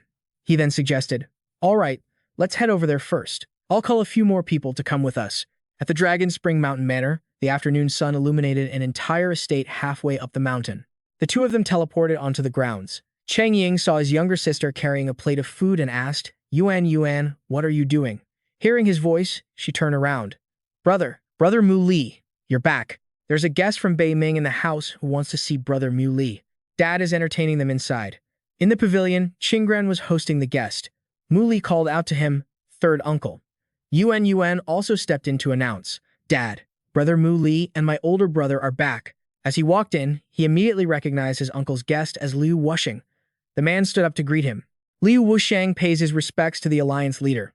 Qingren carefully observed the way this man spoke, suspecting he was a true master. If such a master is so respectful toward Mu Li, what kind of status does that kid have? Mu Li then approached and asked, Mr. Liu, is my younger sister in Longshan doing well? He replied, she is now being secretly protected by the masters of the Liu family. My nephew, Qilin, has also transferred to her university to protect her. He became a bit wary. At all times, he thought to himself, that Qilin kid better not have any improper thoughts about my sister, right? Liu Wusheng added, but Miss Mu doesn't like being followed, so Qilin can only maintain a distance. Hearing this, Mu Li breathed a sigh of relief. So that's how it is. Liu Wusheng began to explain. After he heard about the alliance leader's deeds in Jiangnan, he became determined to protect. He wants to protect the alliance leader's family well and hopes for a chance to become your disciple. For now, he didn't make any promises. We'll see if the opportunity arises. Mu Li felt completely at ease. As long as he doesn't have any improper ideas, it's fine. It was then that Qingren spoke up, asking, Mu Li, what is your relationship with this Mr. Liu? He introduced them. This is Elder Liu Wusheng from Beiming. This is my third uncle, Mu Qingren, the master of the Dragon Spring Mountain Manor. I've invited you here, Elder, hoping you can watch over the Dragon Spring Mountain Manor and prevent troublemakers from causing problems. Liu Wusheng replied, I would not dare to disobey. Alliance leader, I have already notified Yu Guangrong to send men over. They will arrive shortly. He simply grunted in acknowledgement. He arrived at the underground ancient city, at the number 1 shop on Qingyun Street. Mu Li ordered Old Cheng and Old Li to tidy up the place. While you're at it, investigate the business management of the super family shops in the city. Once I've sorted out the inventory, we will have our grand opening. The Beiming shop will choose a day for its grand opening. The two men shouted in unison, yes. Mu Li directed them to go on their way. I'm going to visit the other shops. Lian Ying, who was inside his stall, saw him approaching and greeted him. Mu Li, welcome. Do you have a favor to ask of me? Lord Left Protector. I've come today because I do have a favor to ask. Lian Ying invited him inside to talk. Sitting at the table, he handed Mu Li a cup of tea. Please, have some tea, young Master Mu. Then he got to the point. You want to enter the secret realm with us? He confirmed, yes. I'm preparing to open a shop, but I don't have any inventory. I happen to hear that the Martial Alliance's expedition team is the most experienced in the ancient city, so I've shamelessly come here to ask for your help. Of course, I will definitely pay for your services. Lian Ying made a suggestion. The secret realm is unpredictably dangerous. Even a martial venerable could easily lose their life with a moment of carelessness. It's too dangerous. How about this? I can sell you a portion of the Martial Alliance's goods at a low price. What do you think? Mu Li refused. Thank you for your kind offer, but I am a capable person. I can escape from danger. It's just that I've never been to a secret realm before, which is why I want to go with the Martial Alliance's team to gain some experience. Lian Ying agreed to his condition. All right then. You can come with us, but you are a martial venerable master. After all, if we encounter danger, I hope you can lend a hand. Mu Li accepted immediately. Of course, Lian Ying led him to meet the expedition team, which had just returned and was now resting in the backyard. He made the introductions. This is Mu Li. This is Captain Niu Menqiu of our expedition team. She is the most experienced member of the group. Mu Li stepped forward to greet her. Hello, Captain Niu. Lian Ying then made his request. Captain Niu, Mu Li is a friend of the Martial Alliance. This time, he wants to follow our team on an expedition. Whenever the team sets out, please take him along. Menqiu frowned and asked, You're the one? What do you know about the secret realm? I don't know anything. Menqiu was surprised. You don't know anything? Are you looking to die? Lian Ying quickly tried to reassure her. Captain Niu, don't worry. Mu Li can protect himself. Menqiu cut him off. Take 3 of my whips. If you can't, then get lost. Mu Li replied, just 3 whips. If you even manage to hit me, I'll count it as my loss. Menqiu asked coldly. Big words. You think you're ancestor Chen or something? 2 members behind them whispered. The captain's angry. He's doomed. Menqiu lashed out decisively with her whip, and Mu Li nimbly dodged to the side. Menqiu conceded, I lose. Welcome to the team. Mu Li politely replied, Thank you for going easy on me, Captain. As Lian Ying walked out with him, he began to speak on her behalf. Model Mu Li, Captain Niu is just straightforward. She's only doing this for your safety. After all, many people died the last time they entered the secret realm. Mu Li didn't pay it any mind. I know. I don't care about something so trivial, Lian Ying said. He's inviting you. The City Lord's mansion is holding an auction for a martial venerable technique tonight. I happen to book a private room. Want to come along? Of course, Mu Li agreed. Thank you. He knew the technique he prepared was coincidentally also being auctioned tonight. That evening, at the underground ancient city auction, Lian Ying guessed that the leaders of every major family had arrived. Looks like the competition for this martial venerable technique is going to be fierce. Mu Li was curious. Are martial venerable techniques really that valuable? He thought to himself, the technique I prepared just happens to be on auction tonight. Lian Ying replied, Of course, they're valuable. Most cultivation techniques for martial artists are based on the 5 elements. Moreover, martial venerable techniques are extremely rare, which is one of the main reasons why there aren't many powerful martial venerables here. Furthermore, this technique has been authenticated by the City Lord's mansion. It's definitely a top-tier, non-elemental martial venerable technique. With a technique like this in hand, why would you worry about not being able to break through to the martial venerable realm? A technique like this can increase the probability of becoming one, so all the major families want a piece of it. I wonder who'll end up with it. Mu Li was surprised. He never expected a technique he casually wrote down would attract so much attention. Looks like I'll have to be more careful in the future. Lian Ying blurted out, I really don't know what kind of idiot would sell something so precious, and at an auction no less. The idiot he was talking about was sitting right next to him with a dark expression. The auctioneer announced, Everyone, the auction will now officially begin. Our first item today is a top-grade jade pendant with a starting bid of 10 million. The families fought over it, raising the price 30 million, 80 million, 100 million, 400 million. The person who made the final bid shocked everyone. He wondered who this person was. Lian Ying explained, That's Grandmaster Yao Ji from the Imperial Capital.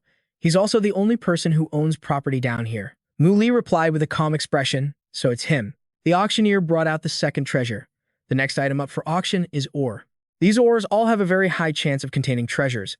The starting bid is 10 million.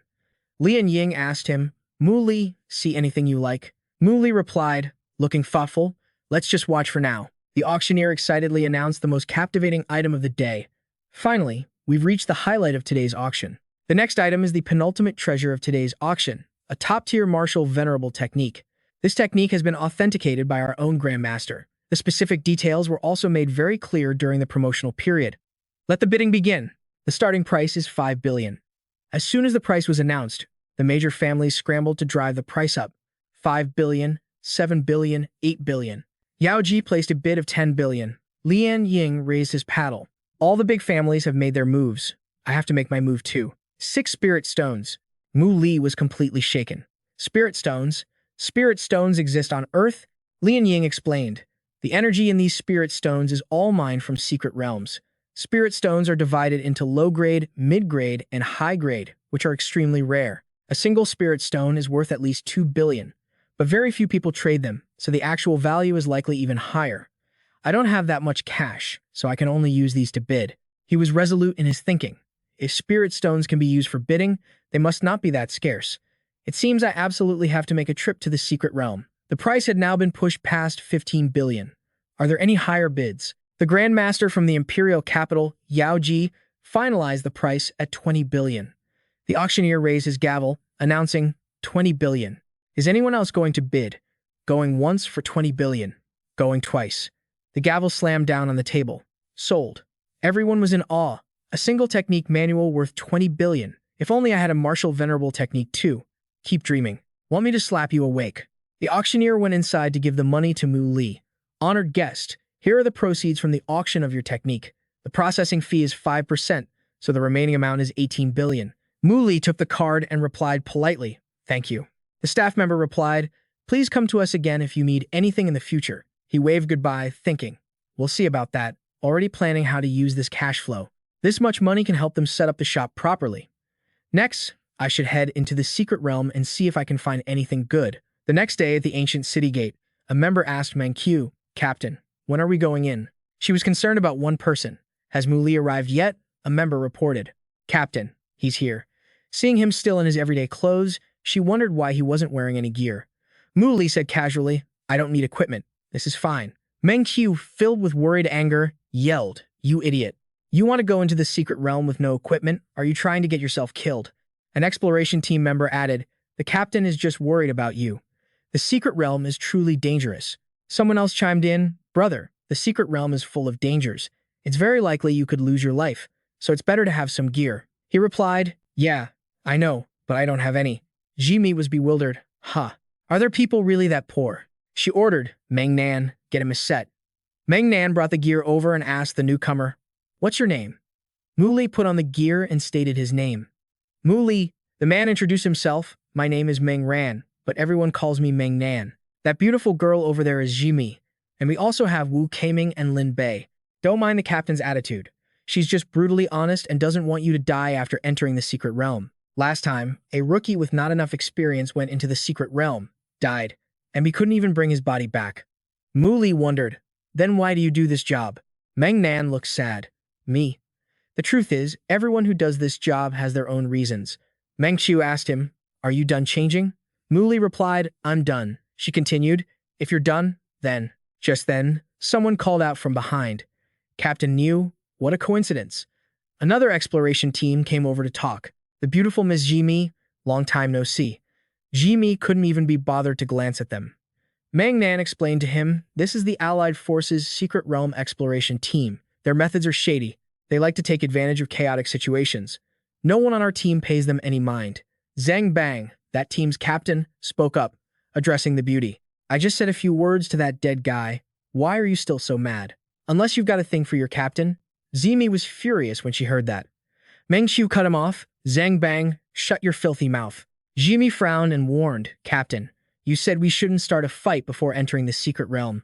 He was further emboldened by this. "My mouth is filthy? Captain Niu, want to test me?" Jimmy couldn't hold back her anger anymore and pointed her sword at him.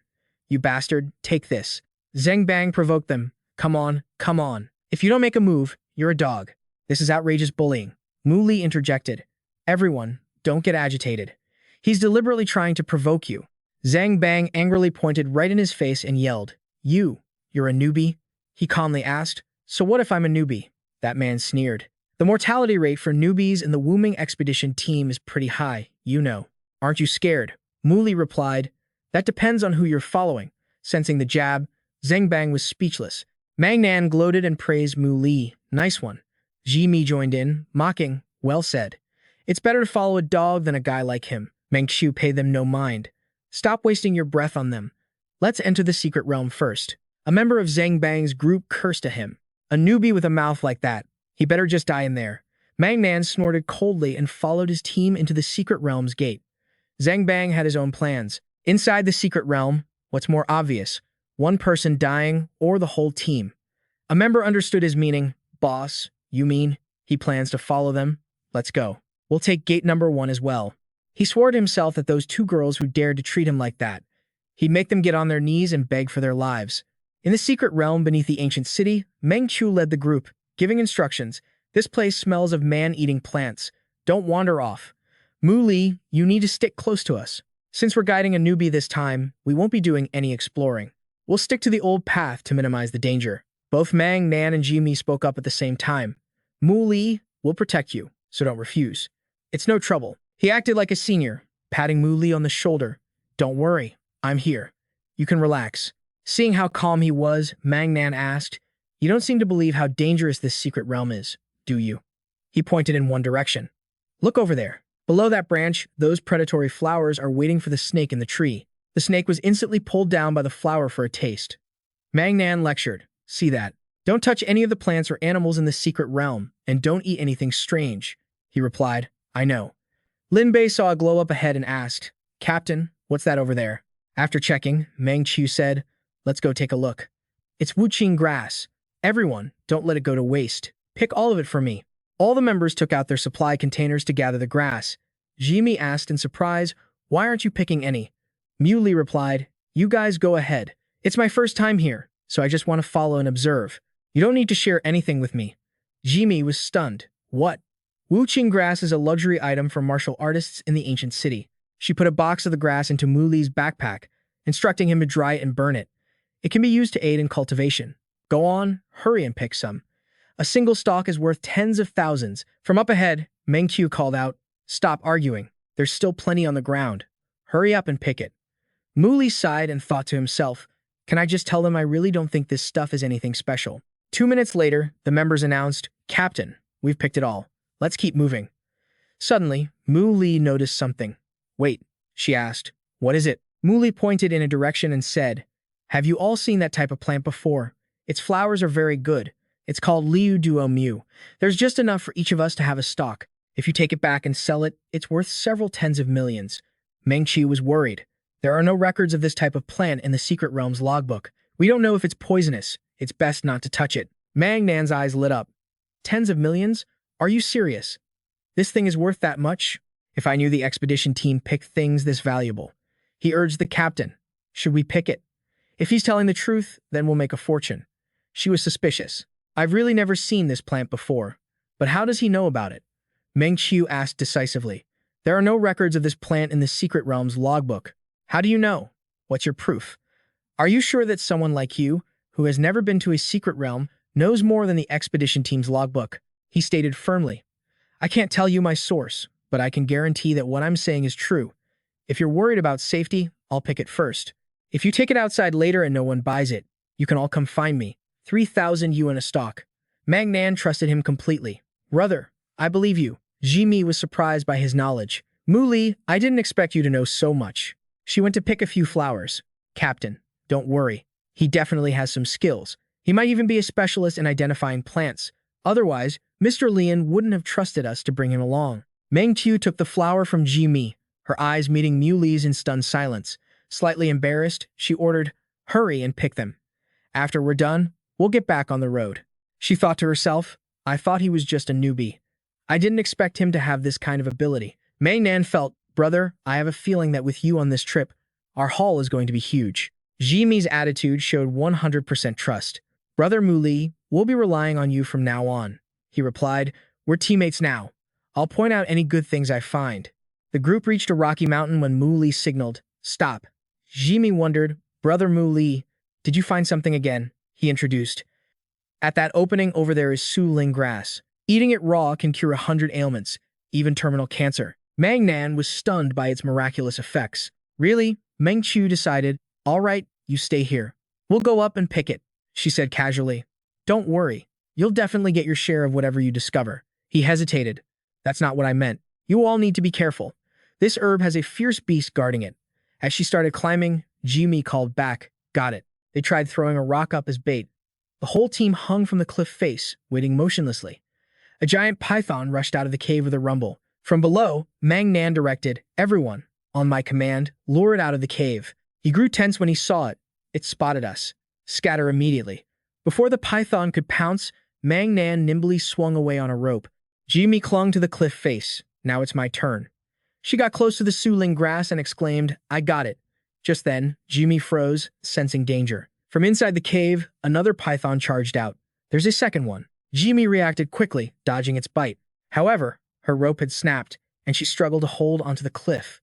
From below, Meng Qiu anxiously called out to Jimmy. Jimmy looked at the python on the cliff and thought, it's over for me. Her hands slipped, and she fell from the cliff, her worried voice echoing, help me. Muli immediately sprang into action to save her. Jimmy was safe in his arms. She opened her eyes in a daze. Did I stop falling? Muli landed gently on the ground and asked with concern if she was okay, stammering. Jimmy hugged him and replied, I'm okay. I'm fine. The python above hissed and lunged down. Meng Thu immediately whipped upwards to block the attack, her whip wrapping tightly around the serpent's neck. She finally had a moment to ask, Jimmy, are you two okay? Suddenly, the rope snapped, and she cried out, this is bad. Look out. Muley charged forward, heading straight for the python's jaws. A massive boom echoed across the cliffs. He sent it flying with a single kick, slamming it into the rock face above. The python took that chance to escape. It squeezed its massive body into a crevice, then slithered towards another person. They screamed in terror. Help me. Mu Li threw his sword in support, piercing the python straight through the head. Mang Nan let out a sigh of relief. We're saved. Lin Bei recognized who was behind that attack. It was Mu Li. He successfully caught the spirit herb as it fell. Jimmy cheered in admiration. Mu Li, you're amazing. Meng Thu couldn't help but ask, Mu Li, what's your rank on the Martial Sovereign Reserve list? You're so skilled. Are you in the top 5? Mu Li gently handed the item to the beauty. I've never paid attention to that list, so I have no idea what my rank is. Here, this spirit herb is for you. Take it, I have no use for it. Lin Bei climbed down, saying, Mu Li, you're really hiding your true strength. Meng Thu then addressed the whole group. Let's give the spirit herb to Mang Nan. Does anyone have any objections? No one disagreed. Mang Nan was moved to tears. Thank you, Captain. Thank you, everyone. It's like you've all given me a second life. Meng Thu coldly shot him down. I don't have a son as old as you. Stop spouting nonsense. Lin Bei chimed in. Yeah, that's right. A beauty like her would never give birth to an ugly son like you. Meanwhile, Zhang Bang's group had just arrived at the entrance to the secret realm. One of his lackeys asked, Boss, we can't find any trace of them. How are we supposed to find them? He replied, Meng, Thursday. That woman is extremely cautious. She has a new person on her team this time, so they'll definitely take the most common route. The lackey immediately started sucking up. As expected of you, boss, you're brilliant. So, we just head straight for the Ore Mountain, right? Zhang Bang ordered his team to move out. Back with Meng Thu's group, she introduced the place before them. This is the #1 ore mountain in the secret realm. The ores sold in the shops of the ancient city are all excavated from this mine. These are puppet mechanisms, crafted by a skilled artisan from the city lord's manor. We can place the ores we mine inside their bellies, then use a spirit stone to activate them. They'll carry the ores to the entrance of the secret realm for us. 1 spirit stone pays for 1 round trip. Mu Li observed them quietly, so they have puppet mechanisms here too. Meng Thu prompted, let's head inside. He secretly lagged behind to inspect them and realized, it seems the quality of these ores is pretty average. Could the thing they're betting on be? Mang Nan walked ahead and puffed out his chest. Mu Li, it's your first time here. You probably don't know the ropes when it comes to mining, so let your big brother Mang Nan show you how it's done. Don't worry, just follow me. You can count on me. Mu Li, I'm the best miner on this team. Picking quality ore is my specialty. I'll make sure you get the good stuff. Mu Li replied politely, then I'll have to thank you in advance.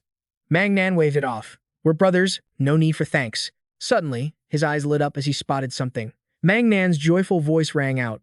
I found it. He unearthed a huge chunk of ore from Mu Li. See this? Ores that are shaped like a sphere sell for a really good price. Mu Li exclaimed, it really is a quality ore. Mang Nan confirmed. You can tell just by looking at this type that you can easily get high-quality material from it. It can sell for a premium, and the shops can never keep it in stock. And then, Mu Li suddenly crushed it. Seeing what just happened, Mang Nan was still in shock. It's empty. No way. Ji Mi, standing beside them, said with regret, "What a waste." He then held out a small, palm-sized piece of ore. Lin Bei spoke up. "If you'd left it whole, it definitely would have sold for a high price. But now it's just two worthless pieces of rock." Mu Li remained unconcerned. He squeezed it with more force, and the ore continued to crumble into smaller pieces. When all that was left was a stone that glowed with a golden light, Mang Nan gasped in amazement. "It's a spirit stone." Wu Keiming and Lin Bei were full of admiration. "Mu Li, you're incredible. You restored it to its pure form." Jimmy didn't hesitate to chime in. "That was amazing. I've never seen anyone extract a spirit stone like that before." "Mu Li, how did you know there was a spirit stone in there?" Meng Thu praised him. "Not bad. You managed to extract the spirit stone." She was secretly impressed. He was confident enough to crush the ore with his bare hands, yet he didn't damage the high-quality spirit stone within. Mu Li replied humbly, "I was just lucky." "Captain, this is for you." "Everyone, let's keep moving." He followed behind Meng Thu and asked curiously, "By the way, yesterday at the City Lord's auction, I saw ores worth billions. Why aren't there any like that here?" Mang Nan pointed ahead and called out, "My friend, those kinds of ores are mined from the ore caves down below." "What? You want to go down there?" Jimmy said apprehensively. "You can't. Even though the ore down there is better, it's extremely dangerous. Anyone without the power of a martial sovereign would be asking for death." Seeing that he intended to go, Meng Thu quickly blocked his path.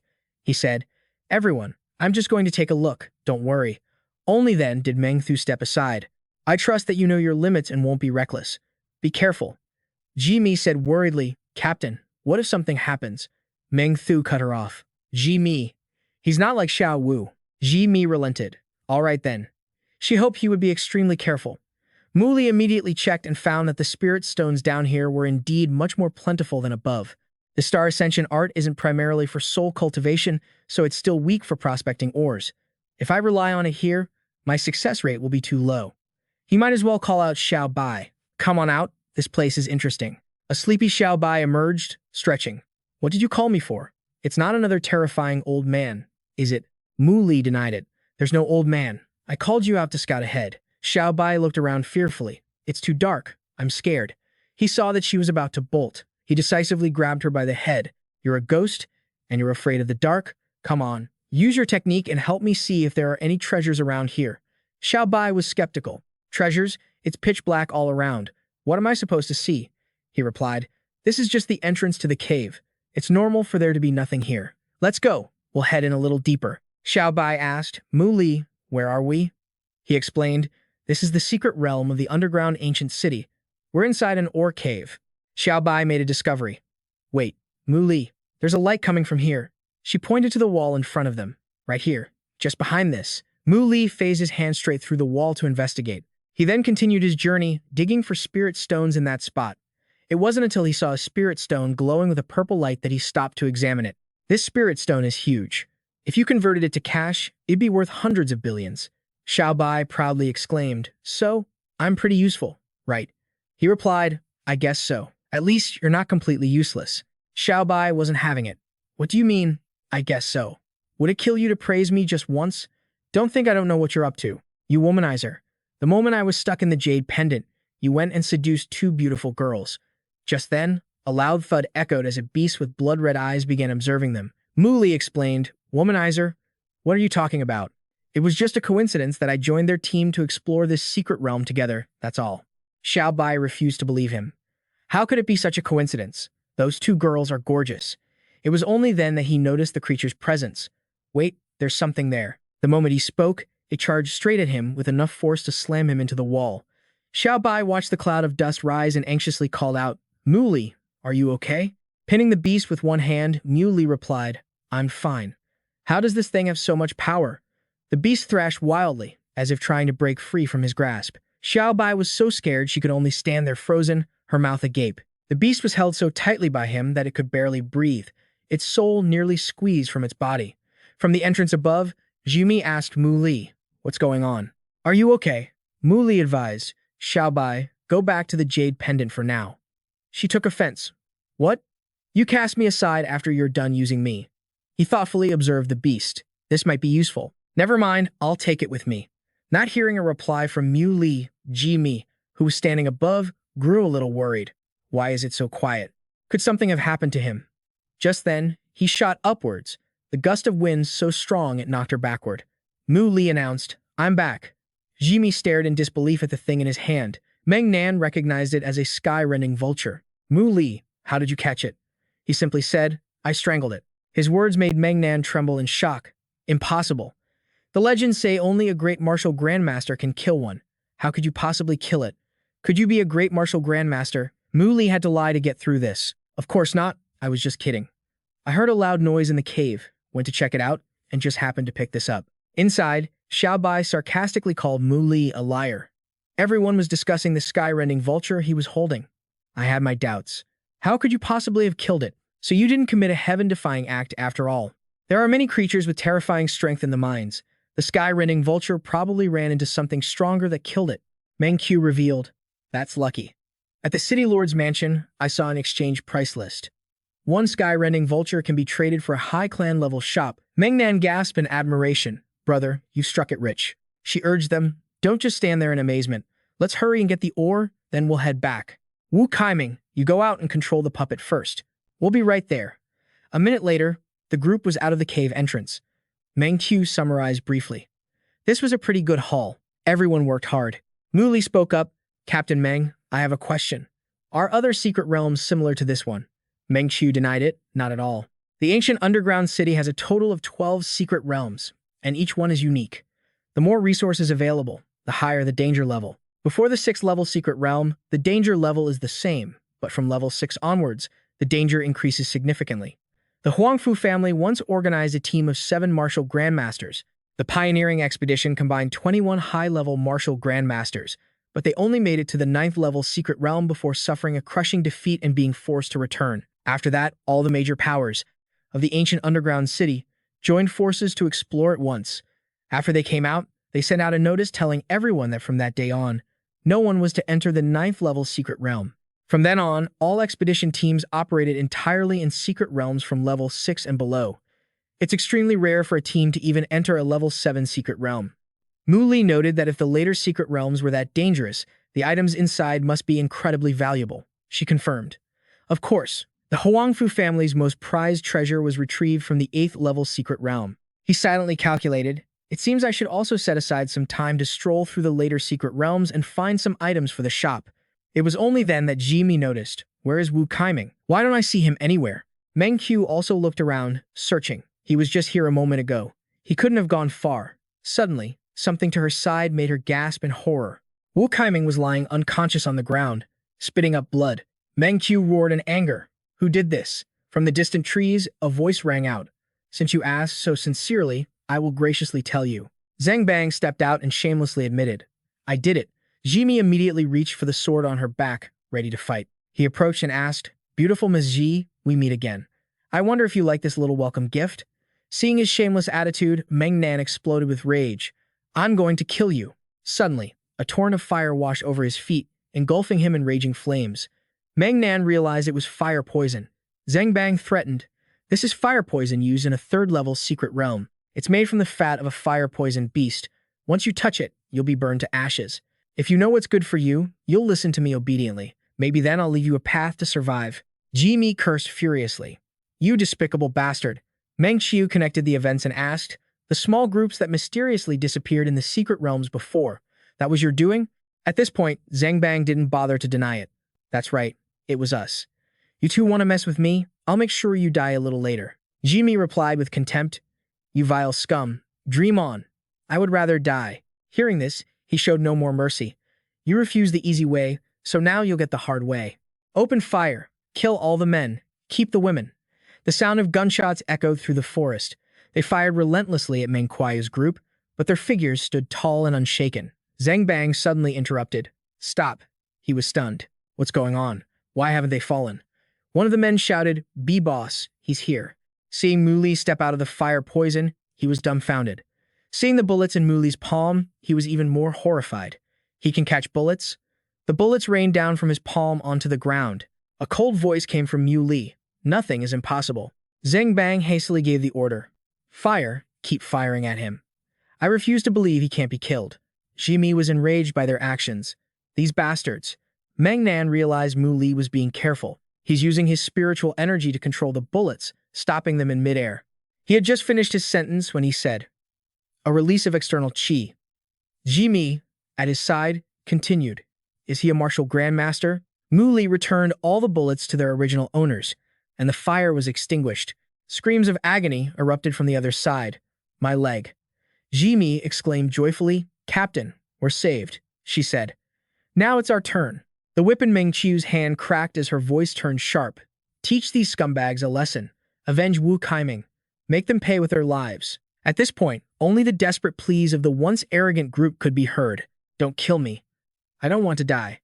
Zhang Bang, his body covered in wounds from the whip, begged for his life. "I confess, I'm an animal. You've already killed my men, so please spare me." Meng Qiu refused to spare him. "Don't think for a second I don't know you're the mastermind." The whip in her hand lashed out at him again and again. Mu Li moved to stop her. "Wait, what's that in his hand?" Zhang Bang just smirked. "So you noticed," he sneered. "But it doesn't matter." He then made his demand. "Let me go, or I'll blow this thing up. We can all die together." Seeing Zhang Bang raise the bomb, ready to press the detonator, Mu Li asked what it was. Meng Qiu recognized it immediately. "That's a sonic bomb, the kind used in level 7 Mystic Realms. It can take out special dire beasts, but if you use it in other realms, it'll trigger a beast stampede." He then asked, "You have to press it down for it to work, right?" Meng Qiu confirmed. Mu Li plucked a leaf from a nearby plant. "Then you're screwed." The leaf transformed into a razor-sharp arrow, piercing straight through Zhang Bang's wrist. The bomb clattered to the ground along with his desperate scream. Seizing the opportunity, Meng Nan rushed forward and unleashed a flurry of kicks. "You son of a bitch! You dare threaten us?" He finished it with a punch straight to the face. "That'll shut you up." Zhang Bang went limp from the blow. Meng Nan drew his sword. "I'm going to kill you." But seeing Zhang Bang's lips curl into a smirk, Meng Nan felt something was wrong. "You're still smiling?" Suddenly, a beeping sound started. He was horrified. "What is that noise?"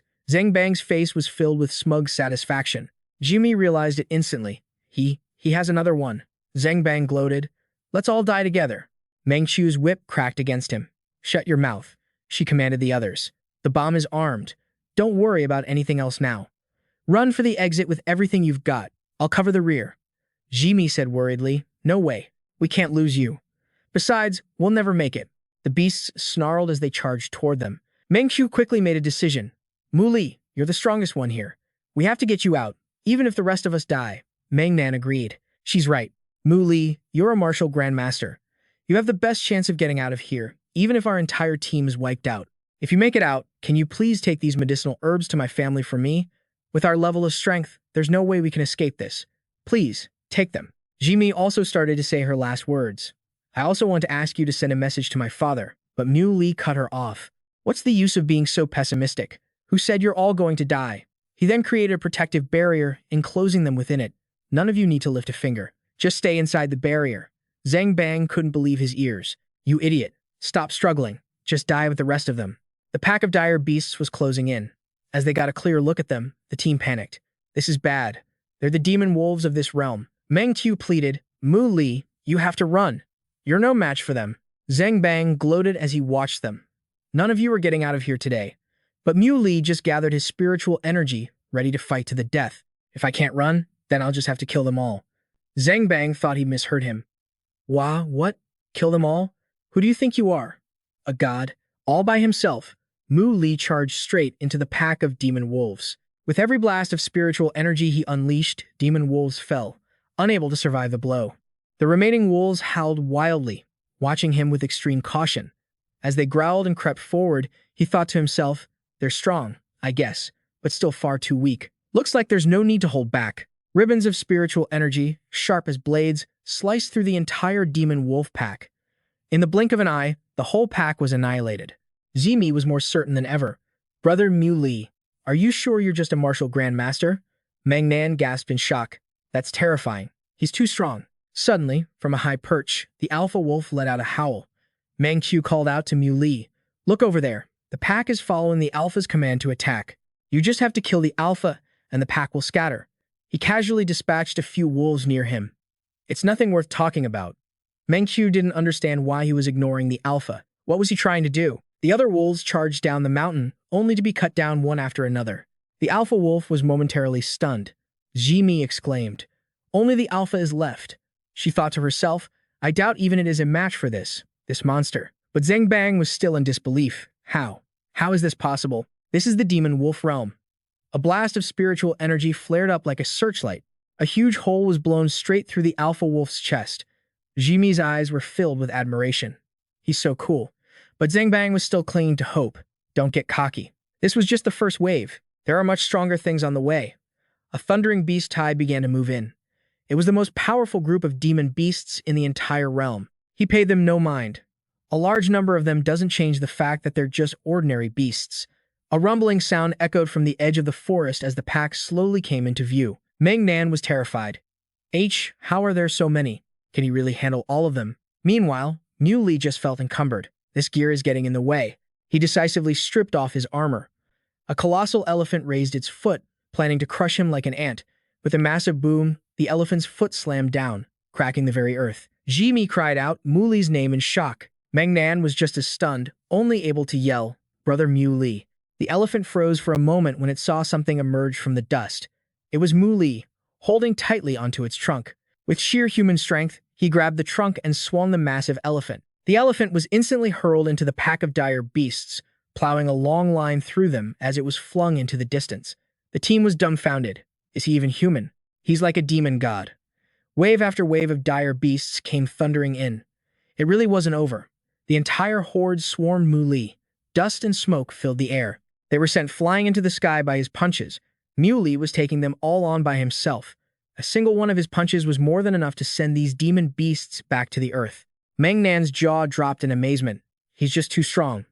Jimmy, still reeling, wondered, is he really just a martial grandmaster? She noticed yet another horde of beasts approaching. From above, flocks of gigantic birds swooped down. Muley leaped high into the air to engage them in close combat. The eyes of one bird glinted as it spotted him. With a cold and stern expression, Muley uttered a single word, annihilate. The entire flock of birds was crushed by his spiritual energy. A rain of blood and flesh filled the sky. Down below, Zhang Bang watched, scared out of his mind. He's not human. How could any human possess that kind of power? Just then, he was stabbed from behind. Meng Nan, of course, wasn't about to let him go. Things were a little crazy before, so I almost forgot about you. As he spoke, Muley's figure descended. Meng Shu stammered, Muley, you?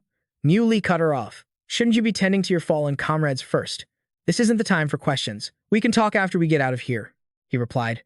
No need for the puppets. We'll move it ourselves. A high-level martial artist should have no problem moving a few 100 kilograms of ore. Just have one person on puppet duty, the rest of you transport it. If anything dares to attack, I'll eliminate it instantly. Meng Nan sighed in awe. Only someone with your kind of power could even suggest this. Zimi urged from behind. What are you still talking about? Meng Nan, get a move on, he lamented.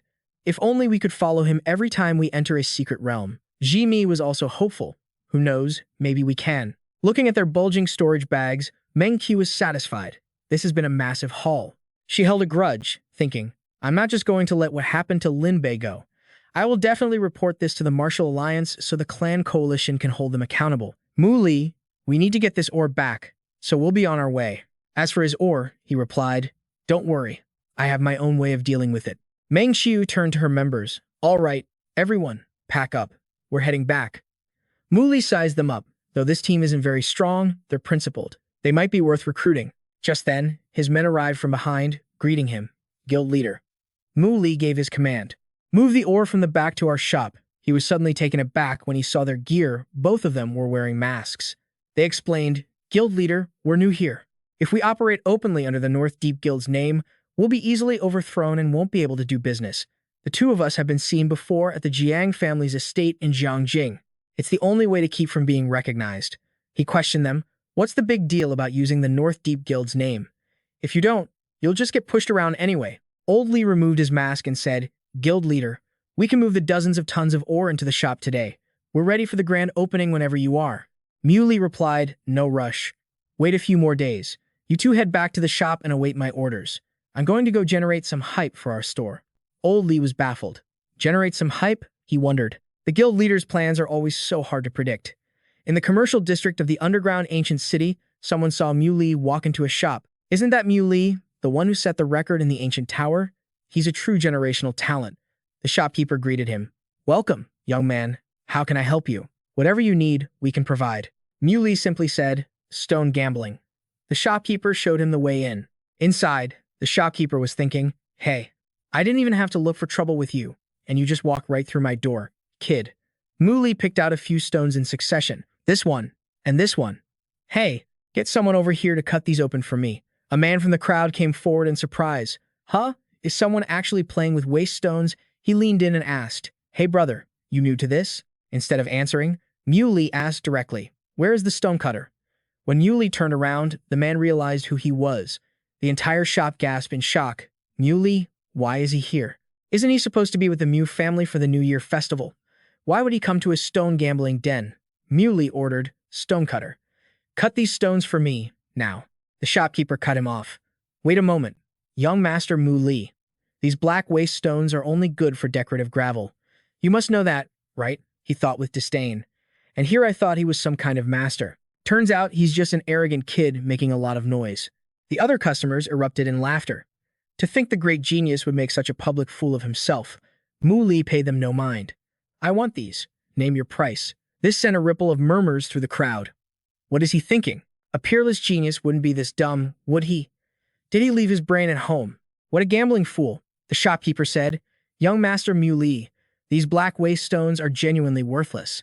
We can't go against a customer's wishes, but it would be better if you just let it go. He grew suspicious. Is this guy really that idiotic? He doesn't act like the peerless genius from the stories. But Mu Li's faith was unshaken. They may look like waste stones on the outside, but I feel there's treasure inside. So, are you going to cut them or not? The crowd's chattering grew louder. He feels there's treasure in a black waste stone. You think you can get that lucky in stone gambling? Just cut one open and find treasure. Xi came forward and said, Young Master Mu Li, those black waste stones are scrap. There's nothing inside. But Mu Li stood firm. I trust my gut. There is definitely treasure in there. They jeered. Trust your gut. How many people have claimed they had some divine insight, only to end up bankrupting their families? So what if he's a genius? He's still just another idiot when it comes to stone gambling. Mu Li asked coldly, what if we make a bet? The man replied, what kind of bet? Mu Li threw a stone down. It's simple. We'll bet on whether there's anything valuable inside this black waste stone.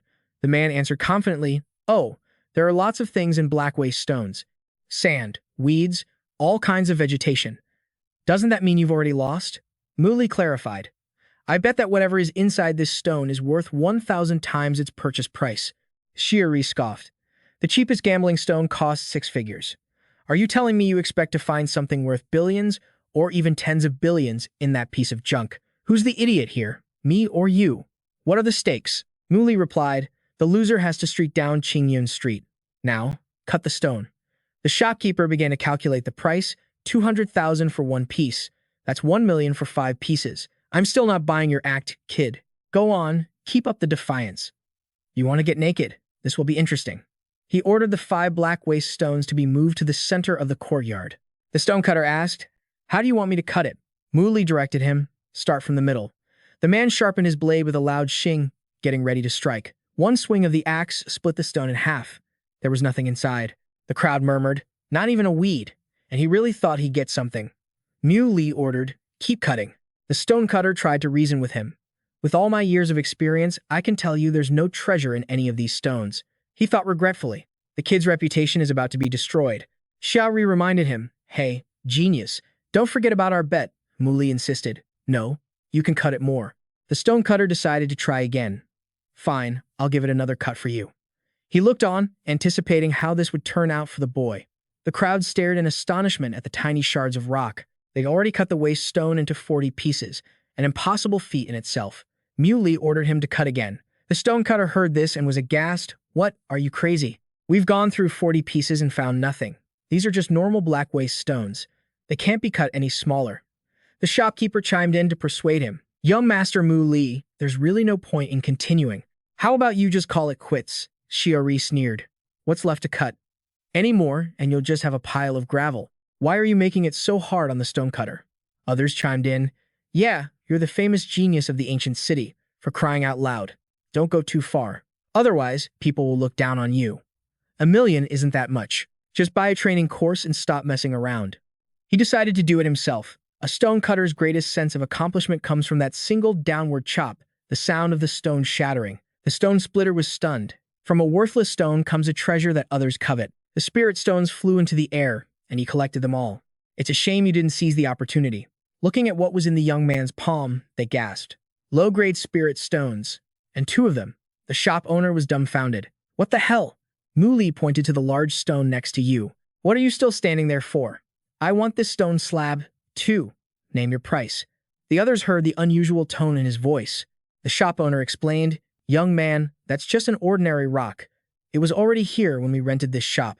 Muli cut him off coldly. Cut the chatter. Name the price. He started to get scared. This won't do. I'm not worried about the odds, but the what if.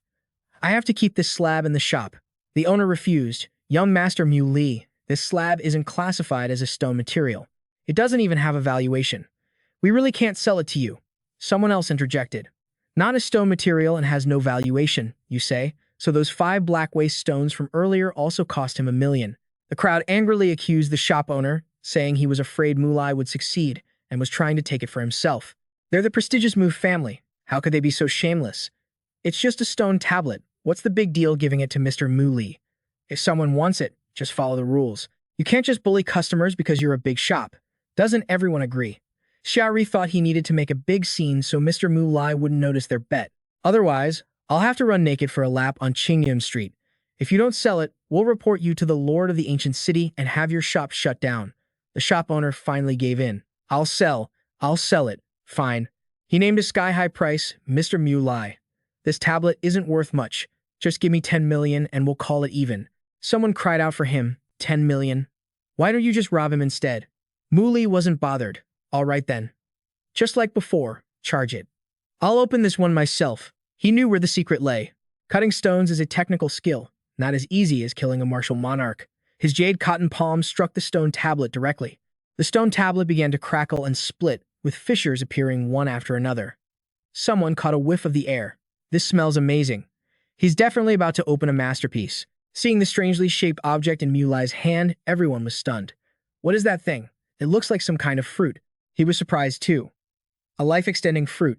He never expected something this good to be inside the stone tablet. Xiaori felt a wave of despair. Consuming a life-extending fruit could increase one's lifespan by 10 years. Why did I have to run into a stone gambling master like him? The shop owner grit his teeth and forced a smile. Congratulations, Mr. Muli, on your bountiful harvest. He fumed internally. I've taken a huge loss today. A divine medicine that extends lifespan by several years is worth at least 100 billion. Suddenly, someone stepped inside to join the fun. What's with all the excitement? The owner jumped and greeted Second Master Fangg Xi. Seeing that someone had found a good item, the owner reported that it was Mr. Muli who had opened it. The name stunned him. Muli, are you here to cause trouble for my shop? He replied nonchalantly. I heard the Mu family's stone gambling den had countless treasures, so I came to take a look. Fangg Xi said coldly, What a fine, came to take a look. Is the great genius satisfied with our Mu family's stone materials? He held up his prize to show it off, looking extremely satisfied, as if he'd gotten it for free. But there's nothing really good here. Out of respect for Muli's power, everyone believed him. Mr. Muli's judgment surely isn't wrong. This gambling den has nothing good. Fangg Xi roared in anger. Stop spouting nonsense in here. He didn't bother arguing and just left. Nonsense. Everyone, please don't listen to me. I'm just talking nonsense. Please continue. I have to go somewhere else. The customers started to leave with him.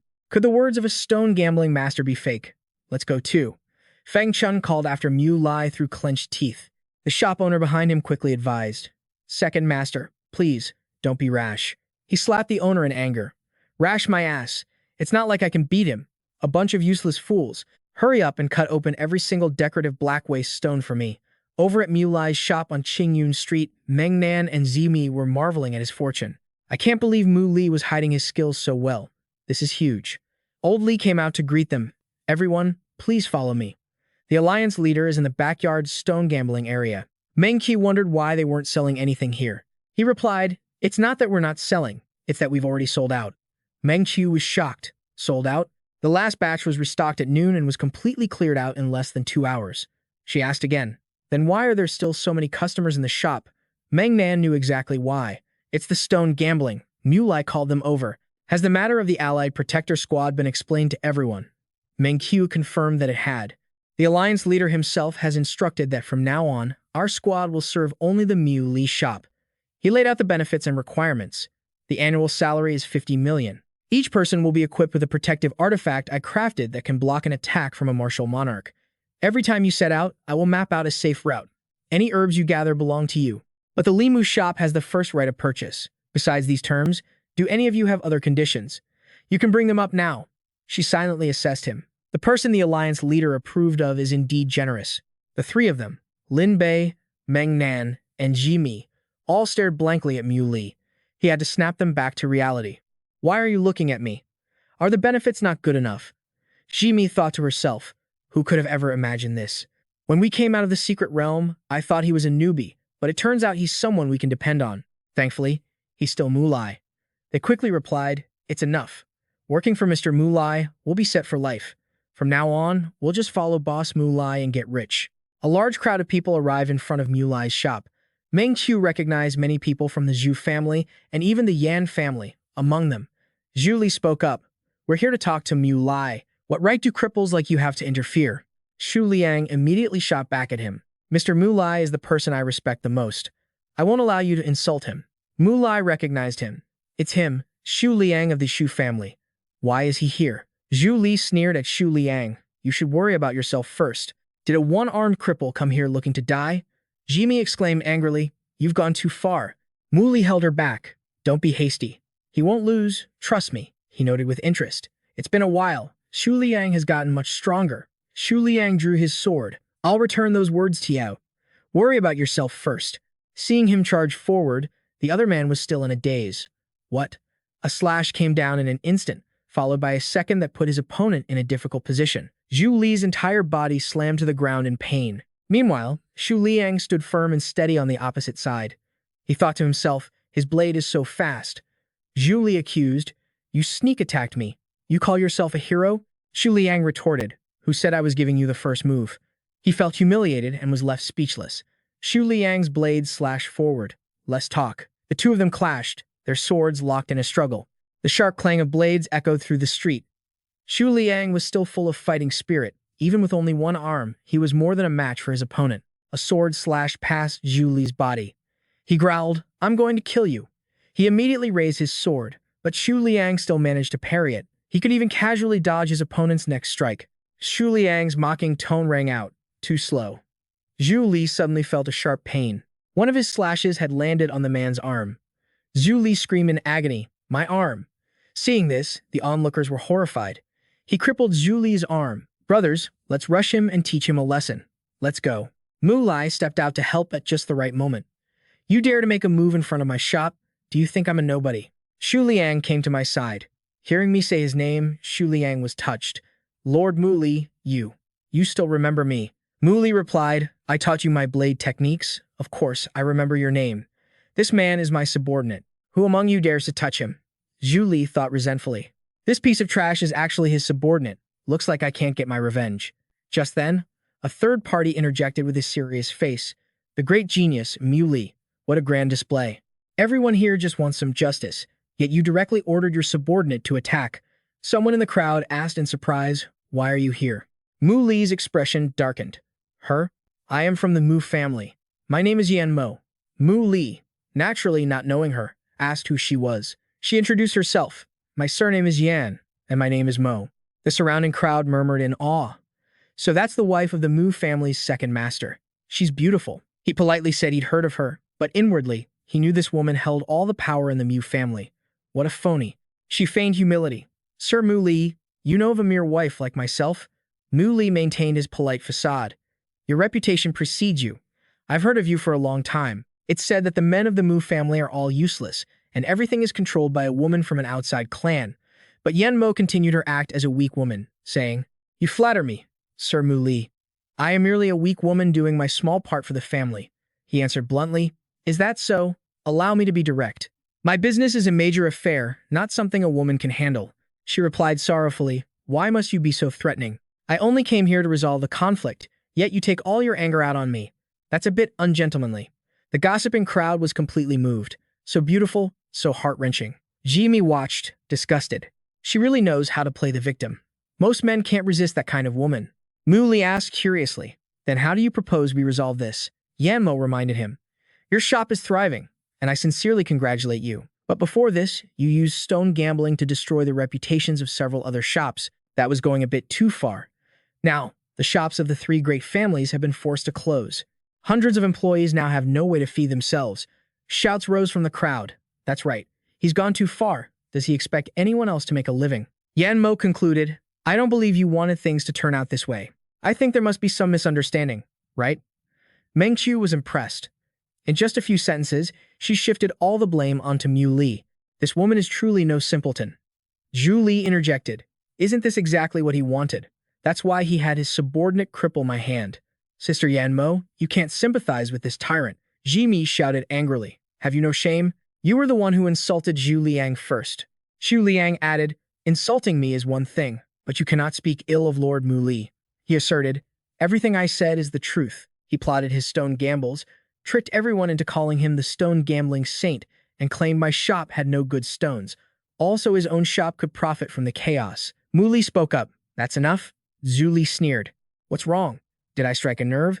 He exposed their hypocrisy. You people are just mad that my shop is successful. Why bother making up other excuses? Yanmo continued to play the peacemaker. All right, that's enough. How can we resolve anything if everyone keeps arguing back and forth? Instead of fighting, why don't we all sit down and talk calmly?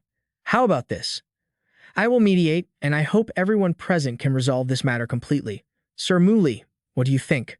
Muli's face darkened as he heard the crowd cheering in support. Ah, that sounds like a good, reasonable solution. The Mu family truly has a capable daughter-in-law. Yanmo thought confidently. A little bit of carrot, a little bit of stick. There's no way he won't agree. Finally, Mu Li spoke. My business is none of your concern. She never expected him to be so difficult. Zhu Liang and Jimmy were stunned by his firm stance. Zhu Li's face turned purple with rage. Mu Li, have you no shame? Yanmo put on a weak facade and asked, Sir Mu Li, I only wanted to apologize. Why do you keep targeting me over and over again? The crowd roared. Yeah, don't you have any decency? Mu Li laid it out clearly. You people have made several mistakes. First, your shops don't have good products. Customers came here on their own. The Limu shop earned its business fairly. What does that have to do with you? Second, whether your shops close, go bankrupt, or if your employees have enough to eat, what does any of that have to do with me? Shops like yours might as well close down sooner rather than later. Zhu Li cursed. You're clearly engaging in malicious competition to ruin others in the same trade. He pointed right at her and asked, you think you can just have the final say in the ancient underground city? If you're not convinced, feel free to report me to the Lord of the City. The fickle crowd piped up. That's right. The Lord of the City has always been just. If Mu Li was really at fault, he would have been punished long ago. Zimi threatened him. Zhu Li, if you keep slandering Brother Mu Li and this gets to the Lord of the City, you're finished once they investigate. He started to get scared. What? If I'm really dealt with by the Lord of the City, my family definitely won't protect me. Yanmo had to intervene again. Everyone, please calm down. Don't be so rash. Why must we be at each other's throats? Mu Li pointed right at her and scolded. Third, my business with the Mu family is not for an outsider like you to meddle in. You want to be an elder? 3 words filled with contempt left his lips. You're not worthy. Negotiate? Fine. Have the heads of the 3 great families come here personally, and then I'll consider whether or not I'll see them. Backed into a corner, Yanmo asked Mu Li, how dare you? The power of the 3 great families is beyond your imagination. If you offend everyone, will there be any place left for you in this capital city? Why risk it all? The crowd whispered amongst themselves. Even now, she's still thinking of him. Yanmo is truly a kind and beautiful person. Isn't she a living bodhisattva? The situation was truly chaotic. But facing a woman, Mu Li still hasn't lost his composure. Yanmo's attitude is already sincere enough. Hearing them, Mu Li found it hilarious. Composure? With a woman like her, why would I even bother with composure? Jimmy was afraid. I hope Mu Li doesn't lose his temper and attack her. Meng Qiu knew very well. If he really attacks, right and wrong won't matter anymore. People will only care that Mu Li hit a woman.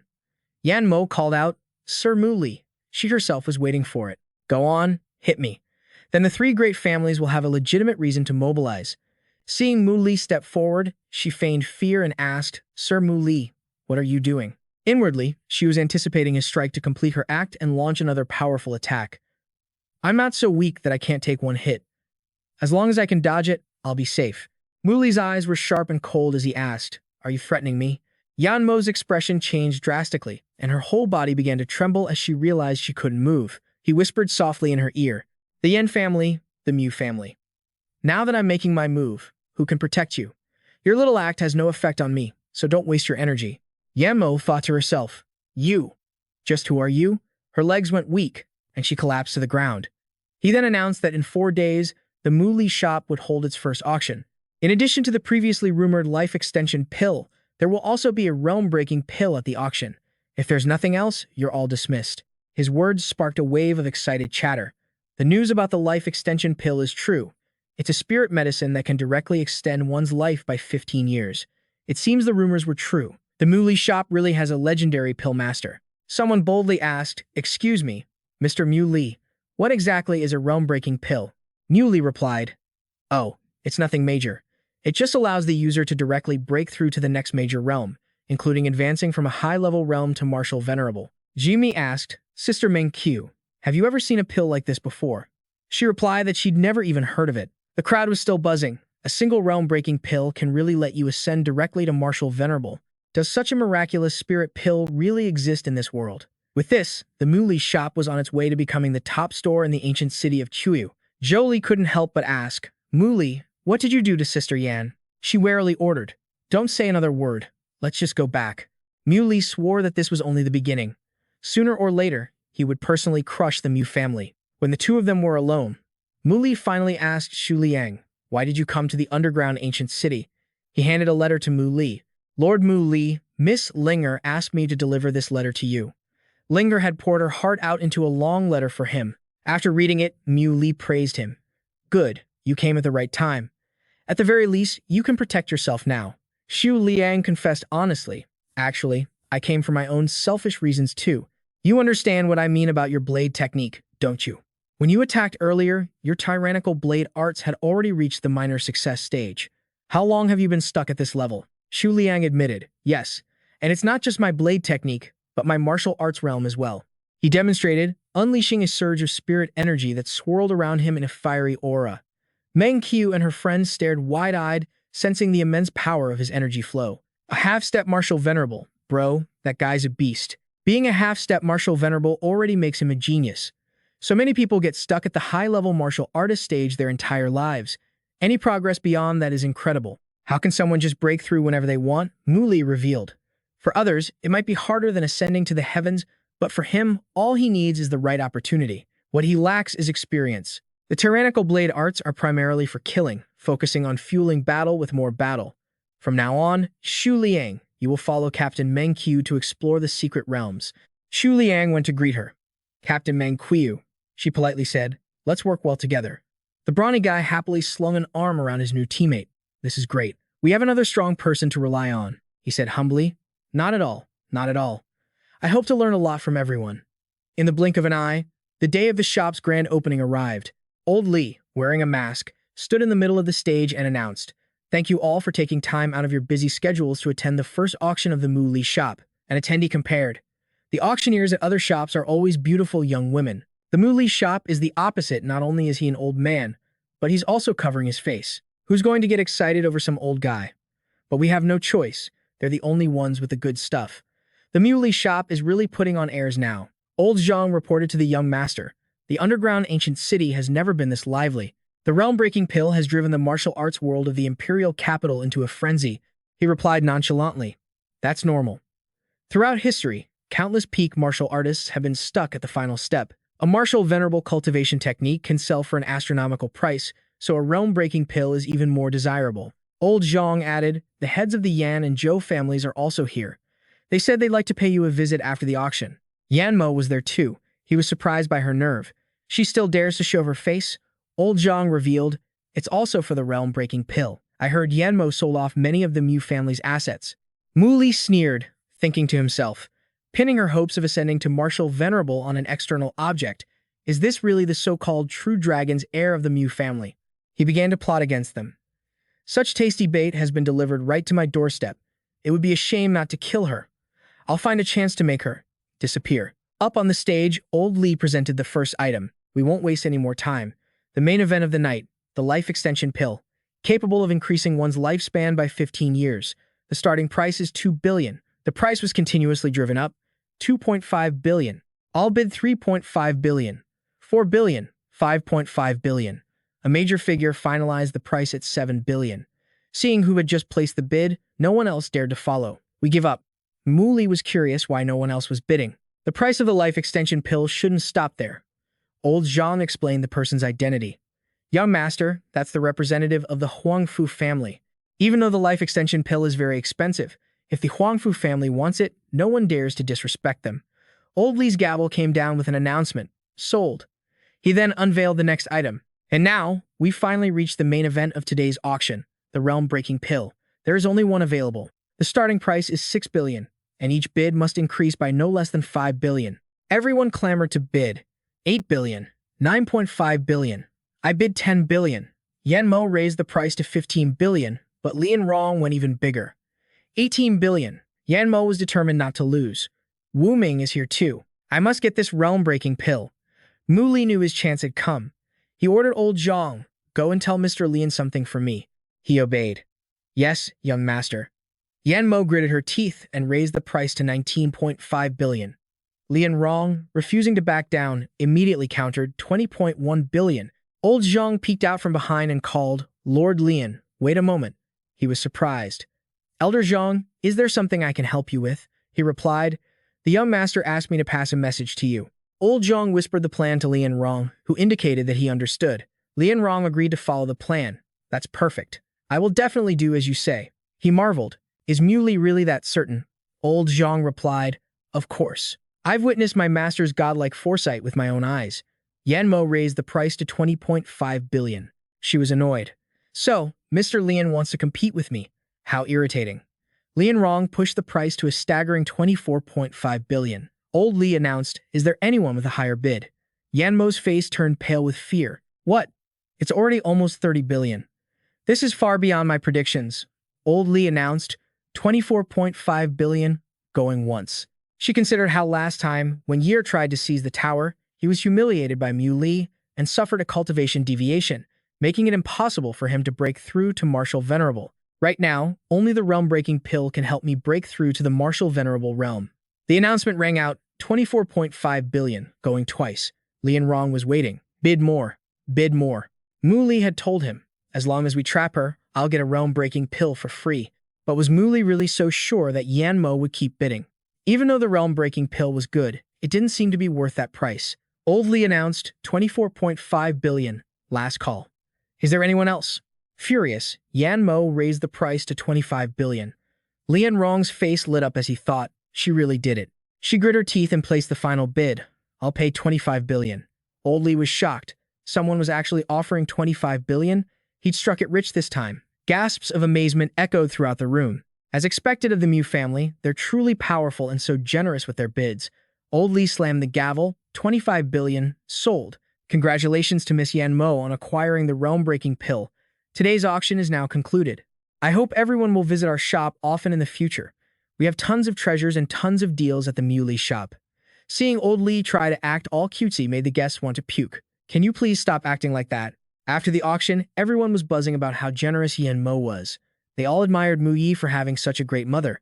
Mu Yi is so lucky. In the reception room of the Mu Li shop, he finally arrived. He saw that the most powerful and influential figures of the ancient city had already gathered. He spoke up.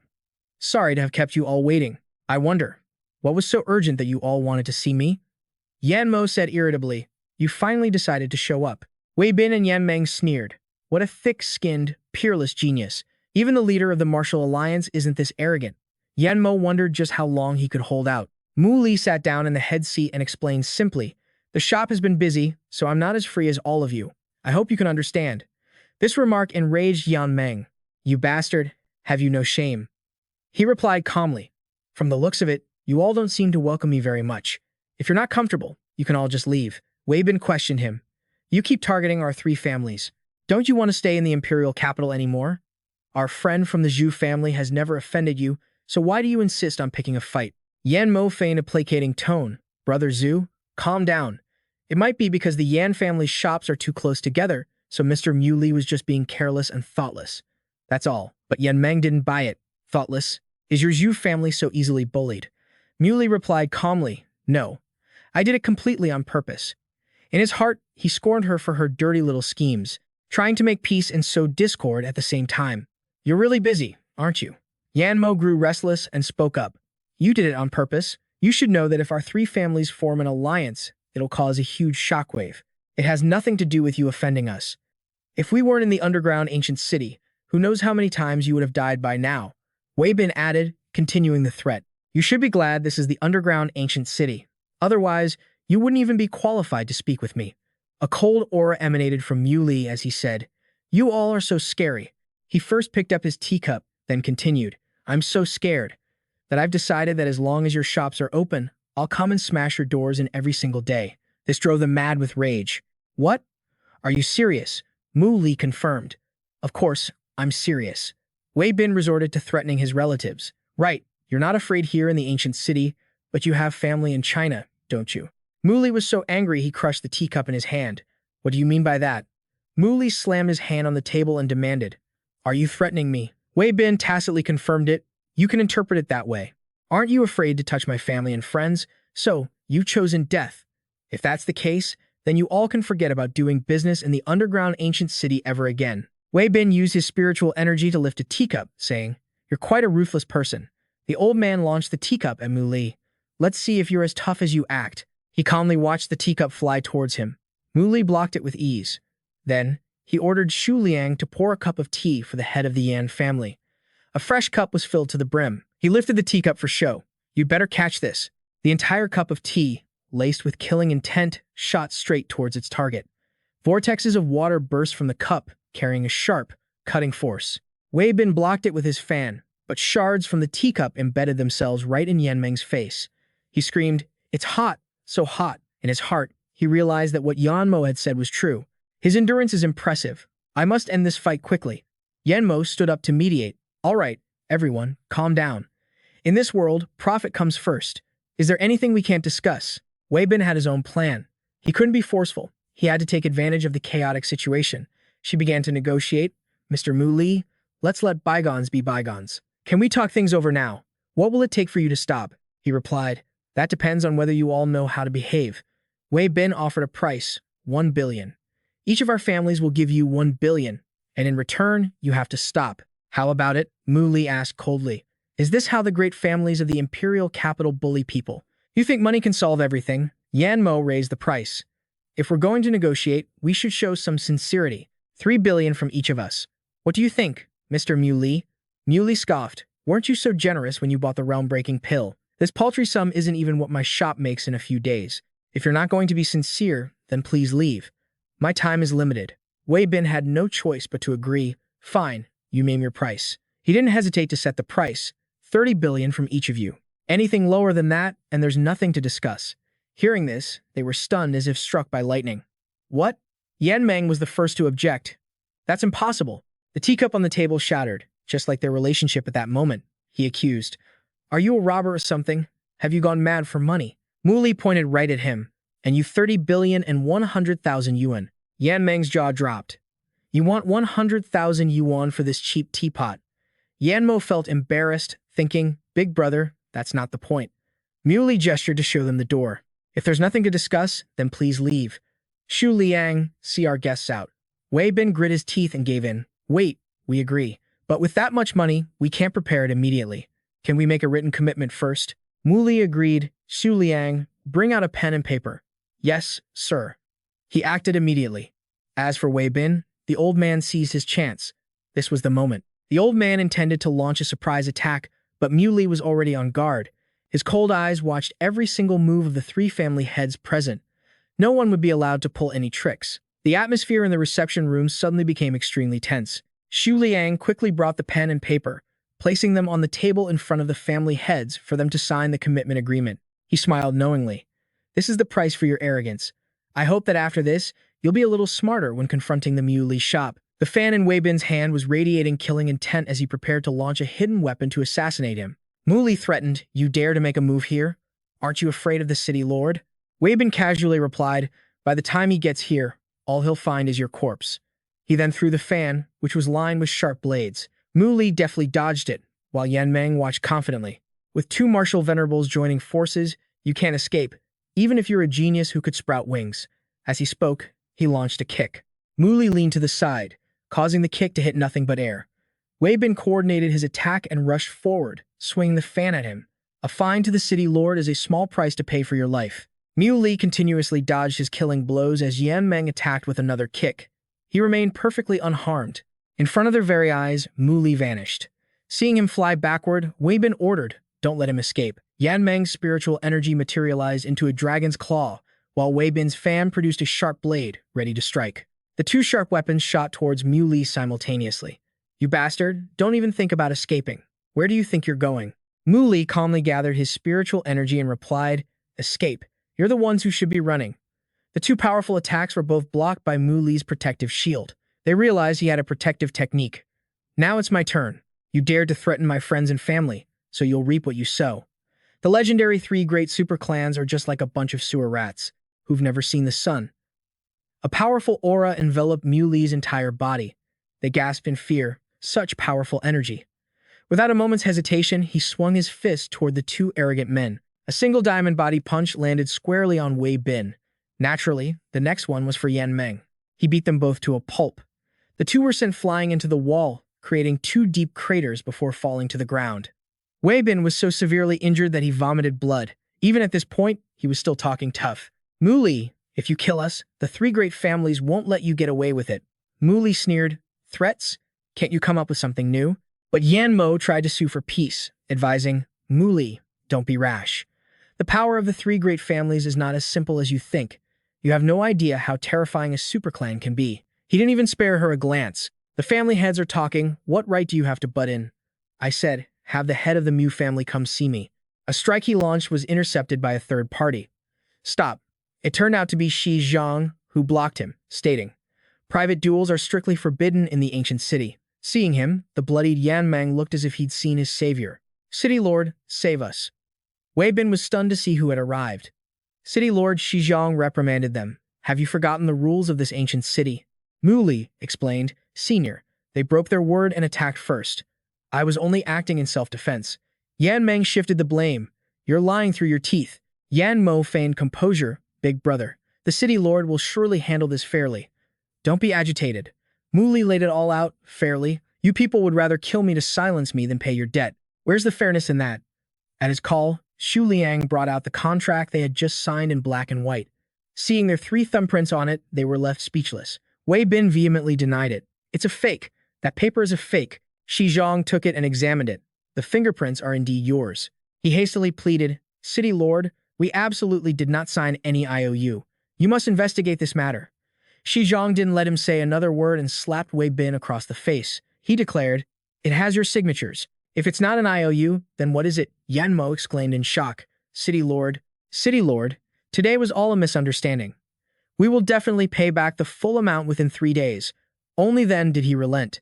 "It's good that it was a misunderstanding." Shi Zhang left them with a final word and vanished. "If it's a misunderstanding, let's not speak of it again.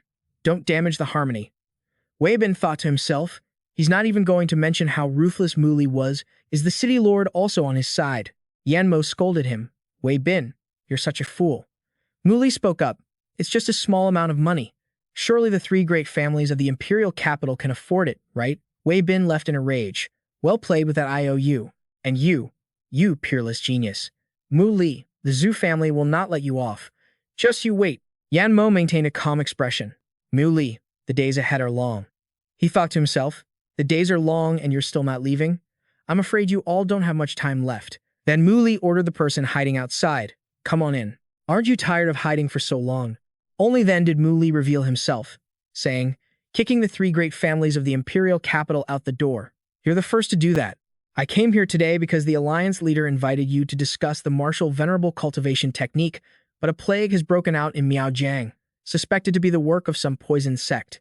Our alliance leader rushed to Miaojiang, but as it happens, there's a prodigy banquet being held at the imperial capital hotel, and if you want to deal with the three great families, you'll need to build some connections. You should go." Mu Li agreed. "All right, I'm free anyway. My thanks, Left Protector." At the imperial capital hotel, Mu Li looked at the building before him and thought, that protector Zhu didn't say I needed an invitation. It seems everyone who enters here is one of the big shots of the imperial capital. Lu Pengfei came out to greet him. Brother Mu, were you also invited to the banquet? He recognized this person as Lu Pengfei from Jiangnan province, a prodigy from the Martial Venerable Reserve list, also considered a genius, just a very flashy one. Mu Li went to greet him. Lu Pengfei, we meet again. I don't have an invitation. The man invited him along. You need one of those? Let's just go in together. With your strength, if you aren't considered a genius, then there are no geniuses in all of China. The two entered the prodigy banquet hall. Lu Pengfei chose a spot. Brother Mu, let's sit over there. It's quiet and we won't be disturbed. His appearance sparked some discussion. I really don't know if those chickens have invitations to be able to walk in here. A hen trying to become a phoenix. How shameless. Lu Pengfei's sharp ears caught their words, and he asked coldly, who are you calling a hen? The man wasn't scared and retorted, you people have no background. I can tell you're chickens from another region. If you're not hens, then what are you? Lu Pengfei sneered, so people from the imperial capital don't sit with moneyless, powerless chickens from other regions, but genius isn't about background, and the strong don't care about status. A guy chimed in, you talk a good game, so why didn't that Mu Li, who caused a ruckus in the North Province, show up? Isn't it because he has no backing? No one in the imperial capital respects him, he replied. Mu Li? Mu Li killed 2 martial venerables from the Jiang family in Jiangnan in the blink of an eye. The man laughed. The number of martial venerables that Fu Yun has defeated is far more than 2. A small territory is still a small territory. What's so great about beating 2 people? Lu Pengfei was angered by that flippant attitude. Your logic is completely twisted. The man responded with contempt. Twisted logic? If he came to the imperial capital, he'd be nothing but trash. The other man scolded, we rely on our own strength. We don't insult others like you do. Mu Li calmly advised him to cool down as someone was approaching, and a voice called out, Zhou Wei is here. Stop fighting. Zhou Wei has arrived. He's stepping in to mediate. What's all this arguing about? Both of you, back down. This is the eldest son of the Zhou family. Shi Heng's older brother, 24 years old, 3rd on the Martial Lord Reserve rankings, and one of Fu Yue's suitors. He's the one who organized this party. Zieming explained. He said Fu Yun is no match for Mu Li. Lu Pengfei scoffed. Mu Li is stronger than Fu Yun. Mu Li stepped forward to make introductions. All right, you two, stop fighting. Let me introduce you. This is Lu Pengfei from Jiangnan province, 9th on the Martial Lord Reserve rankings. Shi Ming mocked him. Looks like you're a big fan of Mu Li, huh?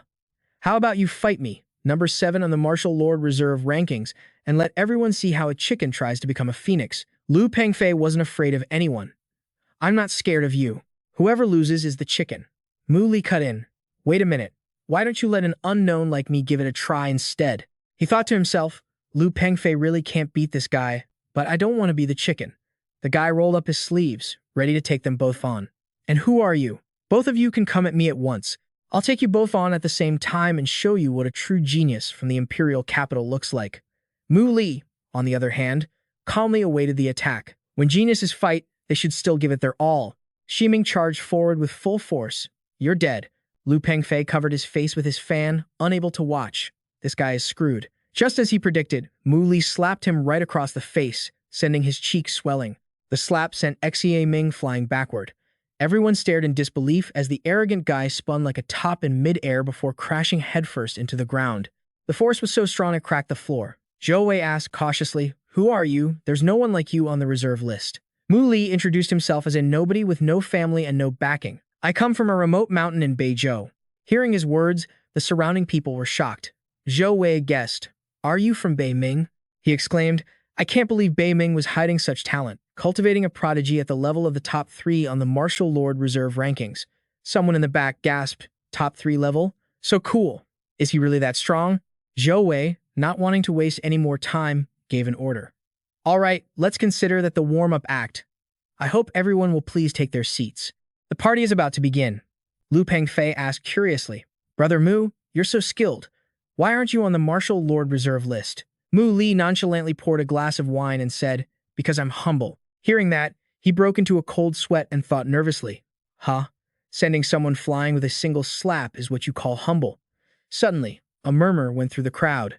Look, Fu Yue and Fu Yun are here. She's here. Someone declared passionately, Fu Yue, we love you. Xiao Bai appeared and asked jealously, Is this woman pretty? He blurted out that she was beautiful. Why did you come out? The person who had just entered the Hall of Geniuses was Fu Yue, the eldest lady of the imperial capital's Huangfu family, 23 years old. She was ranked second on the Martial Lord Reserve list. The person next to her was Fu Yun, the second young master of the imperial capital's Huangfu family, ranked first on the Martial Lord Reserve list. Xiao Bai teased, "You're Mu Li, the philandering turnip who falls for everyone he meets," he asked, annoyed. "What do you mean, philandering turnip, Xiao Bai? Why did you pop out again?" She replied, "If I didn't come out, your soul would have been completely captivated. You already have so many women, yet you're still like this. If you're not a philandering turnip, what are you?" Mu Li cut her off. "Shut up. I don't have any women." Fu Yue glanced towards a corner, thinking, "Why do I feel like there's some kind of spirit over there?" Xiao Bai pouted, "Isn't looking at me enough for you? Why do you have to look at other women?" Mu Li retorted, "You're flat-chested and stupid. What's so great about you?" She got more and more irritated as she listened. "What's not great about me?" Fu Yue immediately walked towards Mu Li. He watched her approach warily. Her expression darkened as she asked, "What did you just say?" Xiao Bai was so scared by her aura that she hit herself against Mu Li's chest. "Yikes, so scary." He explained, "It's nothing, just a misunderstanding. I was just talking to another stupid, flat-chested person." Fu Yun tried to smooth things over. "Miss Yue, this friend from Beiming is probably visiting the capital for the first time. I'm sure he didn't mean anything by it." She waved her hand in annoyance. "This is none of your business." Seeing him get shut down, Xiao Bai burst out laughing with delight. Mu Li scolded, "You, shut your mouth." Fu Yue thought he was talking to her. "You already called me small-chested and stupid, and now you're telling me to shut up?" He was startled. "Huh?" Then he quickly stood up to explain. "I didn't mean that. I was just talking to someone else." The flat-chested and stupid was directed at her. "I had no intention of offending you." She was determined to teach him a lesson. "You, get out here and fight me." Mu Li refused. "I won't fight you." Fu Yue pointed to the person beside her. "Then fight him." Fu Yun promised, "Don't be angry, sister. I'll help you teach this brat a lesson." Zhou Wei gloated, "Let's see how you win against the number one on the reserve list." "My friend from Beiming, you're being far too arrogant." Fu Yun invited him, "Come on out. Just have a casual match with me to let my sister cool off. If you don't, she'll make you regret it for the rest of your life." Mu Li refused. "I won't fight you." Fu Yun tried to placate him. "I'll go easy on you. It'll be worse for you if you don't fight." Mu Li replied, "No, I'm afraid I'll hurt you." His words stunned Si Ming and the others. This kid is unbelievably arrogant. That's Fu Yun, who can even take on an old martial lord. There's no need to act so tough. Fu Yue ordered. "Interesting. It's rare to meet such a formidable opponent. Little Yun, go spar with him a bit." Fu Yun invited him to the stage. "You're the first person who's ever dared to speak to me like that. Come on, let me see just how incredible your strength is." Lu Pengfei called out a warning. "Brother Mu, Fu Yun is really strong. You have to be careful." The announcer declared, "The sparring match is about to begin. Everyone, please watch closely." Fu Yun said politely, "Come on.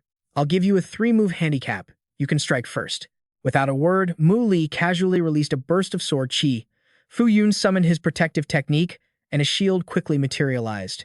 Mu Li's single sword strike cracked Fu Yun's protective shield. He stared blankly at the scene before him as the sword chi passed straight through Fu Yun's body. Mu Li said with boredom, "There's no one here worth fighting." Fu Yun wasn't injured. On the contrary, he was thrilled. "You're very strong. I finally have a rival." Fu Yue asked, intrigued, "Who are you?" She thought to herself, he didn't use his full strength at all. It seems he had no intention of hurting little Yun. Mu Li introduced himself. "I'm from the ancient city." The others realized he was Mu Li, the one who had stormed the ancient tower and plundered the assets of the 3 great families. "We were just bad-mouthing him. He's not going to hold a grudge, is he?" Even the 7th ranked on the reserve list was defeated by him. Lu Pengfei finally understood. No wonder that name sounded so familiar. So they're the same person. Fu Yun spoke hesitantly, "Brother Mu Li." His expression changed, becoming excited. "As expected, you didn't disappoint me. You and Mu Li are both people I've always wanted to meet." Fu Yun jumped up and down, speaking cheerfully. "Although I haven't met Mu Li yet, I finally got to meet you." Mu Li, "Great. I finally have a rival." Xiao Bai appeared and whispered ambiguously, "Mu Li, this young man wants to be your brother-in-law." Mu Li's ears burned hearing that. "Can't you speak properly?" Fu Yun stepped onto the fighting stage and exclaimed, "So you really are Mu Li." Fu Yun pestered him, "Mu Li, you and I absolutely have to fight." Mu Li pinched his cheek and asked, "We don't have any issues with each other, so why do we have to fight?" Fu Yun's eyes were full of anticipation as he said, A battle at the apex of power. Aren't you looking forward to it? He refused. I'm not interested. The young man insisted. No way, you have to fight me. I don't have any opponents left among the youth of today. Muley maintained his resolute attitude. I refuse. Fu Yun started peddling his sister. Muley, is my sister beautiful? If you beat me, you'll have the right to be my brother-in-law. Zhou Wei's face paled as he heard this, fuming internally. That idiot, Fu Yun, Fu Yue, can only be mine. She shouted, a mix of embarrassment and anger. Fu Yun. Fu Yun feigned innocence. Sister, aren't I just helping you pick the perfect husband? What do you think, Muley? Are you tempted? He remained as uninterested as before. When Fu Yue thought about the things he had said about her earlier, flat-chested, stupid, she was so embarrassed, her face turned beet red, unable to say a word. Fu Yun continued to promote his sister. Why wouldn't you be interested? Look at this face of hers, this body, this butt. Is there anything wrong with any of it? Are you really not the least bit interested? He doesn't even like a top-tier beauty like Fu Yue. Has Cultivation turned his brain to mush? Muley was surprised. Is he really trying to advertise his sister to me? She frowned at her younger brother and called out, Fu Yun. He coaxed her. Sister, what are you afraid of? I'm just trying to trick him into fighting me. That's all. Besides, he called you stupid. I'll beat him up, and you'll feel better, right? Fu Yue started to come around. That actually makes sense. He breathed a sigh of relief, thinking to himself, the plan is working. Muley finally relented. All right, if you want to fight, then bring it on. I never expected the peerless genius, famous everywhere, to have this kind of virtue. Fu Yun's spirits lifted instantly. You should have just said so from the start. A blazing spiritual power, like a raging fire, erupted around his body. He said, Muley, you are very strong. Against you, I must go all out. Fu Yue felt helpless and thought, whatever. It's fine for this Muley to fight Xiao Yun for a bit. Xiao Yun is the type who gets stronger the more he fights. If he continues without an opponent, I'm afraid it will be very difficult for him to break through. Fu Yun channeled his ki, making his stream of spiritual power immense. A majestic golden dragon took form. The spectators exclaimed in awe, this aura is so powerful. He's truly the dragon cloud of the peerless duo. Fu Yun's fist shot out, carrying the power of the Imperial Ultimate World-Shaking Fist. Fu Yue knew that the Imperial Ultimate World-Shaking Fist was the Huangfu family's most unyielding fist technique. Once Xiao Yun used this move, even a high-level martial venerable wouldn't dare to block it head-on. What is Mu Li going to do? In contrast, Mu Li calmly watched the fiery force approach, and then the entire arena exploded. Fu Yue thought in a daze, is it over? Her eyes were filled with astonishment. How is this possible? Mu Li's hand had stopped Fu Yun's fist. The young man frowned, speechless. This time, Mu Li spoke. My turn. Fu Yun still hadn't recovered from the shock. His exclusive fist technique, capable of breaking even the protective aura of a low-level martial venerable, was stopped by him with just one hand. How is this possible? He continued to summon his protective aura.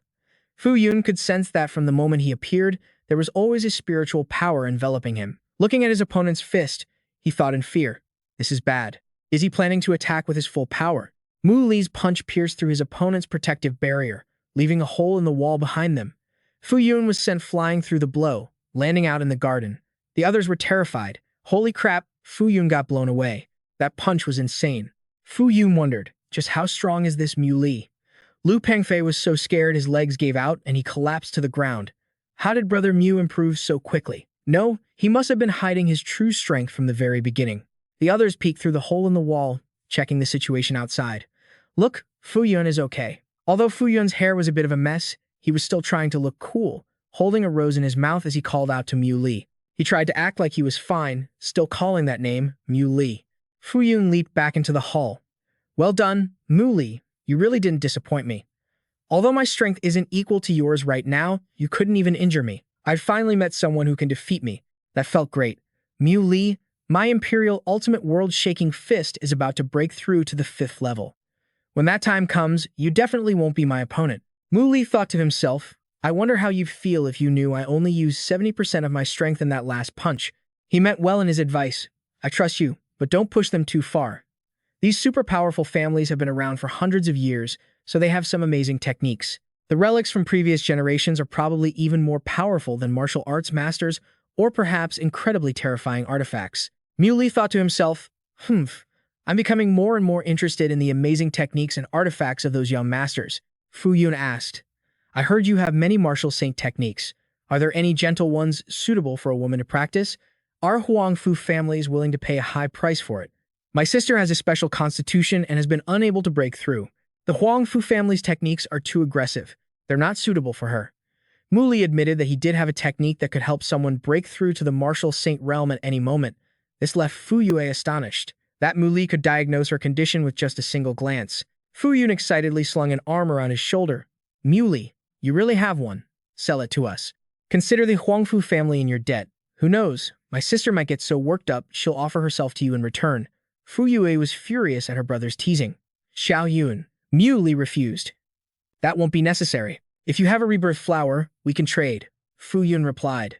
I've never seen one of those before, but our Huangfu family has plenty of rare herbs.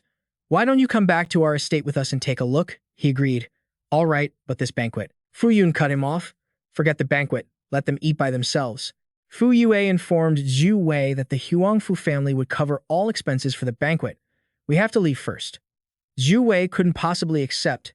How could I possibly let Miss Huangfu pay? I insisted this was my treat. From behind, Lu Pengfei called out, Brother Mu, wait for me, I'm coming too. In the distance, people gossiped. Attending this banquet today wasn't a waste of time after all. Zhu Wei ordered them to disperse, thinking, I can't believe Mu Li is also Mu Li. Go to the ancient city and inform the family head. Tell him his subordinate understands. Zhu Wei snorted to himself. The three great families are not to be underestimated. When Xiao Bai arrived at the Huangfu estate, his eyes lit up at the lavish architecture. Fu Yue led them inside. Welcome to the Huangfu home. Xiao Bai marveled. As expected of the #1 family in the imperial capital, this place is enormous. Fu Yue gestured. Please, have a seat. I'll go look through our books to find that herb for you. Mu Li casually lifted his tea to take a sip, only to find Fu Yun staring at him intently with his chin in his hands. Mu Li was a bit baffled. Why are you staring at me like that? He asked. Fu Yun replied, the more I look at you, the more you seem like the perfect brother-in-law. Mu Li rejected him flat out. I don't have any intentions toward Fu Yu, and your sister wouldn't agree anyway.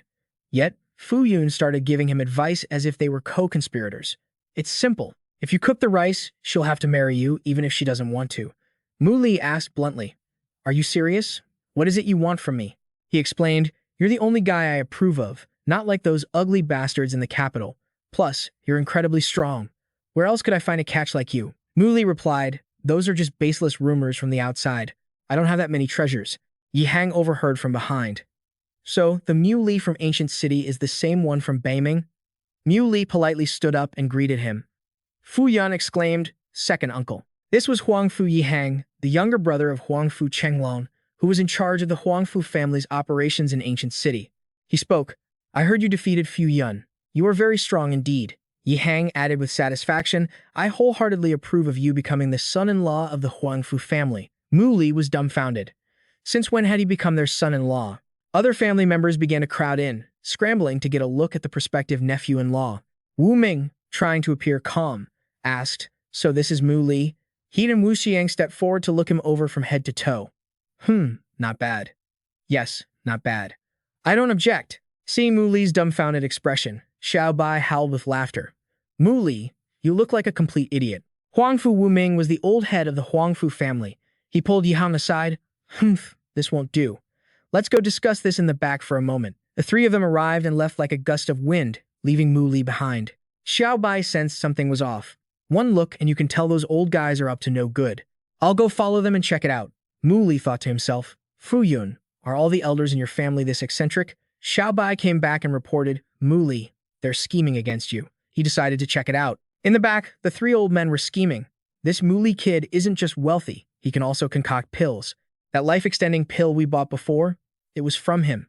We have to secure him. We absolutely have to.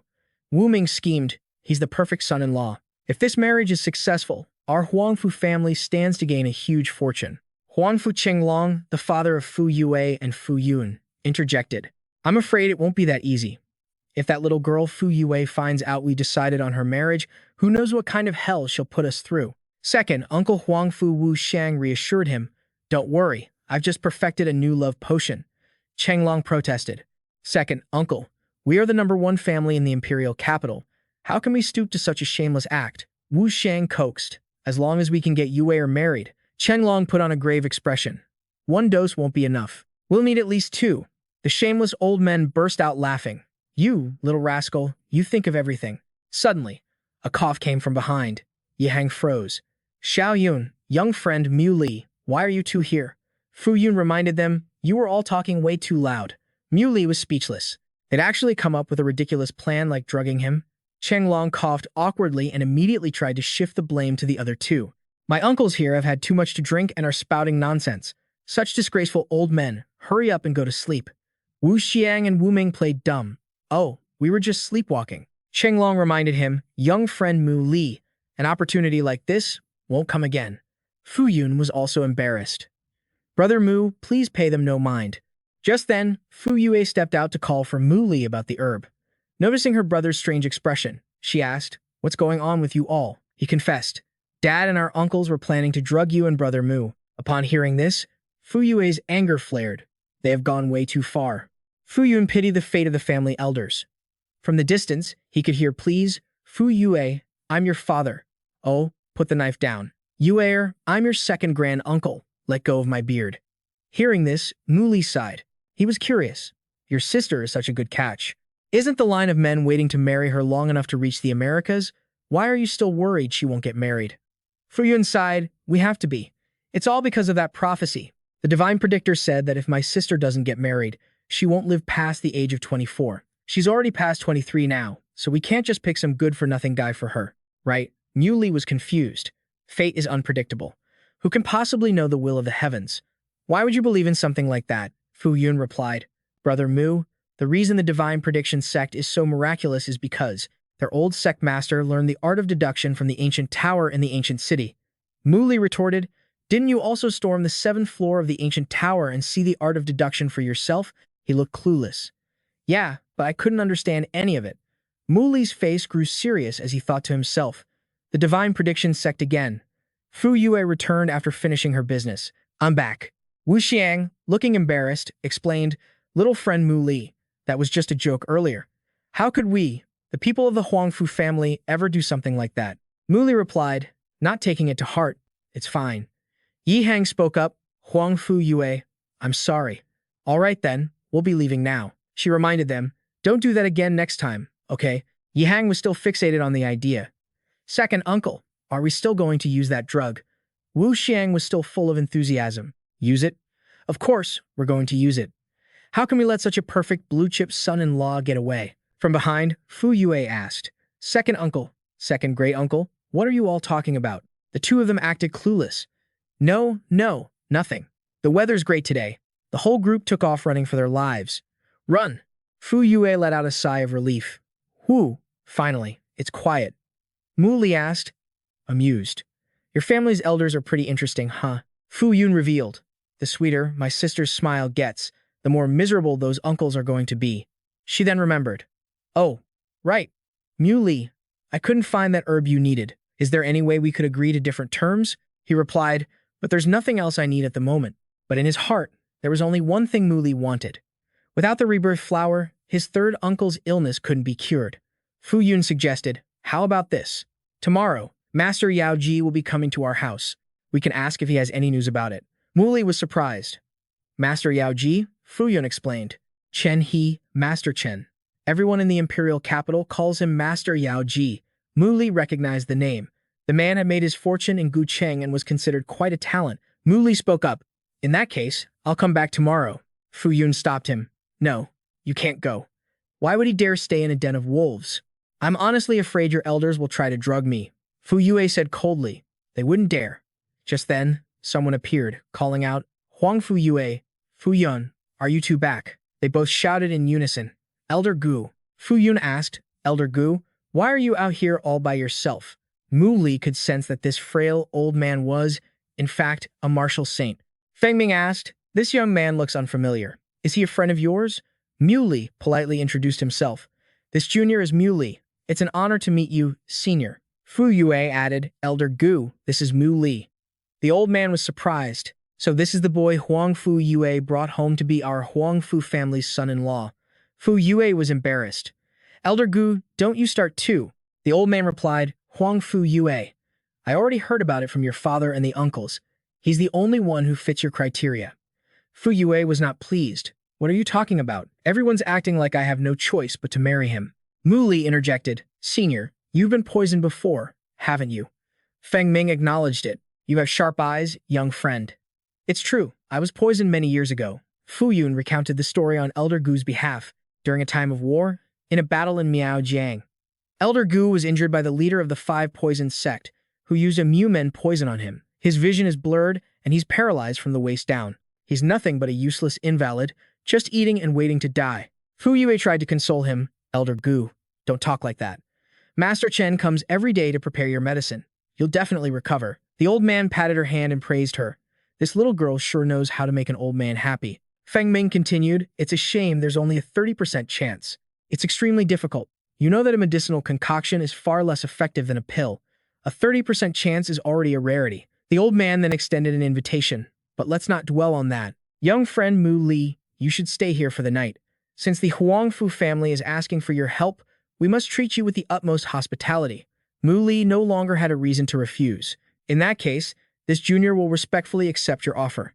That night in the guest room, Mu Li was cultivating the ascension art. He felt he was just one step away from breaking through to the late stage of qi refining. Looking at Xiao Bai sleeping soundly beside him, he couldn't help but affectionately chide the creature. You're so carefree, sleeping like a log. Suddenly, there was a noise. Mu Li immediately sensed someone outside. Mu Li peered out the window. He couldn't believe that stubborn group of elders. Even after Fu Yue gave them a piece of her mind, they still hadn't given up. The four of them were sneaking about, unaware that Mu Li had already teleported to a tree branch right above their heads. Wu Xiang clamped a hand over Fu Yun's mouth. What are you freaking out for? You are not allowed to make a sound here. Suddenly, a leaf rustled and fell from Mu Li's movement. Wu Xiang's senses were sharp. I think.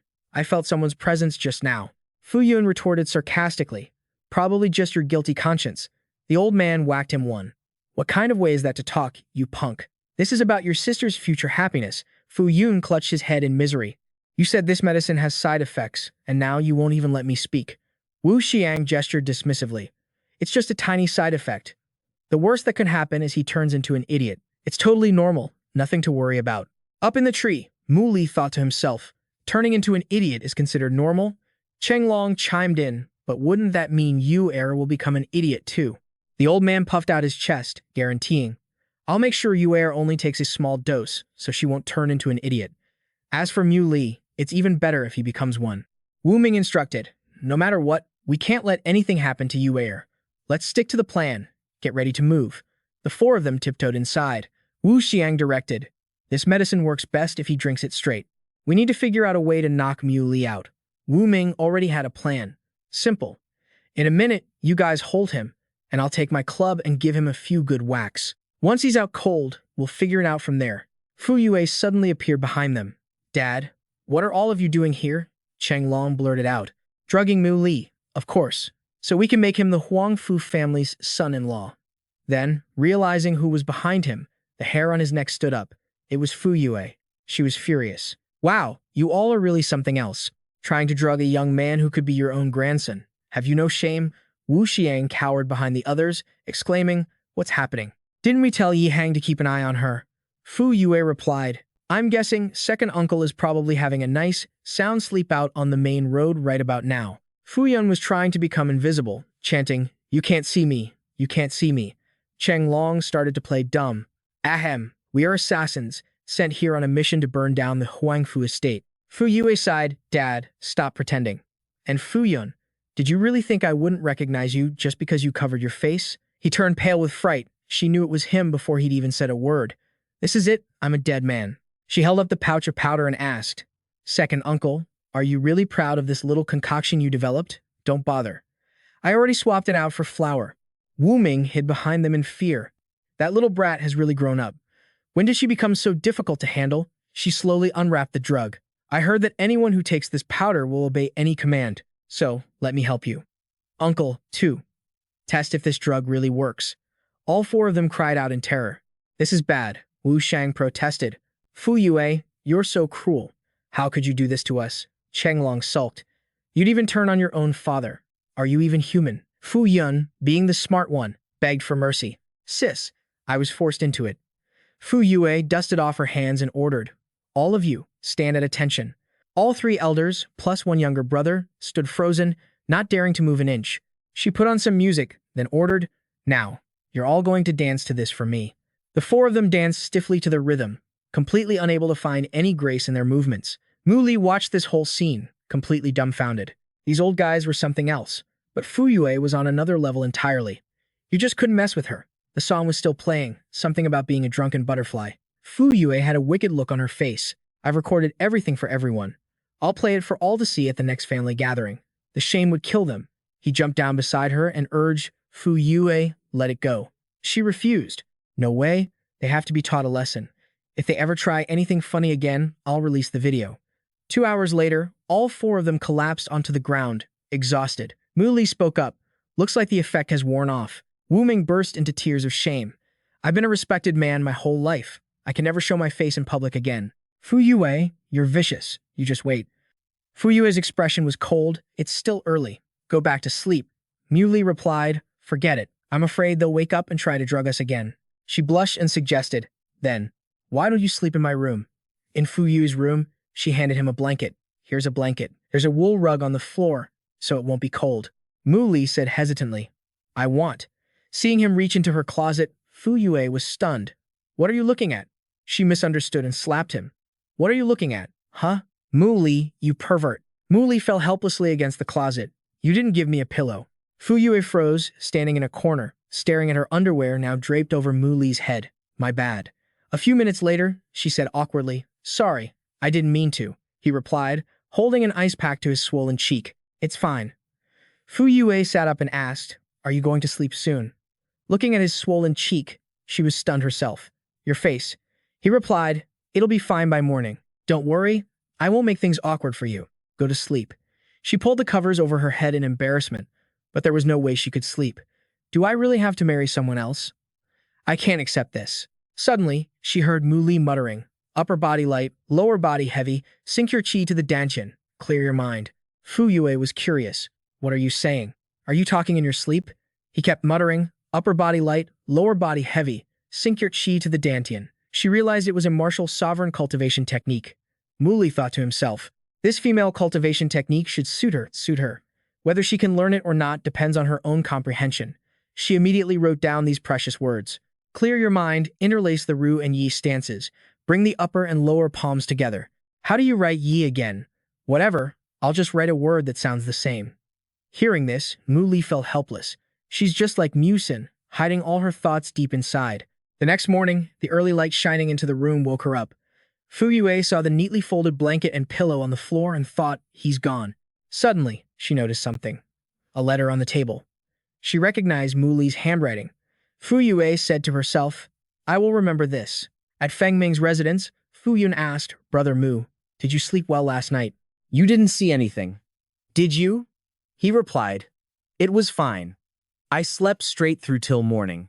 He breathed a sigh of relief internally. Thank goodness. My image as a peerless genius can't be tarnished. Fu Yue came and sat next to him. Good morning, Mu Li. Fu Yun sensed something was up. He asked suggestively, Sis, did something happen between you and him last night? Why does Brother Mu's face look a little swollen? Did he get fat in his sleep? Fu Yue blushed and replied, Nothing happened. We all went to sleep. What could possibly happen? Fu Yun wasn't buying it. I don't believe you, unless you have proof. Just then, the Huangfu family had a visitor. A voice called from outside, Master Chen, please come in. Yesterday, the old master heard that his grandchildren had returned, so he went outside to greet them. Master Chen reminded them, the old master can't handle the cold wind right now. You all were far too careless. That life-extending pill you bought from the Limu shop is basically useless. Now the old master's condition is even worse, Mu Li explained. The life-extending pill only works on healthy people. For someone who's been poisoned, the pill will just be corroded by the poison in their body. How could it possibly work? The man was surprised. Who are you? Are you questioning my judgment? Cheng Long interjected. Master Chen, didn't you say the old master still had a chance to be cured? Master Chen thought to himself, Huangfu Cheng Long is defending this kid. Could he be an honored guest of the Huangfu family? He spoke up. I have a very potent draught that has a 30% chance of eliminating the deadly poison, but there's a higher chance that the poison will flare up violently, and the old master will die on the spot. Cheng Long couldn't accept this option. If we use the usual medicine, how long can the old master hold on? Master Chen replied, the poison has already flared up. At most, he can only hold on for another month. Wu Ming opened the door and called to them. The old master heard everything you said. Come in. The family gathered around Feng Ming's sickbed. The old man said weakly, I've already decided. You don't need to say any more. Cheng Long pleaded anxiously. Grandpa, just hold on for one more month.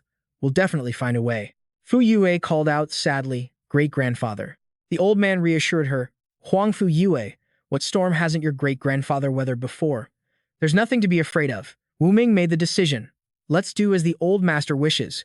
Master Chen declared at the bedside, Old master, your courage and wisdom are beyond measure. I will do everything in my power to save you. Feng Ming accepted. Master Chen, do it. He took out the medicine. The medicinal properties of this draft are extremely potent.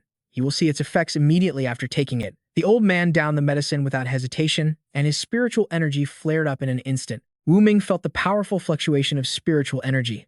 Is this a success? Seeing the old man spit out a mouthful of blood, Fu Yue cried out in worry. Great-grandfather, Master Chen realized it had failed. He supported the patient. Bring half a bottle of medicinal herbs, quickly. But Feng Ming was already at the end of his strength. Master Chen was out of options. The poison has suddenly flared up. There's no hope left. Sheng Long clung to a sliver of hope, but we all felt the old master's spiritual energy move just now, didn't we? Newly suggested, let me try. He immediately gathered his healing spiritual energy and struck Feng Ming's chest with his palm. Master Chen was amazed. The old man's awake. How did you do that? Mu Li simply explained that the potent poison had flared up, causing what looked like a heart attack. It was caused by your pill. What did you give him? Master Chen handed him the medicine bottle for inspection. It was a nirvana pill, secretly concocted in the ancient pagoda. Mu Li didn't even give it a second glance. It's just a failed nirvana pill, that's all. It never had a chance of succeeding. Master Chen felt deeply insulted. What did you say? On what grounds do you doubt my pill? Wu Ming hurriedly stepped in. I've heard for a long time that young friend Mu Li knows the art of alchemy. Please, is there any way to neutralize the poison in our old master? Both Cheng Long and Fu Yun bowed their heads. As long as you help us, young friend, we are willing to pay any price. Brother Mu, please help us. Hearing his famous name, Master Chen was shocked. Mu Li, you're the Mu Li from Ancient City? You really know the art of alchemy. He casually wrote down a prescription. What's so hard about neutralizing a poison? Just refine an antidote pill and it'll be fine. Master Chen was skeptical. I've always been the one treating the old master. You think I wouldn't know how difficult this poison is to cure? Mu Li handed him the prescription. Go find these medicinal ingredients and bring them here. The blurred vision and the partial paralysis. I'll cure them all at once. He felt his medical expertise was being disrespected. Curing illnesses isn't as easy as you make it sound.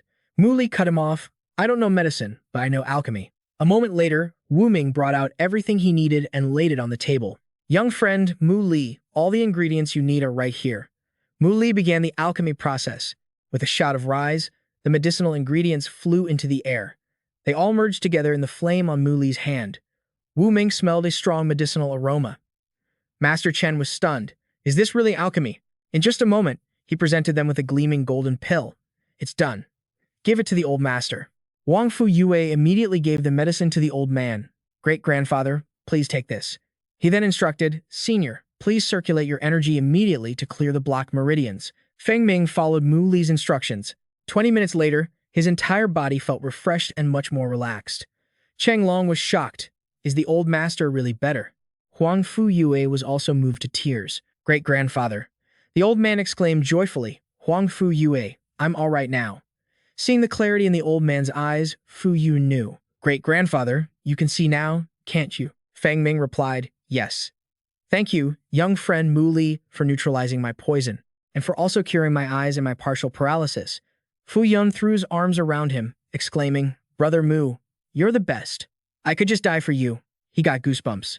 This kid, he immediately pushed the clingy guy off him. Wu Ming asked, young friend Mu Li, does this divine pill have a name? Mu Li replied modestly, it's just an ordinary antidote pill. I added a bit of fresh blood and some herbs to dissolve the blood clots and repair the meridians. Cheng Long was horrified. An ordinary pill? Then wouldn't a high-grade pill be able to completely regenerate a person's body? Master Chen spoke up. The things you've mentioned aren't in the great compendium of pill formulas. Mu Li explained, those are all just basic pill recipes. Because of its a slim hope is better than nothing nature, the Nirvana pill is also considered a basic pill. Feng Ming stepped in to mediate. All right, all right. Without Master Chen, I wouldn't have been able to hold on until today. The Huangfu family will certainly reward you both handsomely, he replied politely. No need to thank me. Just don't forget that the Huangfu family owes me 2 favors. The old man didn't understand. 2 favors? Huangfu Yue, do you know about this? Fu Yun latched onto this and wouldn't let go. Sis, I knew it. Something definitely happened between you and Brother Mu. Embarrassed, Huangfu Yue threw a pillow right at her brother's face. Fu Yun, can you be serious for once? Just look at this. Feng Ming read the cultivation technique that Mu Li had written for her. This is. Great-grandfather, she replied. This is the technique Mu Li gave me. The old man was taken aback. Huangfu Yue, the Huangfu family owes Mu Li a tremendous debt. This is a martial saint-level technique. Master Chen was even more horrified. Who on earth is this Mu Li? So young, yet not only does he have immense power and know alchemy, but he also possesses a martial saint-level technique. Cheng Long spoke up. Huangfu Yue, come over here. Huangfu Yue, there's no other way. For young friend Mu Li's immense kindness, the Huangfu family has nothing to repay him with, so we can only. A blushing Huangfu Yue interrupted him. Dad, why are you doing this now? Her father gestured towards her. Mu Li warned him in advance, don't even think about offering Huangfu Yue to me. I'm not interested. These words wounded the beauty's pride. Mu Li, you bastard. Seeing his daughter playing dead, Cheng Long froze in a corner. I haven't even said anything. This has nothing to do with me. Meanwhile, Huangfu Yue was despairing from the critical hit. Sob. I'm flat-chested and stupid, so he wouldn't want me even if I was offered for free. Feng Ming spoke up. Young friend Mu Li, from now on, your business is the Huangfu family's business. We will forever be your staunchest supporters. He thought to himself, Shi Hang, it's time. The next day, Mu Li arrived at the Shangxi Haohua Club with a beauty on each arm. It's been a while, Shangxi Haohua. Just then, he saw someone familiar. Mu Li stood up and asked her, Jimi, what are you doing here? Don't tell me you're one of the hostesses at Shangxi Haohua. Was the salary from the expedition team not enough, so you came here to earn some extra cash? Jimi denied it. No, Mu Li, boss, this is my personal business. Please, just leave me alone. He took out his phone, threatening her. One of my team members is working as a hostess, and you're telling me not to get involved? Does Captain Niu know about this? I'll call her right now to come get you. She quickly pleaded, please don't tell the captain. Mu Li pressed her. Then tell me why you're here. Jimi sadly began to tell her story. Actually, my family is a branch of the Chu family from the imperial capital. I had a younger sister. Last year, Shi Heng, the second young master of the Chu family, took an interest in my sister at a birthday celebration. The head of the Chu family proposed a marriage alliance with us. But my father knew what kind of person Shi Heng was, so he tactfully declined the offer. Because of that, Shi Heng murdered my father and kidnapped my sister. My sister was forced to take her own life. I hate the Chu family of the imperial capital. I hate Shi Heng. The Hang arrived, accompanied by young master Niam. As soon as he entered, he called the manager, telling him to bring all the courtesans from the club out for him. I want to treat my brothers to a spectacular feast. The owner said apologetically, Young Master Chu, all the courtesans have been booked by another customer today. Young Master Niam said loudly, get him over here. Who dares to disrespect young Master Zhu? The manager pointed toward Mu Li. Young Master Zhu, he's right over there. Shi Heng sneered down at him. Hey, kid, you're the one who booked all the top girls, right? Hurry up and hand them all over to young Master Zhu. The women there gasped in alarm, young Master Zhu. Mu Li reminded them in a cold voice, stay put. Don't you want your money anymore? Shi Heng's eyes landed on Jimi. This one's new, isn't she? A real stunner. Yeah, she'll do just fine for me. Mu Li stopped his filthy hand. You dare try and touch my woman? The man boasted arrogantly. And who the hell do you think you are? I'd even lay my hands on the Celestial Emperor's woman. Mu Li let out a cold laugh. Am I to assume you're all trying to provoke me? The man replied with contempt. That's right. I'm provoking you. What are you going to do about it? Young Master Yan chimed in, sucking up. It's an honor for you to be noticed by young Master Zhu. Now hurry up and get out of the way. Mu Li shot to his feet. An honor, you say? Great. An aura like a raging storm erupted from him. His hand clamped around Shi Heng's throat, and then he sent the man flying with a kick. Now, why don't you tell me what I'm going to do to you? There was no way Shi Heng would swallow this humiliation. You bastard. I'm going to tear you into 1,000 pieces. Young Master Yan charged forward to back him up. You little punk, how dare you hit young Master Chu? You must have a death wish. The man threw a punch, boasting, I am the young master of the Yan family. Are you scared now? But before his fist even reached Mu Li, his bones cracked. He screamed in agony. My hand. Shi Heng, crawling on the ground, furiously asked, What did you do to young Master Yan? Mu Li replied nonchalantly, Oh, so you're from the Yan family? No wonder you're so arrogant. Shi Heng, I thought you were so tough. Why don't you get up? Since he couldn't win the fight, he immediately fell back on his family's reputation. You're dead meat. My brother and my father will make sure not even your corpse is left intact. Mu Li couldn't care less who his father was. Fine. I'll wait for them right here at this club. I'm not going anywhere. After waiting for a long time with no one showing up, Mu Li stomped his foot right on Shi Heng's head and asked coldly, Why aren't they here yet? He turned and asked Ji Mi, What do you want to do with this guy? She answered, Let's drag him to the room in the back for now. The surrounding crowd began to gossip curiously. Who is that guy? He even dares to hit young Master Chu. Has anyone notified the Yan and Chu families yet? Someone already went to tell them. In the warehouse of the Fangg Xi club, Ji Mi was concerned. What are we going to do now? I never expected you to be so ruthless. Mu Li calmly replied, Do I look like someone who loses their head in anger? Since I dared to act, it obviously means I was already prepared. Despite being beaten to a pulp, Shi Heng could still laugh. Scared now, aren't you? How dare you hit me? Just wait for the Chu family to show up and crush you damn bastards. If you know what's good for you, let me go, or else when the Chu family arrives. Mu Li stomped on his back and commanded, Shut up. Shi Heng felt something inside him break. My kidney. Ji Mi rummaged through a drawer, pulled out a sharp knife and asked, Shi Heng, do you remember Zhou Yingying? I am her sister, and I'm here to avenge my family. Terrified, Shi Heng shuffled backward and stammered. She took her own life. It had nothing to do with me, Ji Mi declared. Today, you must die. Mu Li advised her, Hold on. If you just kill him like that, don't you think you're letting him off too easily? Shi Heng's entire body froze for a second, horrified. What are you trying to do? Don't do anything crazy.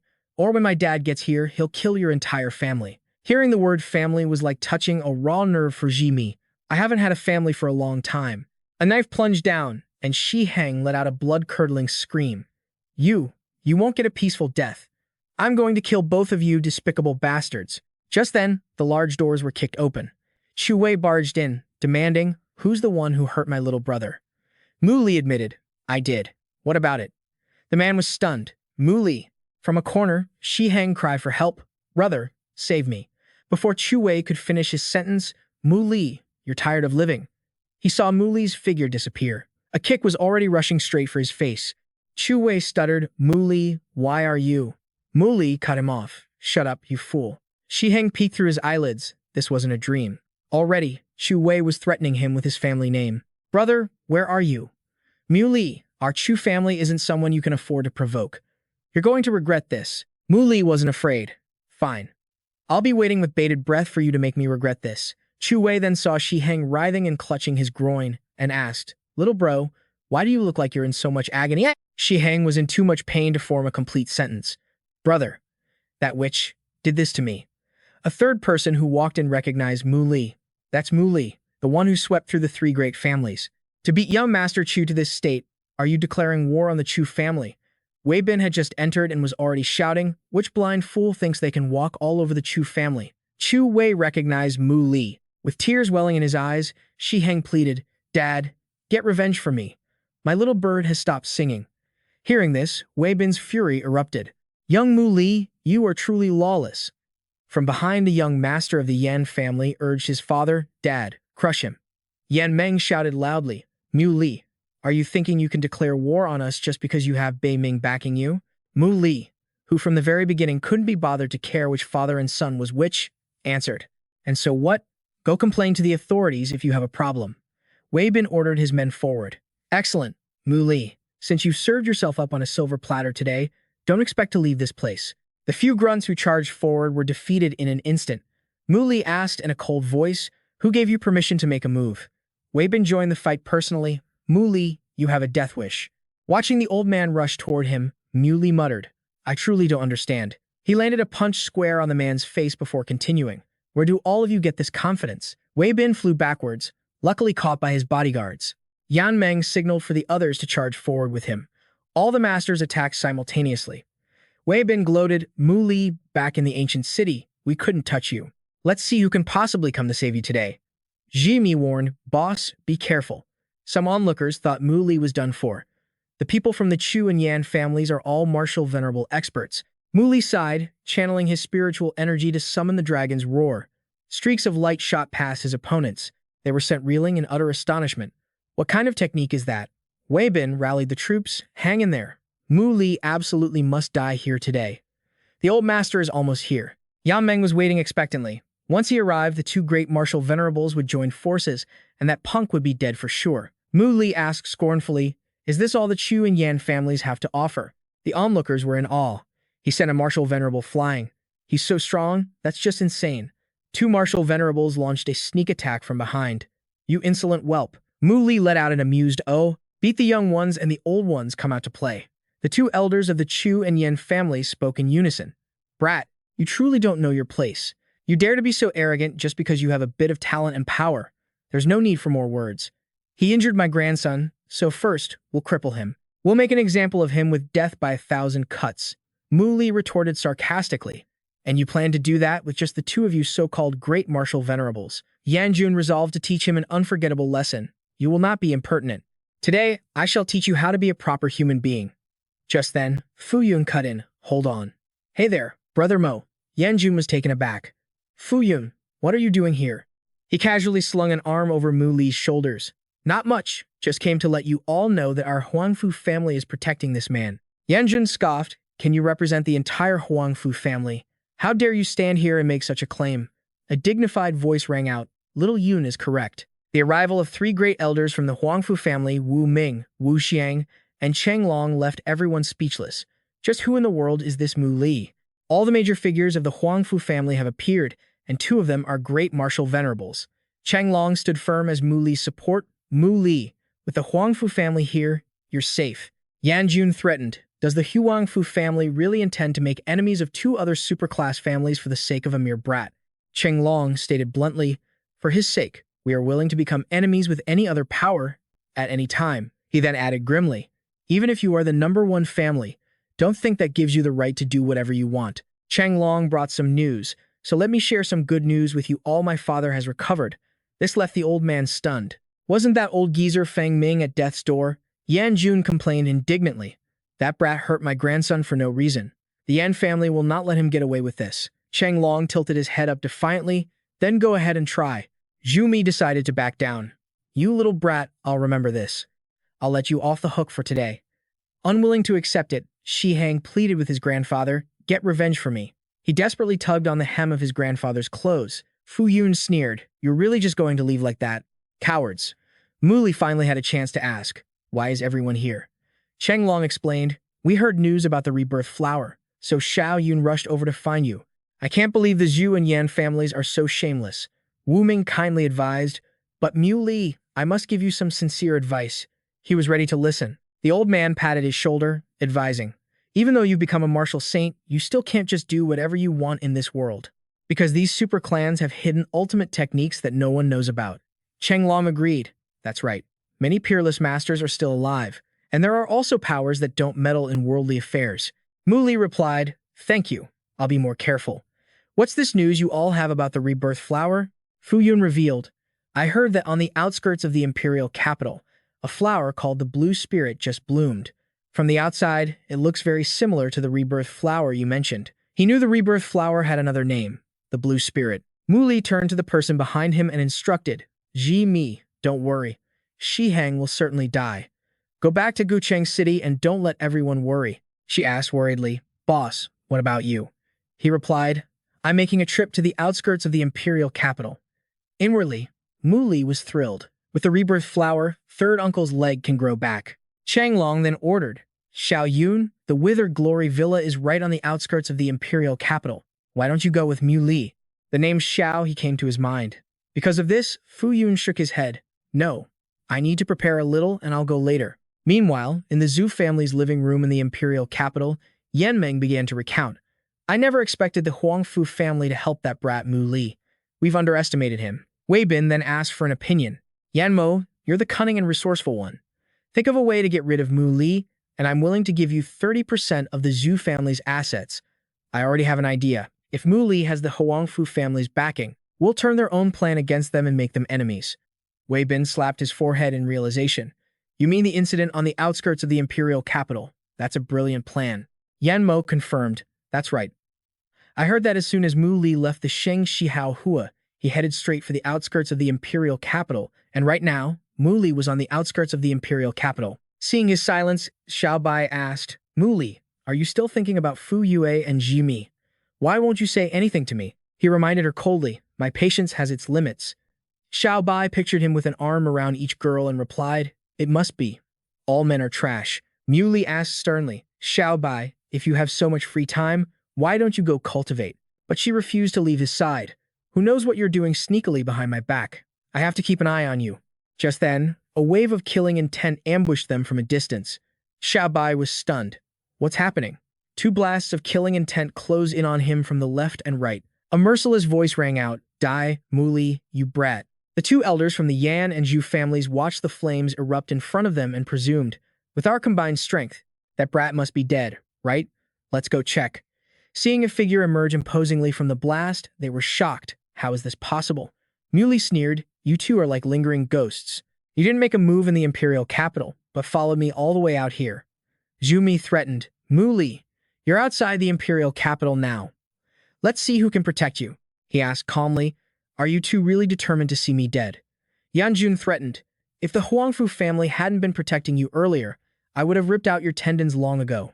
Zhu Mi summoned his weapon. The old man lectured him loudly.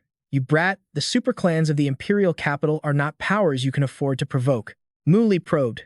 Is it just the two of you? Does anyone else know? Yan Jun didn't waste any more words and decisively threw a palm strike. No one will know if you die here. Least of all the Huangfu family. He dodged casually, which suited Mu Li just fine. If that's the case, then no one will know if you two die here, either. By the time Yan Jun recognized the technique in his hand, it was too late. It's the cloud-piercing palm. A palm strike, like a giant golden hand, slammed the old man flat. All that remained of Yan Jun was a white skeleton. Zhu Mi's face went pale as he stared. Just who in the world is this brat? The old man decided to retreat. Looks like I'll have to go back and rethink our strategy. He unleashed an attack. Take this, brat. Under the cover of the poisonous gas, Zhu Mi quietly fled. This mystic wood staff of mine contains a poisonous gas. While it can't kill an opponent, it can buy me some time. However, the sight of Mu Li pursuing him from behind shattered the old man's confidence. How can this be? The second palm strike landed, and Zhu Mi met the same fate as his old friend. He saw Xiao Bai peering over, observing and assessing the scene. These two old geezers were completely useless. Mu Li called out, Xiao Bai, if you don't get going, that old man will turn into a ghost and come get you. Startled by his teasing, she rushed over and hugged him from behind. You're so annoying. Mu Li, scaring me again. By the time dawn broke, Xiao Bai said, exhausted, Mu Li, you've torn apart two mountains all night. Aren't you tired? He replied, I never asked you to follow me. The two of them stopped in front of a gate. Xiao Bai exclaimed, Mu Li, look, there's a villa up ahead. It's rare to find any trace of human activity here, and yet there's an entire mountain villa. Someone from inside, Zhang San, opened the door and called out, Master, please wait. My young master has invited you in. There's no need to worry, Master. You'll understand once you come inside. Xiao Bai followed him in and couldn't help but marvel. What an exquisite courtyard. The man then led the way. This way, Master. My young master is inside. Seeing his guest, Yi Qing spoke up. I've heard of Master Mu Li's fame for a long time. It's a pleasure to finally meet you today. He replied politely, You have quite the refined taste, my friend, though secluding yourself here must be a bit lonely. He then introduced himself. My name is Yi Qing. Outsiders call me the kidney-deficient young master. My clan has fallen on hard times, so I've hidden myself away here. Behind them, Xiao Bai burst out laughing. The kidney-deficient young master? Is he really famous for having bad kidneys? Yi Qing saw her and replied, Young lady, I merely have a weak and sickly constitution, which is why the people of the imperial capital gave me such a teasing nickname. Mu Li frowned and asked, You can see her? They were in the main courtyard of the Kurong Villa. Yi Qing explained, I mean no harm. It's just that I've been able to see both the living and the dead since I was a child. He handed Mu Li a book. I know why you've come here, Master Mu Li. This is an identification guide for the herbs found on the outskirts of the imperial capital. However, it's very likely this guide is incomplete. You can take your time exploring down the mountain to learn more, Master Mu Li. He clasped his hands in thanks. Thank you for the trouble. Yi Qing replied politely. Not at all, Master Mu Li, please. He sized up Mu Li, thinking, 17 years ago, Mu Li was nothing but a stubborn, fierce brat. He's certainly changed now. Zhang San served tea and reported, "Young master, that Mu Li fellow is having his people in Beiming investigate you." He didn't seem to care. Let him investigate. Mu Li's real name is Mu Li. His background is not to be underestimated. Is he one of the peerless duo, along with Fu Yun? Isn't he also that unlucky star who was kicked out of the Mu family? Zhang, what did you think of his fighting style? Zhang San recounted. Last night, those two old men weren't even left as ash. Then this Mu Li must be a martial saint. Yi Qing sensed a shift. The imperial capital is about to undergo a great change. Zhang, tomorrow is the anniversary of the young mistress's death. Fu Yun should be arriving soon. He obeyed. Understood, young master. In a guest room at the Kurong Villa, Mu Li was on the phone. All right, I know. Seeing someone sulking outside, he asked curiously, Xiao Bai, I thought you weren't afraid of anything in heaven or on earth. She replied, Mu Li, I feel like that man is a little scary. Mu Li said casually, his soul is stronger than yours, so of course you'd be scared. Suddenly, he sensed a strange aura. Who's there? An object shot into the room. Mu Li blocked it with his hand. A letter was tied to the dart. He untied it and saw that it was what he needed. The Rebirth flower. Seeing the person vanish in the blink of an eye, Xiao Bai screamed from behind him. Mu Li, where are you going? Mu Li headed towards the mountains on the outskirts. The letter had read, If you want the blue sack spirit, follow me now. He increased his speed, and just then, a hidden weapon whizzed past him. Across from him, someone called out his name. Mu Li. He was on guard. Who are you? The man lifted a stone in his hand and sneered. You took the bait. The stone flew straight toward Mu Li. He caught the stone and ordered, Stop. The man had already escaped, leaving behind only a single sentence. Mu Li, just wait to die. He realized it was a death warrior. Suddenly, the Huangfu siblings approached. Fu Yun asked curiously, Sister, what are you doing following me here? You've never come before. Seeing him, standing next to a coffin, she was surprised. Brother Mu, why are you here? Fu Yun ran over to the spot and cried out in alarm. He saw that Xiao He's body had been desecrated.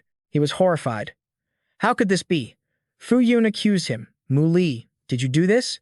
Did you? He blamed himself. Xiao He, even now, I still couldn't protect you. I deserve to die. Fu Yun's tone was filled with helplessness. His desperate screams startled the birds in the forest. He drew a line in the sand. Mu Li, 3 days from now, on the divine martial stage in the imperial capital, we fight to the death. Yi Qing's master also arrived. Fu Yue spoke sternly. Xiao Yun, do you have any idea what you're saying? He had lost all reason by now, shouting, Everyone, get out of my way. Fu Yun carefully closed the coffin lid. He lifted the coffin. Xiao He, I'm taking you home.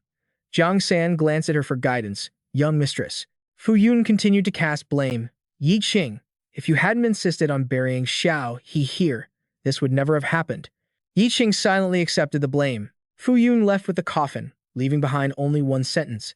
Yi Qing, we're not done. Mu Li handed the stone from earlier to him and asked, You don't blame me? Yi Qing answered wisely, You didn't do it, so why would I blame you? Relying on an anti-decomposition pearl to preserve the body, there's no longer any point in keeping it. He casually tossed the pearl away. If Fu Yun loses all reason over this, then that's all he amounts to. Mu Li asked, Do you know who did it?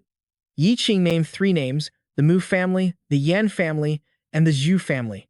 Zhang San said with concern, The night is cold, Master Mu Li. You should also go and rest early. Mu Li agreed.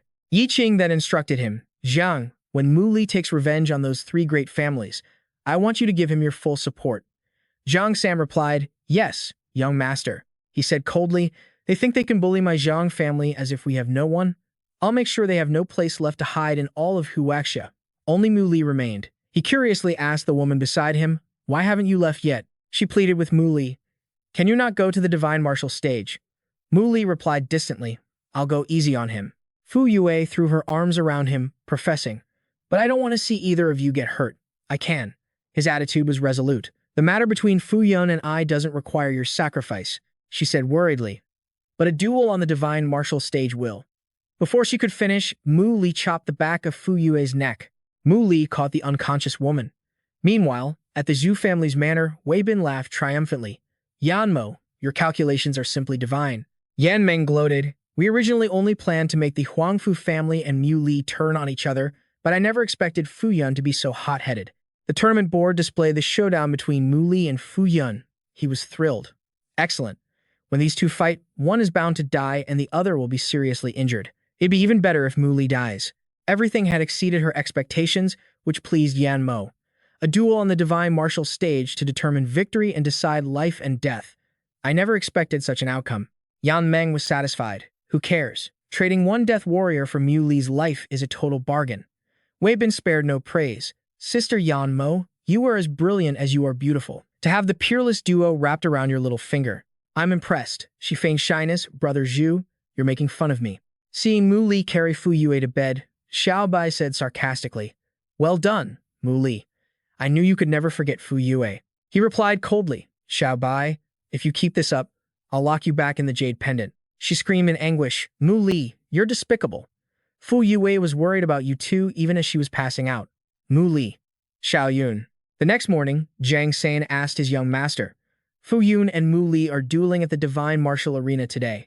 Aren't you going to watch? He replied, There's no need to go when I already know the outcome. After this battle, Fu Yun still wouldn't lose heart. He vowed to destroy the Helleran Zhengqi sect. At the imperial capital's Divine Martial Arena, the atmosphere was loud and chaotic. The place was packed to the brim, buzzing with discussion. Fu Yun's here. Why hasn't Mu Li arrived yet? The person they were waiting for finally entered the arena, his aura blazing. Two colossal auras clashed, making someone gasp in awe. He's here. His aura is so powerful. Fu Yun spoke first, Mu Li. I'm not the same person I was before. Are you ready? Mu Li replied. If you want to fight, then bring it on. I already told Fu Yue I'd go easy on you. From afar, Wei Bin gossiped. I heard Fu Yun successfully achieved a breakthrough in his technique over the past 3 days. Mu Li is done for. Yan Meng added, That's right. Fu Yun's power has surged. There's no way Mu Li is a match for him. Fu Yun attacked first. You may go easy on me, but I never will. He nimbly dodged his opponent's punch and sneered. Is that all you've got?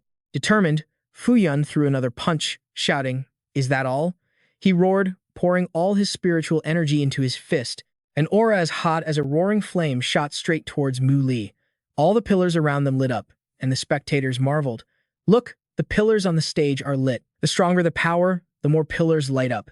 A cloud of dust billowed in front of him, obscuring the situation. Mu Li dispersed the thick smoke and appeared, saying, Fu Yun, it seems your talent is just mediocre after all. Having lost all reason, he replied. Mu Li, you desecrated the grave of the person I loved most. I don't care what your reasons are, I can never forgive you. As for my true power, as he finished speaking, a powerful aura erupted from Fu Yun's entire body. The crowd watched in astonishment as the remaining pillars lit up. Look, all the pillars are lit. In the Divine Martial Arena, a power level like this is considered the highest tier. Fu Yun summoned 3 golden dragons. Imperial Ultimate World-Shaking Fist. Mu Li summoned a giant hand to block it, the Mahayana Cotton Palm. 5 giant hands enveloped Mu Li, making him impervious to all harm. Dust swirled across the stage. Yan Meng wondered, how is that Mu Li guy so durable? Fu Yun realized it too. Why are you only defending instead of attacking? He thought to himself, let's see how you'll block my next move. Having made his decision, Fu Yun gathered his momentum and shot into the sky. Fu Yue recognized it as the ultimate technique of the Huangfu family. Fu Yun actually wants to kill Mu Li. Feng Ming remained calm. Don't be hasty, let's keep watching. The sword transformed, forming the 10,000 swords pierce the heart, which rained down like a storm. Below, Mu Li created an invisible sphere to block it, called the Immaculate Saint Body. The 10,000 swords shattered into fragments upon contact with Mu Li's aura. Fu Yun was stunned. How is this possible? That's my ultimate technique, he had to admit it. I can't believe that even after my breakthrough, I'm still no match for you. I've lost. Wei Bin was horrified. All the pillars lit up. That's the power of a great martial grandmaster. To think he could still fight back. Is he even human? Fu Yun made a request. Wait, Mu Li, you haven't even attacked yet. Can you show me your true, full strength? Mu Li slowly walked forward to grant his wish. His entire body levitated in midair, crackling with arcs of lightning. With a solemn expression, he gathered energy for a single palm strike, then unleashed it downwards. Fu Yun scrambled away in a panic, exclaiming, That's a bit overkill. As the palm strike descended, Fu Yun was forced to hide behind a pillar. The pillar behind him cracked and shattered. Fu Yun was terrified. Holy hell, the pillar just exploded. The aftershock alone has the destructive power of a martial grandmaster. Debris and rubble rained down. Wei Bin yelled to the crowd, Get out of the way! The old man couldn't escape in time and was crushed by a large boulder. Yan Meng cursed. Damn it. Why are all the huge chunks flying towards us? Looking at the destroyed arena, cries of complaint rose from all around. Is he even human? This is the first time I've ever seen the divine martial arena get wrecked like this. Fu Yun declared, Mu Li, you're far stronger than me, but I won't give up. I will surpass you. Today, I admit defeat in this match. I am no match for him. Yan Meng saw his plans going awry. What? Why did he suddenly concede? Cheers erupted from the crowd. Awesome. That was truly spectacular, so incredible. Fu Yue breathed a sigh of relief. Cheng Long whispered to Wu Shang, Hey, little brother, can that drug of yours take down a great martial grandmaster? Enough to cause a huge ruckus, I mean. The old man figured that just upping the dose would be enough. Mu Li frowned and asked, Didn't you want to fight to the death with me? Fu Yun did a complete 180. I never really believed you were the one who desecrated Xiao, he's grave. How could I have a life or death battle with you? Fu Yun slowly walked over and continued, Challenging you at the divine martial arena was just a way to push myself to achieve a breakthrough. Defeating you was an obsession of mine. After this fight, I feel much more at ease. Brother Mu, come back to the Huangfu family with me. I have a great gift I want to give you. Yan Meng couldn't let his scheme go down the drain. Damn it, I can't let them reconcile like this, he yelled.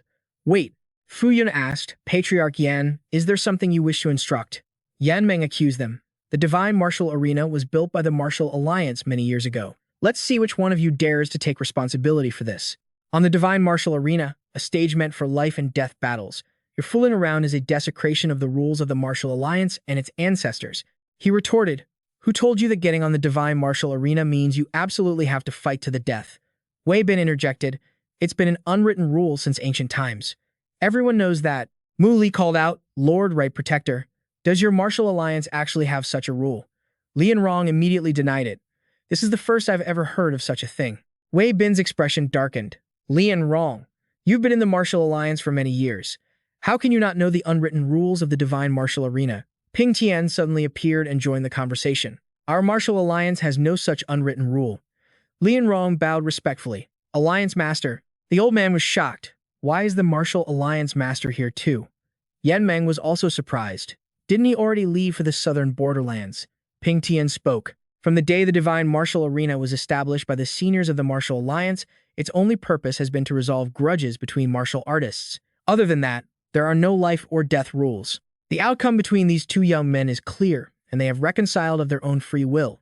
Our Martial Alliance will not interfere in any way. Does anyone else have any objections? Wei Bin had no choice but to back down. With the Alliance Master's explanation, of course, we have no further objections. Yan Meng still had something to say, but he held his tongue, deciding not to be rash. We still have the plan for our three families to join forces. Even the Huangfu family won't be able to stand against us easily. Wei Bin's attitude was extremely respectful. You're right, Alliance Leader Zhao. In that case, we'll take our leave. Ping Tian agreed, and this little skirmish has come to an end. Everyone, disperse. They all shouted in unison. Yes, Alliance Leader. In the Huangfu family's living room, Fu Yun presented an item. Brother Mu, look. Mu Li took it in surprise. It's a rebirth flower. He replied, This is it. My great-grandfather heard you were looking for this flower, so he asked an old, reclusive friend of his in the mountains to find it for you. Mu Li thanked him. Thanks a lot. He was thrilled. Finally, third uncle's leg can be healed. After taking the item, Mu Li said his goodbyes. Well then, I should get going.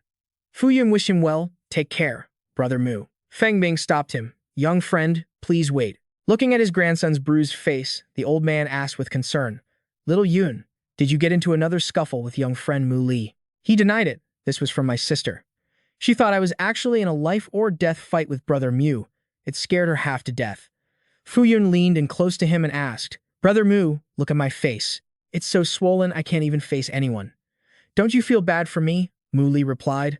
Of course I feel bad. I feel bad for your sister's hand. He pointed to a wound on his neck, acting pitifully. Brother Mu, look, I'm even bleeding. Oh, go talk to my sister. Mu Li's face darkened as he asked irritably, What does that have to do with me? Feng Ming spoke up. I was planning on taking you boys to visit the three great families tonight. You can't go if you're afraid to be seen, can you? Fu Yun was surprised. A visit? It's fine, great-grandpa. I'm not embarrassed at all. Watching him lick the wound clean from his lip, Mu Li realized it was ketchup. He decisively gave the other guy a beating. So you were faking it to play with my emotions? Feng Ming started a conversation with him. The Huangfu family has already begun a commercial assault on those three great families. What are your thoughts, young friend Mu Li? He replied, strike them while they're down. The old man asked his grandson's opinion. Little Yun, which family do you want to start with? He answered. The Zhu family was used as a shield by Yan Mo. Naturally, we have to deal with the Zhu family first. In the Zhu family's living room, Yan Meng was still fuming about what had just happened. I can't believe Mu Li and Fu Yun didn't fall for the trick and turn against each other. I have to admit, he truly is a peerless genius, to remain so calm even after his lover's grave was desecrated. Impressive. Wei Bin got a call. I need to take this. Yan Meng, still furious, said, I don't know which bastard called the Martial Alliance leader. If he hadn't interfered, they would have surely destroyed each other. Yan Mo, with a, if at first you don't succeed, try again attitude, advised, don't worry, big brother. From what I know, right after the match ended, Alliance leader Zhao rushed off to Nanjiang. He snorted coldly. By the time he gets back, all he'll be able to do is collect Mu Li's corpse. I'm afraid we'll have to move the plan forward. Wei Bin revealed some grave news to them. My Zhu family's industries in the imperial capital have been attacked by the Huangfu family. The losses are devastating. That can't be right. Yan Meng was shocked. We were so careful to hide everything. The phone on the table vibrated. You have a new message. Please check it. His face turned pale after reading the message. The Yan family's businesses have been hit hard. The Mu family, too. Wei Bin was in disbelief. How could the Huangfu family alone cause such turmoil for three great families? Yan Meng lost his cool and threw his phone. Is this ever going to end? It's one thing after another. Wei Bin guessed that there must be another force involved. It's possible Mu Li's Bei Ming is also involved. Suddenly, the old man's expression changed drastically when he found some new information. He looked at the news about their three great families.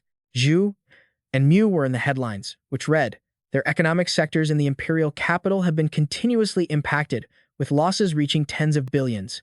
Yan Meng made a plan. I have to go back and handle family matters now. How about we make our move tomorrow night? The old man agreed. Yes, the sooner the better. Yan Mo also hurried to leave. Farewell. Inside the imperial capital, Mu Li curiously asked Feng Ming, how did you know it was those three families who made a move? The old man explained, we searched the bodies of the assassins. We found a handwritten letter from Wei Bin. The time and place were exact, just waiting for us to take the bait. But we only attacked their businesses in the imperial capital. Did you do the rest?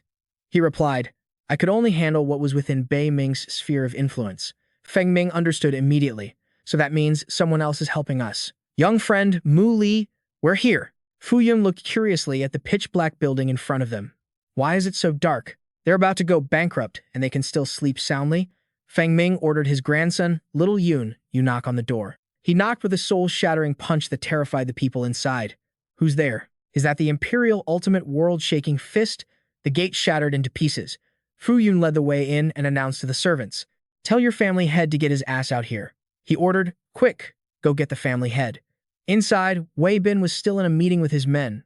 Withdraw our businesses from outside the imperial capital, then join forces with the Yan and Mu families to attack the Huangfu family. Just then, a servant ran in to report, family head. Our main gate has been blown up by three strangers. Wei Bin slammed the table in anger and stood up to demand, who's tired of living? Damn it, I'm already pissed off and some clueless fool shows up to cause trouble. His face was panicked. Family head, they also told you to get your ass out here. Wei Bin's expression was grim. Let's go take a look. They must really think my Zhu family is an easy target. Outside, Fu Yun watched in horror as they opened fire. This is bad. From behind, Feng Ming launched a palm strike to support his grandson. The old man reminded him, Little Yun, you were too careless. The servants realized, that's a domain of power. Quick, get the family head. We have a powerful enemy invading. Wei Bin strode out, shouting, what's all the screaming about? A bunch of useless trash. Zhu Wei frowned and exclaimed, Mu Li, Fu Yun. Wei Bin asked irritably, are you two joining forces to attack us at our own home? I can't read that old man's cultivation level. Has the old master returned yet? He replied. Still can't reach him. Grandfather didn't say where he was going. Wei Bin clasped his hands in a respectful greeting. May I ask who this venerable senior is? And why have you come to attack my Zhu family's home? Feng Ming introduced himself. I am Little Yun's great-grandfather. The father and son froze. Someone from the Huangfu family? Did the young and the old both come here to cause trouble? Fu Yun interjected. Last time, at the Shengxi Haohua, I told you my great-grandfather had recovered. Didn't you hear me? Wei Bin was terrified as he recalled the famous name. Could it be that you are the demonic sage, Feng Ming? Zhu Wei bowed respectfully. Senior demonic sage, we are all of the younger generation. Whatever the grievance, we hope you can be magnanimous and let it go. Would that be possible? Feng Ming wasn't an unreasonable person. You're right. Whatever the grievance, I won't make a move for now. Mu Li, Little Yun, you two are the ones who were plotted against, so you two can go ahead and resolve it yourselves. Wei Bin tried to lecture them. Mu Li, Fu Yun, grudges should be resolved, not deepened. Do you two really intend to fight to the death? Mu Li threw a palm strike. Fine by me. I'm not scared of anything. Seeing Wei Bin get hit, Chu Wei screamed in terror. His father couldn't hold back any longer. You bastards. This is blatant bullying. Get them. Fu Yun, leave this to me. He unleashed a barrage from his imperial world-shaking fist. Looking at the pile of defeated bodies, he sneered. What a bore. How can a so-called superfamily be this pathetic? Chu Wei couldn't stomach the insult. You people, Mu Li exclaimed. Fu Yun, he's all yours. Chu Wei asked warily. What do you want? Fu Yun blocked his path. Chu Wei, your opponent is me. Haven't you always wanted to marry my sister? I'll give you a chance now.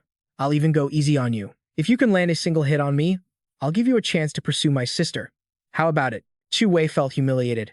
Fu Yun, don't you dare look down on the Chu family.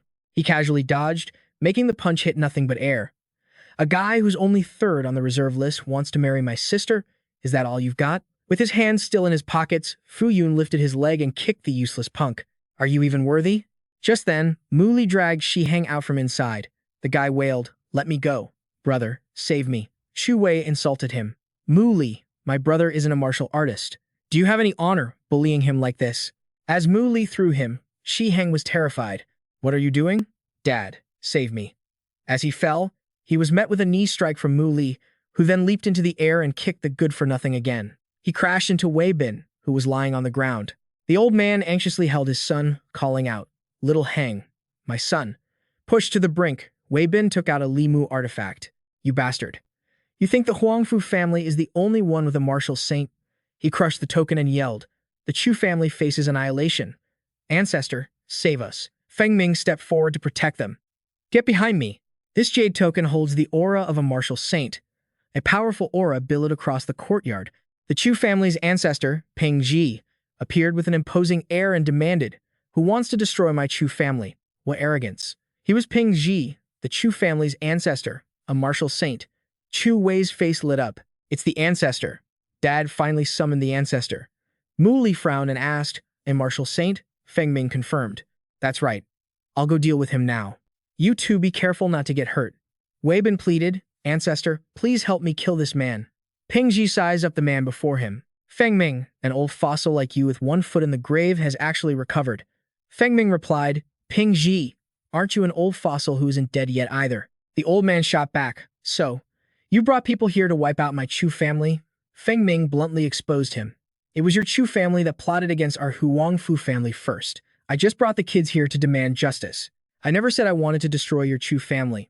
Fangg Xi released his spiritual pressure. Even so, isn't what you've done to the Chu family enough already? Down below, Chu Wei trembled. The ancestor's pressure is too strong. Feng Ming wasn't afraid. Fangg Xi, don't be unreasonable. I don't mind going 300 rounds with you, the old man ordered. You've already gotten your revenge. Now, take your descendants and get out of my Chu family's territory.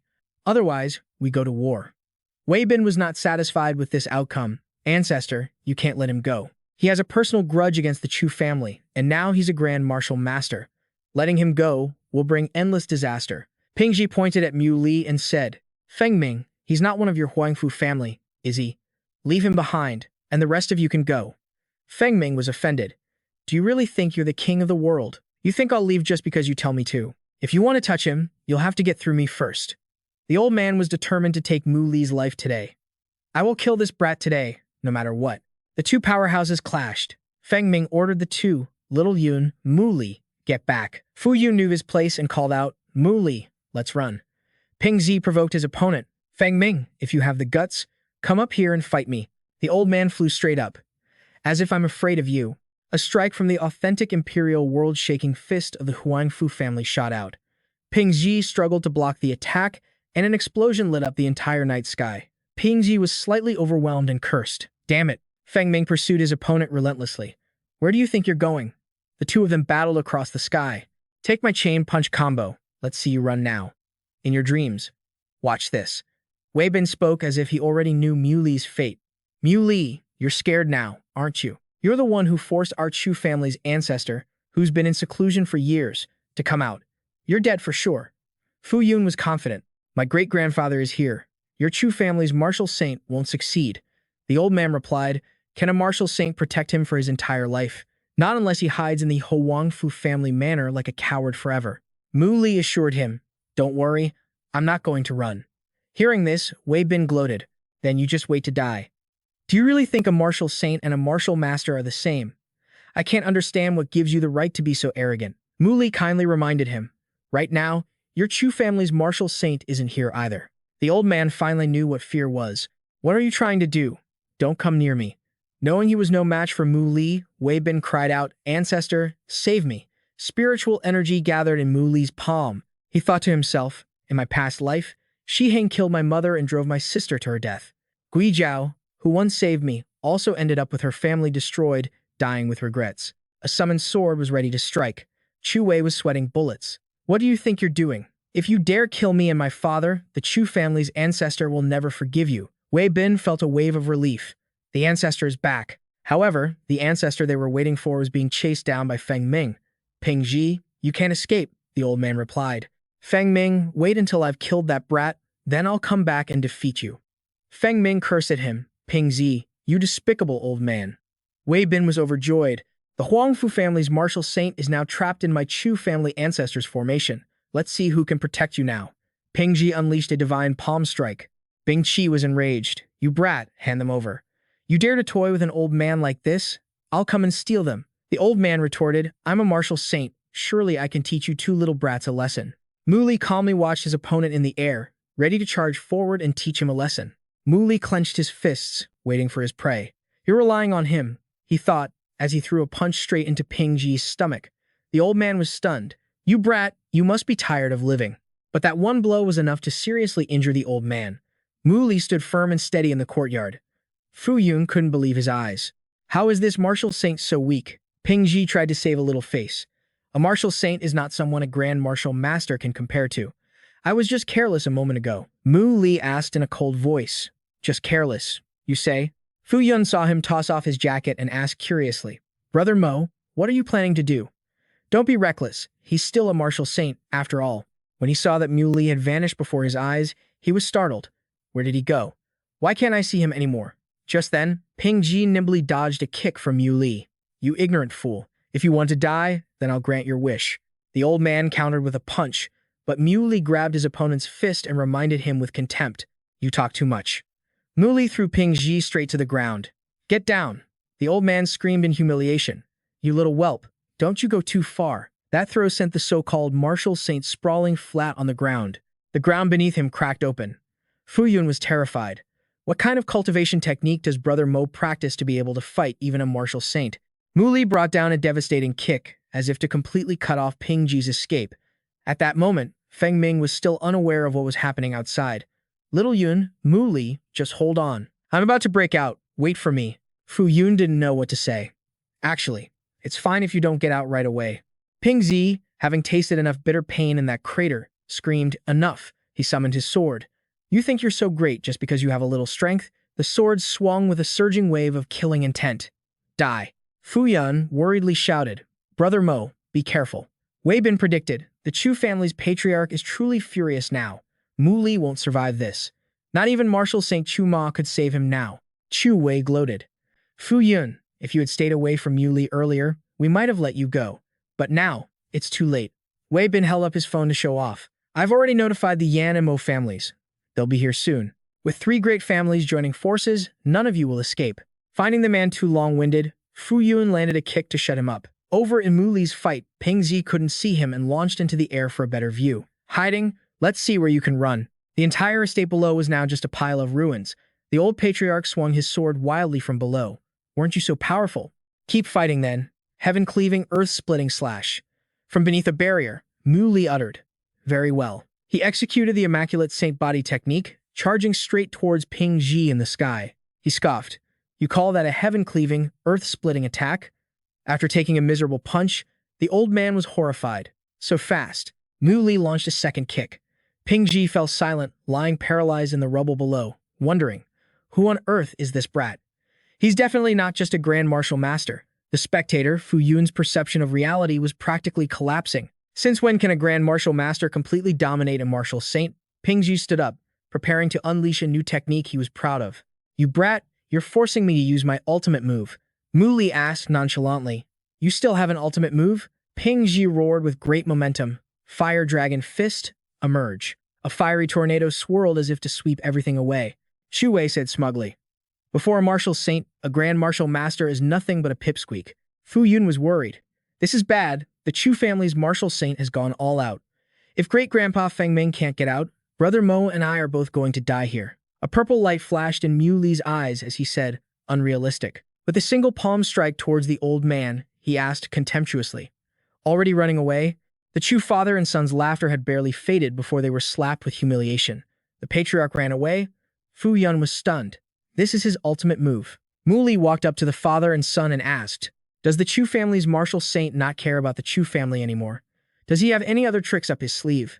Wei Bin still held on to his faith in the patriarch who fled when he couldn't win. As long as the patriarch is still alive, the Chu family will rise again. Mu Li pointed directly at them and declared, you won't get that chance. Two streams of spiritual energy shot into their foreheads, and both fell backward, dead in an instant of terror. Fu Yun started examining Mu Li's hands. Brother Mo, let me see your hands. Mu Li was a bit confused. What are you doing? Finding him a bit weird, Mu Li pulled his hands back. Let go. Fu Yun exclaimed, I suspect you're not human, because you're just too strong.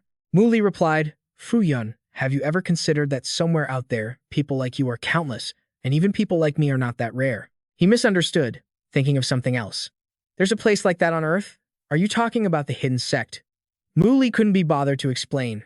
No. The other man breathed a sigh of relief. I knew you were joking. If there were a few more people like you, martial cultivators probably wouldn't be able to survive. Mu Li raised his head and looked at the sky thoughtfully. It seems the spiritual energy on Earth is gradually becoming denser. Perhaps this is the dawn of a prosperous era for martial arts. Just then, Feng Ming finally broke out of his confinement. Little Yun, Mu Li, I've come to save you. He looked everywhere but couldn't find anyone. Fangg Xi, you despicable villain. I'm out now. Let's fight for 300 more rounds. Fu Yun waved. Great-grandpa, we're over here. Feng Ming asked in a panic. That miserable old man, Fangg Xi, didn't do anything to you too, did he? Why don't I see him anywhere? Fu Yun revealed. The Chu family's martial saint was beaten so badly by Brother Mo that he ran for his life. Brother Mo's combat power is terrifying. He completely thrashed him. The old man gave his great-grandson a punch, thinking he was lying. You little brat, if you're going to make up a story, at least make it somewhat believable. Why don't you just say you beat him and made him run away? Mu Li stepped forward to report. When the Chu family's martial saint was about to make a move on us, he was struck and injured by lightning. He was afraid you'd get out and seek revenge, so he ran off. Feng Ming found this reason much easier to accept. I told you. How could a Grand Martial Master possibly defeat a martial saint? Turns out my grand brat was just exaggerating. Fu Yun, feeling wronged, could only think, and he actually believes that. The old man continued. The Chu family is finished now. Tonight, we still have 2 more families to visit. A man stepped out and asked coldly, Visit? Where do you think you're going? It was Yan Meng's group, Fu Yun revealed. Before Wei Bin died, he called both the Mo and Yan families here. Feng Ming was even more pleased. Well, that's even better. Aren't they just walking right into a trap? He was very confident. The 3 great families have joined forces. You think you can kill us just by saying so? Fu Yun reminded him, Great-grandpa, just make sure you don't get tricked by the martial saints of the Yan and Mo families. The old man was a bit embarrassed. I was just a little careless earlier. Mu Li did a quick count. Only people from the Yan family were here. 3 Grand Martial Masters, 7 Martial Masters, and no Martial Saint. Fu Yun started getting an itch to fight. Doesn't that mean I can handle them all by myself? Yan Meng looked at him like he'd just heard a joke. You? Alone? Fu Yun, do you really think the title of a super family is that simple? Feng Ming stopped his grandson. Xiao Yun, don't be so impulsive. Mu Li was the first to rush forward, saying, You're arrogant, but you shouldn't be this foolish. He landed a solid punch on Yan Meng. One of their men criticized, You damn brat. Don't you know sneak attacks are despicable in the martial arts world? Mu Li scoffed.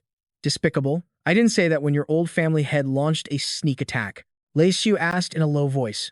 You know where the old family head went. He revealed that he was dead, Not even ashes remained. How about I send you all to meet him? The old man furiously ordered. Attack. You court death. Mu Li coldly stomped on Yan Meng again, causing him to spit up blood. With a kick, he sent the man flying like a bag of trash. Someone shouted, "Family head, no." Another elder was determined. You've harmed 2 generations of my Yan family's heads. You must die. Mu Li took on both of these elders by himself. While teaching them a lesson, he said, I've heard that line way too many times tonight. They were beaten to a pulp, unable to fight back. Fu Yun was resentful that it was Brother Mu who finished off the remaining men. Looking at the pile of bodies on the ground, Feng Ming was shocked. An instant kill. Another elder spoke boldly, bullying our Yan family. Even if the Huangfu family is powerful, your time of decline is near. Feng Ming quickly warned, Mu Li, get behind me. Fu Yun scoffed. They don't even have a martial saint, yet they dare to say such things. The old man reminded him, didn't you say that every super family has its own ultimate trump card? The Yan family doesn't have a martial saint, but they still have something even more threatening. Mu Li understood. Senior, are you talking about that short sword? The old man confirmed, that's right, that sword is an ancient divine weapon. A grand martial venerable can use it, and it can even kill a martial saint. Fu Yun was surprised. Then wouldn't a grand martial venerable with that be even more powerful than a martial saint? He added, an ancient divine weapon? Lei Shu sneered. Scared now? It's too late. Feng Ming got ready to fight. Don't think you're all that just because you have an ancient divine weapon. With your level of cultivation, you can only control it for 10 minutes at most. Unafraid, Lei Shu charged forward.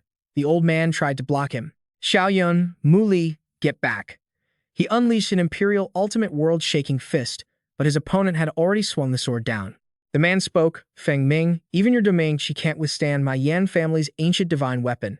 And you still delusionally think you can take down the 3 great families. I heard from Wei Bin that you were imprisoned by the Zhu family's martial saint. It seems the Zhu Mo Sheng is nothing special after all. Huh? Fu Yun quickly asked with concern, Great-grandfather, are you okay? Feng Ming reassured him, I'm fine. We just need to stall for time with them. Every time he uses that ancient divine weapon, it consumes a large amount of his life force. If we just defend, they'll be forced to keep using it, and they'll eventually bring about their own demise. Mu Li noticed a key point. The ancient divine weapon consumes life force, fearing he would act rashly. The old man said, Mu Li, don't be overconfident. Get back here. The man sneered. If you're going to just run up and offer your life, then take this. He activated his chi defense. Feng Ming stepped in to block. Mu Li, get out of the way.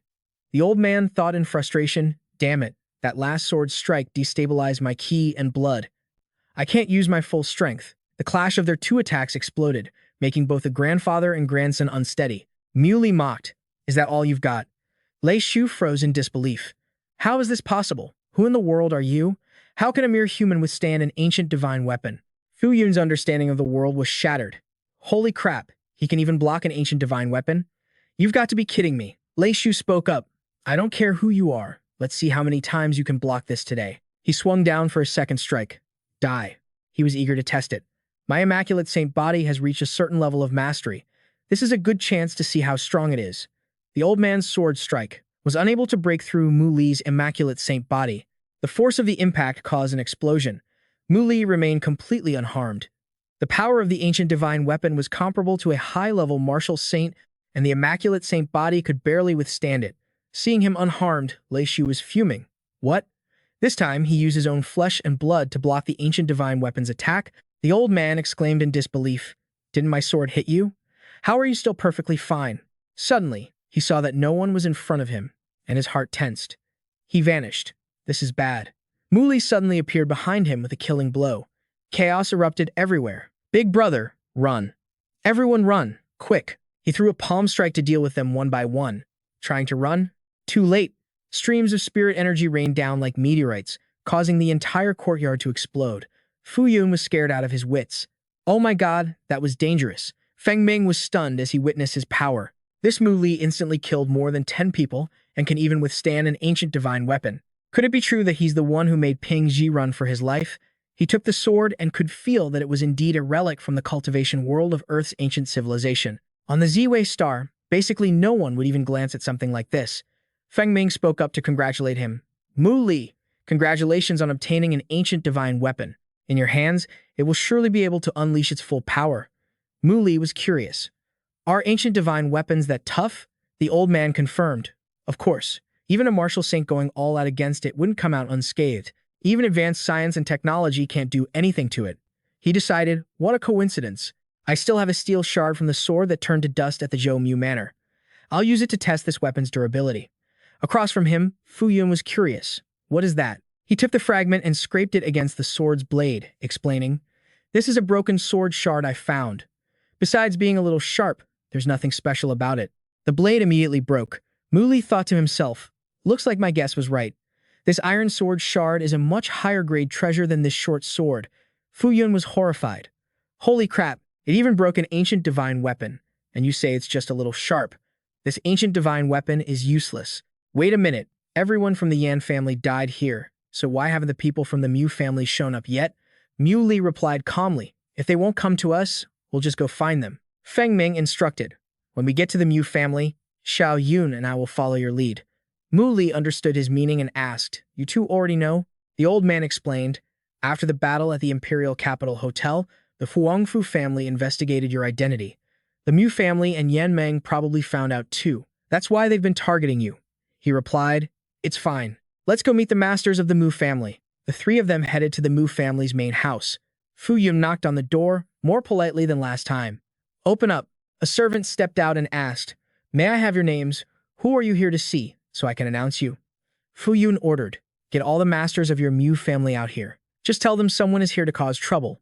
A threatening palm strike whizzed past the servant. Feng Ming warned, hurry up. The terrified servant screamed, guards, get over here. Someone's attacking the front gate. All the masters inside rushed out. Who dares to be so insolent? It's them. Fu Yun thought with disappointment, why isn't there even a single martial grandmaster here? He easily took one of them down and asked, did you guys run out here to be comedians? The man screamed in pain. What did you say? Let go. Damn it, you bastard. Go get the second young mistress. Someone's here causing trouble. Fu Yun let him finish speaking before striking again. He took down a few more as a warm-up and then asked, is your family head not home? Seeing her arrive, they felt like they had backup. The second young mistress was basically a god in the Mu family. Anyone who dared to cause trouble at the Mu family residence must have a death wish. Yan Mo greeted them. So, it's the peerless duo paying a visit? My apologies for not welcoming you properly. My subordinates don't know how to speak. I apologize to you both on their behalf. Fu Yun exposed her facade. Cut the crap. We're here to settle a score with you. But she kept up her act perfectly, speaking skillfully. Young Master Huang Fu, you must be joking. I spend all day at home taking care of my husband and children. What could I have possibly done to you? Fu Yun shot back, you colluded with the Yan and Zhu families to provoke us. Your goal was to turn the Huangfu family and Mu Li against each other. On top of that, you desecrated my wife's body, and now you claim you've done nothing? She feigned weakness and said, Young Master Huangfu, if you want to accuse someone, you need evidence. I have no idea what you're talking about. Fu Yun was rendered speechless with anger, but Yan Mo continued. I believe this is all just a misunderstanding. Please, speak freely. I will help you on behalf of the Mu family. Feng Ming warned, young lady, being too scheming won't lead to a good end. My name is Feng Ming. People call me the Demon Saint of Zhu. If I were to kill you right here and now, let's see who in the Mu family would dare to defy me. She was startled. Didn't Wei Bin say that the Huangfu family's martial saint had already been defeated by the Zhu family's martial saint? Fu Yun replied, surprised, aren't you? You still thought the Zhu family's martial saint had won. Let me tell you, the elites of both the Zhu and Yan families have all been wiped out. Brother Mu, should we kill this wretched woman? Mu Li instructed, don't kill her for now. Feng Ming complied, I'll spare your life for now. You'd better watch your back, Yan Mo revealed. Thank you, Senior Demon Saint of Zhu, for your mercy. The golden-mouthed divine calculator of the divine calculation sect has some history with my mother, and I was worried he might do something inappropriate on my behalf. Thank you, Senior, for your leniency in helping me avoid this disaster. The old man warned in a low voice, Young lady, your words carry a deep, hidden meaning. Mu Li stepped forward and mocked her. Oh, didn't the head of the Mu family lend you a hand? She replied, Brother Mu Li, the family head has already taken the core disciples to perform a ritual offering. If you wish to see him, you'll have to wait a while. Someone in the back was surprised. Mu Li? Is that the Mu Li who swindled 3 billion from the Mu family? He whispered in her ear. Second aunt, my heavenly star of slaughter has returned. How could I not come looking for you? After realizing Mu Li's identity, Yan Mo gave a cold laugh. She exclaimed, It's good that you're back. After all these years, who knows? Maybe we can take you in again. Muley decided to retreat. It seems we came at the wrong time. Let's go. Walking beside him, Fu Yun asked curiously, Brother Mu, what did you say to her? Are we just going to let her off like that? We haven't even taken care of anyone from the Mu family yet. Behind them, Yen Mo radiated killing intent. So it was you. You're the one who killed my brother and my father. Mu Li, I will make you suffer in humiliation and crawl out of the imperial capital once again. In the living room of the Huangfu family residence, Feng Ming expressed his stance. Mu Li, if you have any plans to deal with the Mu family in the future, our Huangfu family will definitely support you with all our strength. Mu Li was very grateful. All right, thank you, senior. I have something urgent to attend to, so I must take my leave. Fu Yun rubbed his eyes and asked, Brother Mu, aren't you tired? You should rest until morning before you go. He refused. No, I'm in a real hurry. Seeing Wu Xiang and Wu Ming outside staring at him like a tasty meal, how could he dare to stay? Their eyes were shining like high-beam headlights. Fu Yun said his farewell. Well then, take care. Wu Xiang watched him leave with regret. The next morning, at the Dragon Spring Mountain Villa, Cheng Ying's phone rang. He answered the phone. God, brother, you're at the gate? I'll be right there. Yuan was surprised. It's brother Mu Li. Seeing her run off to greet him, the young man just shook his head. Yuan's eyes lit up when she saw Mu Li return. She rushed over and hugged him tightly, calling out, Brother Mu Li, welcome back. Only then did he speak up. Third uncle, I'm back. Why are there only 3 of you at home? Qinggren sighed in relief. It's good that you're back. It's good that you're back. Cheng Ying revealed, Godbrother, Senior Liu is currently guarding the Dragon Spring Mountain Villa. All those people the Mu family sent to watch over Godfather have been chased away. Wuxing stepped out and said, Alliance leader, have you forgotten me already? Back when the 3 great families of the imperial capital were threatening you, you specifically requested to come to my place. Mu Li only then remembered. I'm so forgetful. Thanks a lot. Qinggren asked, Little Li, I heard you defeated both the Zhu and Yan families and even reached the strength of a great martial grandmaster. Is all of that true? He admitted it. Third uncle, it's all true. Let's go inside and talk. After hearing Mu Li's story, he was very proud. A great martial grandmaster. Excellent. Little Li, you've done so well. He shared the good news. Third uncle, I found a spiritual medicine that can heal your legs. Qinggren felt a glimmer of hope. Can this thing really regenerate my legs? He made a request to Wuxiang, Senior Liu, please prepare a supply of food for me.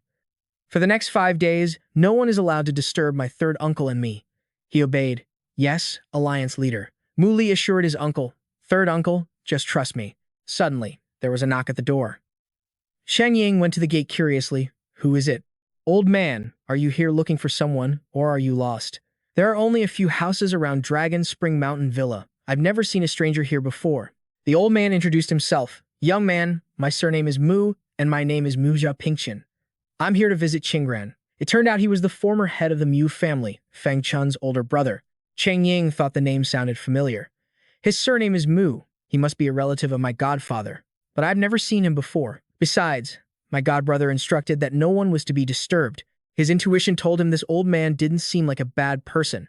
Mu Xiaopingxian inquired, Young man, may I ask if your godfather is Qinggren? Wuxing spoke up from behind. The alliance leader has given orders not to receive any visitors. Please leave. This place does not welcome anyone with the surname Mu. As soon as he finished speaking, he sensed that the other party was actually a great martial grandmaster, but his chi and blood were weak. Even if they fought, he would still have the upper hand. I absolutely cannot let him interfere with the alliance leader. Inside his secret chamber in the Dragon Spring Mountain Villa, he handed the item to Qinggren. Third, uncle. This is a rebirth pill. Go ahead and take it. He was surprised, so this is an elixir. This is the first time I've ever seen one. The young man encouraged him. Third, uncle, you're going to be asleep for a few days. When you wake up, your leg will be healed. 10 minutes after absorbing the elixir, Qinggren realized this was no ordinary rebirth pill. It was already taking effect. His brows furrowed tightly, and his entire body began to writhe. Mu Li tensed up as he realized, this is bad. Third uncle's cultivation level isn't high enough to handle the rebirth pill's medicinal power. Mu Li first tapped Qinggren's stump, then a point on his chest, and a third point on his abdomen. Mu Li's goal was to first control the medicinal power for his uncle, allowing it to gradually gather at the severed leg. He absorbed ginseng from other medicine boxes. Mu Li accelerated the refinement process, speeding up the concoction of blood essence to make the flesh and blood grow faster. All of it was channeled towards Qinggren. On the 6th day, Mu Li decided, I didn't expect it to take a day longer than planned. Let's see how third uncle's leg is doing. He felt and examined Qingren's new foot. The bones and tendons were perfect, and blood was circulating smoothly. It's a success. This is great. Now I just have to wait for third uncle to wake up. Yuan, who had been waiting anxiously outside, was a little worried. Why haven't my sworn brother and godfather come out yet? It's been 6 days. I hope nothing bad happened to them. Inside, seeing Qingren wake up, Muli was overjoyed. Third uncle, you're awake? The man was still trying to process everything. Little Li, my leg. It really grew back. Muli instructed him. Third uncle, take it slow. Qingren slowly took small steps. This is great, thank you. Little Li. Seeing this, Qingying was overcome with emotion. Godfather, your leg is healed, he replied. It's all thanks to little Li. I thought I'd be in a wheelchair for the rest of my life. Qingying remembered. Oh, right, Godfather. An old man named Zhao Bingxian has come here several times already. He's here again today. Senior Liu was holding him off. Qingren grew anxious hearing the name. Zhao Bingxian, quick, take me to him. Mu Li instructed. You guys take third uncle there. His leg hasn't fully adapted yet. I'll go find a cane for him to lean on. The man was surprised. Little Li, you. Mu Li replied, it's all right, third uncle. You can go on ahead. Outside, Zhao Bingxian raised his voice, asking, why are you stopping me? I don't have any ill intentions. Wuxing performed his duty well. No entry means no entry. Cheng Ying called out to him, Senior Liu, my godfather said to let the old man in. Only then did Wuxing step aside. If that's the case, then please, come in. Zhao Bingxian clasped his hands in thanks. My apologies for the trouble. Yuan carefully brought a new pair of shoes for him, saying, see, godfather, I told you we'd have a use for these new shoes. Brother Mu Li is amazing. Qingren replied, thank you for putting my shoes on for me, Yuan. A voice called from behind, Qingren, he exclaimed, Father. Zhao Bingxian stared in disbelief. Qingren, your leg. He answered, my leg has been healed. Please, father, have a seat. The old man asked about it curiously. Is medical technology really that advanced now? Where did you get it treated? He revealed. Father, this has nothing to do with medicine. Little Li used a magical plant to heal me. The old man found it hard to believe. After Little Li's father passed away, his personality changed completely. He didn't study any cultivation techniques, so how could he possess such an ability? Qingren, is Mu Li here right now? Call him out here. I want to talk to him. Qingren reported, yes, he is. Cheng Ying, go and call Little Li over. When Cheng Ying returned to the secret chamber to find him, he was shocked. My sworn brother. Where did he go? He noticed a letter. Inside, it read, this is a crutch for third uncle. I had to leave for something urgent. At the ancient city's Qingping residence, others saw Mu Li and began to gossip. Look, it's Mu Li. I heard Mu Li is actually Mu Li and has a complicated relationship with the Mo family. Meng Qiu was currently giving orders, separate these items, hurry up. She focused on assigning tasks. Meng Nan, move this. Take it to the shop tomorrow. Jimmy wondered, why are there 13 crates of junk stones? That's so many. Meng Qiu explained, the boss once found a spirit stone in a pile of junk rocks. So, many people come to the shop wanting to gamble on stones. It's cheap and a good way to kill time. Jimmy was still skeptical about this form of gambling. Can stone gambling really make you rich overnight? She replied, the odds of finding a spirit stone in a pile of junk rocks is 1 in 10,000, so it's not like there's no chance. Seeing Mu Li, her eyes lit up. Boss, you're back. Seeing the cluttered space, he asked, doesn't the shop have a warehouse? If you pile everything here, where are we supposed to live? Meng Nan reported, Boss, many brothers want to join our exploration team. Our efficiency has improved, and the warehouse is too full to fit anything else. Mu Li suggested expanding the warehouse later. Let's plant some flowers and greenery here. Piling all this stuff inside the house looks disgusting. The man cherished these items. Boss, this is all money. How can money be disgusting? Meng Qiu reported on the situation. Boss, a while ago, 2 people came to the ancient city looking for you. They wanted to join our exploration team, but I turned them down. Their surname is Yu, 1 man and 1 woman. They are currently working for Elder Zhang and Elder Li. Mu Li confirmed, I know. Everyone, carry on with your work. Jimmy hesitated, wanting to say something. She gathered her courage, pulled his hand, and asked, Boss, I heard about what happened in the imperial capital. He replied, Shihang is dead. The Zhu family has been destroyed along with him. You don't have to worry anymore. Jimmy breathed a sigh of relief. Okay. Thank you, boss. Looking at his departing figure, she wondered to herself, with a glorious status like the bosses who could possibly be worthy of him. Just then, a group of people arrived to cause trouble, demanding a refund. And to think I've always trusted Mu Li's shop. How dare you use this trash to scam me? Mu Li stopped in his tracks. What's with this huge crowd? What happened? The people outside grew bolder. Isn't this just a wild chrysanthemum from the roadside, and you dared to scam me out of 5 million for it? Dahi. The leader of the group causing trouble was making false accusations. Everyone, listen up. The Mu Li shop is scamming its customers. They're passing off this useless junk to scam customers, claiming it can purify the liver and brighten the eyes. Mu Li thought to himself, wild chrysanthemums actually do have that effect. The man grabbed an employee by the collar. Did you hear me? Get your manager out here. Damn it, you dare try to scam me with this wild chrysanthemum. Mu Li walked over and asked, who are you? You've got some nerve, coming to Mu Li's shop to cause trouble with some wild flowers. Shu Liang was relieved to see him arrive. Yu Xiaotong joyfully called out, Mr. Mo. Duh, he accused him. This is what I bought from the Mu Li shop. I have camera footage as proof. Mu Li exposed him. Where's your receipt? If it's a fake, we'll compensate you 10 times the amount. The man couldn't produce a receipt and started shouting to cover it up. Who the hell do you think you are? Get your manager out here to face me. Mu Li slapped the arrogant punk across the face and said, who am I? Take a guess. Da, he held his cheek, wondering, how dare you hit someone in the ancient city? His follower cursed.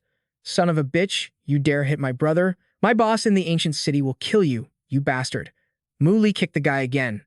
The kick sent him flying backward. Mu Li threatened, you've got a filthy mouth. I wouldn't just hit you, I'd dare to kill you too. Isn't it just about paying a little money? If you still have the strength to talk, then get lost and tell your boss to stop playing these boring little games. Yu Hyudong was moved when she saw him. It's been so long, and Mr. Mok is still cool as ever. Hua Luong wondered, little sister? Or is she just a fangirl? Can you be a little more serious? I want to win Mr. Mok's affection fair and square. Mu Li asked directly. Hyudong, why did you guys come here from Back Shao? Hugh Hung came over to explain the situation. Grandpa told us to follow Mr. Mok here to train. We didn't expect you to have already left the ancient city right after we arrived. Hugh Dong looked at him shyly. Mr. Mok, with the help of the infinite true scripture, they and the expedition team won't be in any danger while braving the secret realm. Mu Li introduced Hua Luong. He and his brothers specialize in concocting medicine and defense that can be a great help to the expedition team. From now on, you'll be in charge of protecting them. Mu Li wondered, why don't I see Elder Zhang and Elder Li? He replied, the shop has to receive shipments twice a day. Elder Zhang and Elder Li are probably in the warehouse taking inventory. Are you guys interested in going with me to see the treasures at other shops? Hearing this, they were surprised. Isn't the stuff in our shop the best? What kind of treasures could other shops possibly have? He tempted them to go stone gambling. Hugh Dong was excited. Let's go. I want to go. Hugh Hung spoke up, I'll go too. The four of them confidently walked to the Mok family's stone gambling yard in the ancient city. Hua Luong shouted, make way, make way. The moment the shop staff saw Mu Li, they panicked. Quick, go get the second master. That plague is here again. Oh my god.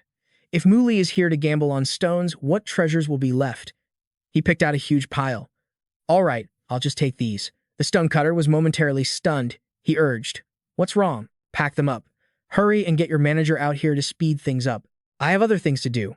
Fangg Xi came out and started yelling. Mu Li, are you trying to bankrupt our Mok family's stone gambling yard? I won't sell you a single one. He replied, if something good is cut out, I make money, and you don't lose anything. Name your price.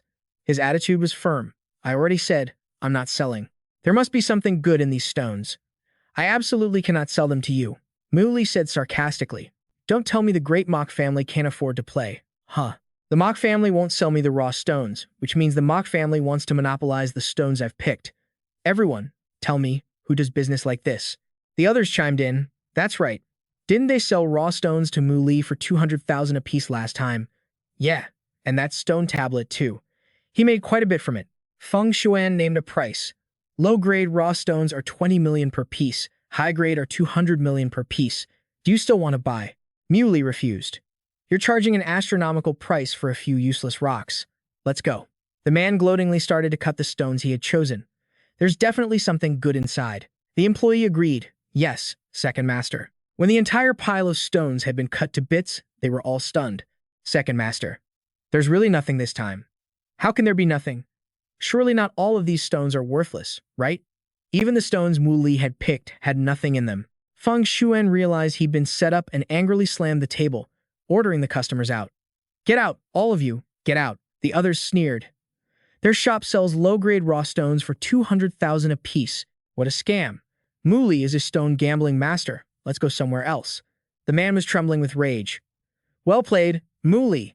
I swear we can't live under the same sky. On Xingyun Street in the ancient city, Mu Li waited in an alley and called for Hua Luang. He handed something over. The head of the Chu family told me to give this to you. The people from the Chu family's shop said they've cut ties with the Chu family in the imperial capital and won't bother you anymore.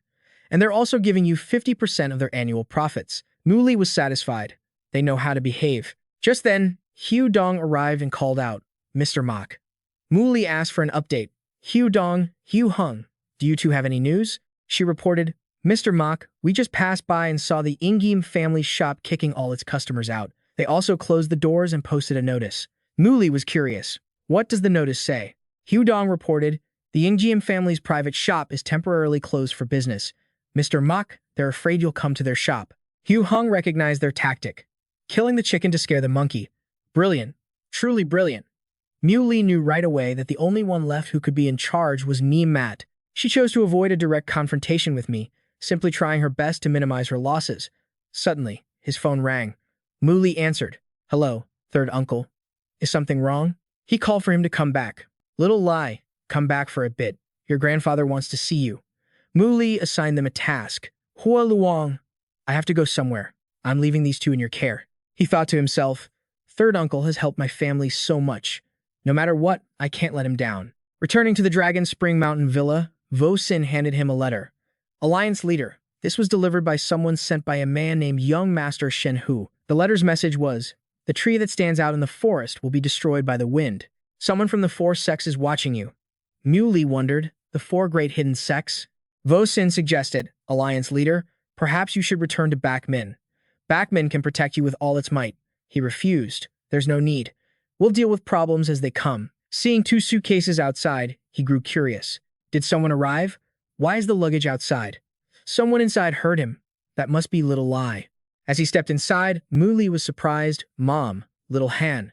Mok Han and Chen Yuen happily called out, Little Li. Chen Yuen introduced him. Little Li, this is your grandfather. As soon as he sat down, he asked, why are you two at the Dragon Spring Mountain Villa? Triyu Bin Thien cleared his throat and answered for them, saying he had sent people to bring them here. Mu Li asked coldly, what is the meaning of this? Seeing his unusual attitude, Mok Han couldn't help but call out, brother. The old man looked at the younger generation with sorrowful eyes. I'm old now.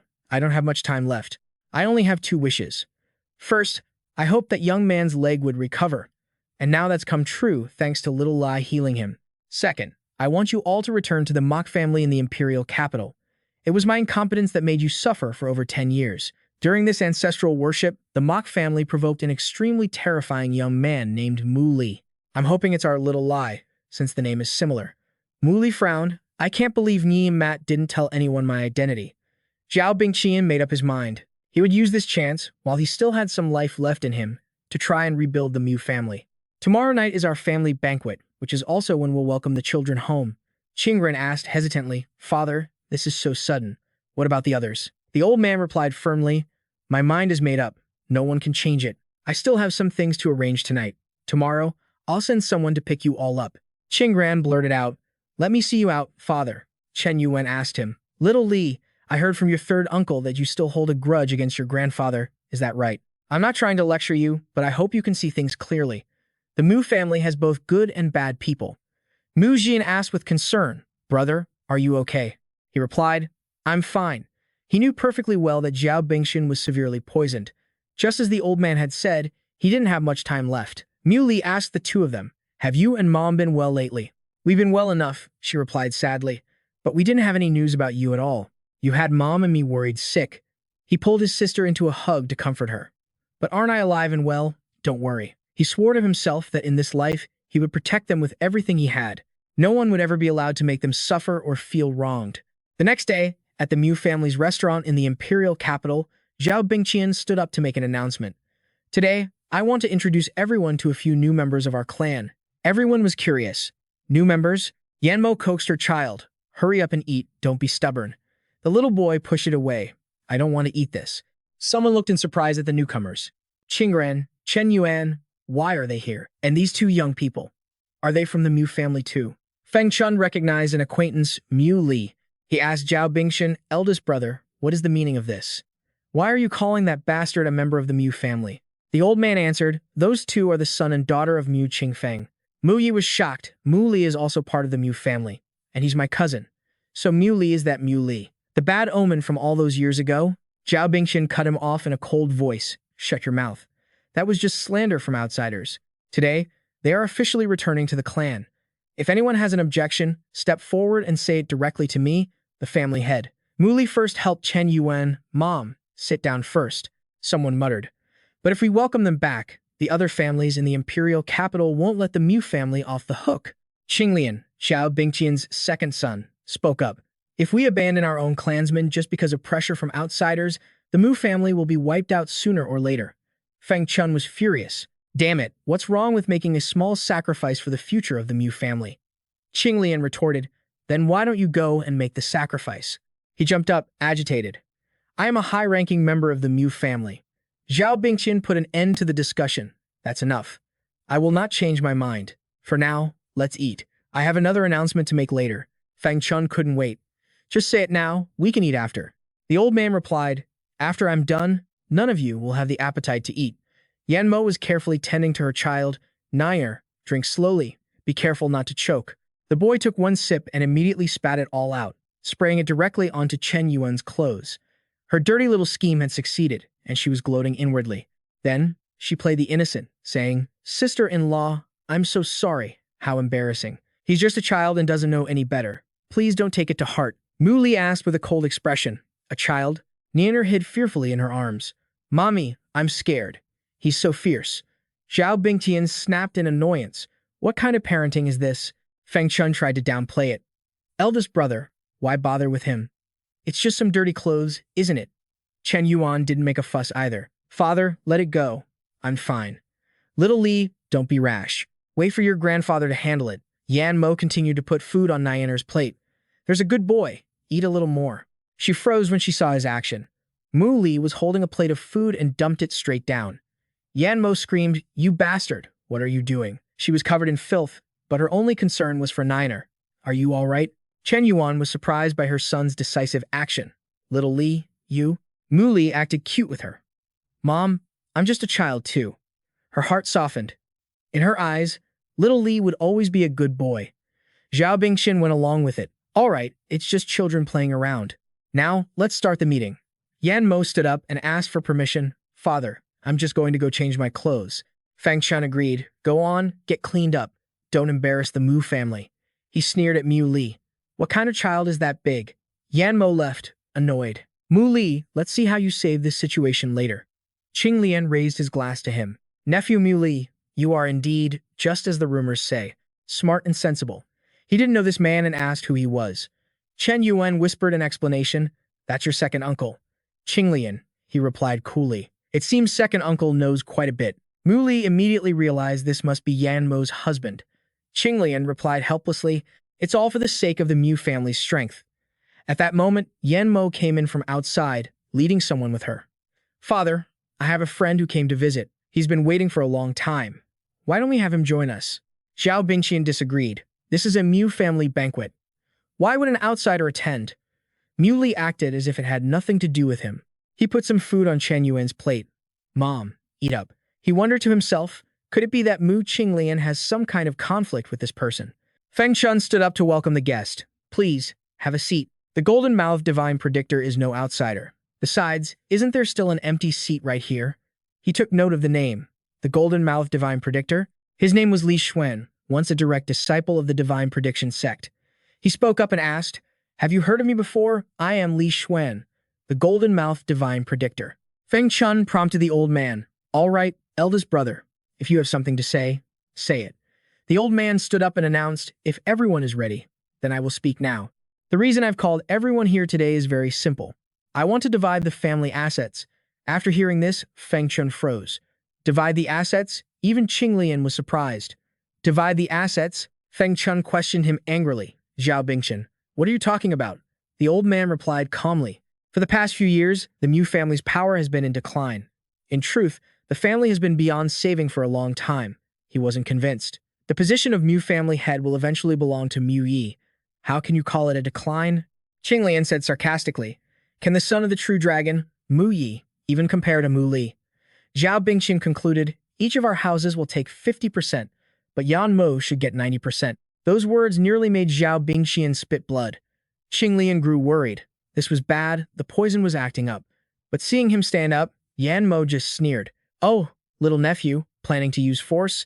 The divine golden mouth oracle, Li Xuan, is here today. Don't go embarrassing yourself.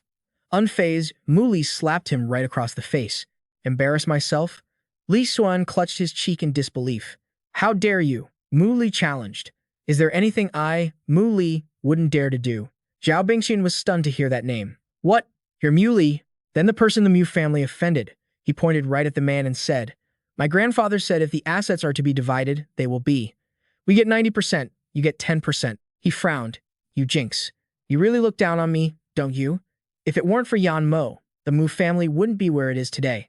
Ungrateful wretches. He began setting up a formation with grim determination. Today, I, the divine golden mouth oracle, must act on behalf of the heavens and eliminate this seed of disaster for the Mu family.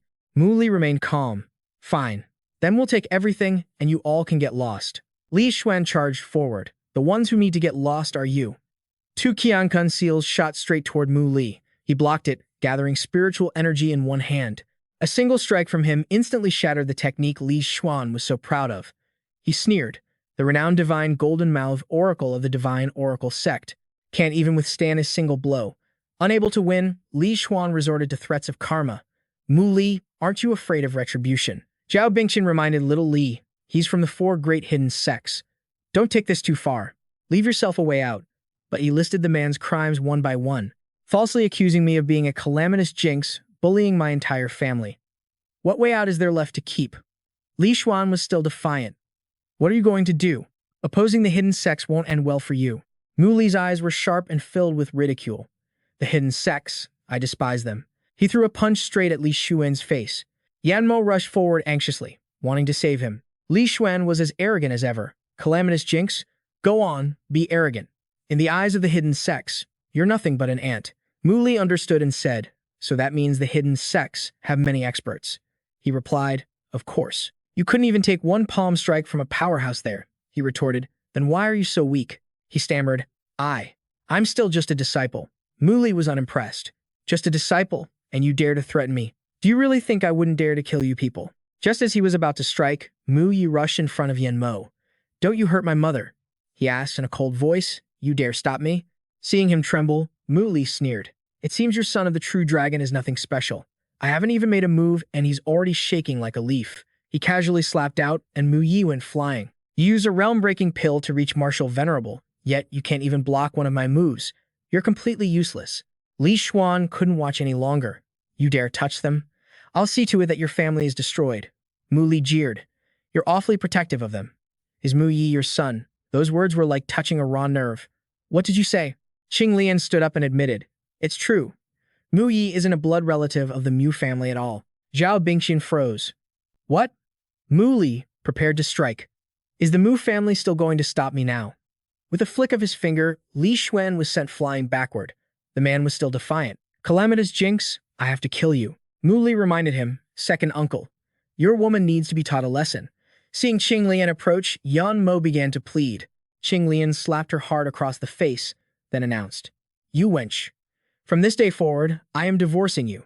Take your bastard child and get out of the Mu family now. Li Xuan couldn't take it anymore. Qing Lian, I'll kill you. I'll make sure you don't even have a grave. Mu Li chimed in, second uncle. That's the divine golden-mouthed oracle of the divine oracle sect. Do you dare to fight him? He said proudly, What's there to be afraid of? I will repay over 20 years of humiliation twofold today. Mu Li felt a twinge of pity for him. To think that Mu Xing Lian had been cheated on for over 20 years. They hid it so well. Seeing Qing Lian approach, Li Xuan started to get scared. You better think this through. Do you really want to make an enemy of the divine oracle sect? Qing Lian hit him with a punch filled with years of humiliation. Shut up. Then, Qing Lian fell silent. Mu Li asked, "How do you feel?" He replied sullenly, "Very satisfying, but also very painful. The man I was wary of for 20 years is so pathetic in front of you. It seems strength is the only real truth in this world." Li Xuan's face was a bloody mess.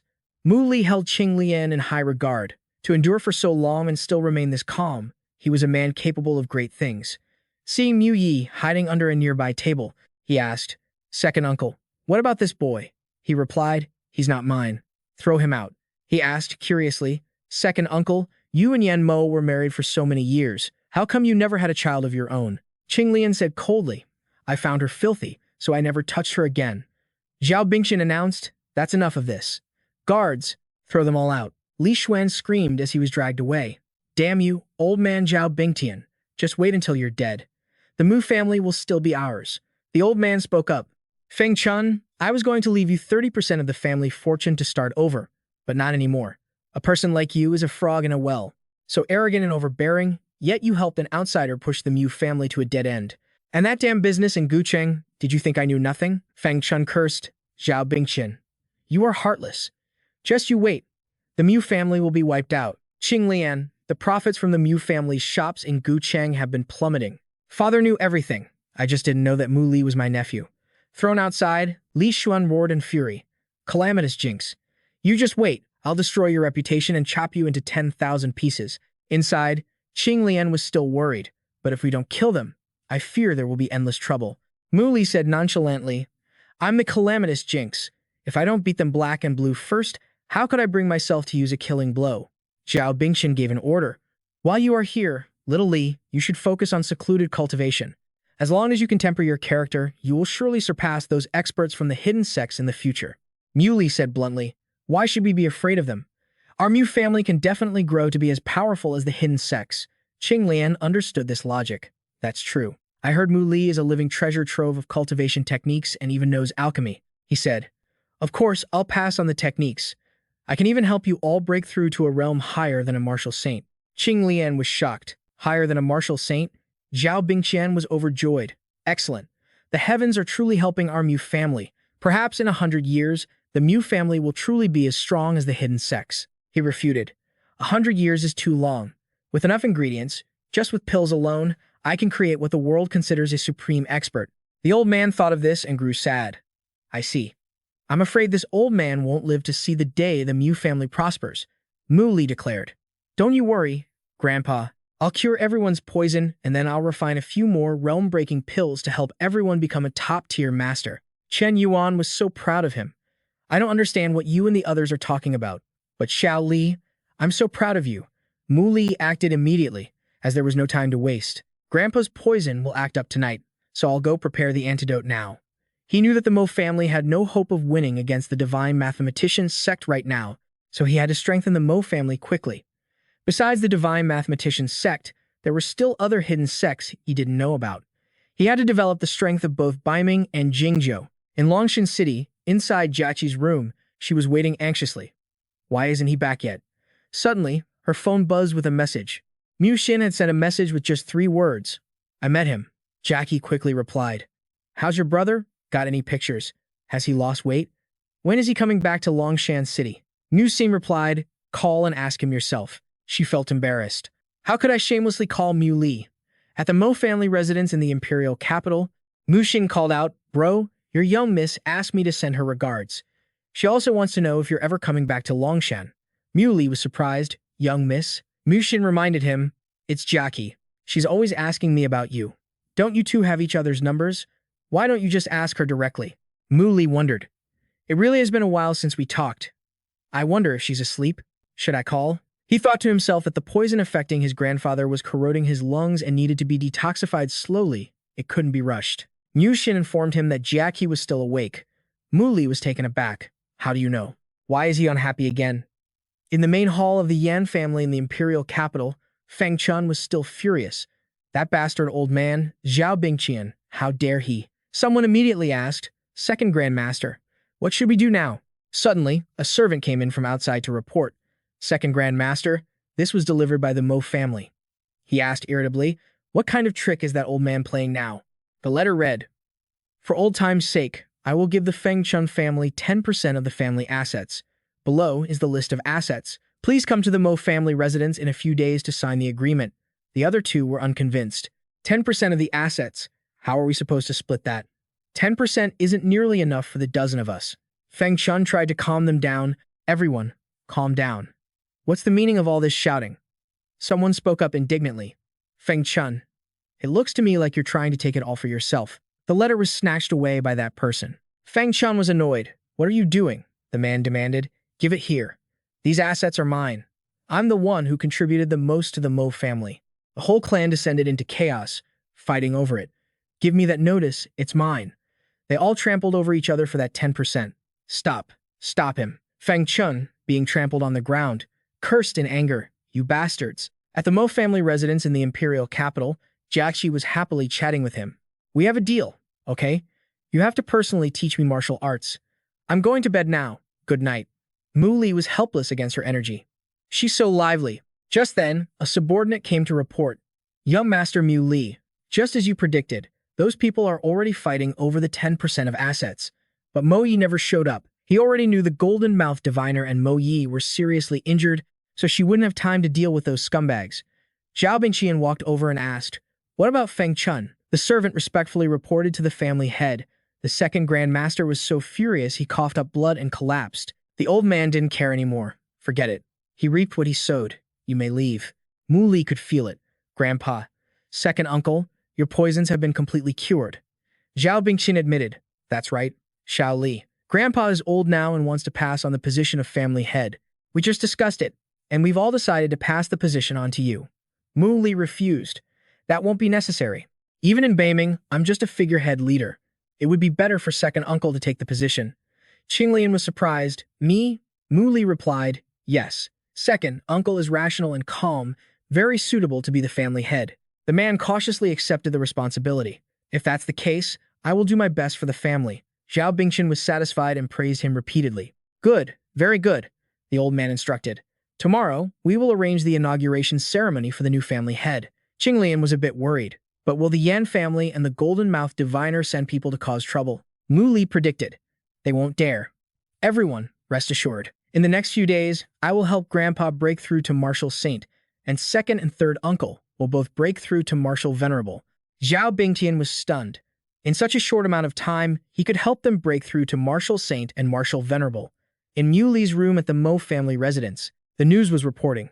Recently, a sharp rise in water levels led to a major dike cracking and collapsing, leaving several hundred people missing and causing severe property damage. On the evening of November 25, 2017, lightning struck a 1,000-year-old ancient temple on the outskirts of the imperial capital. This led to a forest fire, which has now been brought under control but has not yet been completely extinguished.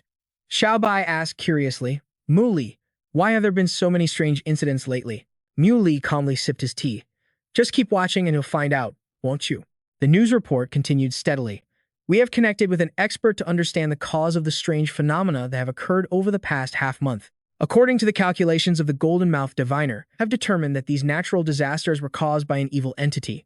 The second host immediately asked, Are you saying that a star of calamity has been born again? The man confirmed. The star of calamity has returned. He is Mu Li of the Mo family, but there is no need for everyone to panic. Tomorrow at dusk, we will assemble our forces to eliminate this star of calamity and protect the safety of the imperial capital. Xiao Bai was furious after hearing this. Mu Li, they're framing you like this? How can you be so calm? Mu Li couldn't be bothered. What's there to be angry about? I've been taking it easy for over half a month anyway. Just then, he got a call from Jachi. Mu Li, the news about you is all over the imperial capital. Why don't you come back to Longshan City? I can support you. He asked Jachi directly. Have you ever considered what you would use to support me if your father stopped giving you money? Jachi replied, My dad already said so. As long as you agree, our whole family will do everything to help. At that moment, a servant came in to report, Young Master, the family head asks you to come to the living room. Mu Li told Jachi, You don't need to worry about me. I have something to attend to. I'll hang up first. In the Mo family living room, they were all agreeing on a plan, advising Mu Li to go into hiding. Wu Sheng agreed. That's right. It's best to avoid the trouble for now. We can always make a comeback later. Mu Li walked in and was surprised to see everyone. Why is everyone here? Lian Rong's face lit up when he saw him. Young Master Mu Li, Zhao Bingqian called out. Xiao Li, the old man was calculating. Xiao Li, the news about you is everywhere. We were just discussing sending you into hiding. Mu Li replied, let them talk. I'm not going anywhere. Lian Rong chided, why are you so stubborn? Because of you, the Alliance Master had to stay up all night rushing back from Miaojiang. You can't afford to make a mistake. Fu Yun understood him. Brother Mu, do you have some brilliant plan to deal with them? Mu Li replied leisurely, nope, just quietly watch how things unfold. His words left the other man stunned. I knew it. Liu Wusheng then pledged his loyalty. Alliance Master, the Northern Underworld's Grand Army is stationed outside the Imperial capital, ready and awaiting your command. He continued, but there is actually something I need everyone's help with right now. Fu Yun shot up from his seat, ready for orders. What is it? Mu Li gave his orders. Evacuate the civilians around the Mu estate, and have Grandpa tell second uncle to also evacuate anyone from the Mu family who doesn't want to be a part of this. Lian Rong was disgusted by their enemy's actions. How can a passionate, righteous young man like him be some evil demon? It's like they have eyes but can't see. Mu Li instructed them, all right, everyone split up and get to it. There's not much time left. At 2 in the afternoon, Xiao Bai glared irritably at Mu Li, who was still relaxing on a chair in the courtyard. You're unbelievable, Mu Li, ordering everyone else around while you just lie here sunbathing. He replied nonchalantly, weren't they the ones who were so worried? Giving them a little something to do will put their minds at ease. She called him out. It's obvious you're just being lazy. Suddenly, a servant came in to report, young master, there's someone at the gate who is demanding to see you. Mu Li realized. So, they've started, have they? The servant shook his head. No, it's a woman. Mu Li was surprised. A woman? Didn't we announce that the Mo family isn't receiving any guests these days? The servant looked troubled. Young master, she refuses to listen, and the brothers can't stop her. His expression turned serious. Let's go see who's being so brazen and unreasonable. At the Mo family's main residence, Jackie was causing a scene. I'm already through the gates, and you still won't let me see Mu Li. You people are being completely unreasonable. Mu Li walked over and asked, Jackie, why did you come all the way here? He then told his men, this is a friend of mine. You can all go back to your duties. They obeyed. Yes, young master. She spoke with an air of arrogance. This young lady traveled 1,000 miles from Longshan just to find you, and you left me waiting at the gate. Xiao Bai watched curiously. Who is this young lady? Jachi ordered Mu Li, help me with my luggage. He pulled the suitcase along behind her, asking, why did you come here? Jiaxi retorted sarcastically, well, isn't it because some pig didn't make things clear, forcing me to make a trip all the way here just to ask? He ordered his men to see her out. Well, since you're here, I'll just say it. I'm not leaving the Imperial capital anymore. You should go back. It's not safe here. Jiaxi grew worried. The news is all about your arrest. They are determined to see you dead. Can't you stop being so stubborn? He answered confidently, I won't die. She was determined to stay by his side. If you're not going, I'm not going either. Mu Li said seriously, Jiaxi, you're the first person I've ever truly considered a friend. I don't want you to be in danger. I'll arrange for someone to take you back to Longshan. Jiaxi said sadly, Mu Li, am I really that useless in your eyes? I know martial arts, too. I can stay and help you. Xiao Bai chimed in to support her. Mu Li, just let her stay. It's not like she'll get in the way. He finally gave in. All right, fine. I'll have someone prepare a room for you. Jackie's eyes sparkled. Really? She jumped for joy. This is great. I understand. Mu Li added a condition. But you have to listen to me in everything and not act on your own. They then entered the rear of the Mo residence. He asked his mother, Mom, a friend of mine came to visit. Could you take care of her for a few days? Jiaxi shyly greeted her. Hello, Auntie. My name is Jiaxi from Longshan. It's been too long, Mu Xin. Chen Yuan waved him over. Xiao Li, come here for a second. She whispered, Xiao Li, just how many are you planning to introduce? He was taken aback. Mom, what crazy things are you thinking? Jiaxi looked puzzled. Why is his aunt being so secretive? His mother raised her fingers to count. Look, since you were little, I've already arranged for Xiao Xin to be with you. Then I heard from your third uncle that you and Fu Yue have something going on. And now there's this Jackie. Xiao Bai interrupted, lifting her finger. Auntie, there's me too. His mother was surprised. How did it add up to 4 people? Mu Li was exasperated with her. Where is your mind going? The others are just friends. Chen Yuan didn't believe him. You'd better sort this out yourself. Don't cause some life or death struggle over it. A servant came in to report. Young master, the Fu Yu sisters have arrived with the elites from the Huang Fu family. Mu Li was surprised by their speed. That fast? Another person came to report.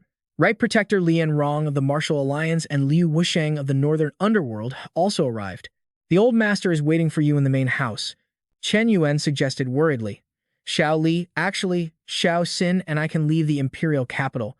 I don't want to see you get hurt. He reassured her, don't worry, Mom. I'll be fine. I'm going to reclaim the debt from 20 years ago and show everyone that I am the true son of the dragon. Jachi cheered from behind. Mu Li, I'll go help you. Mu Xin grabbed her arm. Don't go. You'll only be a burden. Besides, that Fu Yue girl is already here. Mu Xin threw cold water on her enthusiasm. That girl has already broken through to Martial Venerable, while you're still just a martial arts newbie. Meanwhile, at Yi Qing's residence, Zhang San entered. What is it? He reported. The allied forces protecting Mu Li are ready, and the Crusader army has just set out. Young master, do you think he can survive this disaster? The power of a martial saint, the ancient godly weapon, and the Crusader army are not to be underestimated. Yi Qing handed him a letter. Give this to him when he needs it most. The Crusader army can't do anything to Mu Li, but he'll still need help. An announcement blared. It is now 5 o'clock in the afternoon. The Crusader army, led by the Golden Hand Divine Calculator and the Super Clan, the Ming family, has arrived at the gates of the Mo residence. The men from the Divine Calculator clan arrived with conviction. You calamitous star of slaughter, your sins are unforgivable. Today, we shall act on behalf of heaven and kill you. We will restore a bright future to the imperial capital and all of Huatia. All the heavy hitters were present, including the head of the Ming family, who had proposed the attack. Yan Mo, the old ancestor of the Ming family, and Li Xuan. The main gates of the Mo residence opened. Ming Luo was surprised to see only 3 people, Mu Li, Fu Yun, and Lian Rong. There's not even a single martial saint. Are you looking down on our Crusader army? Mu Li said with contempt. Just the few of us are more than enough to deal with you. Lian Rong explained, the one with the sunglasses is the head of the Ming family. The one holding the large saber is the Ming family's martial saint. They were the ones who led the charge to corner the Mo family back then. He understood. I see. Today, they'll arrive, but they won't be leaving. Don't go too hard on them. Huaxia is short on experts right now, and we'll need people. Ming Su said with resentment, you calamitous star. Today, our Crusader army has gathered here, with our old ancestor presiding. Even if you're a demon descended upon this world, don't even think about escaping. Mu Li provoked them, I'll stand right here. Come and kill me. If you're stronger than me, I'll willingly offer my head for you to chop. Ming Shu was furious. This family head may not be able to beat you, but just wait until our old ancestor captures you. I will definitely not show any mercy and will eliminate this scourge for good. Li Xuan added sarcastically. Calamitous star, if only I had been a little more ruthless and killed you back then we wouldn't have this disaster today. It is truly my fault. Ming Luo claimed this was all the evil demons doing and had nothing to do with the great divine calculator. The Yan family slandered him. This guy is a bloodthirsty monster. The Yan and Zhu families never had any conflict with him, yet he destroyed our homes and families. If we don't eliminate him, the consequences will be endless. A unified chant rose up. Kill him. Kill the calamitous star. Protect Huaxia. Kill the calamitous star. Protect Huaxia. Lian Rong and Fu Yun stood in front, blocking the way. If you want to touch Mu Li, you'll have to get through the Huang Fu family and the Martial Alliance first. Ming Luo was stunned. It's one thing for the Huang Fu family to aid a villain, but can it be that the Martial Alliance also can't distinguish right from wrong? Someone else began to shout and curse loudly. You, animal. Your whole family are animals. You're all evil demons. A strike from Mu Li flew out, and where the man had just been screaming, only a terrifying explosion remained. The others backed away in fear. The clothes of the group next to them were burned to tatters, but they didn't dare make a sound. After a long moment, Ming Shu finally roared, he's a murderer. The Star of Calamity has killed again. You just keep creating more evil. There's no wickedness you won't do. Your crimes are unforgivable. Mu Li rushed toward them, asking, my crimes are unforgivable, you say? Ming Luo watched him charge, on high alert. Stay back. Mu Li's target was the foul-mouthed Ming Shu. As Mu Li grabbed him, he screamed, let him go. What do you think you're doing? I'm from the Ming family. Mu Li smirked coldly. Today, the ones I want to kill are from the Ming family. A single punch instantly went straight through Ming Shu's body. Lian Rong shouted, please, show mercy. Mu Li asked, right protector, you want to plead for them? He replied fearfully, Miao Jiang is currently at war. The situation is critical. We've already lost the Yan and Zhu family's forces. If the Ming family falls too. Mu Li wasn't scared. If that's all it is, then right protector, you have nothing to worry about. Ming Luo threatened, you little brat, you dare kill him. Today, I will enact justice on behalf of the heavens. The blade in his hand flashed with a terrifying killing intent. Ming Luo said arrogantly, "It's been a long time since my bloodthirsty blade has tasted human blood." The old man had already declared, "Muli, today you must die." Just then, Feng Ming joined the battle. "Old freak Ming, I'm backing this kid." The old man was stunned. A palm strike shot straight at Ming Luo. "Don't even think about threatening him." The bloodthirsty blade slashed out with a sharp strike, and the palm attack hit the wall instead. Feng Ming landed on the ground. The wall behind the old man cracked wide open, and Ming Luo wasn't much better off, needing to use his blade to stay standing. Fu Yun asked with worry, "Great-grandfather, are you all right?" Feng Ming cursed, "Damn it. He actually used the bloodthirsty blade." He looked at the weapon in the old man's hand, which was now cracked. Fu Yun was shocked. "Great-grandfather, our family has so many ancient divine weapons. Why did you bring out this piece of junk?" The old man replied, annoyed, "Damn it all. It's because we have too many ancient weapons that I didn't know which one felt right. I had to grab this one because it's the most comfortable to use." Ming Luo spoke up, "Feng Ming, I knew you'd come. This time, I prepared this especially for you. This is a high-grade ancient divine weapon. Once it's unsheathed, it must be stained with blood. Siphoning blood allows its power to skyrocket. The old and young of the Huangfu family are no match for me. Star of Calamity, you're next." Suddenly, seeing Muli's item, the old man was astonished. "What is that?" Muli took out the fragment and said, "It's just a rusty piece of iron that happens to drink blood, and yet you treat it like a high-grade treasure. How foolish. After this blade drinks blood, it affects the user's mind. It's nothing more than a low-grade item." The fragment shot toward the old man, propelled by his spiritual energy. "Go." Ming Luo contemptuously raised his blade to block. "You think that rusty piece of iron of yours can stand against my ancient divine weapon?" He swung his blade. "Star of Calamity, die." But as soon as he lifted the blade, he saw his own sword had been split in two. He was in shock. "What?" Staring at his blade, which had broken on its own, Ming Luo still couldn't process it. "My blade." He used a piece of rusty iron to shatter my bloodthirsty blade. Mu Li seized the opportunity. "Now's my chance." Now, without a weapon, Ming Luo was terrified. "What do you want? Don't you come near me." Mu Li immediately lunged forward with a punch. Ming Luo's defensive shield dented and cracked multiple times, then it snapped back into place.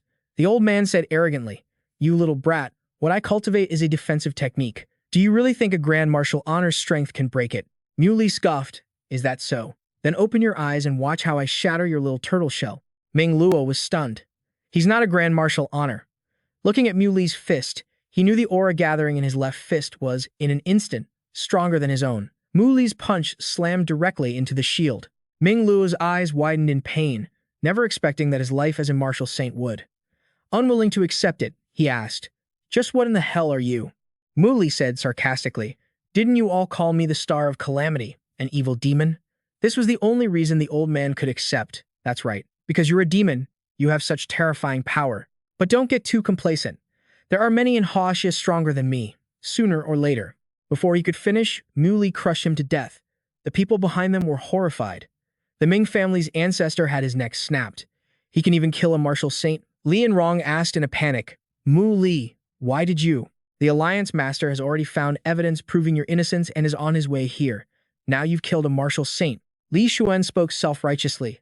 "Star of Calamity, you truly have no respect for anyone, daring to even kill a martial saint." Inside, he was still reeling from Mu Li's power. But since he's killed a martial saint, he called out, urging everyone to unite. "Everyone, don't be afraid. Evil cannot triumph over good. As long as we work together and join forces, he will have to fear us." Everyone agreed, "We should listen to Lord Li. He is the golden-mouthed divine calculator. His words are surely trustworthy. Now that the Star of Calamity has killed a martial saint, he must be terrified." Li Xuan thought to himself, "Go on, start a massacre. The more you kill, the heavier your sins will become." Mu Li sneered, "You've all been bewitched by him. You have no ability to distinguish right from wrong. Besides, he's nothing more than a mere disciple of the Divine Calculation sect. Yet he dares to frame me, the Lord of Jing Province." A single palm strike from him shot straight into the sky. "Arise." At that moment, someone arrived from a distance. The Yi Province governor gazed in astonishment at the brilliantly lit sky. The Dragon Chi is taking form. Could it be that another province governor has appeared? His disciple noticed, "Master, that's in the direction of the Mu family." The person who arrived was the 100-year-old Yi Province governor. He is a high-level martial saint, the previous leader of the Martial Alliance. The second person with him was Ping Tian, the current leader of the martial alliance.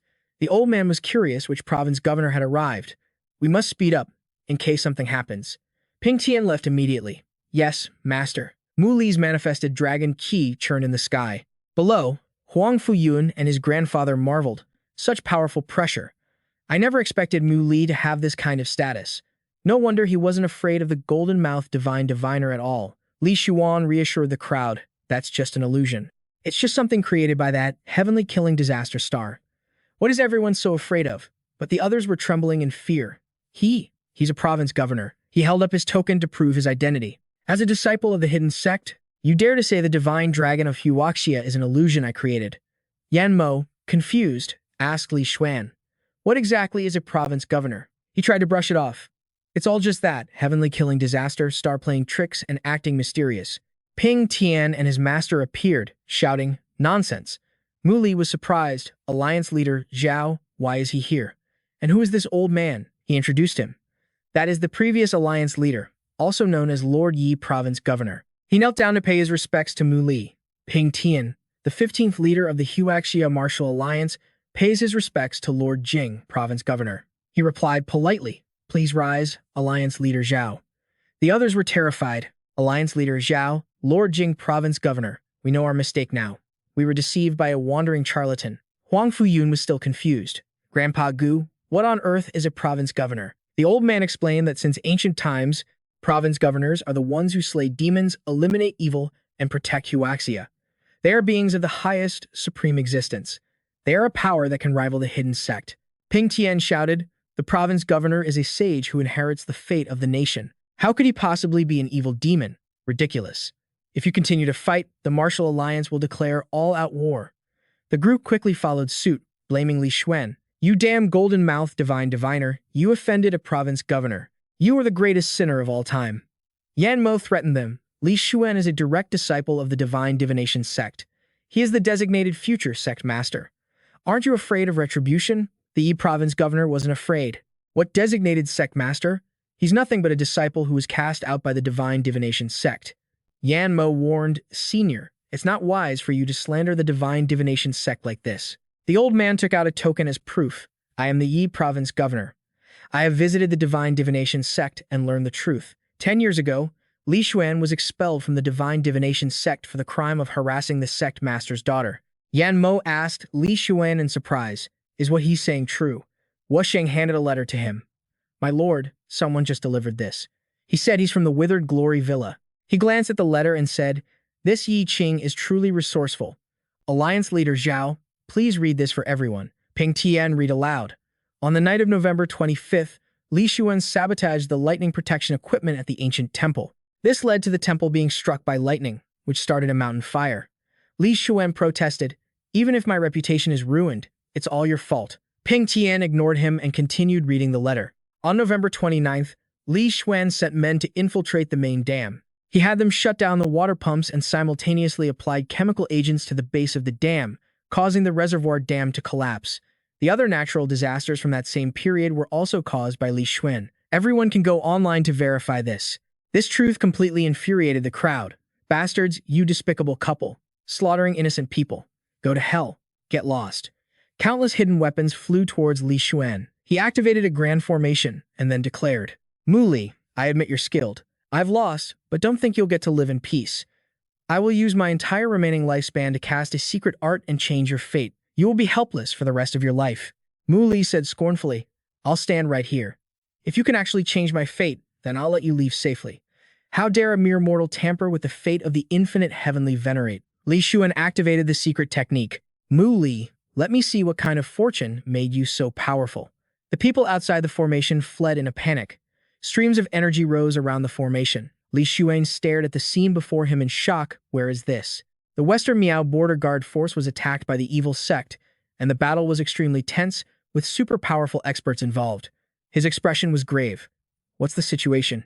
He asked. Both Guardian Wuji and all the martial alliance masters have fallen, the young man replied. Li Yanrong was stunned. What? How could this happen? He was a high-level martial grandmaster. Ping Tian asked directly. Was it a martial saint-level master from an evil sect who did this? The messenger confirmed, yes. The Five Venoms cult, the Corpse Sound cult, and other evil sects have joined forces to form an alliance, officially declaring war on the orthodox martial arts world of Huaxia. Feng Ming exclaimed, "This is the third great war in the martial arts world. It seems all the old freaks from the evil sects have come out to play." Ping Tian announced that everyone was dismissed for the day and urged them to keep a close eye on news and announcements from the martial alliance and be ready to fight at a moment's notice. At the Withering Glory Villa, Yi Qing was overjoyed by his victory. As expected, he didn't disappoint. "I just never imagined he was also a state overseer." Zhang San voiced his concern. "Young master, Mu Li has so many different identities.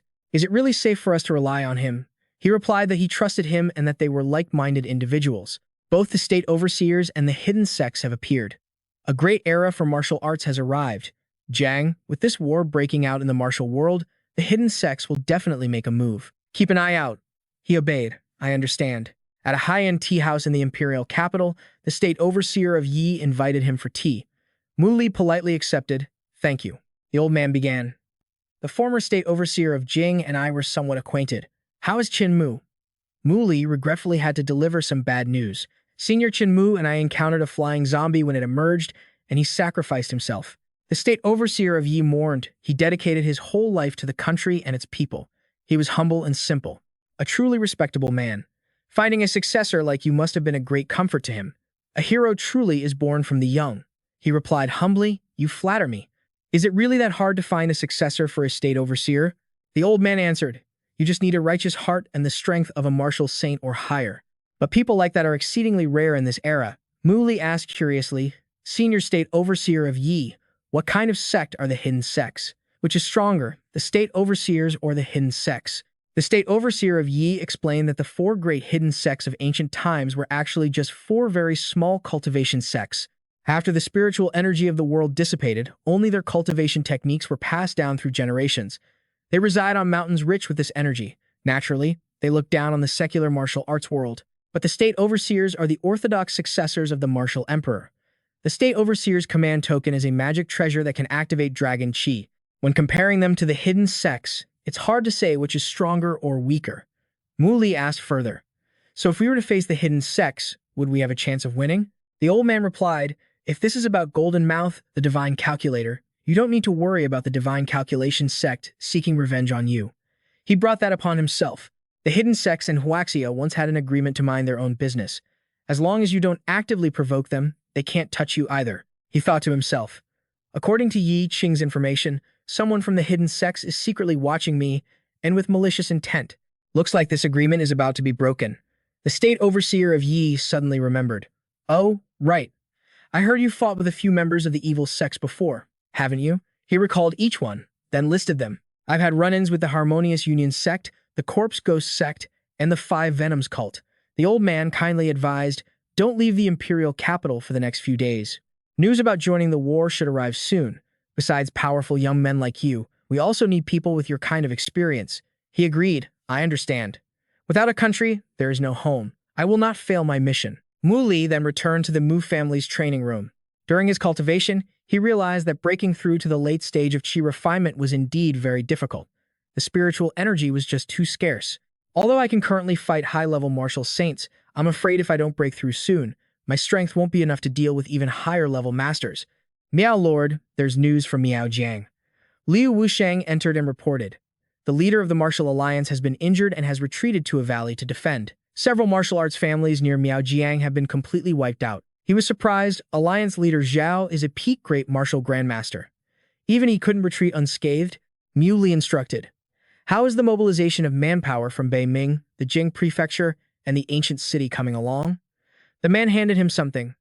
"This is the roster for the upcoming battle. Half an hour ago, the state overseer of Yi issued a mobilization order in the Black City and assigned tasks. Our mission is to rush reinforcements to the main army of the Martial Alliance." He commanded, "That's right. Most of them are martial grandmasters. Senior Liu, inform everyone that they must reach the border of Lianghe City within 1 day." Mu Li arrived at the border of Lianghe City. He calculated that this was the closest city to Beiming, which would allow them to bypass many mountain roads and get to Miaojiang the fastest. But as he was still pondering, Jachi, following closely behind, called out, "Mu Li, what are you spacing out for?" Mu Li asked with annoyance, "Jachi, you're not even at the martial artist stage, so why do you insist on following me? War is not a child's game." Many people will die. She whined, I'm not strong, so you should teach me. You promised you'd personally teach me martial arts. Xiao Bai asked unhappily. Mu Li, she's already followed you all the way here. How are you supposed to send her back now? Mu Li was helpless. You're right. I'm at a loss. Here, wear this jade pendant. It can block a full-powered strike from a martial grandmaster. Xiao Bai wondered to herself how long she could possibly last. Jachi cheered with delight. Thank you, Mu Li, you're the best. Just then, a voice called out. Brother Mu Li, Sister Xiao Bai. Hearing the familiar voice, she flew over. It's been so long. I've missed you to death, Linger. Linger, you've gotten bigger again. Linger begged, Sister Xiao Bai, please let go. The rogue Jiaxi was alarmed, seeing her putting on a one-woman show. Who's this little girl? Don't tell me there's something wrong with her head. Yu Xiaotong also came to join the fun. Brother Mu Li, we're here. Liu Wusheng reported, Alliance leader, all of Bei Ming's subordinates have arrived. Mu Li instructed, Su Liang, distribute a jade pendant to everyone. On the battlefield, it can help you block a fatal blow. It turned out that special treatment wasn't just for her. Jiaqi's hopes were dashed. What? So everyone gets one. 2 days later, in the ancient town of Miaojiang, Jiaqi asked dejectedly, We've been walking for 2 days, why haven't we seen a single person? Linger was also starting to lose her strength. Su Liang said with concern, Alliance leader, maybe we should rest here for a bit? Everyone is tired. Mu Li stopped in front of an inn and announced, We'll rest in this inn for the night and set out early tomorrow morning. Stepping inside, Mu Li carefully checked the area. There's no immediate danger, but don't let your guard down. I'm going to check upstairs. The others collapsed in the main hall to rest. Finally, we can rest. Mu Li checked the rooms upstairs and found them all to be safe. Suddenly, laughter rings out. He becomes alert. This aura, it's from the Hehuan sect. But, didn't I wipe them out already? Someone outside kicks the door down and storms in. It's Wang Ping, an elder from the remnants of the Hehuan sect. He grins like he's hit the jackpot, saying, well, I didn't expect to find such a tasty little snack here. So many pretty girls, and so far from the battlefield, too. Zhu Liang immediately draws his sword, demanding, Who are you? They sneer at him. Does a cripple like you even have the right to question me? Yu Xiaotong shouts coldly, Who the hell are you? Where are you from? They leer at her with undisguised lust. Little lady, you really getting any satisfaction from following this bunch of brats who haven't even hit puberty? Why don't you come hang with us instead? I happen to have a thing for feisty girls just like you. Hearing these words, Mengnan flies into a rage. You vile scum, you must have a death wish. Wang Ping orders, Get them. Beat these bastards to a pulp and make them watch as we have our fun. One of his lackeys says with a disgusting grin, Elder, we'll get you a few top-shelf girls. Mengnan charges forward and throws a punch, but his opponent dodges. Yu Xiaotong warns, Take one more step, and I won't hold back. The man just looks at her like she's a juicy prize. Just come with us quietly, ladies. It'll save you a world of hurt. Meanwhile, Mengnan is pinned down behind them. Let go of me. From the floor above, Mu Li offers encouragement. Linger, don't be afraid. You can defeat him. His words give her a surge of strength. If Brother Mu Li says I can do it, then I definitely can. She immediately steps forward protectively. You guys, get back. Jaxi tries to pull her back. Linger, don't be reckless. The man says with a lecherous smile. A delicate little flower like he wants to fight me? I suppose I'll have to be gentle. It would be a real shame to scratch that pretty skin of yours and leave a scar. Suddenly, he freezes in place. What are these snowflakes? Linger unleashes a frost palm attack on the enemy. The blast is intensely cold. So cold that Yu Xiaotong and Jiaxi have to huddle together. The frigid energy is overwhelming, and the entire group is blasted by an icy storm. They can't believe their eyes.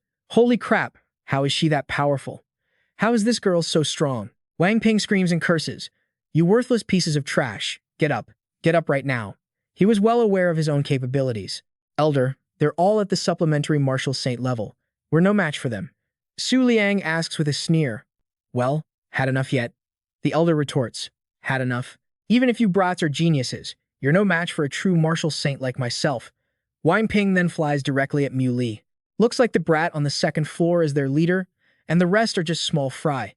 In the blink of an eye, he appears behind Mu Li, grabs him by the throat, and holds him hostage. All of you, on your knees and surrender, or I'll snap his neck.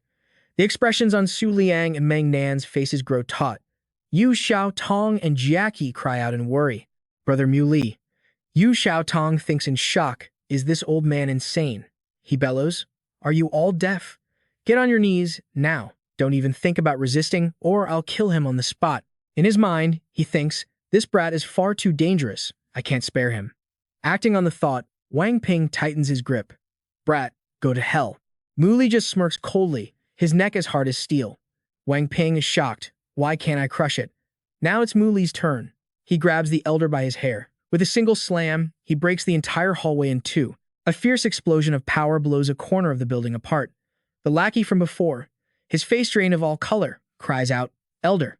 Seeing Mu Li walking towards him, the man stammers. The elder is dead. Without even a sideways glance, Mu Li scoffs. He didn't know his place. The He-Hound sect. Do you have any other experts? The man immediately spills everything. No more. That was the last remaining bit of power our He-Hound sect had. Our only master just died. Mu Li crushes the man under his foot. An evil organization like yours is better off wiped from existence. The remaining members behind him hurriedly begin to beg for their lives. Young master, we admit our guilt. We truly repent. Please spare our lives. We're begging you. Mu Li gives a single, cold command. Kill them. His subordinates obey. Yes, Alliance leader. Terrified screams echo through the air. Save me. A frightened Jachi stammers, but didn't they say they regretted it? Why not give them a chance? Mu Li explains bluntly. There is no need for mercy when dealing with evil. Jachi, if you can't get used to this, I'll have someone take you back to Longshan. The world of martial arts isn't suited for you. She hugs him tightly from behind and pleads, I don't want to go. I can learn to accept it. Just give me some time. Mu Li wonders to himself how long this period of peace can possibly last. Stepping back inside, he directs them. All right, everyone, let's clean this place up and then get some rest. We have more important matters to attend to tomorrow. The next day, as they travel through the Miaojiang forest, his men marvel at Mu Li's stamina. Just what kind of monster is the Alliance leader? He's climbing this steep mountain as if it's flat ground. He urges the group onwards. Pick up the pace.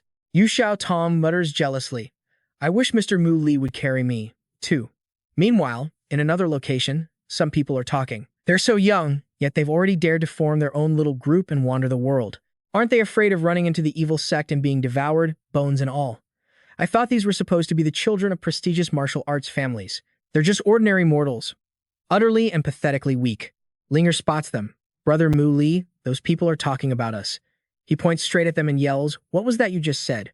If you got the guts, come down here and fight me. They reply arrogantly, all bark and no bite. Your strength is pathetic, but your mouth is sure running wild. I could send all of you flying with one hand.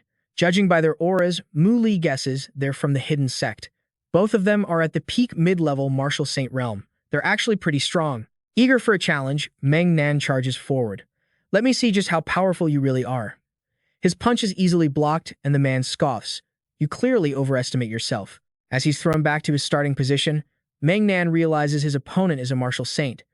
Mu Li asks them directly, Which power do you belong to? They introduce themselves. We are guests from the Heron Immortal Mountain. The men continue their taunts. How disappointing. Is this the so-called superpower the world keeps praising? Is there truly no one among you who can give us a little excitement?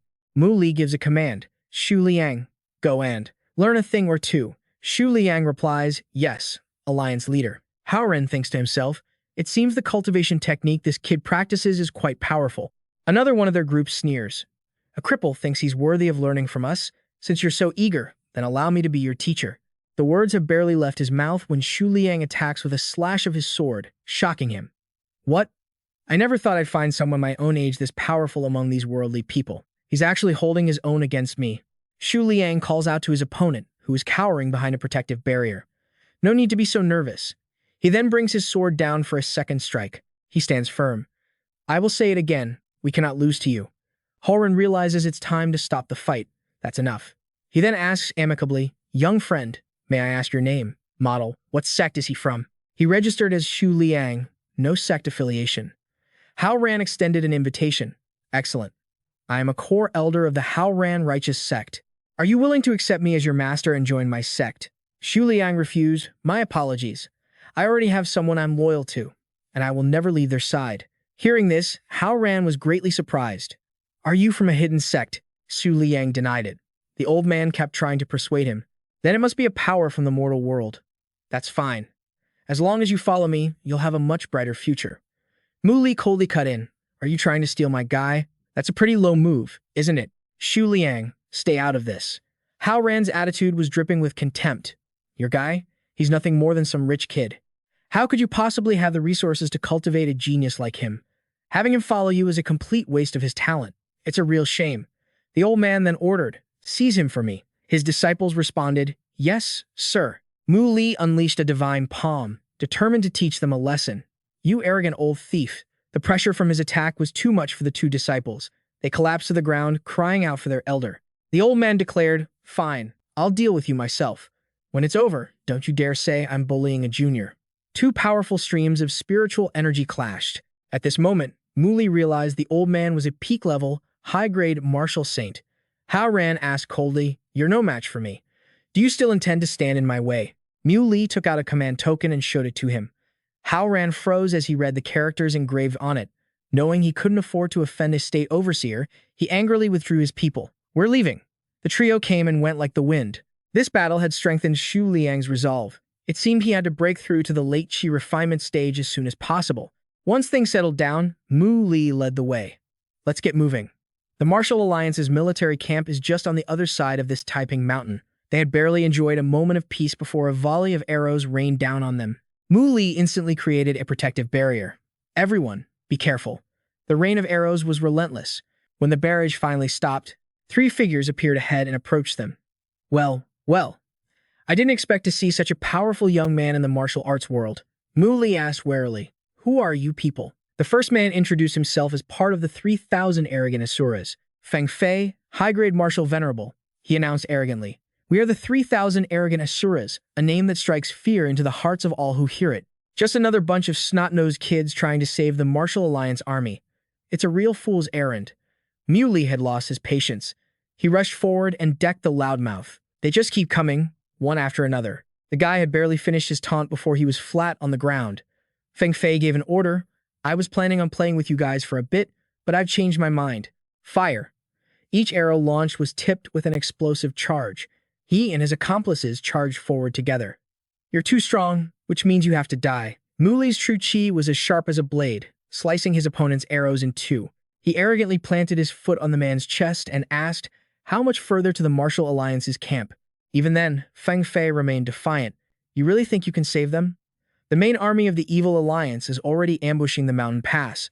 They'll be here any minute. Meanwhile, Ping Tian was taking a preliminary count. Over 20 more people died today. Is there still no cure for the plague poison from the 5 Poisons sect? Feng Mai replied. This plague poison is unlike any we've seen before, and we're trapped on this mountain. The medical team has been working around the clock, but they still can't find a solution on such short notice. Ping Tian felt helpless. Our lines of communication have been cut, too. We can't get in touch with the other martial saints. All we can do is wait. Suddenly, a battle cry echoed out, kill. Feng Ming exclaimed in alarm, the Evil Alliance is attacking again. He left a command and rushed off. Immediately gather everyone who can still fight and hold them back. Feng Ming appeared before the enemy horde, striking down with a single imperial pole world-shaking fist. They nimbly dodged the attack, which sent plumes of smoke and fire billowing up from below. The leader of the 5 Poison sect, a 51-year-old, mid-grade martial saint named Chang Yi, emerged unscathed and began to mock him. Feng Ming, do you really think a single martial saint like yourself can save the entire Martial Alliance? He sneered.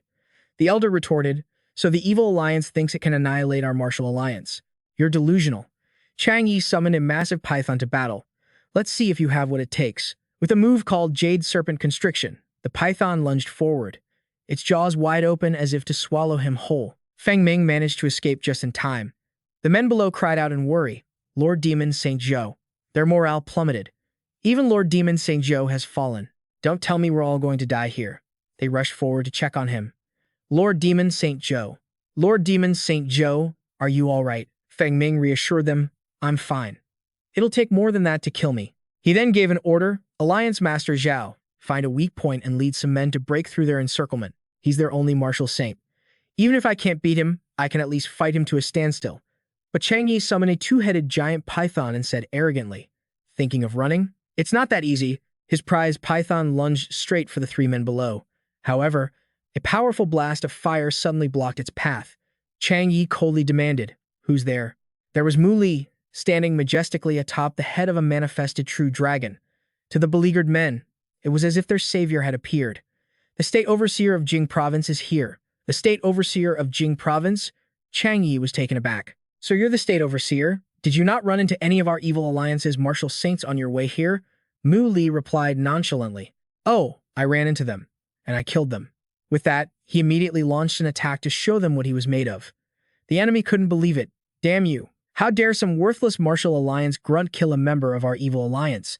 A single palm strike from him cracked his opponent's shield. The man was stunned. It's the old ancestor. Old ancestor. I thought you went to investigate the ancient ruins?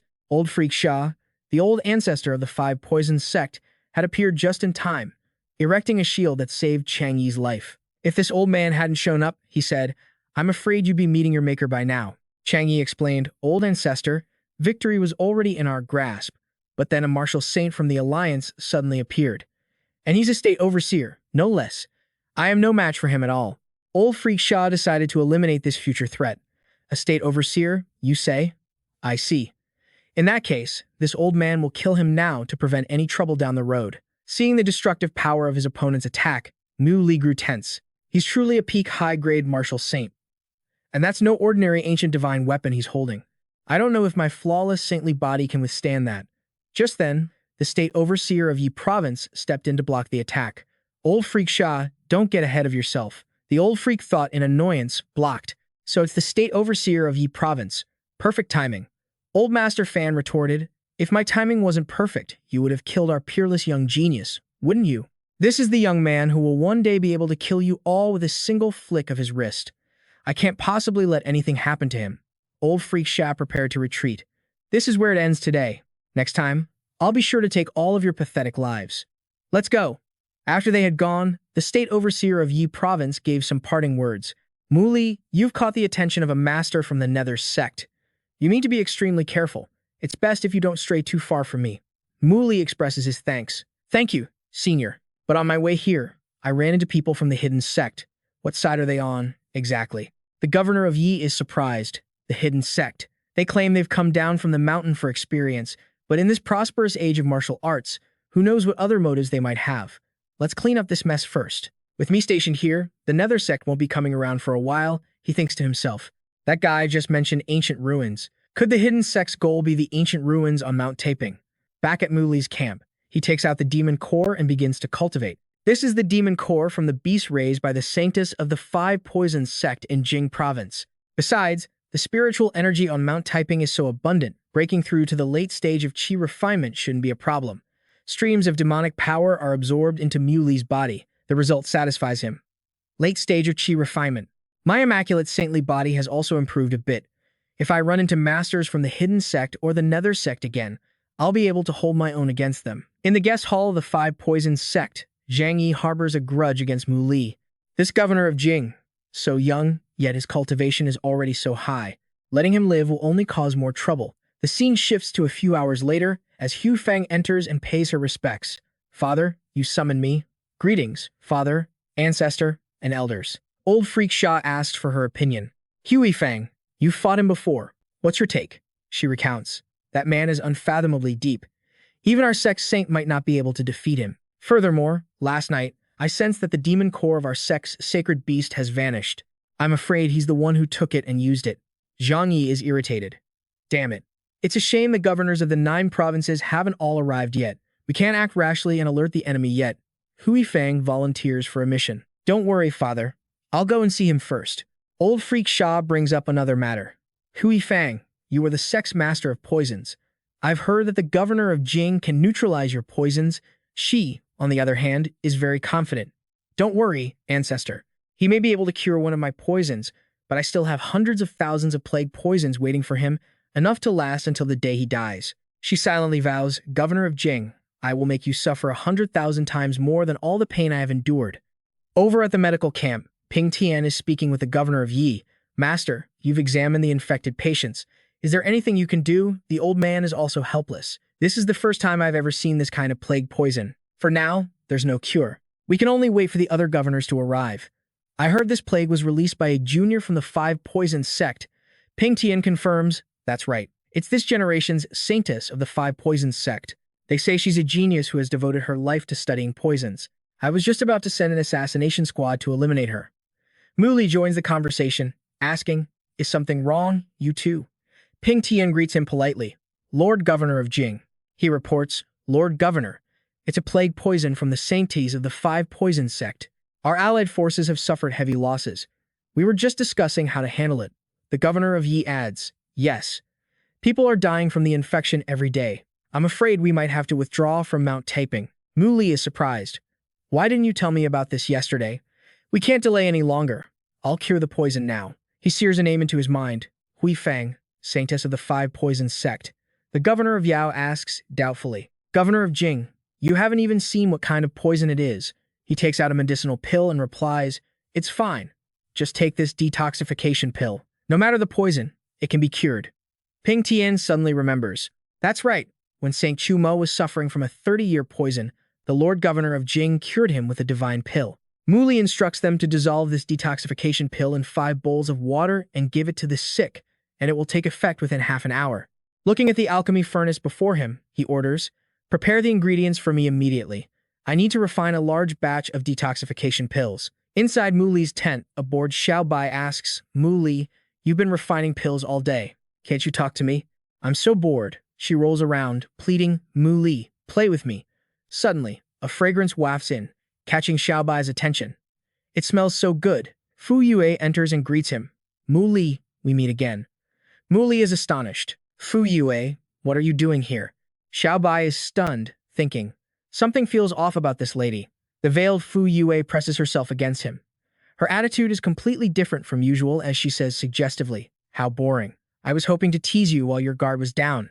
What's wrong? Don't I look beautiful today?" Seeing Mu Li's silence, Fu Yue lifts his chin and asks, "You fool, am I not beautiful? Is this still not enough to move you?" Xiao Bai is too embarrassed to look at Mu Li. Is this woman trying to seduce him? She senses something is wrong. Did she take the wrong medicine or something? Why didn't I ever notice she was so promiscuous before? Mu Li asks coldly, "Speak. What is it you really came here for?" Fangg angrily shouted, "Governor of Jingzhou, you've betrayed me, and your life is cut short. I will never forget this revenge. I will make you suffer a fate worse than death. If it weren't for my own destiny, I might have perished in this life, and you would slowly experience all the pain I endured." Mu Li cut to the chase and asked directly, "So what's your goal, coming here today disguised as Fu Yue?" She replied, "I'm not afraid to tell you. This holy maiden is here for your Jingzhou command token." He was confused. "What do you want the Jingzhou command token for?" Hui Fang cryptically replied, "You'll find out later. All of the command tokens will eventually fall into our hands. We are the only ones who will win this war. All of you must die here." Fu Yue couldn't stand it any longer and stormed in, yelling, "You're spouting nonsense without an ounce of shame." Feeling her rage, Mu Li flinched, thinking, "Wait, I didn't do anything to set her off, did I? Why is she looking at me?" But she was pointing at the imposter, shouting, "Holy maiden of the Five Poison sect, you have some serious nerve, impersonating me to stir up trouble. I won't let you get away with this." Hui Fang mocked her, "Little girl, you think someone like you can defeat me? You're not nearly strong enough. I heard that if you're not married by 24, you die. But your lover is a complete idiot. You'd be better off finding someone else." Fu Yue slapped her hard across the face. "You witch, shut your mouth." Hui Fang was still grinning, getting so worked up over nothing. "Fine, then. Let this holy maiden play with you for a bit." Mu Li sized her up cautiously. A high-level martial lord. He was shocked. Hui Fang had broken through an entire major realm. Not only had her figure changed, but her cultivation had skyrocketed. Just what kind of opportunity did she stumble upon, he thought. I can't let her live. Hui Fang left a parting shot. "Governor of Jingzhou, your cultivation may be higher than mine, but you can't kill me. We'll meet again soon." Seeing her escape, Mu Li rushed after her, only to stop and watch as she flew away. He thought grimly, this is bad. That's the goo beast Hui Fang was raising. Not only has its strength been restored, but it's grown several times larger. He told Fu Yue, "I'm going after her. You stay here." And with that, he jumped onto the true dragon to pursue them. She cried out in worry, "Mu Li, be careful." Mu Li was getting anxious. "I still haven't reached the origin core realm. I can't fly on my own. Once I use up all the dragon chi in the Jingzhou command token, I won't be able to catch her anymore." He had no choice but to leap off the true dragon, landing on a flat mountaintop. "It seems my only option is to head back and make another plan." Just then, a voice echoed from behind.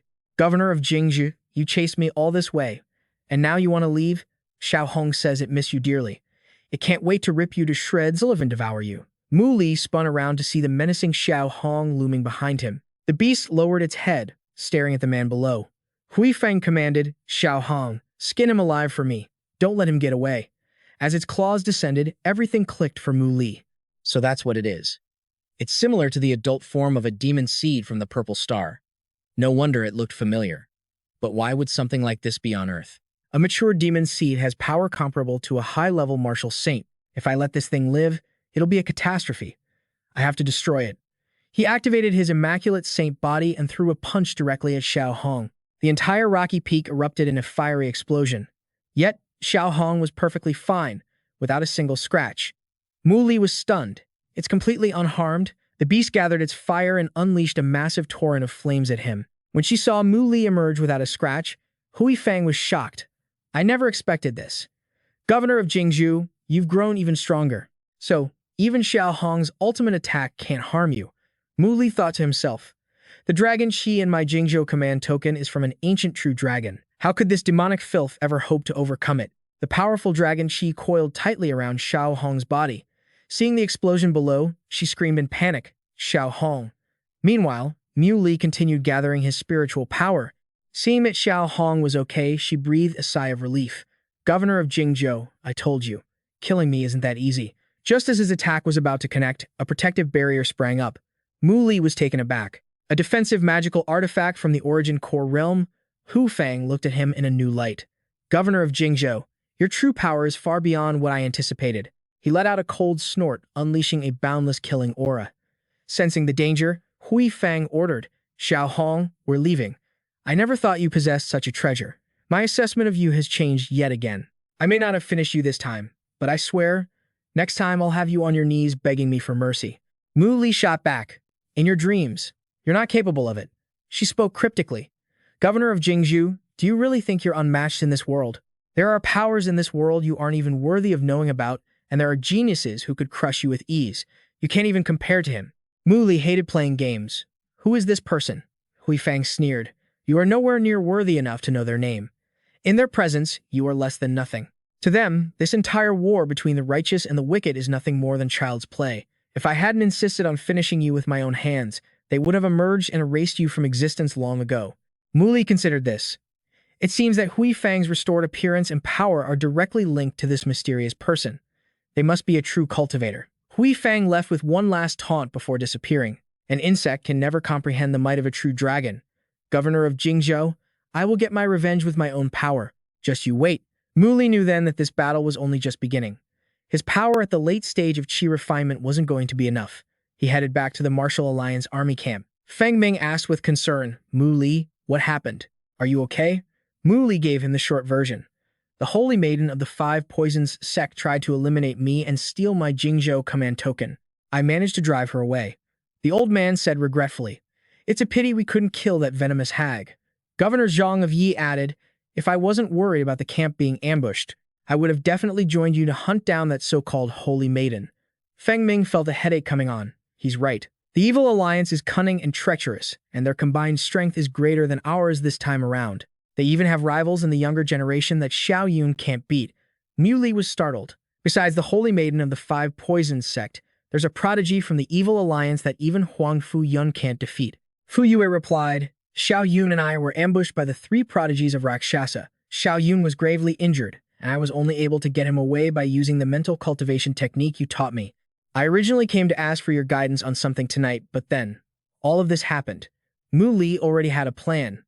The three prodigies of Rakshasa are nothing to be concerned about. I've already dealt with them. However, I know a combat method that can pool our strength together, allowing the weak to overcome the strong. This should compensate for our weaknesses. He thought to himself, back on the Purple Star, aside from individual techniques, large-scale wars between cultivators often relied on special battle formations. The governor of Yi was intrigued. Does such a method truly exist?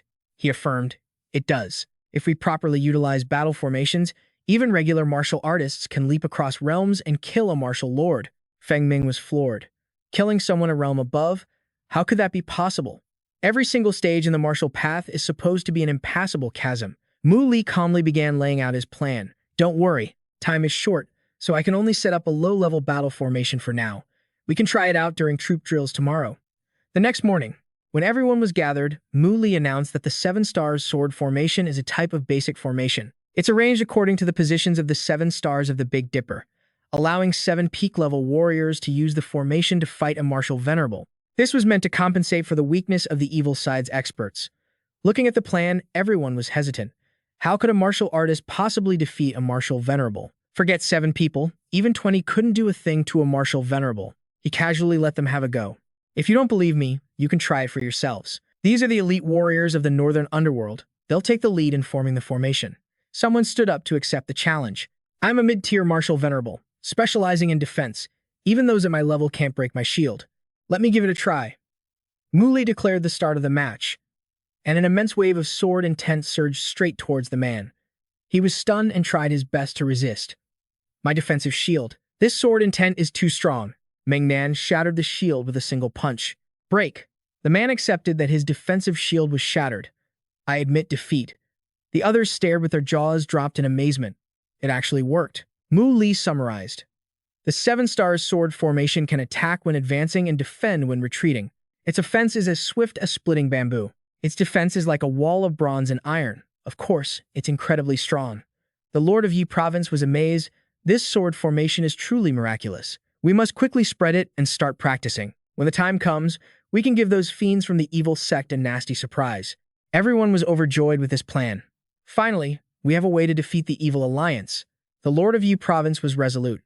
Next, we just have to wait for the Great War to erupt. This time, we must inflict heavy losses on the evil alliance. 10 days later, Chang Yi observed curiously for a moment before asking, "What are these people doing? Why does this feel a little strange?" Old Fangg Xi said, based on a source, "I heard that the Lord of Jing province has created a sword formation that allows martial artists to defeat martial venerables. You lead the men in charge in. I'll take care of the Lord of Jing province." Chang Yi led the way and left. Evil Alliance Coalition. Follow me. He was very confident. Some sword formation? It's all just for show. On our Miaojiang territory, their only path is death. Down below, Meng Nan had been waiting for this day for a long time. He roared, "Form the formation." Chang Yi released his venomous creatures, saying, "Do you think you're the only ones in the righteous faction who know a few tricks? We have our own." The venomous spiders descended, sending the righteous faction into a panic. "What in the world are these monstrosities?" Ping Tian ordered. "Martial Alliance Coalition, fall back and defend. Tian Kui sect, attack immediately." The venomous snakes were crushed to a pulp under their armor. "Help me!" The creatures opened their mouths and spewed fire, burning the enemy. Just then, zombies rushed forward, biting people as screams echoed all around. The Lord of Yi province recognized them. It's the Corpse Demon sect. They use the corpse control technique to refine the bodies of the dead into fighting machines impervious to blades and spears. Mu Li calmly replied, "The power of Dragon Qi is of the purest and most unyielding yang, making it the ultimate counter to these dark, sinister, and evil things. They're nothing to be afraid of." A majestic dragon formed of Qi appeared at Taiping Cliff. The people from the Divine Calculation sect were observing. A bunch of worldly mortals fighting to the death. How utterly dull. Every few dozen years, the righteous and evil factions in Huaxia have a great war. It's truly meaningless. Ding Qin exclaimed, "Because they are bound by fame, fortune, and grievances, they will forever remain vulgar mortals. They are destined never to get close to the path of immortality." Shui Qing chimed in, "Well, you can't really say that. I heard a new province lord has appeared in the martial arts world. He's only in his 20s, yet he's already comparable to our great senior disciple. Perhaps he, too, has the potential to become an immortal." Ding Qin said scornfully, "Become an immortal? In the last 4 or 5 years, there has only been one Xuan Tianxin. But now, you can't even find a shadow of her immortal's cave. Only this crowd of commoners in the mountains fighting tooth and nail." Over at the Martial Alliance camp, Mu Li was single-handedly holding back the enemy's assault. Tai Dan spoke up, "I heard that the 3 prodigies of my Asura sect died by your hand. I'm here to take your life." He realized this was a high-level martial saint. After fighting for a while, it was time for a break. Su Jachi brought in a basket of dumplings and offered them. "Everyone, come and eat some rice dumplings." Mu Li instructed Shu Liang to help Su Jachi hand out the dumplings to everyone. Meanwhile, the captured enemies, including Old Fangg Xi and Chang Yi, were tied to a post, drooling. "I want one so bad. Can you give me one?" Mu Li wasn't having it. In your dreams. Seeing Tai Dan, he realized that the evil alliance still had hidden experts. The only option is to split them up. The old man shouted from behind, "You cowardly little thief. Don't even think about running. Is the renowned Lord of Jing Province only capable of running away? Seeing Mu Li stop, Tai Dan thought, so you know you can't escape and have decided to give up. Huh. He laughed at this display of confidence. A colossal blast of spiritual energy shot towards the old man. Tai Dan struggled to defend against it, his mind reeling in disbelief. How can this be? This is more than just the power of a mid-tier martial saint. A single palm strike sent him flying, embedding him in the cliff face. Tai, Dan stammered. How? How are you so strong? Mu Li called out, Xiao Bai, come on out and play. He ordered it to knock this martial saint unconscious. Xiao Bai used its soul attack technique, causing him to pass out. He assigned Little Dot to stand guard, then went with Xiao Bai to capture a few more Grand Martial Venerables. Over on the Evil Alliance's side, Chang Yi found it strange that the more they fought, the fewer experts they had. He was bewildered. Damn it, where the hell did all of our experts go? While he was still trying to figure things out, one of his men came back to report, sect leader, ancestor. It seems that Lord of Jing Province knocked out our master and took him away. Old Freak Sa couldn't guess Mu Li's true intentions. What on earth did that Lord of Jing Province want? Elsewhere, someone called out to Fu Yue while she was in the middle of a heated battle. She turned back, confused, and asked, What is it? Mu Li called out, Come over here. I need to talk to you. Fu Yue cleared away all the obstacles in her path and ran towards him. Mu Li gathered chi in his palm and said, Why even bother with an opponent like this?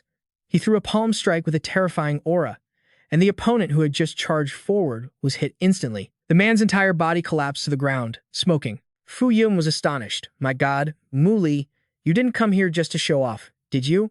Looking at the man on the ground, he asked curiously, So, is he dead? Mu Li came up behind her and reminded her, I really do have something to discuss with you. Seeing Fu Yue remain silent, Mu Li couldn't figure out why. What's wrong? I didn't even do anything to provoke her. So why is she ignoring me? Fu Yu noticed the two of them acting all mysterious. He exclaimed in annoyance, The righteous and evil sects are in the middle of a war, and you two are over here being all lovey-dovey. Mu Li tried to soothe her. Don't be angry anymore. Has your second master arrived yet? I have some business with him. Fu Yue didn't believe him. Stop trying to fool me. What are you really up to? Why are you looking for him? What are you hiding from me now? Fu Yun slung an arm around his shoulder and said, Brother Li, I'll take you. Just leave these simple things to me. Second master is right here. I'll lead the way. Fu Yue thought angrily. We'll see what you two want with that old man. Fu Yun shouted at the top of his lungs, Second master, Mu Li needs to see you. Wu Xiang was busy at that moment. That kid is so damn noisy. Can't you see I'm in the middle of a fight? The old man had beaten the monster to a pulp. After finishing it off, he ran over to Mu Li and greeted him. Lord of Jing Province. Mu Li replied politely, Senior, is your knockout drug potent? Can it take down a grand martial honor, or even a martial saint? The old man said cheerfully, Of course, it can. I've improved it many times. It can even take down a martial saint. But if you use too much, at best, they lose their memory. At worst, they become a complete idiot. Wu Xiang thought proudly to himself. To take you down, I spent a great deal of time on this. Fu Yue wondered. A knockout drug. What evil plan is Mu Li cooking up now? He asked expectantly, Senior, did you bring any of the drug with you? The old man denied it completely. Nope, Huang Fu Yue destroyed it all. Don't you believe me? Senior, just be straight with me. I want to use this drug on the evil sect. Wu Xiang had to admit, I brought a little, not much. Just a few dozen pounds. It's all in the tent. As soon as he got his answer, Mu Li left immediately. Thank you, Senior. Mu Li returned carrying 2 sacks of the knockout drug. Seeing the men already on the ground, he asked, Little one, did you beat them, stupid? I told you to fight them, not kill them. Bei Ming is short on masters. We need to bring some of these guys back. This martial saint is still okay. Mu Li instructed. Little one, open his mouth. The creature immediately pried Tai Dan's mouth open. After drinking the drug, the man instantly flew into the sky, spewing out a bunch of stuff. As he landed, Tai Dan, with a sliver of consciousness left, asked, You bastard, what did you make this old man drink? His voice began to tremble. This old man. Who am I? Where am I? Who are you? Mu Li replied, I'm your father. An idiotic expression appeared on Tai Dan's face as he asked, You're my father? Mu Li repeated, I am your father. The man still had some sense left and yelled, Bullshit. My face is red. If you were my father, your face would be red too. You're lying to me. He changed his tactic. Actually, I am your master. You were all ambushed, and I just saved you from the brink of death. You brought reinforcements with you, didn't you? Tai Dan remained stubborn. I don't believe a word you say. Feng Ming, hiding behind a bush, wondered, what on earth is Mu Li up to? He snapped his fingers, and another dose was administered. The knockout drug shot straight into Tai Dan's mouth before he could react. His face turned pale with fear. Who are you? What did you just feed me? Mu Li casually revealed. It's poison. If I don't give you the antidote periodically, your intestines will rupture and you'll die. From now on, I am your master. You must obey my orders, or death is your only option. Feng Ming stepped out and asked, Mu Li, isn't he one of the evil sects men? Why are you keeping him around? He said helplessly, there's no other way. Bei Ming needs masters to stand guard. A voice echoed in his ear, Lord of Yu Province, let's see what kind of game you're really playing. The evil sect's masters have gone missing. Someone's already come looking for them. We should head back. Mu Li thought to himself, Bei Ming is short on masters. How ridiculous. He commanded the man. From now on, your name is Tai Dan. Will you follow me back to the battlefield? Tai Dan's eyes looked vacant. Over at the main battlefield, Mu Li's group carefully looked behind them. In the distance, two people were fighting. Mu Li instructed, Tai Dan, anyone wearing this type of clothing, you beat them to death for me. Tai Dan obeyed. Yes. Instantly, Tai Dan was gone. Seeing him go and choke his own ally, Feng Ming was shocked. He listens to you just like that. Mu Li explained. The drug from your Huangfu family's second master is quite effective. He has no choice but to listen to me now. The man's comrade begged, Ancestor, please stop. We're on the same side. The righteous sects are the enemy. But Tai Dan couldn't hear him, and killing intent gathered in his hands. Old Freak Sa was stunned. What's wrong with this guy? Zhang Yu was in shock. Has he gone insane? Why is he attacking his own people? Down below, Tai Dan sensed their location and immediately launched an attack on them. A massive wave of spiritual energy shot towards Old Freak Sa. Mu Li commanded, Tai Dan, you can't beat the two on the mountain. Go deal with the crowd at the foot of the mountain. Old Freak Sa, meanwhile, could easily block that one attack. Feng Ming left with a mission. I'll inform the Lord of Yu Province. The evil sect's morale has collapsed. It's the perfect time for an all-out assault. He returned to report to the Lord of Yu Province. The evil sect is in disarray. We can attack now. The Lord was overjoyed and shouted, Martial Alliance joint forces on my command, assemble and attack. Old Freak Sa knew the situation was spiraling out of control.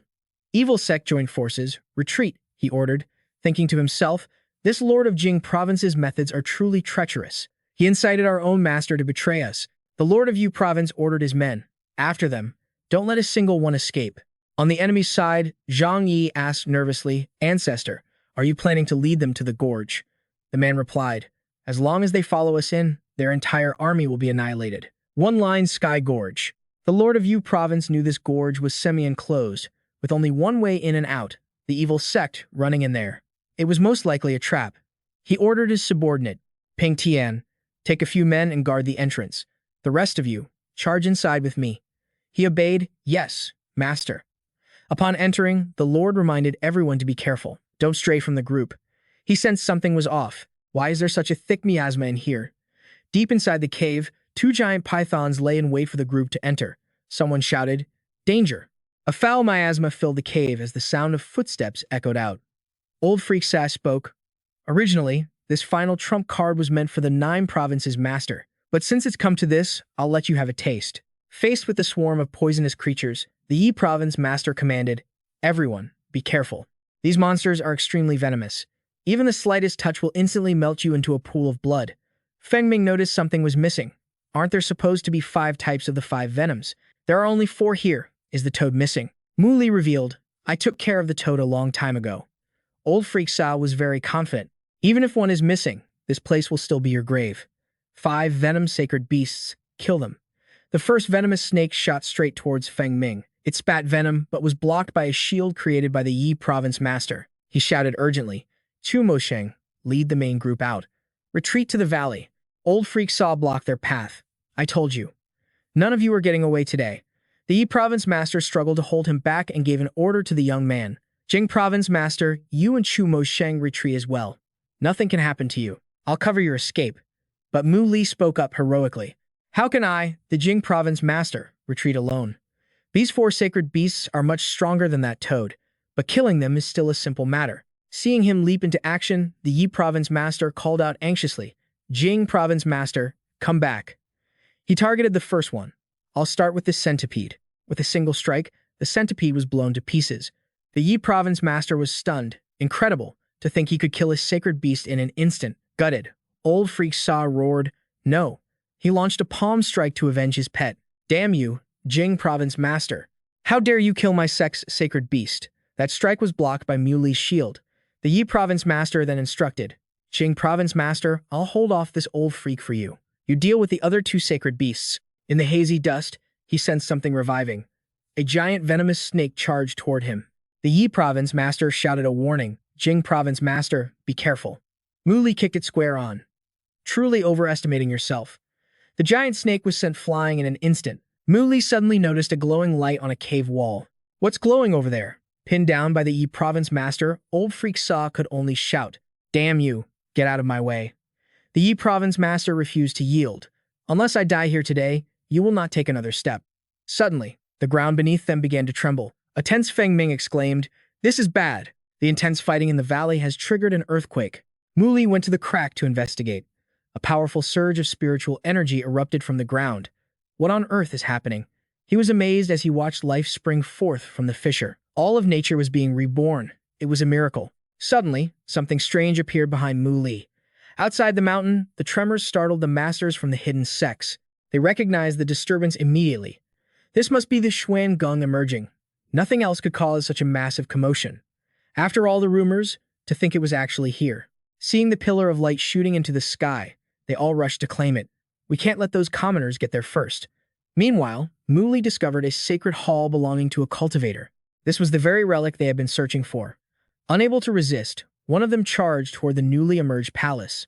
The Xuan Gong, the abode of the martial god, Xuan Tianxin. To think it was in Mount Taiping. "The treasure is mine." A voice called out, "Don't go. Come back." But it was too late. A bolt of lightning struck down, incinerating him. Mu Li grew curious. This is a protective formation that even a core formation cultivator couldn't breach. Who exactly was the master of this palace? He turned to the knowledgeable man beside him and asked, "Senior Yi Province Master, what are the Xuan Gong and Xuan Tianxin?" The old master began his story. Xuan Tianxin was the most brilliant martial arts prodigy. He was the greatest figure in the 4,000-year history of the Hui Xia martial world. Xuan Tianxin came from a small family, and his aptitude was initially quite ordinary. However, he had a younger sister of unparalleled talent. At a young age, she triggered a celestial phenomenon that alerted the four great hidden sects. They dispatched people to recruit her. But the rule of the hidden sects was to sever all worldly ties, which she refused to accept. The four great hidden sects wouldn't relent, and left with no choice. Xuan Tianxin's sister chose to end her own life. After witnessing his sister's death, Xuan Tianxin vowed to defeat the hidden sects. Fearing retaliation, his family cast him out. Xuan Tianxin then disappeared for 20 years. When he reappeared, he had become the legendary martial saint. He forced the four great hidden sects to kneel before their own mountain gates and apologize to his sister for their crimes. To this day, it remains the greatest shame of the four great hidden sects. It's rumored that Xuan Tianxin later broke through to the martial god realm, ascended to immortality, and left Earth, leaving behind the Xuan Gong to find his successor. Mu Li took in the whole story. So that's how it is. But how could someone become an immortal in just a few hundred years? Is it possible the ranks of martial arts are different from those of immortal cultivation? Just then, the members of the hidden sects arrived. Elder Hao Ran exclaimed, "The Xuan Gong. It truly is the Xuan Gong." Mo Ying noticed the protective formation surrounding the palace, but if it's looking for the martial god's successor, the formation is bound to disappear in a few days. Ding Tim replied, "Then all we can do is wait." Hao Ran gave an order. "Listen up. No one is to spread the news that the Xuan Gong has appeared. It's filled with dangers. The weak would only be throwing their lives away by coming here." The Yi Province Master observed the group blocking the palace gate. It seems the four great hidden sects' training excursion this time was really all about finding the Xuan Gong. Mu Li scoffed. After offending Xuan Tianxin and being forced to kneel in apology, they still have the audacity to covet his palace. He started to walk away. "Senior Yi Province Master, I'm going for a stroll." He knew perfectly well they were just trying to eliminate competition for the treasures inside. Mu Li found a secluded spot to focus on his cultivation breakthrough. The appearance of the Xuan Gong has made the spiritual energy so much richer. It looks like I'll be able to break through the qi refining stage soon. Suddenly, someone approached and asked, "You must be the Jing Province Master that Hui Fang mentioned, right?" Mu Li replied warily, "Who are you?" The man introduced himself, "I am the Heavenly Fate Young Master." I never expected the Jing Province Master to be a late-stage qi refining cultivator. Truly surprising. Mu Li was surprised. So there are still other immortal cultivators on Earth, he thought. Xiaobai sensed the danger. He's very strong. The man exclaimed with interest. Well, I didn't expect the Jing province master to have a hobby of raising female ghosts, and one who's about to reach the mid-stage of qi refining. At that, she's quite beautiful. It's a shame she doesn't have a physical body, or else I could have added her to my harem. Hiding behind Mu Li, Xiaobai looked on with disgust. Why are you so narcissistic? My Mu Li is hundreds of times better than you. Having him is enough for me. I have no interest in a pretty boy like you. Mu Li got straight to the point. What is your purpose? Spit it out. Did you come to kill me for the holy maiden of the five poisons cult? Peng, you winked teasingly. No, she wants to get her own revenge. This young master is just indulging her. I came here for the Xuan Palace. Along the way, I detected someone cultivating a qi technique, so I came to take a look. I never expected it to be the Lord of Jing Province. Now, I've changed my mind. I want to resolve the feud between you and Hui Fang and recruit you to my side. Follow me, and together we will pursue the path to immortality. Mu Li sneered.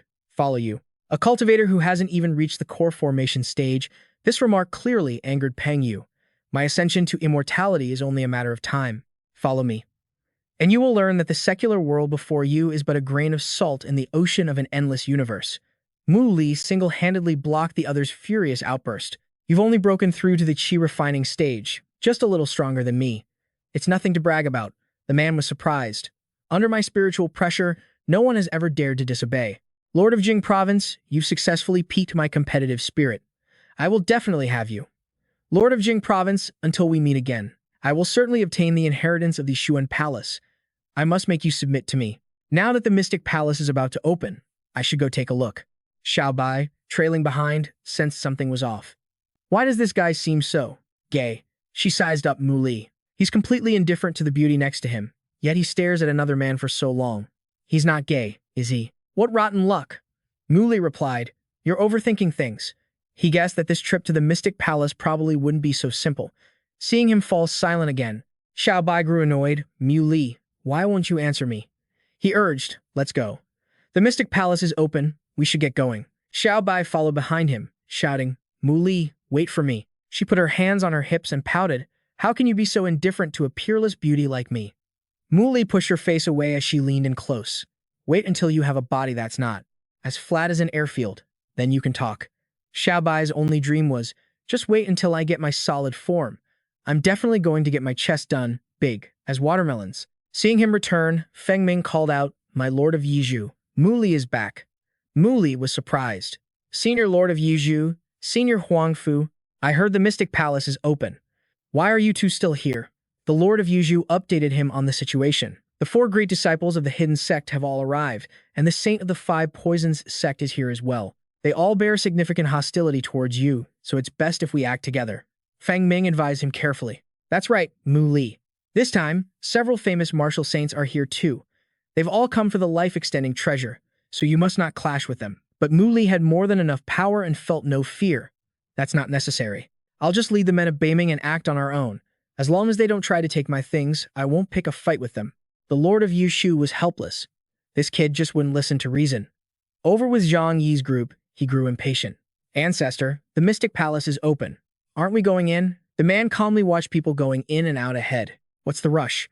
Let's just observe quietly for now and let them scout the path ahead. He wasn't worried at all. What was there to be afraid of? This is our turf, the Miao frontier. Anyone who disobeys us gets eliminated. Old Freak Shaw was much more cautious. This time, we need to preserve our strength. Don't get into fights with people who don't matter. We have 2 objectives this time. First, the treasure of the Mystic Palace, and second, that so-called Lord of Jingzhou. Junyan chimed in, the Lord of Jingzhou is nothing to be afraid of. Old Freak Shaw advised, Saint, you're too arrogant. If you encounter him, don't rush into battle. Send a signal first and wait for us to arrive and kill him together. That's the only way to guarantee success. He sneered coldly. A bunch of old men, scared of your own shadows. What can a puny lord of Jingzhou possibly do? Just you watch. I'll kill him and feed his corpse to the dogs. Zhang Yi asked worriedly, Ancestor, what do we do now? The old man replied in frustration. What else can we do? Follow the saint inside. Don't let him face the Lord of Jingzhou by himself. Meanwhile, Shan Jing was being cuddled in Su Jachi's arms. A loud command was heard, Beiming, assemble. Seeing him return, Su Jachi unceremoniously tossed Shan Jing aside to welcome him. Mu Li, you're finally back. Seeing that everyone was present, Mu Li issued his command. Inside the Mystic Palace, there is treasure, but there is also danger. Once we enter, everyone must stay close to me. The crowd began to murmur about Su Jachi. The Mystic Palace is where the successor to the war god is chosen, so why is this non-martial artist girl tagging along? Exactly, she doesn't know her own limits. Saddened, she asked Mu Li, "Are they saying I'm not allowed to go in?" He replied, "The inheritance depends on talent, not one's cultivation level.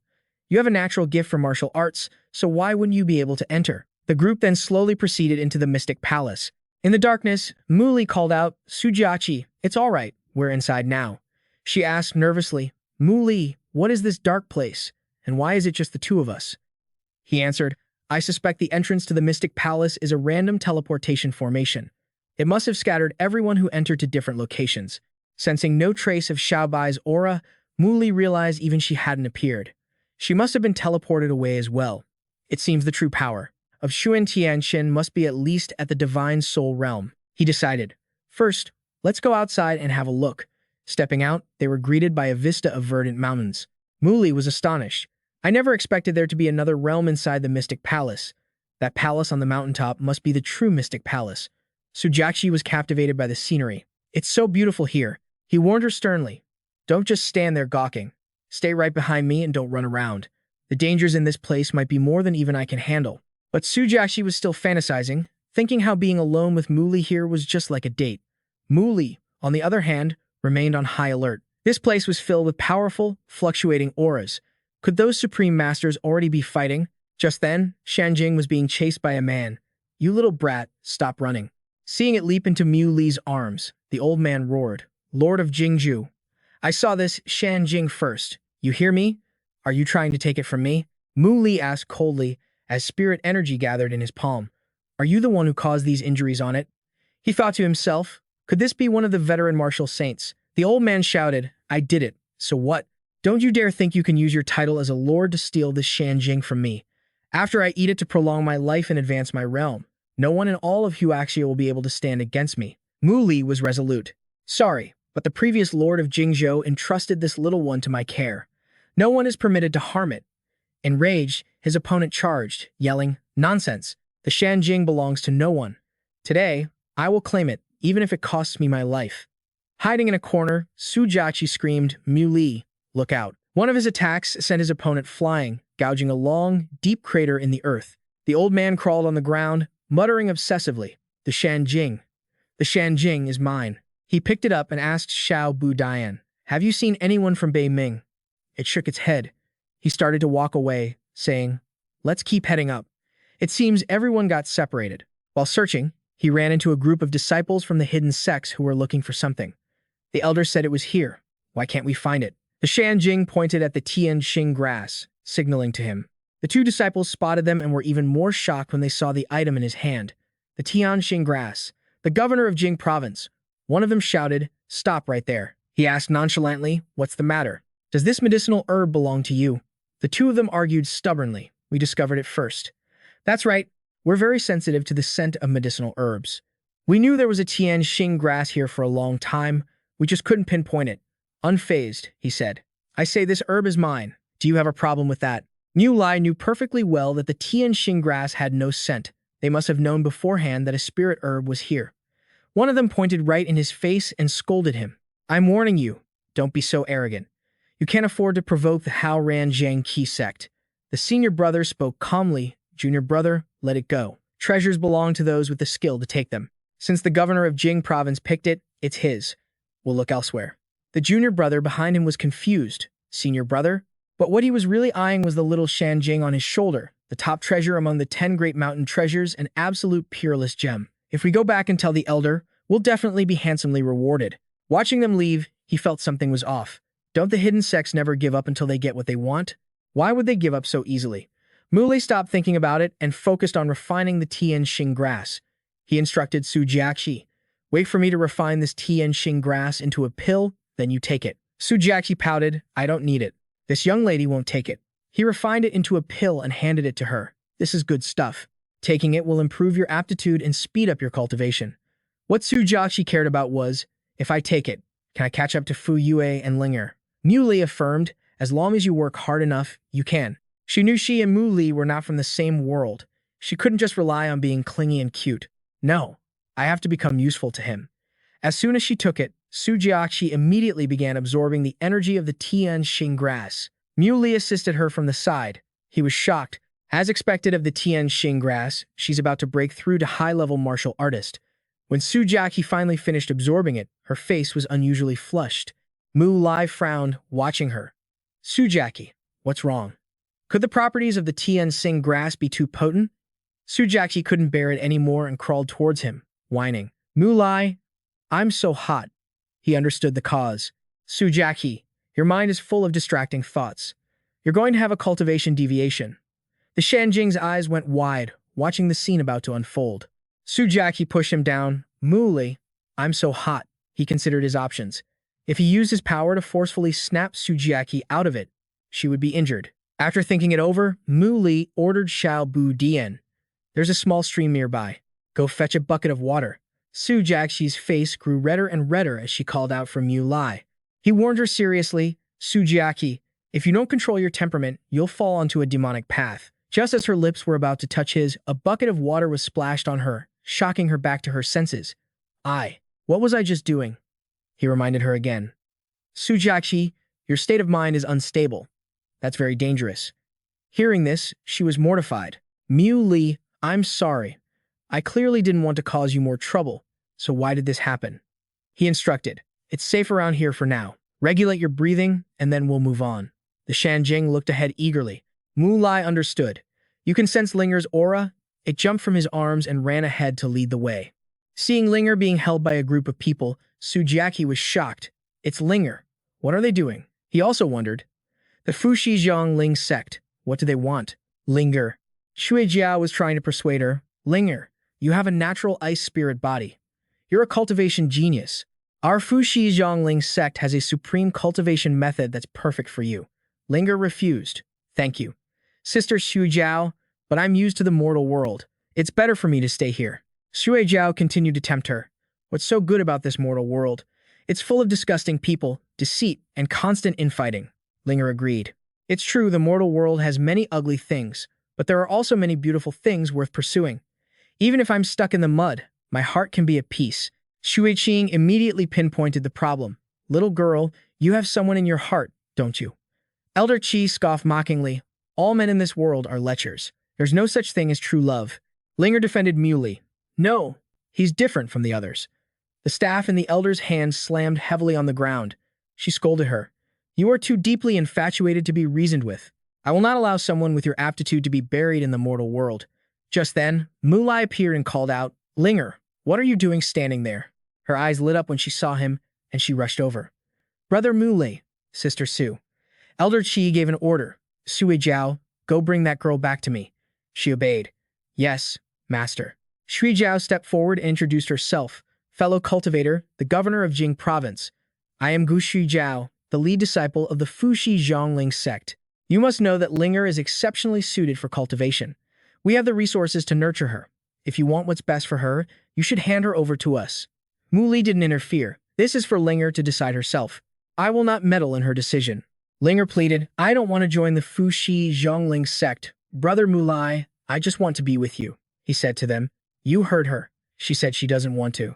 Give it up. Shui Jiao made one last attempt. Fellow cultivator, governor of Jing province, with Linger's talent, she will be the most cherished person in our sect. In the future, she's certain to become the most powerful female cultivator in all of Huaxia. Mu Li replied, It's not that I don't believe you, but Linger doesn't want to. My hands are tied. Elder Qi interjected, Governor of Jing province, if you have no objections, then release her and let this little girl return to the sect with us. Su Jachi couldn't stand their absurdity any longer. Hey, why are you people so unreasonable? Can't you think? Mu Li's expression darkened.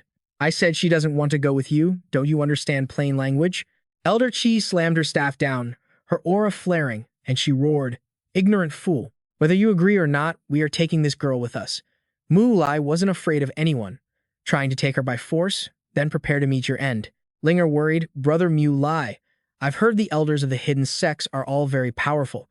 Can you beat them? He reassured her. Don't worry, Linger. I can beat them until they cry for their mommies. His hand gripped his opponent's staff. She grew furious. Shameless brat, let go. He replied, as you wish. I'm letting go. The moment he let go, Elder Qi was sent flying by Mu Li's power, like a leaf caught in a gale. Xue Jiao was terrified. Elder Qi was a high-level martial saint, yet she was no match for the governor of Jingzhou. Shui Qing realized instantly that Elder Qi was now trying to kill him. With murder in her eyes, Elder Qi swung her staff, unleashing a fiery arc. You little thief, I must kill you. Each thrust of her staff was aimed right at him. Die, Mu Li said with a bored expression, so noisy. He unleashed his killing intent, and his opponent was struck down before she could even attack. She asked in disbelief, who in the world are you? Mu Li retorted, there are powers in this world that you are not worthy of even encountering. Do you still want to take her from me now? Linger's heart softened and she pleaded, Brother Mu Li, let it go. They didn't do anything to me. His tone was full of menace. Remember this, if you mess with me again, you're dead. Elder Qi fumed. He can defeat me, but I wonder if the sect master and the Grand Elder could handle him. Shui Qing replied, let it go. That governor of Jingzhou is like a second Xuan Tianqin. And remember what happened all those years ago? Nobody talks about it anymore. She thought to herself, the governor of Jingzhou is right. After so many years in a high position, the hidden sects are losing touch with reality. Now, the world's spiritual energy is recovering. Perhaps some long-lost powers will re-emerge. As they walked, Linger praised him. Brother Mu Li, you're so amazing, he replied humbly. Cultivation is a path with no end. In the thousands of years of Huaxi's history, there have been many people far stronger than me. He thought to himself, remembering those three individuals, the alien saint, old man Shi Zhang from the underground ancient city, and the fake chosen one, Dan Qi, are all stronger than me. Who knows what else will appear? Xiao Bai emerged from a corner, saying, I finally found you guys.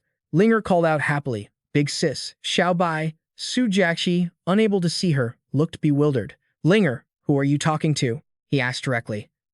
You didn't cause any trouble, did you? Xiao Bai replied, Nope. The more Su Jachi listened, the more frightened she became. Who on earth are you two talking to? No, it's not a ghost, is it? Linger replied with a bright smile. That's right. Big sis Xiao Bai is a ghost. Hearing this, she got so scared she hugged him tightly. Mu Li advised Su Jachi, you've entered the path of cultivation. You have to get used to these things, including Jiangxi and Yao Guai. Su Jachi's face turned pale.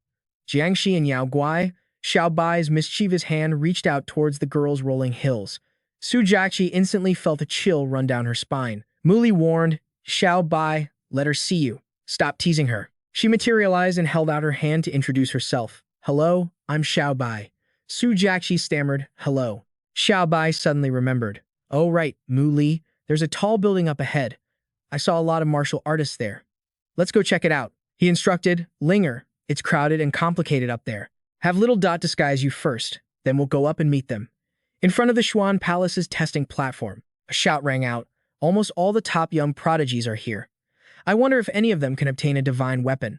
Seeing Mu Li walk in, everyone was stunned.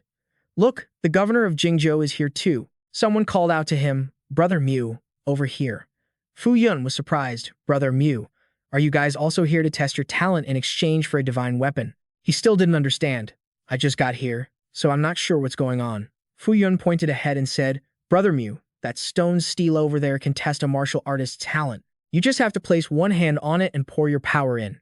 If you meet the requirements, you can receive a divine weapon that's protected by a formation. Mu Li now understood the situation. It seems this is a trial ground created by Xuan Tianqin. The sword above,